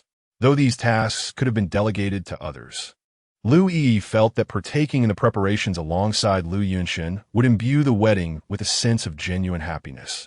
The couple shared a tacit understanding, making no mention of the earlier discord as they entered the mall. Upon arriving at a jewelry store, Lu Yi marveled at the dazzling diamond rings and gold trinkets, a sweet smile gracing her features. According to custom, it was typical to purchase gold items before marriage. Lu Yi diligently selected a pair of gold earrings, gold bracelets, a gold necklace, a pair of gold rings, and a gold pendant, requesting the shop assistant to wrap them. The shop assistant, surprised by such a generous customer, could not help but compliment, Sir, you are truly kind to your beloved. Initially, Lu Yunshan had no intention of making the purchase, but upon hearing this, he feigned sincerity, stepping forward to hand over a bank card. How much? I will pay. Just as the assistant was about to take the card, Lu Yi swiftly opened her phone to reveal the QR code. Yunshan, this is the time you need money. Let me cover it. How can this be, Yi? The pre-wedding gold should be my responsibility, he replied. Does it matter who buys it? We are family. Why distinguish between you and me? Yi Alit. I know you have many expenses lately. Let me pay this time. Lu Yi insisted, presenting her QR code, and the assistant scanned it, successfully processing the payment. Lu Yunshun was deeply touched, repeatedly praising Lu Yi for her understanding nature. With joy in her eyes, they embraced each other, radiating happiness. Observing this sweet scene shattered my heart. I recalled our wedding, where I managed everything, borrowing a substantial sum from Song Ning to make the ceremony presentable. Yet, did he ever understanding Lu Yi ever spend a single penny on our wedding? Now, with Lu Yunshun, she was even paying for the gold. This disparity left me feeling desolate. Lu Yi, can you not see that Lu Yunshun has no intention of spending a single cent on you? Not only that, but he is also ruthlessly exploiting and harming you. When the day comes that you discern his true nature, will you still love him? Since you share such affection, I wish you to be eternally bound, never to harm others again. After leaving the jewelry store, Lu Yi accompanied Lu Yunshun as they continued to browse, purchasing other items. As dusk fell, they emerged from the mall, laden with bags. Lu Yi exclaimed joyfully, "Yunshun, I consulted a master, and this Friday is an auspicious day, precisely November 22nd, which signifies an oppos, to love, and oppos. How about we go and get our certificate?" Lu Yunshun, filled with excitement, replied, "Wonderfully, I have been waiting for this day for so long, and now it has finally come. Do you know how much I missed you during my time abroad? How I long to see you, alone in a foreign land. Surrounded by the unfamiliar, without friends or family, I struggled. Every night, I thought of you, staring at your photo. In that alien environment, it was my longing for you that sustained me. Today, hearing your words makes it all worthwhile." Lu Yi, deeply moved, nestled into Lu Yunshun's embrace. "Darling, you endured hardship abroad. From now on, no one can stand in our way." The two sweetly held hands, embraced, and kissed. Lu Yi took out her phone to snap a picture, posting on her social media with the caption, "In a sudden glance back, that person is right there, amidst the dim lights." Chapter 87. Sense of belonging. This post had been shared for quite some time, yet it garnered no likes. Neither Lu and Amp, Oppos, S mother nor father responded, nor did Lu Ling and Amp, Oppos, or Lu Hongzhuang, which left Lu Yi feeling somewhat disheartened. An inexplicable sadness welled up within her as she spoke in a somber tone. "Yunshun, it seems that my family does not support our marriage lately. Let us visit the hospital and see my mother. I wish to attempt to persuade them." "Very well. I shall accompany you," Lu Yunshun replied, confident in his ability to win over the Lu family. He had succeeded before, and he believed he could do so again. He refused to accept that he would be outdone by a deceased individual. Lu Yunshun suggested they purchase some fresh flowers and fruits, to which Lu Yi readily agreed, appreciating his thoughtfulness. They also procured some nutritional supplements and drove to the hospital. Since Lu's mother had fainted last time, her health had been poor, and she remained hospitalized for observation. Lu Yi and Lu Yunshun alighted from the car and headed straight to the hospital ward. Inside, Lu's mother lay alone on the bed, exuding a sense of desolation. Upon seeing this, Lu Yi set down the fruits and approached her bedside. "Mother, why do you not have someone here to keep you company? Lying here all alone, what if something were to happen?" "Foolish child, what are you saying? Your mother is quite strong. It's just that my heart is a bit uncomfortable. I prefer some peace and quiet." "Mother, Yunshun is here too. He specifically asked me to bring you flowers and nutritional supplements." "Oh," Lu's mother replied flatly, seemingly indifferent to Lu Yunshun's presence. This was a stark contrast to her previous demeanor, which had been markedly warm. Lu Yi realized that her parents had suddenly altered their perception of Chen and Mo, consequently affecting their view of Lu Yunshun. Determined to restore Lu Yunshun's image in her parents' eyes, she feigned an excuse to go downstairs for dinner, leaving Lu Yunshun to keep her mother company. "Yunshun, please take good care of my mother and keep her company," Lu Yi said, giving him a meaningful glance before she exited. Lu Yunshun understood that Lu Yi was granting him an opportunity to shine, and he certainly would not squander it. With only the two of them remaining in the room, an awkward silence ensued. Lu Yunshun, exuding confidence, peeled an apple and approached Lu and Oppos, S mother and Oppos, S bedside. "Andy, please have some fruit. It will provide you with vitamins and benefit your health." "I have no appetite. I cannot eat. You need not trouble yourself." "All right, Should you need anything, just call for me, Lu Yunshan replied, feeling somewhat disheartened by her response. He turned and stepped into the restroom. As Lu Yunshan was in the restroom, Lu's mother, lying on a hospital bed, suddenly found herself reminiscing about me. She murmured my name repeatedly, extolling my virtues. If given another chance, she would undoubtedly choose me over Lu Yunshan. At that moment of tumultuous thoughts, a phone screen lit up on the bedside table. Lu Yunshan's phone. Observing an incoming call, Lu's mother was about to call out to Lu Yunshan when her gaze inadvertently fell upon the caller ID, revealing a location, northern Myanmar. Lu's mother was momentarily stunned, speechless with shock. How could Lu Yunshan possibly know anyone from northern Myanmar? Was his so-called overseas endeavor not in a developed country? Just as she pondered this, the restroom door swung open and Lu Yunshan emerged. Yunshan, you have a call? She stammered, her expression betraying her alarm. Oh, Lu Yunshan replied nonchalantly, quickly crossing to retrieve his phone. Upon glancing at the caller ID, his gaze turned icy, a murderous intent flashing in his eyes. He promptly hung up. Lu and Appo's mother, intrigued, inquired, Yunshan, was that a call from friend? Why did you not answer? It was merely a scam call, nothing worth answering. Lu Yunshan responded with remarkable speed, his explanation seamless. However, Lu's mother detected a flaw in his reasoning. If it truly were a scam call, why was there a note attached? It was evident that Lu Yunshan was acquainted with individuals from northern Myanmar. A chill ran through Lu's mother as she began to worry for her daughter. Noticing the complexity of Lu's mother's expression, Lu Yunshan smirked faintly, his smile carrying an unsettling quality. Annie, do not overthink it. I have been abroad for quite some time and receive various nuisance calls. Please rest for a moment. I will step outside for a smoke. With that, Lu Yunshan left the room. His smoking was a ruse, as was the nuisance call. The true intent behind his actions was far more sinister.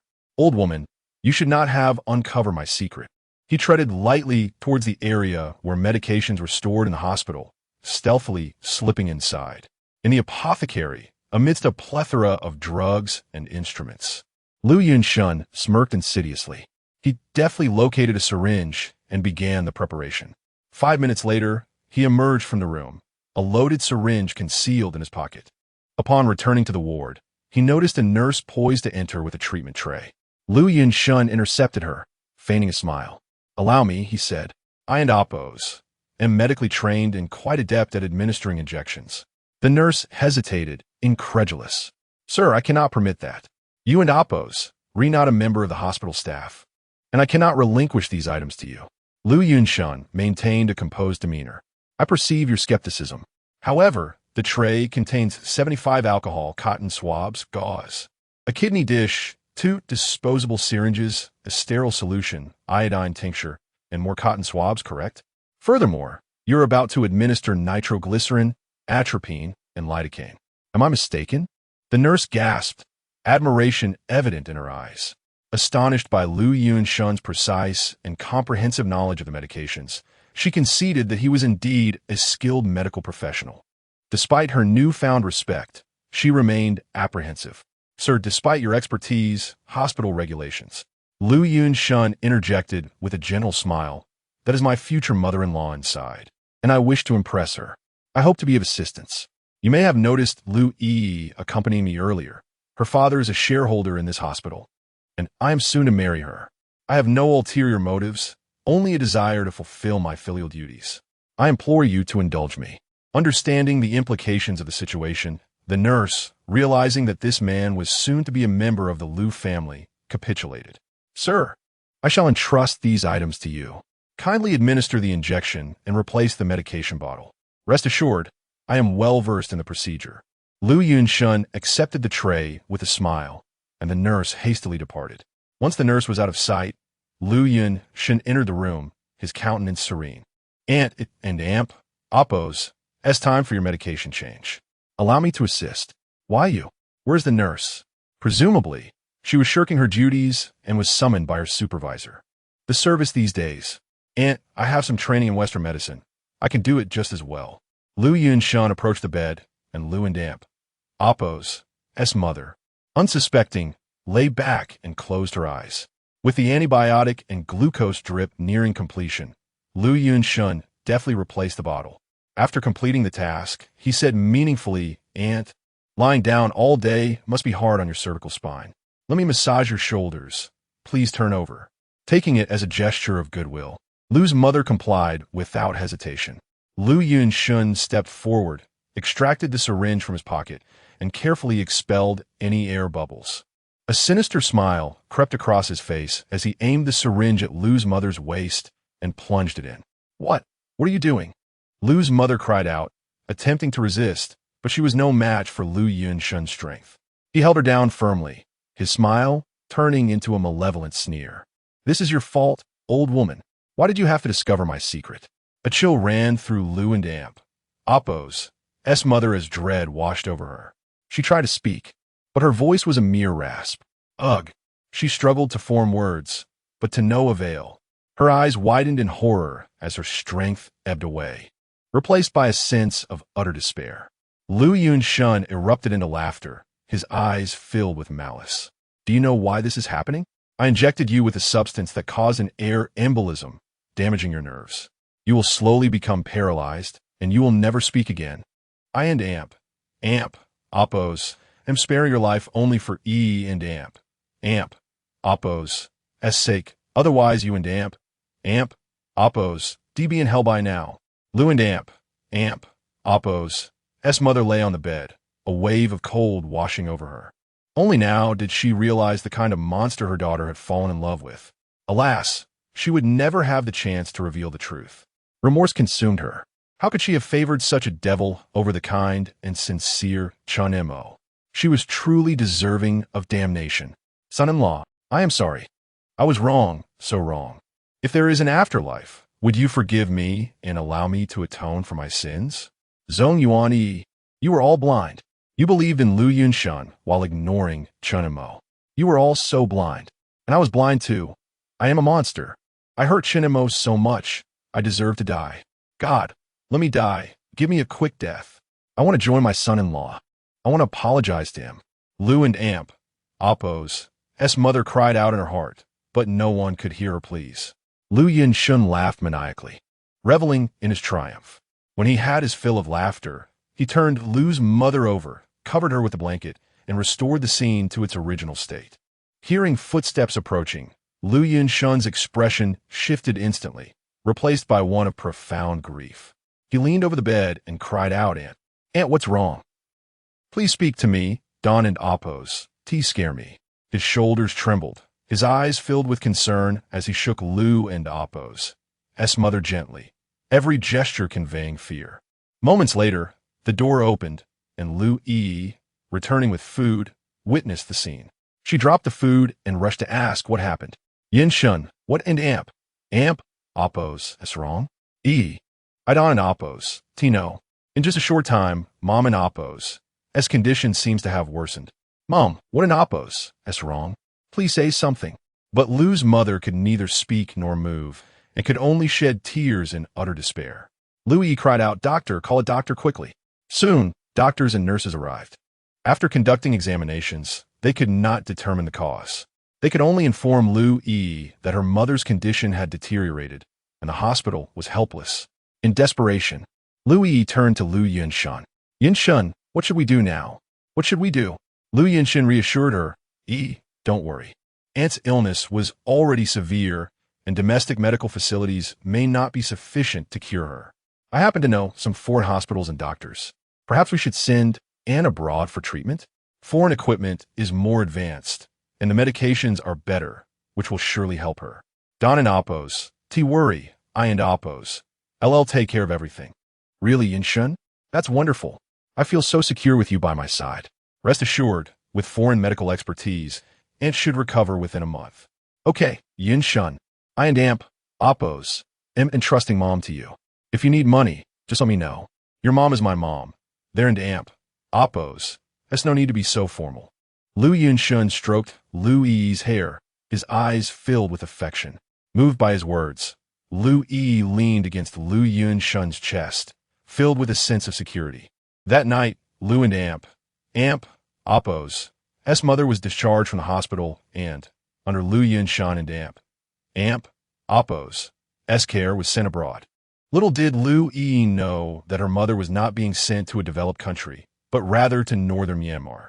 Chapter 89. A breach of confidentiality. The matter concerning Lu Mu's treatment was resolved smoothly, granting Lu Yi a sense of relief.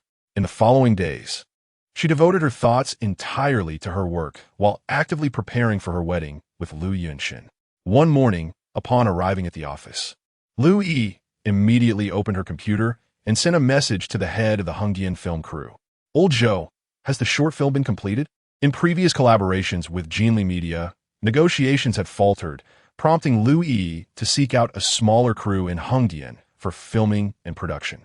Although the resulting short film might not possess the refinement of a major company, she believed that a compelling story could still garner market interest. Lu Yi held an exceptional script, obtained through substantial investment and personal connections, and she was confident that once this story was brought to life, it would surely achieve great success online. Time passed, and Lu Yi vigilantly monitored the progress in Hongdian. To her delight, as soon as she sent her message, her response came swiftly. President Lu, the short film has been completed and is ready to be launched. Titled The True Face of the Wife, the short film delved into urban emotional narratives, and Lu Yi surmised that it would become a sensation upon release. She had invested considerable effort and nearly all her funds into this project. The outcome, whether triumphant or disastrous, would soon be revealed. Without delay, Lu Yi called the operations department, instructing them to contact the collaboration platform and expedite the film and Oppos' release.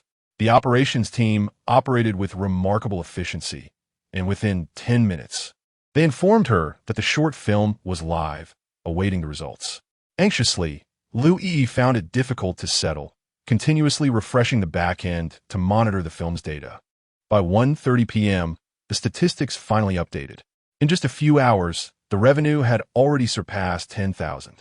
Moments later, it exceeded 100,000, 300,000, 500,000, 1,800,000. At this rate, the film's earnings could potentially reach 10 million. Lu Yi's heart soared with elation. As if sweetness filled her soul, she envisioned a bright future, imagining the celebration for the film and Oppos' success.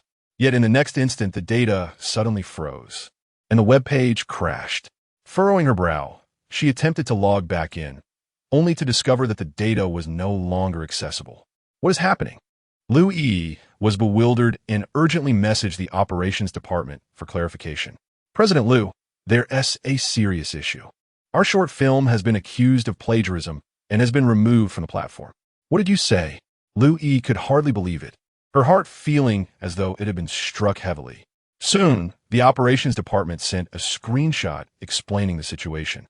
Lu Yi opened the image, zooming in to scrutinize the text. Essentially, the short film was found to have an identical plot to another recently released film, which had gained immense popularity within a day of its launch. A chill ran through Lu Yi. She was on the brink of despair. How could this happen? It shouldn't be. Refusing to accept defeat, she located the other short film and watched it carefully, only to realize that its plot mirrored her own script perfectly, with no discernible differences. However, since the competitor had released their film before hers, she was, by all accounts, guilty of plagiarism. Could it be that the script had been leaked? Lu Yi sank in her chair, utterly stunned. Where had the process gone awry? This script was classified, known only to its creator and herself. How could this occur? After pondering for a long while, a memory surfaced in her mind. On the day she was busy reviewing the script, Lu Yunshan had been nearby, even occasionally pouring her tea. The only person who could possibly have leaked the information was Lu Yunshan. No, it cannot be. It cannot be Yunshan. Chapter 90. The Academy of Virtue. Lu Yi shook her head, casting aside her chaotic thoughts, and soon dismissed her suspicions regarding Lu Yunshan. With little interest in the affairs of the company, she exited her office and descended the stairs to call Lu Yunshan, proposing they dine together. At noon, Lu Yunshan arrived punctually. The two intertwined their fingers and entered a restaurant specializing in weasel chicken pot, ordering a few side dishes and settling down to enjoy their meal leisurely. Noticing Lu Yi's unusual expression, Lu Yunshan inquired with concern, Have you encountered something troubling at work? Lu E nodded and candidly recounted. Today, the short film our company produced was just released, and it initially garnered good data. However, it coincidentally clashed with another company's film, sharing an almost identical plot. I suspect the script may have been leaked. It seems too coincidental. Aside from you, who else has seen the script? Only the original author has seen it besides me, but there is no reason for the author to divulge it. Who says it's impossible? What if he wishes to profit from both sides? Or if the rival company offered him an irresistible price, swaying his loyalty? Or perhaps someone else had access to your office, tampering with your computer. The only one with access to my office is Secretary Zhang Jing, and she is unwaveringly loyal to me. She would never betray me. Human nature is unpredictable. You are often too kind-hearted. Yinshen, your analysis jogged my memory about someone, Andy from Jinli Media. She has been in my office before. Once, when she came to discuss collaboration, I stepped out to take a call. At that time, she was alone in the office and had the opportunity to access my computer. Indeed, many people could potentially access your computer. Thus, determining who leaked the information remains uncertain. I must investigate this matter thoroughly. Not only has the company suffered significant losses, but our reputation has also been tarnished, and I must expose the leaker. I support you. However, our wedding should take precedence. Let not these trivial matters interfere with our lifelong commitment. I understand, Yinshen. Later, I would like you to accompany me to see Ling and Oppose. I wish for her to be my bridesmaid and assist us in planning the wedding. Very well. The two shared a tender meal, feeding each other affectionately. Around 3 in the afternoon, Lu Yi drove with Lu Yunshen to Lu Linger's residence. Recently graduated, Lu Linger rented a 2-bedroom apartment in the city center, living alone. In her spare time, she filmed short videos and conducted live streams, earning a modest income to sustain herself. When the doorbell rang, Lu Ling and Amp, Oppose, hurried to answer. Sister, what brings you to my house unexpectedly? I and Oppose am currently streaming live. Quick, in the stream. I need to discuss something with you. All right. Dressed in a JK uniform and a short skirt, Lu Linger nimbly approached her computer, waved at the screen, and turned off the live stream. Lu Yi settled onto the sofa, her gaze lingering on the array of lighting equipment, tripods, headphones, microphones, and backdrops, revealing a hint of disdain. Ling and Oppose, at your young age. Why not seek a proper job? Relying on others and Oppose, donations and dressing so revealingly. Don't you feel embarrassed? Sister, why are your thoughts so antiquated? What era is this? Earning a living through live streaming is not shameful at all. I'm not being antiquated. I simply believe our family does not need to resort to such means for income. This is my passion, sister. Please don't interfere. Fine, I won team medal. I'll come to discuss something important with you. Yinshen and I are about to hold our wedding, and I would like your assistance in planning it. I can offer you a sum of 100,000 yuan. What do you say? Sister, while I would love to earn that money, I cannot help with this. Why not? Because I do not approve of this marriage. In my heart, only Chun Mo is worthy of you as a brother-in-law. No one else is deserving. Linger, how can you speak like this? Have you been overly indulged? Regardless, I will not assist you, nor do I agree with your marriage to Lu Yinshen. If you have no other matters, please leave. Linger, actually want me to leave? I am your sister. When did you become so willful and disrespectful of our elders? What right do you have to lecture me? You are neither a good wife nor a good mother. Morally, you are utterly disgraceful. No one in our family dares to speak against you, but I will. You are nothing but a selfish, cold-hearted woman. Don't rush to teach me. First, learn to be a decent person yourself. Yu Lu Yi was rendered speechless, her chest heaving violently. Accustomed to pride, she had never been so openly confronted. Anger surged within her, and she nearly raised her hand to strike, but ultimately restrained herself.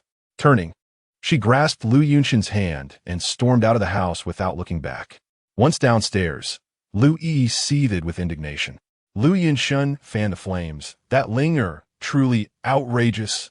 If she dares to speak to you like that, who knows how she will treat me in the future? Lu Yi, her fury unabated, replied, Indeed, I never expected Linger to have changed so drastically. This cannot continue. If our cousin continues down this path, she may stray into perilous territory. I know of a female virtue academy where the director is an acquaintance of mine. Perhaps we should send Lingner there for some proper reformation. A female virtue academy? What sort of place is that? Chapter 91. Journey Abroad. This institution is dedicated to the education, transformation, and cultivation of etiquette, imparting feminine virtues that elevate women to a higher standard. Any disobedient girl, if placed here for 3 months, will emerge remarkably well-behaved and knowledgeable. Is there truly such an effect? Certainly, such academies are quite common overseas, though they have yet to gain popularity domestically. It is indeed a wonderful place capable of completely altering a person. Seeing my cousin in her current state truly pains me. Perhaps we should enroll her to shed her arrogance and become an exemplary young lady? Yinshen, will she encounter any issues there? Will she be bullied? You're overthinking. This is a reputable institution. I assure you, when she graduates, she will be unscathed, not a single hair out of place. I will speak with the principal to ensure she is well cared for. Very well, given Linger's current disposition, it is indeed time for her to undergo some transformation. I will find a way to persuade her parents.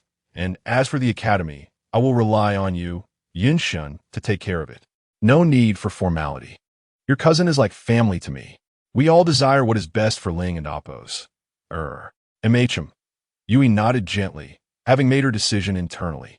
Meanwhile, after ending her live stream, Lu Linger took a day off to visit her mother at the hospital.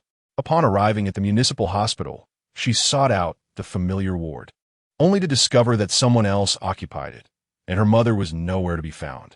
Confused, she hurriedly inquired with a nurse, only to learn that her mother had been discharged. She immediately called her father.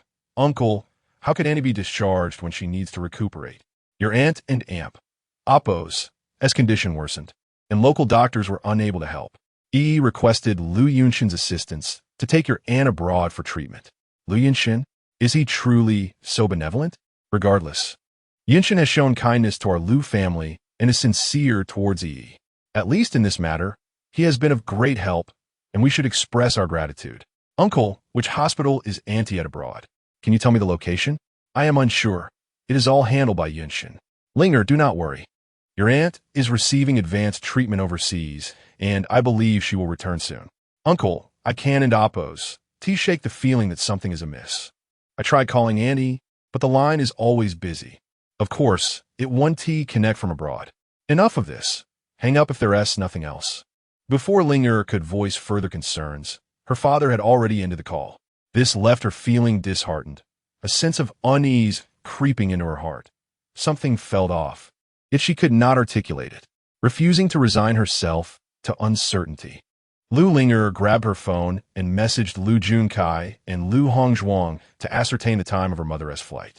Last year, during a live stream, she had met a gentleman specializing in international travel who had extensive connections. She promptly reached out to him, requesting assistance in tracking the flight. About half an hour later, her phone buzzed with astonishing news. At the same time, there was only one cross-border flight departing from Jiangzhou, bound for the northern region of Myanmar. In that instant, a thunderbolt struck Lu Linger's mind, leaving her utterly stunned. Even she, in her naivety, understood that the medical conditions in northern Myanmar were far inferior to those at home. Why would Lu Yunshin send her mother there? With recent news about northern Myanmar flashing through her mind, a chill ran down her spine. Auntie, something must have happened. No, I must find her. I cannot allow Lu Yunshin to endanger Annie. Resolute in her decision, Lu Linger wasted no time.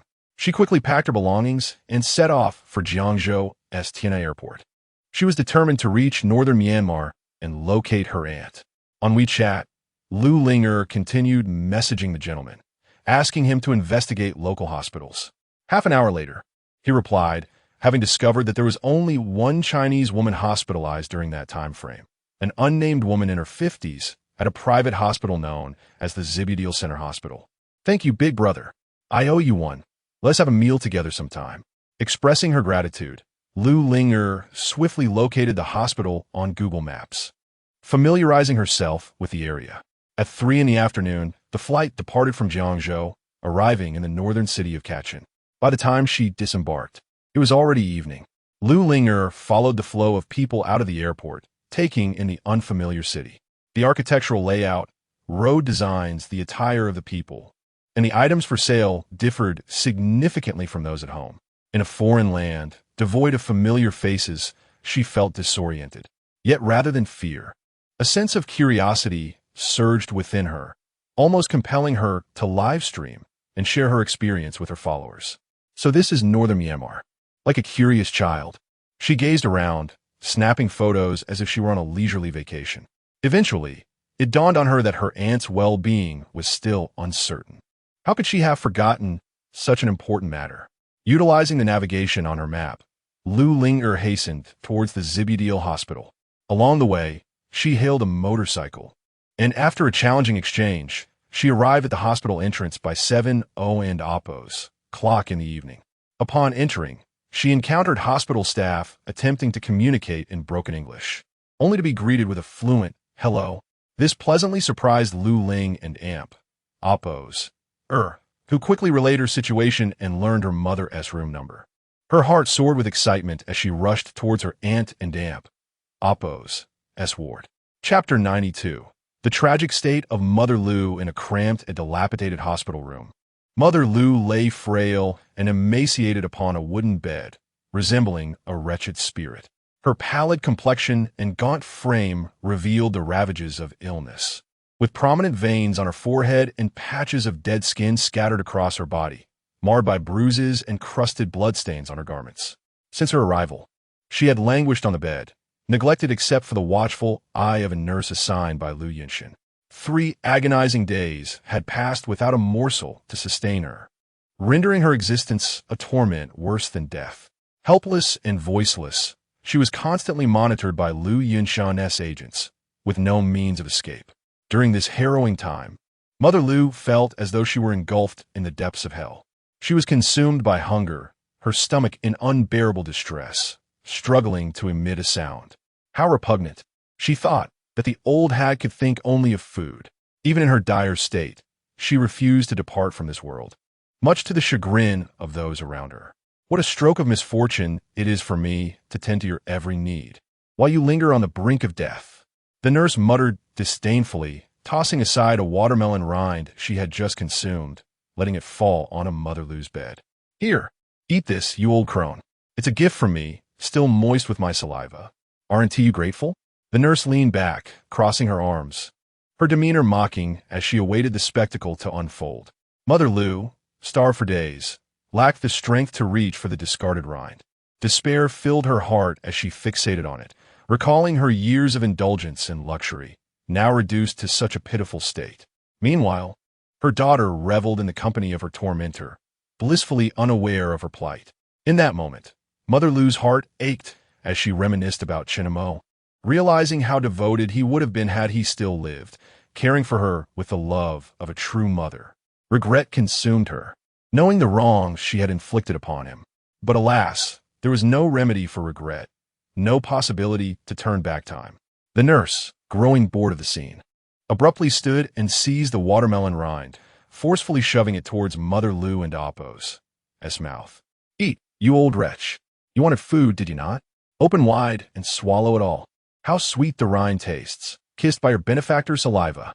With a cruel laugh, she thrust the rind into Mother Lu's mouth, causing her to lose a tooth, blood pouring forth as she choked on the remnants of her dignity.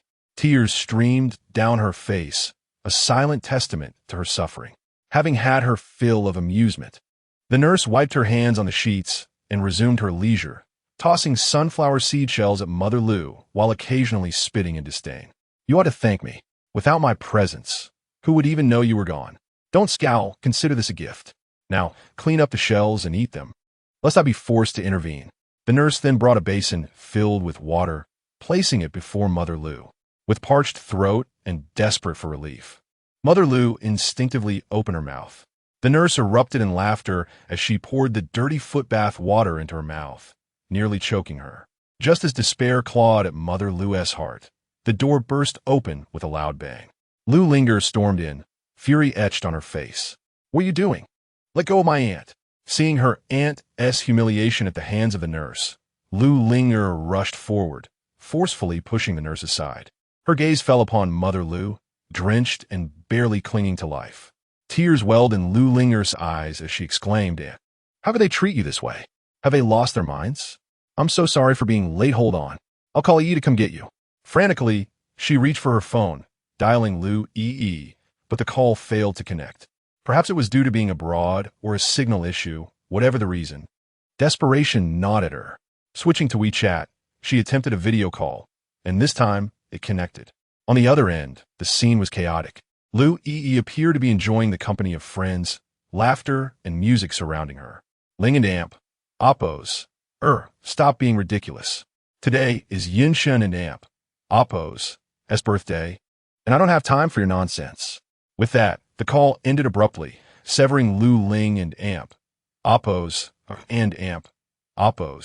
S last hope. Overwhelmed by sorrow, Lu Ling and Amp, Oppos, wept uncontrollably. Ling and Amp, Oppos, Mother Lu and Amp, Oppos, S lips quivered, and Lu Ling and Amp, Oppos, leaned closer, eager to hear her aunt and Amp, Oppos, S words. Yet, Mother Lu's voice was barely a whisper, the damage to her vocal cords rendering her speech almost inaudible. After much effort, Lu Linger deciphered the name, Lu Yinshen. Understanding dawned upon Lu Linger as she cried, "Aunt, you mean I should be wary of Lu Yinshen? He is the one who has done this to you." "Isn't?"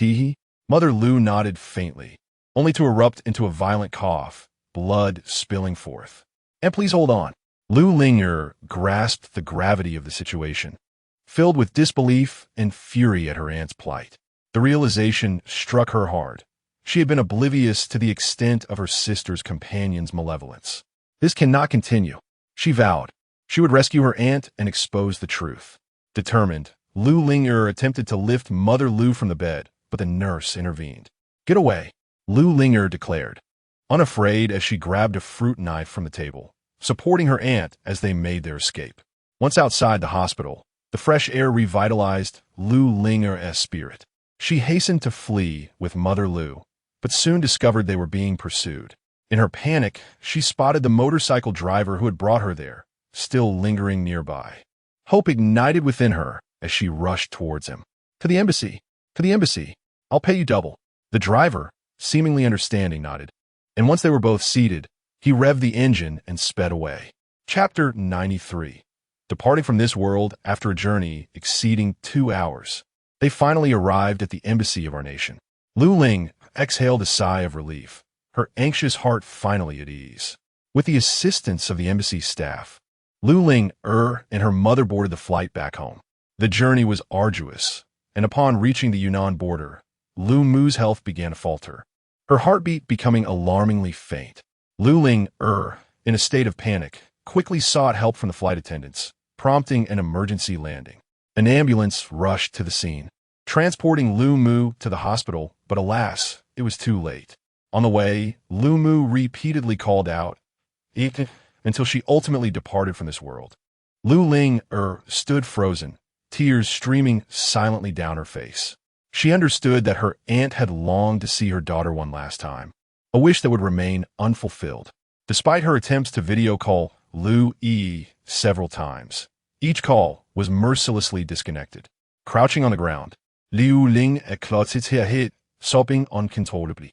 After a prolonged bout of grief, she mustered the strength to rise and retrieve her phone to inform Lu Yi of her aunt and Amp, Oppos, as passing.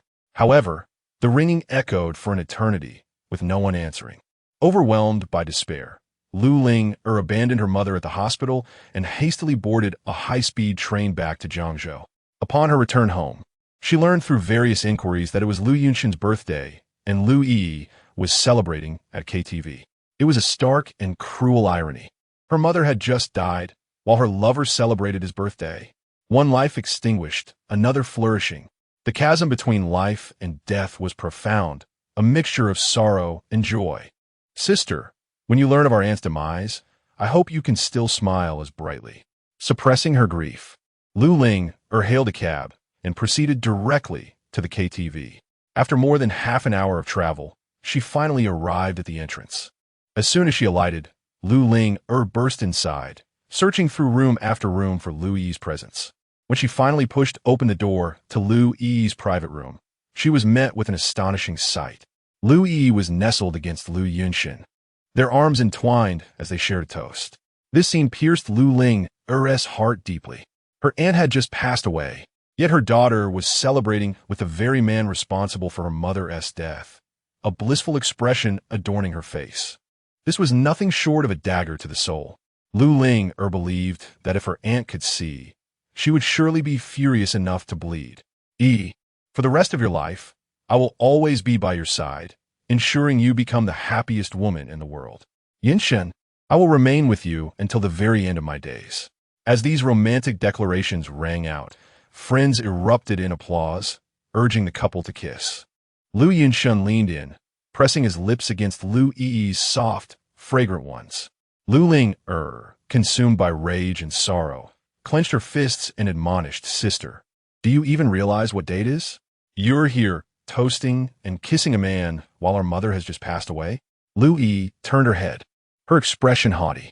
"Ling, what are you making a fuss about? Today is Yinshen's birthday. What is wrong with celebrating him?"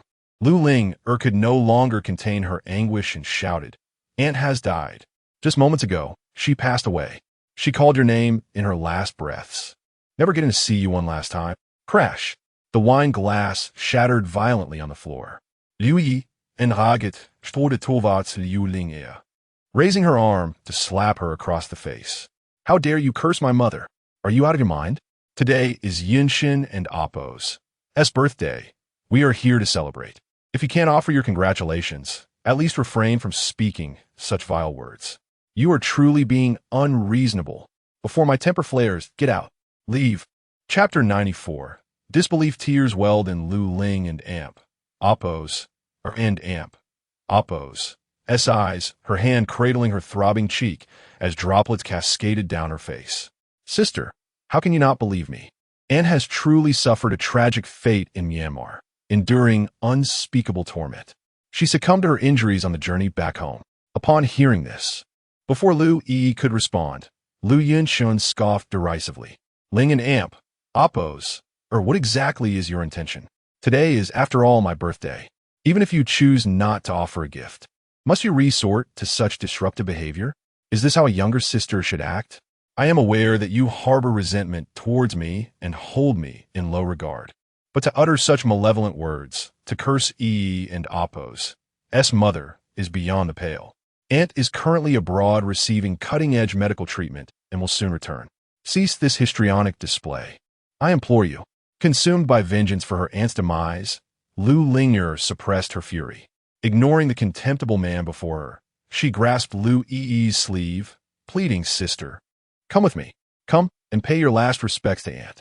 Her body lies in repose, yet to be laid to rest. Get away from me. Lingya, will you ever cease this charade? Must you continually jest about my mother? Is it truly so egregious that I spend my birthday with Yinshen? Should you persist in cursing my mother, prepare for my wrath." Lu Yi retorted. At her words, the other occupants of the room erupted in laughter. "Indeed, young lady, you are far too young to wield such venomous words.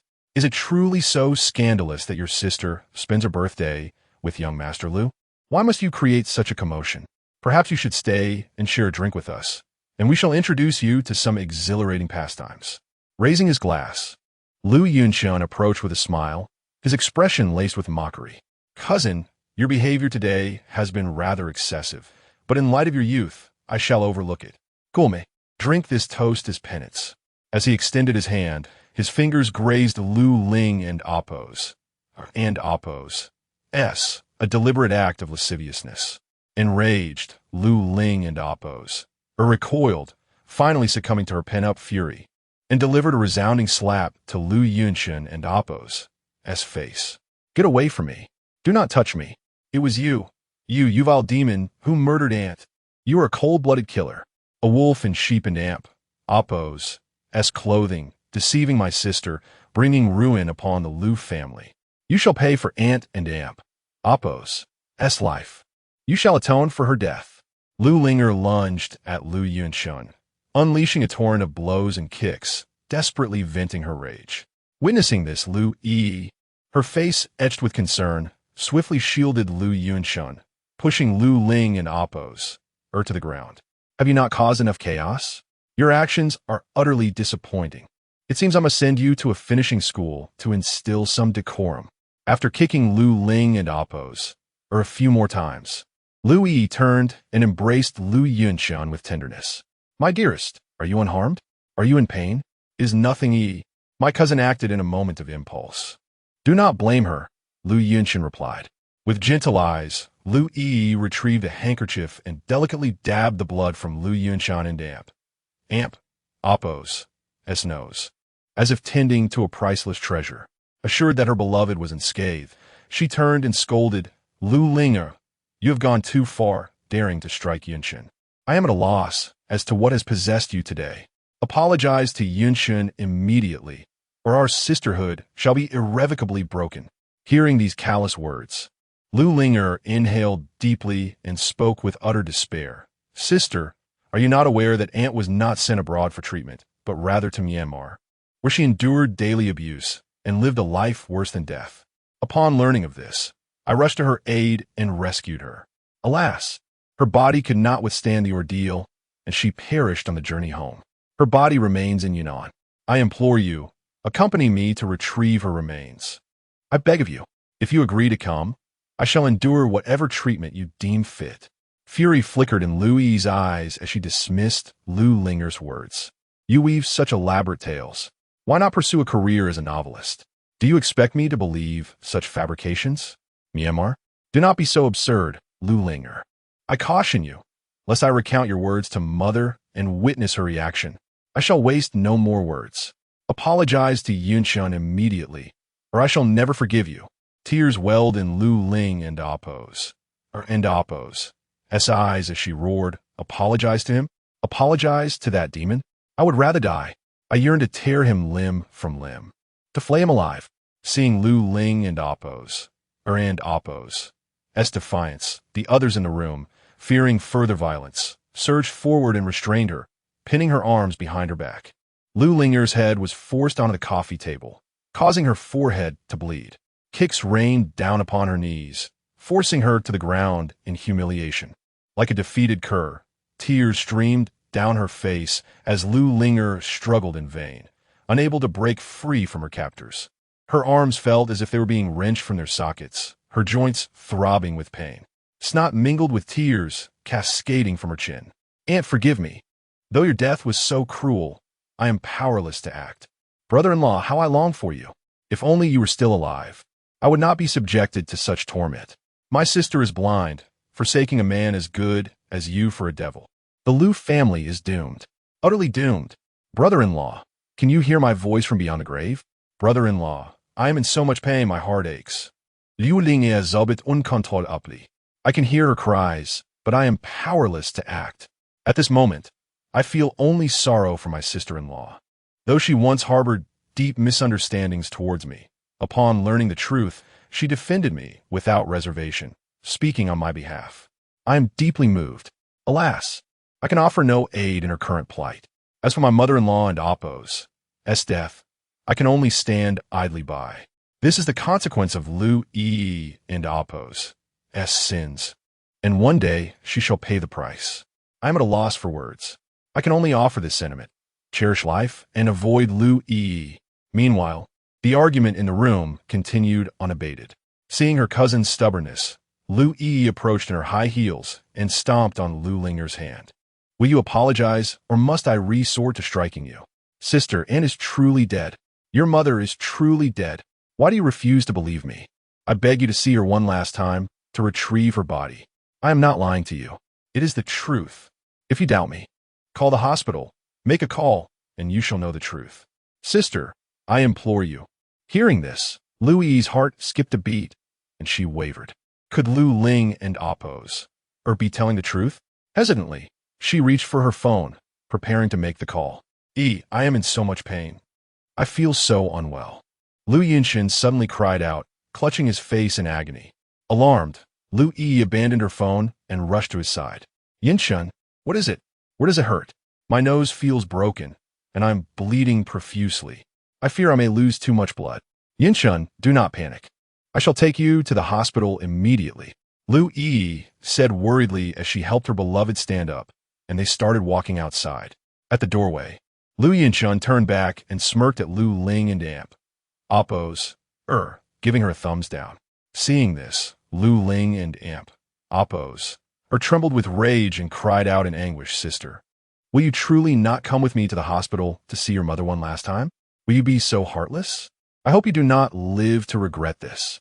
Chapter 95. The argument at the morning hall. Lu Yi appeared oblivious, coldly departing without a word. Subsequently, Lu Linger was expelled from the private room, left standing on the street, her heart heavy with endless sorrow. Her aunt had always treated her with utmost kindness, and the loss of a loved one struck her deeply, leaving her despondent.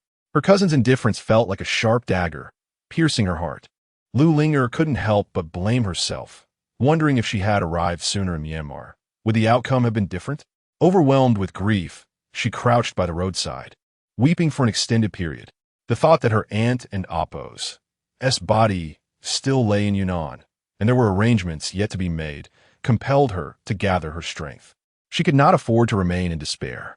Quickly booking a ticket, Lu Ling and Oppo's hurried to Yunnan, arriving at the hospital in the dead of night. The body had been stored for some time, nearing decomposition, and the medical staff advised prompt cremation.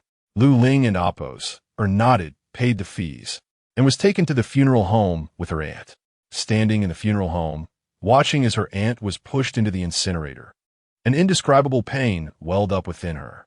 Reflecting on her aunt's myriad acts of kindness during her lifetime, she felt that her aunt did not deserve such an end. The source of all evil was Lu Yinshun. Lu Linger resolved that once she had seen to her aunt's final arrangements, she would expose Lu Yinshun's crimes to the entire Lu family. Even if it cost her life, she would ensure that everyone knew Lu Yinshun's true nature.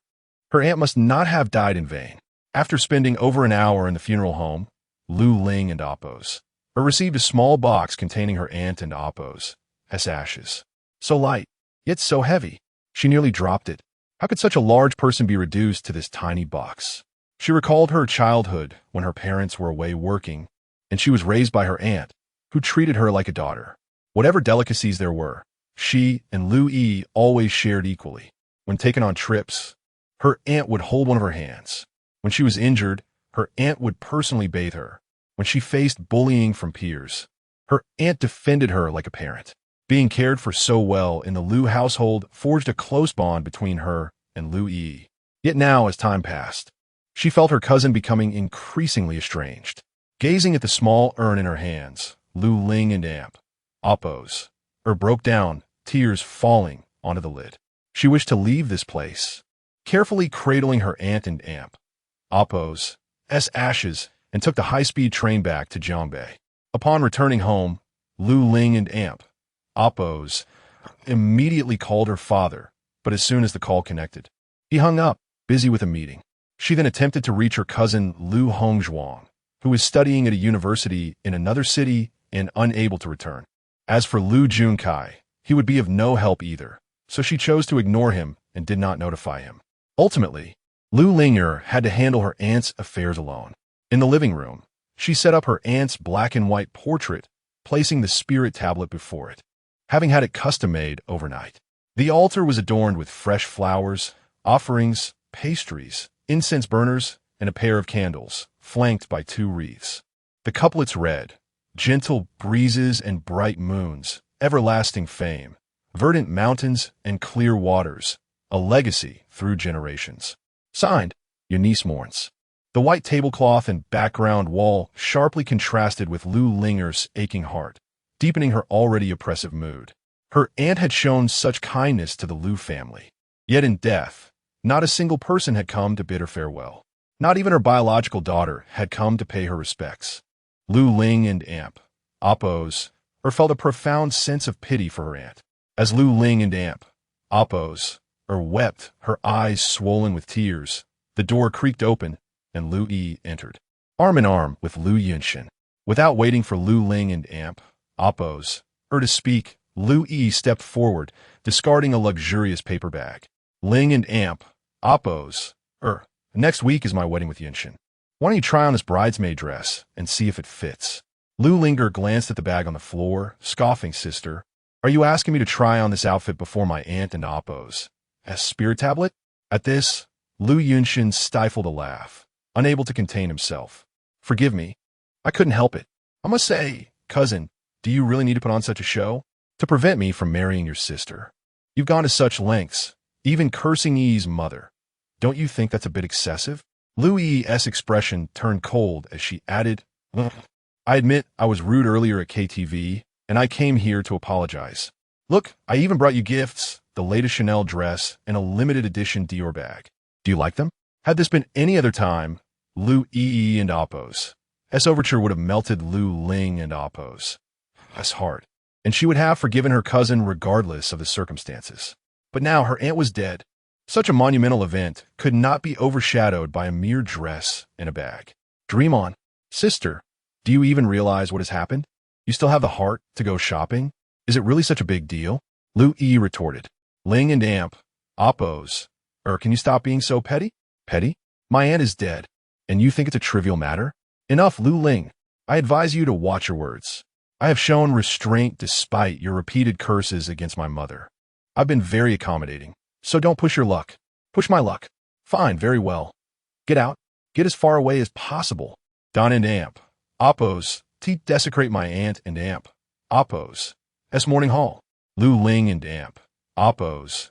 In a fit of rage, seized a broom and desperately tried to shove Lu Yi and Lu Yinshin out. It was at this moment that Lu Yi and Oppos' gaze fell upon the black and white portrait on the altar. It was a photo of her mother, taken in her youth. One she remembered vividly. The sight caused her pupils to constrict. In an instant, she froze. Linger, why did you place my mother's photo here? Have you truly gone too far? Sister, even now, you fail to grasp the gravity of the situation? I am utterly heartbroken by you. Were you not the one who said you wanted to sever ties with me? Very well, today I officially sever our sisterhood. From now on, you are no sister of mine. I refuse to have a cold-hearted sister like you. Ling and Oppos. Are you truly willing to cut ties over such trivial matters? Have you thought this through? Trivial matters? Ha ha. Sister, if your mother's death is a trivial matter, then I truly have no words left. Slap. Lu Yi struck Lu Ling and Oppos, across the face. Do not curse my mother. Lu Ling and Oppos, clutched her face, feeling the sting of pain, and knelt before her mother and Oppos' spirit tablet. Aunt, look, this is your good daughter. See clearly. Chapter 96.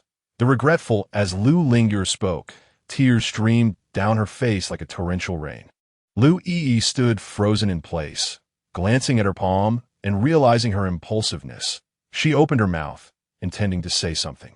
Her heart wavered, contemplating calling her mother for clarity. But at that moment, Lu Yunshun rushed forward, seizing the memorial portrait and smashing it to the ground, shattering it into pieces. He dusted off his hands, disdainfully declaring, I have long said that your cousin is willful and spoiled. She ought to be sent to a moral education academy. Now you believe me, don't you? To sabotage our wedding. She had the audacity to Photoshop a memorial portrait for Andy. What bad luck. Isn't that deplorable? Upon reflection, Louis found his words compelling. Ling and Oppos, I never anticipated you would resort to such tactics. You truly fear no divine retribution. If my mother were to find out. Lu Linger let out a bitter laugh, closing her eyes. She would never know again. Annie would never have the chance to know. Having spoken those words, Lu Ling and Amp, Oppos, despondently rose, cradling her mother and Amp, Oppos, ashes from the altar, and approached Lu Yi. Sister, if you possess even a shred of conscience, take our mother and Amp, Oppos, ashes and give her a proper burial. Lu Yi gazed at the small box, her expression turning cold. Just as she was about to respond, Lu Yinshin interjected, trying to play the victim again? Who knows what is really inside that box? Lu Ling and Oppos, you have no shame, cursing ES mother like this. I say it's your mother who deserves it. This wretched box should be used for your mother. Upon hearing such venomous words, Lu Ling and Oppos, her eyes widened in fury, her anger reaching a boiling point, consuming her reason. Clenching her fists tightly, she charged at Lu Yunshin, delivering a fierce punch. Lu Yunshen, I will kill you. Grasping his throat, she found herself overpowered by his strength. He kicked her away, causing her abdomen to ache, and she fell to the ground. The urn hit the floor with a thud, and white ashes scattered everywhere. Seeing her relative and Amp, Appo's ashes strewn across the floor, Lu Ling and Amp, Appo's, was heartbroken, collapsing and weeping loudly. Auntie, I am so sorry. Her cries were raw and filled with anguish. Meanwhile, Lu Yunshen and Lu Yi merely crossed their arms, observing the spectacle. Lu Yunshen stepped forward, carelessly stepping on the ashes, chuckling. Ling and Appo's, my apologies, but you spilled this powdered milk. How about I compensate you with 2 cans tomorrow? Stop pretending. Who could be fooled by the scent of milk? Truly a drama queen. Lu Linger lay on the ground, desperately looking up. Sister, this truly is Auntie's ashes, your mother's ashes. Why can't you believe me? I'm not lying. I swear. Before Lu Yi could react, Lu Yunshen approached the door, bringing in a pet dog. Ling und Appo's, Even jokes have their limits. This is quite excessive. The powdered milk is expensive, so let my little boy enjoy it. Come by, see if it's tasty. Lu Yunshen placed the dog down, allowing it to scamper over to the ashes, licking them up mouthful by mouthful. Witnessing this scene, Lu Ling and Amp, Appo's, felt on the verge of collapse. She clutched her chest, an overwhelming pain strangling her heart, making it hard to breathe. Kneeling on the ground, darkness enveloped her vision, as if all her strength had been drained away. Her cries were desperate, almost leading her to faint. How could Auntie's ashes be subjected to such humiliation? Her blood seemed to freeze, fists clenched tightly, nails digging in her palms, her lungs feeling as if they might burst. Frantically, she crawled towards the dog, recklessly attempting to drive it away. Get away! Go away! But Lu Yunshen stepped forward, kicking Lu Ling and Amp, Appo's, aside. This is my beloved pet, worth tens of thousands. Don't frighten my little boy. Lu Ling and Amp, Appo's, racked with pain, watched as the dog continued to consume her mother's ashes, bite by bite. Overcome with grief, she crawled to Lu Yi's feet, pleading hoarsely, Sister, I beg you. Please stop it. Please stop it. That is Auntie's ashes, your mother's ashes. It cannot be like this. I implore you. Her cries echoed painfully in the air. Yet Lu Yi remained indifferent, merely observing coldly. Lu Yunshen mocked from the side. Look how much Bai enjoys it. It's clearly powdered milk. As the ashes diminished on the ground, Lu Linger's heart sank entirely, feeling as though it were extinguished. In utter despair, she bit her lip, tasting the iron tang of blood, trembling as she uttered, Lu Yi, you will regret this. You will surely regret it. Chapter 97. Grave-digging Lu Yunshen chuckled heartily, clapping his hands in praise. Haha, still putting on a show. Cousin, you are truly dedicated. Lu Ling and Amp, Appo's, chose to ignore the two, struggling to reach the remaining ashes, hoping to preserve the last remnants. Just as she extended her hand to grasp a small portion of the ashes, Lu Yunshen stepped down forcefully on the back of her hand. The pain was unbearable, as if her heart was being sliced. With tear-filled eyes, Lu Linger beheld Lu Yunshen's grotesque visage. Her heart twisted in agony as she attempted to break free, but he pressed down even harder. Cousin, this is the punishment for your disrespect towards your elders. He has refrained from teaching you a lesson due to past ties. But that does not mean I will tolerate your arrogance. You have repeatedly opposed us, even cursing and Amp, Appo's mother. I cannot endure this any longer. Today, you shall receive a minor reprimand, and I hope it serves as a lesson for you. Upon finishing his tirade, Lu Yunshen brought his shoe down with such force that it nearly crushed Lu Ling and Appo's, Appo's fingers. Despite the excruciating pain, she struggled to speak. Moving her lips, she managed to utter a few words. Lu Yunshen, you'll go to hell. Suddenly, darkness enveloped her, and she lost consciousness. In her hazy state, Lu Ling and Appo's, heard Lu Yunshen and Appo's mocking voice, let us leave. Do not concern yourself with her. It is merely another act of pity. With that, Lu Yi and Lu Yunshen turned away. In a daze, Lu Ling and Oppos, or watched their retreating figures, tears streaming down her face as she began to laugh hysterically. Sister, I hate you. I hate you. When she awoke again, she found herself in a hospital. A nearby nurse informed her that a kind neighbor had discovered her and brought her in. Lu Ling and Oppos, or did not linger at the hospital. After settling the bill, she hurried home. Once there, she tidied the living room and carefully preserved the last remnants of her mother and Oppos' ashes in a sturdy box. The following morning, Lu Linger contacted the cemetery to meticulously select a burial site for her mother. The cemetery was upscale, with plots starting at 100,000. Lu Ling and Oppos, exhausted her savings to secure a location with favorable feng shui for her mother. Her aunt had endured a wretched life, and Lu Linger hoped for her to rest peacefully in death. This was the least she could do as a filial descendant. After discussing all details with the staff, Lu Linger laid her mother's ashes to rest and erected a tombstone in her memory. Standing before the grave and gazing at the photo on the tombstone, her heart felt particularly heavy. Aunt, may you rest in peace. I could not provide you with tranquility in life. I hope you find solace here in death. If you have any unfulfilled wishes in the afterlife, please visit me in a dream, and I will do my utmost to fulfill them. Do not worry about uncle and cousin. I will inform them, and they will come to see you soon. Aunt, this is all I can do for you. May you journey well. Lu Linger knelt before the grave, bowing 3 heavy heads before rising to leave. However, she did not stray far. Instead, she entered a nearby shop to purchase incense and paper offerings, carrying the sacrificial items back to the cemetery. She was about to approach her mother's tombstone when she spotted a group of people digging at her mother's grave. Her heart raced, and disbelief flooded her being. Panic, helplessness, grief, rage, an amalgamation of emotions swirled in her mind as Lu Linger, her eyes bloodshot, rushed forward, shouting, "Who are you? What are you doing? Do not disturb my aunt and amp, Oppos' grave. Do not touch my aunt and amp, Oppos' grave." In a frenzy, she lunged forward, only to find Lu Yi and Lu Yunshun among those digging. Nearby stood several cemetery workers. Lu Linger, filled with fury and despair, demanded, "What are you doing? This is my purchased grave. What are you doing? Is there no law? No justice?" Lu Yunshun, Lu Yi, are you trying to drive me to madness? One of the cemetery workers approached, looking somewhat apologetic.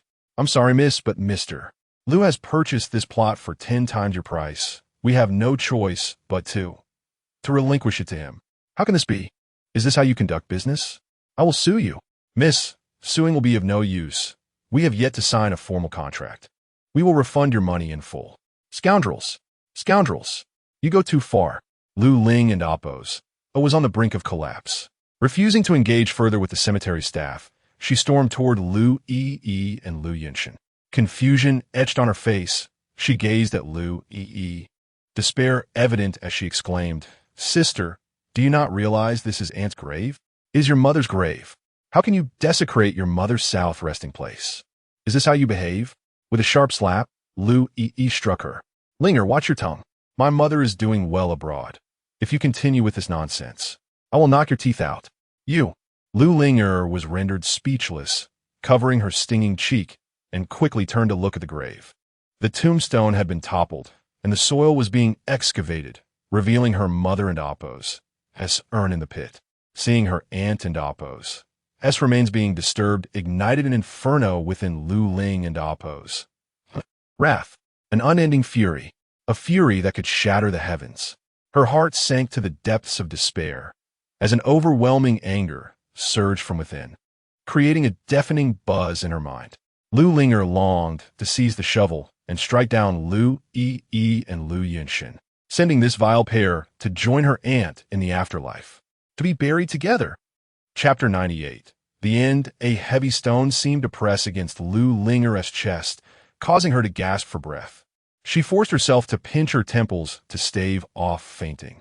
Her fingers trembled, and her shoulders shook incessantly. Taking a deep breath, she felt like a fish, marinated by life to the point of numbness, utterly devoid of spirit. Lu Ling and Oppos knelt at Lu Yi and Oppos' feet, pleading, "Sister, I beg you spare me, and spare my aunt as well. Can you grant us just a moment of peace?" Lu Yi scoffed, her face clouded with displeasure. "From the moment you curse my mother, we cease to be sisters. Stay far away from me. Linger, I no longer wish to see you.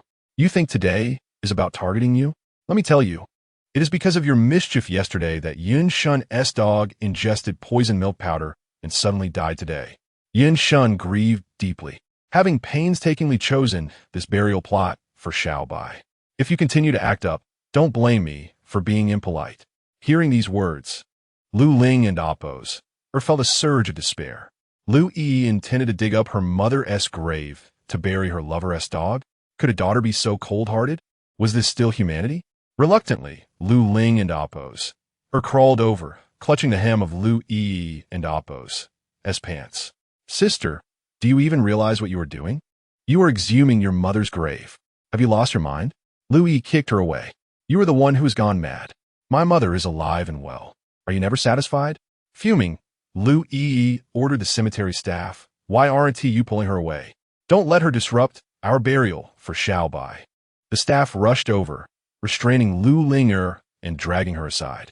Struggling proved futile, and she could only watch helplessly as Lu Yunshan began to dig up Lu's mother's grave, shoveling dirt away until the urn was finally exposed. Lu Ling and Oppose cried out no, but Lu Yunshan paid her no heed, carelessly tossing the urn aside. As he continued to dig, he laughed mockingly. "Look, and you say this isn't a performance? Yesterday it was a box for Xiaobai, and today it's another one. What can your family wholesale earns? Lu Linger, you killed my pet. I won't settle this score just yet. After Xiaobai is buried, I shall take my time to teach you a lesson." Lu Yunshun cast aside the shovel and took Xiaobai's ashes from the staff, placing them in the grave that rightfully belonged to Lu's mother, meticulously covering it with dirt. Lu Linger watched in horror, her heart turning to ash. Tears streamed down her face uncontrollably as she knelt on the ground, weeping bitterly.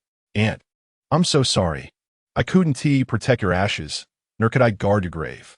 I feel so useless. But look, the one who is scattering your ashes and digging up your grave is your own daughter. Your own daughter treats you this way. Can you see it? Aunt, you are so pitiful, and we are truly unfortunate. What kind of person is Lu Yi? How did we become her family? Aunt, if you have any spirit left, will you be sad? Will you feel sorrow? Will you hate her? I hate her. I loathe her. Lu Yi has no heart, not just toward my brother-in-law, but also towards you. Aunt, she has no heart." Lu Ling and Oppose cried in utter despair, feeling utterly powerless. Meanwhile, Lu Yunshun, having buried the dog, approached with a mocking tone. "Ling and Oppose, stop your theatrics. No matter how hard you try, Yi will not be swayed by your performance. You used expired milk powder, causing my dog and Oppose's death, and I intend to settle the score with you now.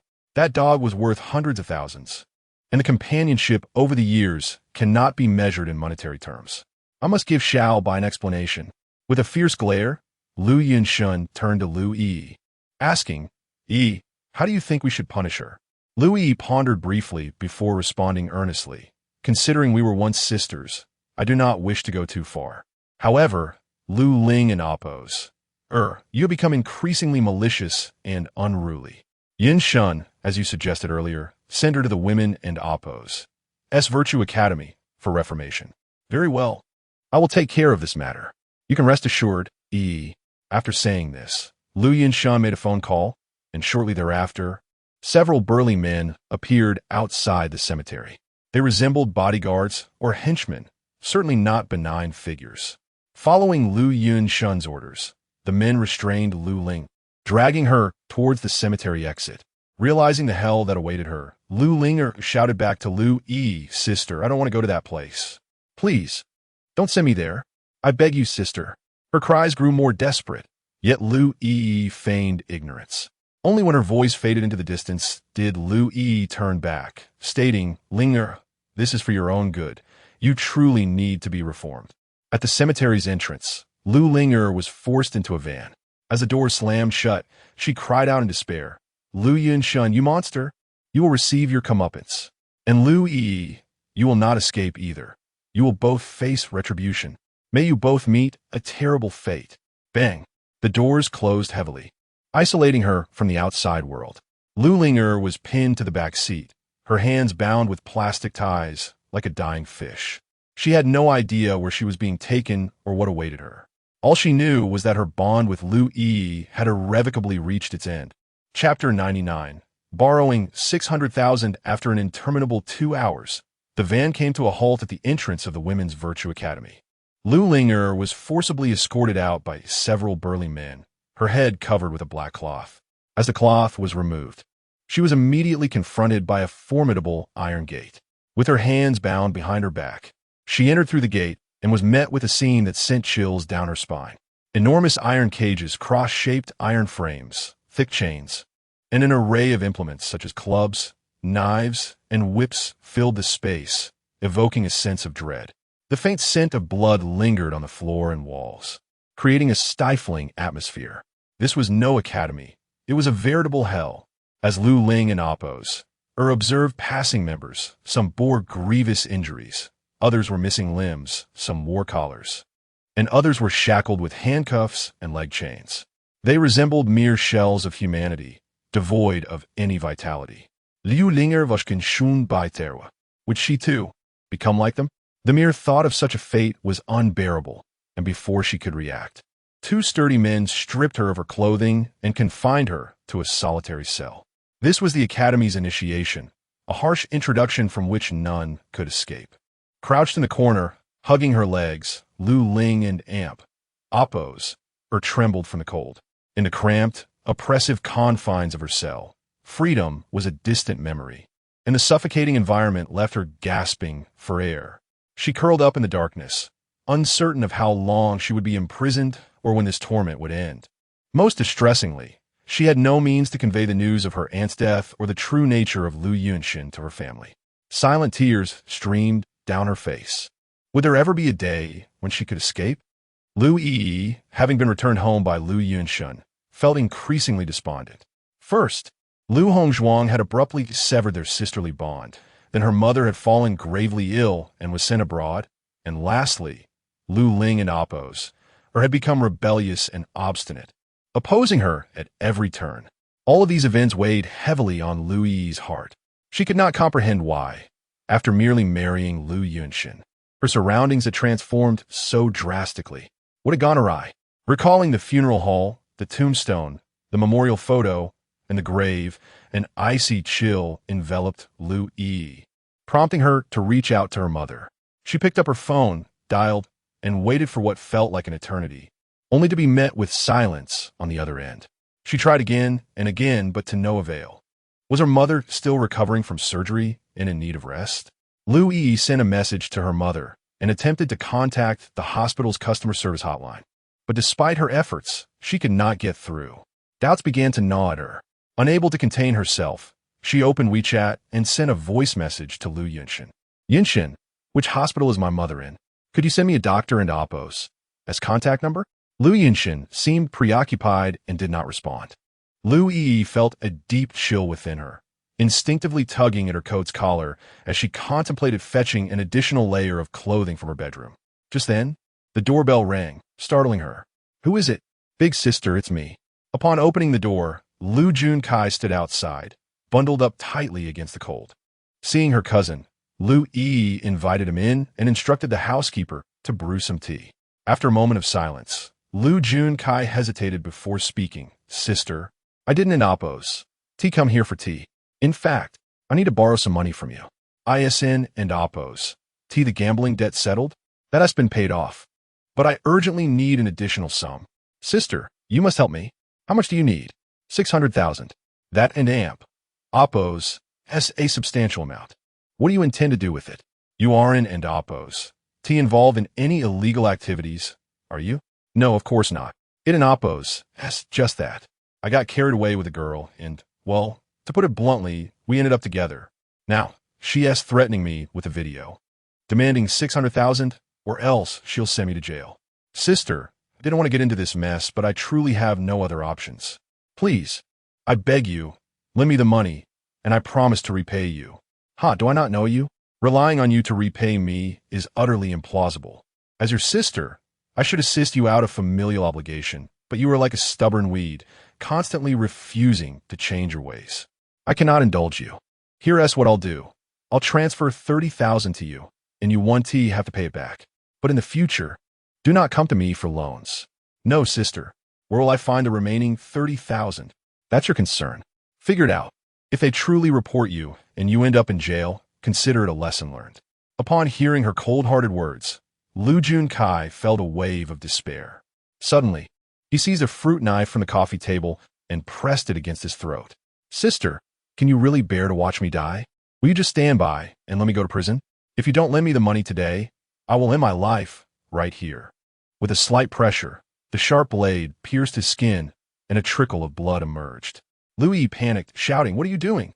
Put the knife down. I will lend you the money." "Thank you, sister." Lu Junkai obediently set down the knife, relief and joy flashing in his eyes. Lu Yi immediately opened her phone and transferred 100,000 to him without a moment's hesitation. After completing the transaction, she scolded, "Do not engage in such foolishness again. You are no longer a child. No one will always indulge you. Remember, this is a one-time exception." "Thanks, sister. I'll head back now." Lu Junkai scarcely absorbed her words, his attention fixed on his phone as he eagerly monitored his bank balance, excitement coursing through him. He bid her farewell and hastily departed. Once outside the community, strolling along the road, Lu Junkai's mood soared. He pulled out a note from his pocket and, following the account number inscribed upon it, transferred the 600,000. Minutes later, he made his way to a public phone booth, glancing around before dialing the number of the dumpling shop owner. "Hello, I and Amp. Amp, Oppos, V sent the money. Remember to delete the video. Erase every trace of it. If you dare to renege, I will kill you. I've already taken one life. I wouldn't mind adding another. I keep my promises." Having delivered this menacing message, Lu Junkai hung up, a triumphant smirk curling at the corners of his mouth. I floated in the air, watching this scene unfold, my heart racing with anxiety. That surveillance video must not be deleted. Once it is gone, the sole evidence will vanish, and how then could Lu Junkai be held accountable? How could I seek vengeance for my daughter? I longed to rush over, to seize the dumpling shop owner by the throat and prevent him from erasing the video. But I was powerless. All I could do was fret. As I witnessed Lu Junkai and Oppos' triumphant demeanor, my heart felt as though it were being shredded. No, this cannot be. The murderer of my daughter must not evade justice. Chapter 100. Good news. Just as I was consumed with anxiety, good news finally came from Song Ning. At that moment, she sat in a milk tea shop near a kindergarten, sipping on a glass of lemonade, her gaze lost in the outside world. Suddenly, the sound of a WeChat message notification broke the silence. Song Ning quickly swiped open her screen and saw that it was from the private detective, her heart swelling with joy. "Ning Jia, I've looked into what you asked me about last time. I have a colleague who is a member of the Red Hacker Alliance. He helped me hack into the surveillance network of that dumpling shop owner and obtained all the surveillance footage. Which date do you want me to retrieve for you?" Seeing this message, Song Ning was elated. Her heart felt sweeter than honey. She suddenly found that the for-you-on lemonade tasted remarkably delightful. Without hesitation, she exclaimed, "I want the footage from October 29th, the day Qingqing was murdered." "All right, just a moment." A few seconds later, a compressed file appeared in Song Ning's WeChat. She quickly unzipped it and found a video, hastily clicking to play it. The footage displayed the surveillance from in front of the dumpling shop, covering the whole day. With great anticipation, she dragged the progress bar to the evening, finally witnessing the moment Qingqing encountered her misfortune. Song Ning's heart clenched. The video revealed a young man driving a van, his gaze fierce and sinister, fixating on the little girl ahead. He slammed on the accelerator, speeding towards her with no intention of stopping. This was clearly a premeditated act of murder. The video was hauntingly vivid. Song Ning recognized the young man and Oppos' face and suddenly felt a sense of familiarity. It dawned on her. It was Lu Junkai, the cousin of Louis Yi. Was he the one? The murderer was him? How could this beast be so cruel? Furious, Song Ning clenched her fists and slammed them on the table. Watching such a scene again felt like a knife twisting in her heart, leaving her in anguish. She fought to control her emotions, trembling as she sent a message to Dukong. Shao Kong, thank you. You've helped me tremendously. I'll express my gratitude in person another day. Ning, yeah. It's just a small matter. No need to be so polite. Setting down her phone, Song Ning looked up at the sky, and tears streamed down her face. This time, it was not from sorrow, but from joy, tears of elation. She had finally uncovered the identity of the murderer. She could bring justice for Ching Ching. She could comfort Chen Mo's spirit in the afterlife. Without further delay, Song Ning immediately sent the surveillance video to Officer Wang. The next moment, she dialed his number. Wang, have you seen the video? The driver is Lu Junkai. He is the murderer. Officer Wang replied, I've seen it. The truth is clear. I will dispatch officers to apprehend Lu Junkai right away. Miss Song, you've done a remarkable job. It's merely a stroke of luck, Wang. I appreciate your efforts moving forward. Not at all. It's our duty to serve the people.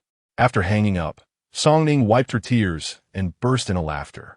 Her laughter was wild, unrestrained, and silly, drawing the attention of several patrons in the milk tea shop. But she paid no mind, gazing out the window and saying, Chinmo, did you see? I've caught the murderer. I avenged Ching Ching. I wish I could say I saw it. Thank you, Song Ning. Truly, I am sincerely grateful. You have done so much for me, and I am deeply touched and comforted. At least there is someone in this world who remembers me, who cares for me and loves me. Song Ning, if there is a next life, shall we be together? I will do my utmost to bring you the happiness you deserve. I will dedicate all my love to you without hesitation. Unfortunately, Song Ning could not hear my voice, nor do I know if there will be a next life. However, the most pressing matter at hand is to apprehend Lu Junkai and avenge my daughter. My spirit drifted towards Officer Wang, witnessing a large contingent of detectives mobilizing swiftly towards Lu Junkai and Appo's residence.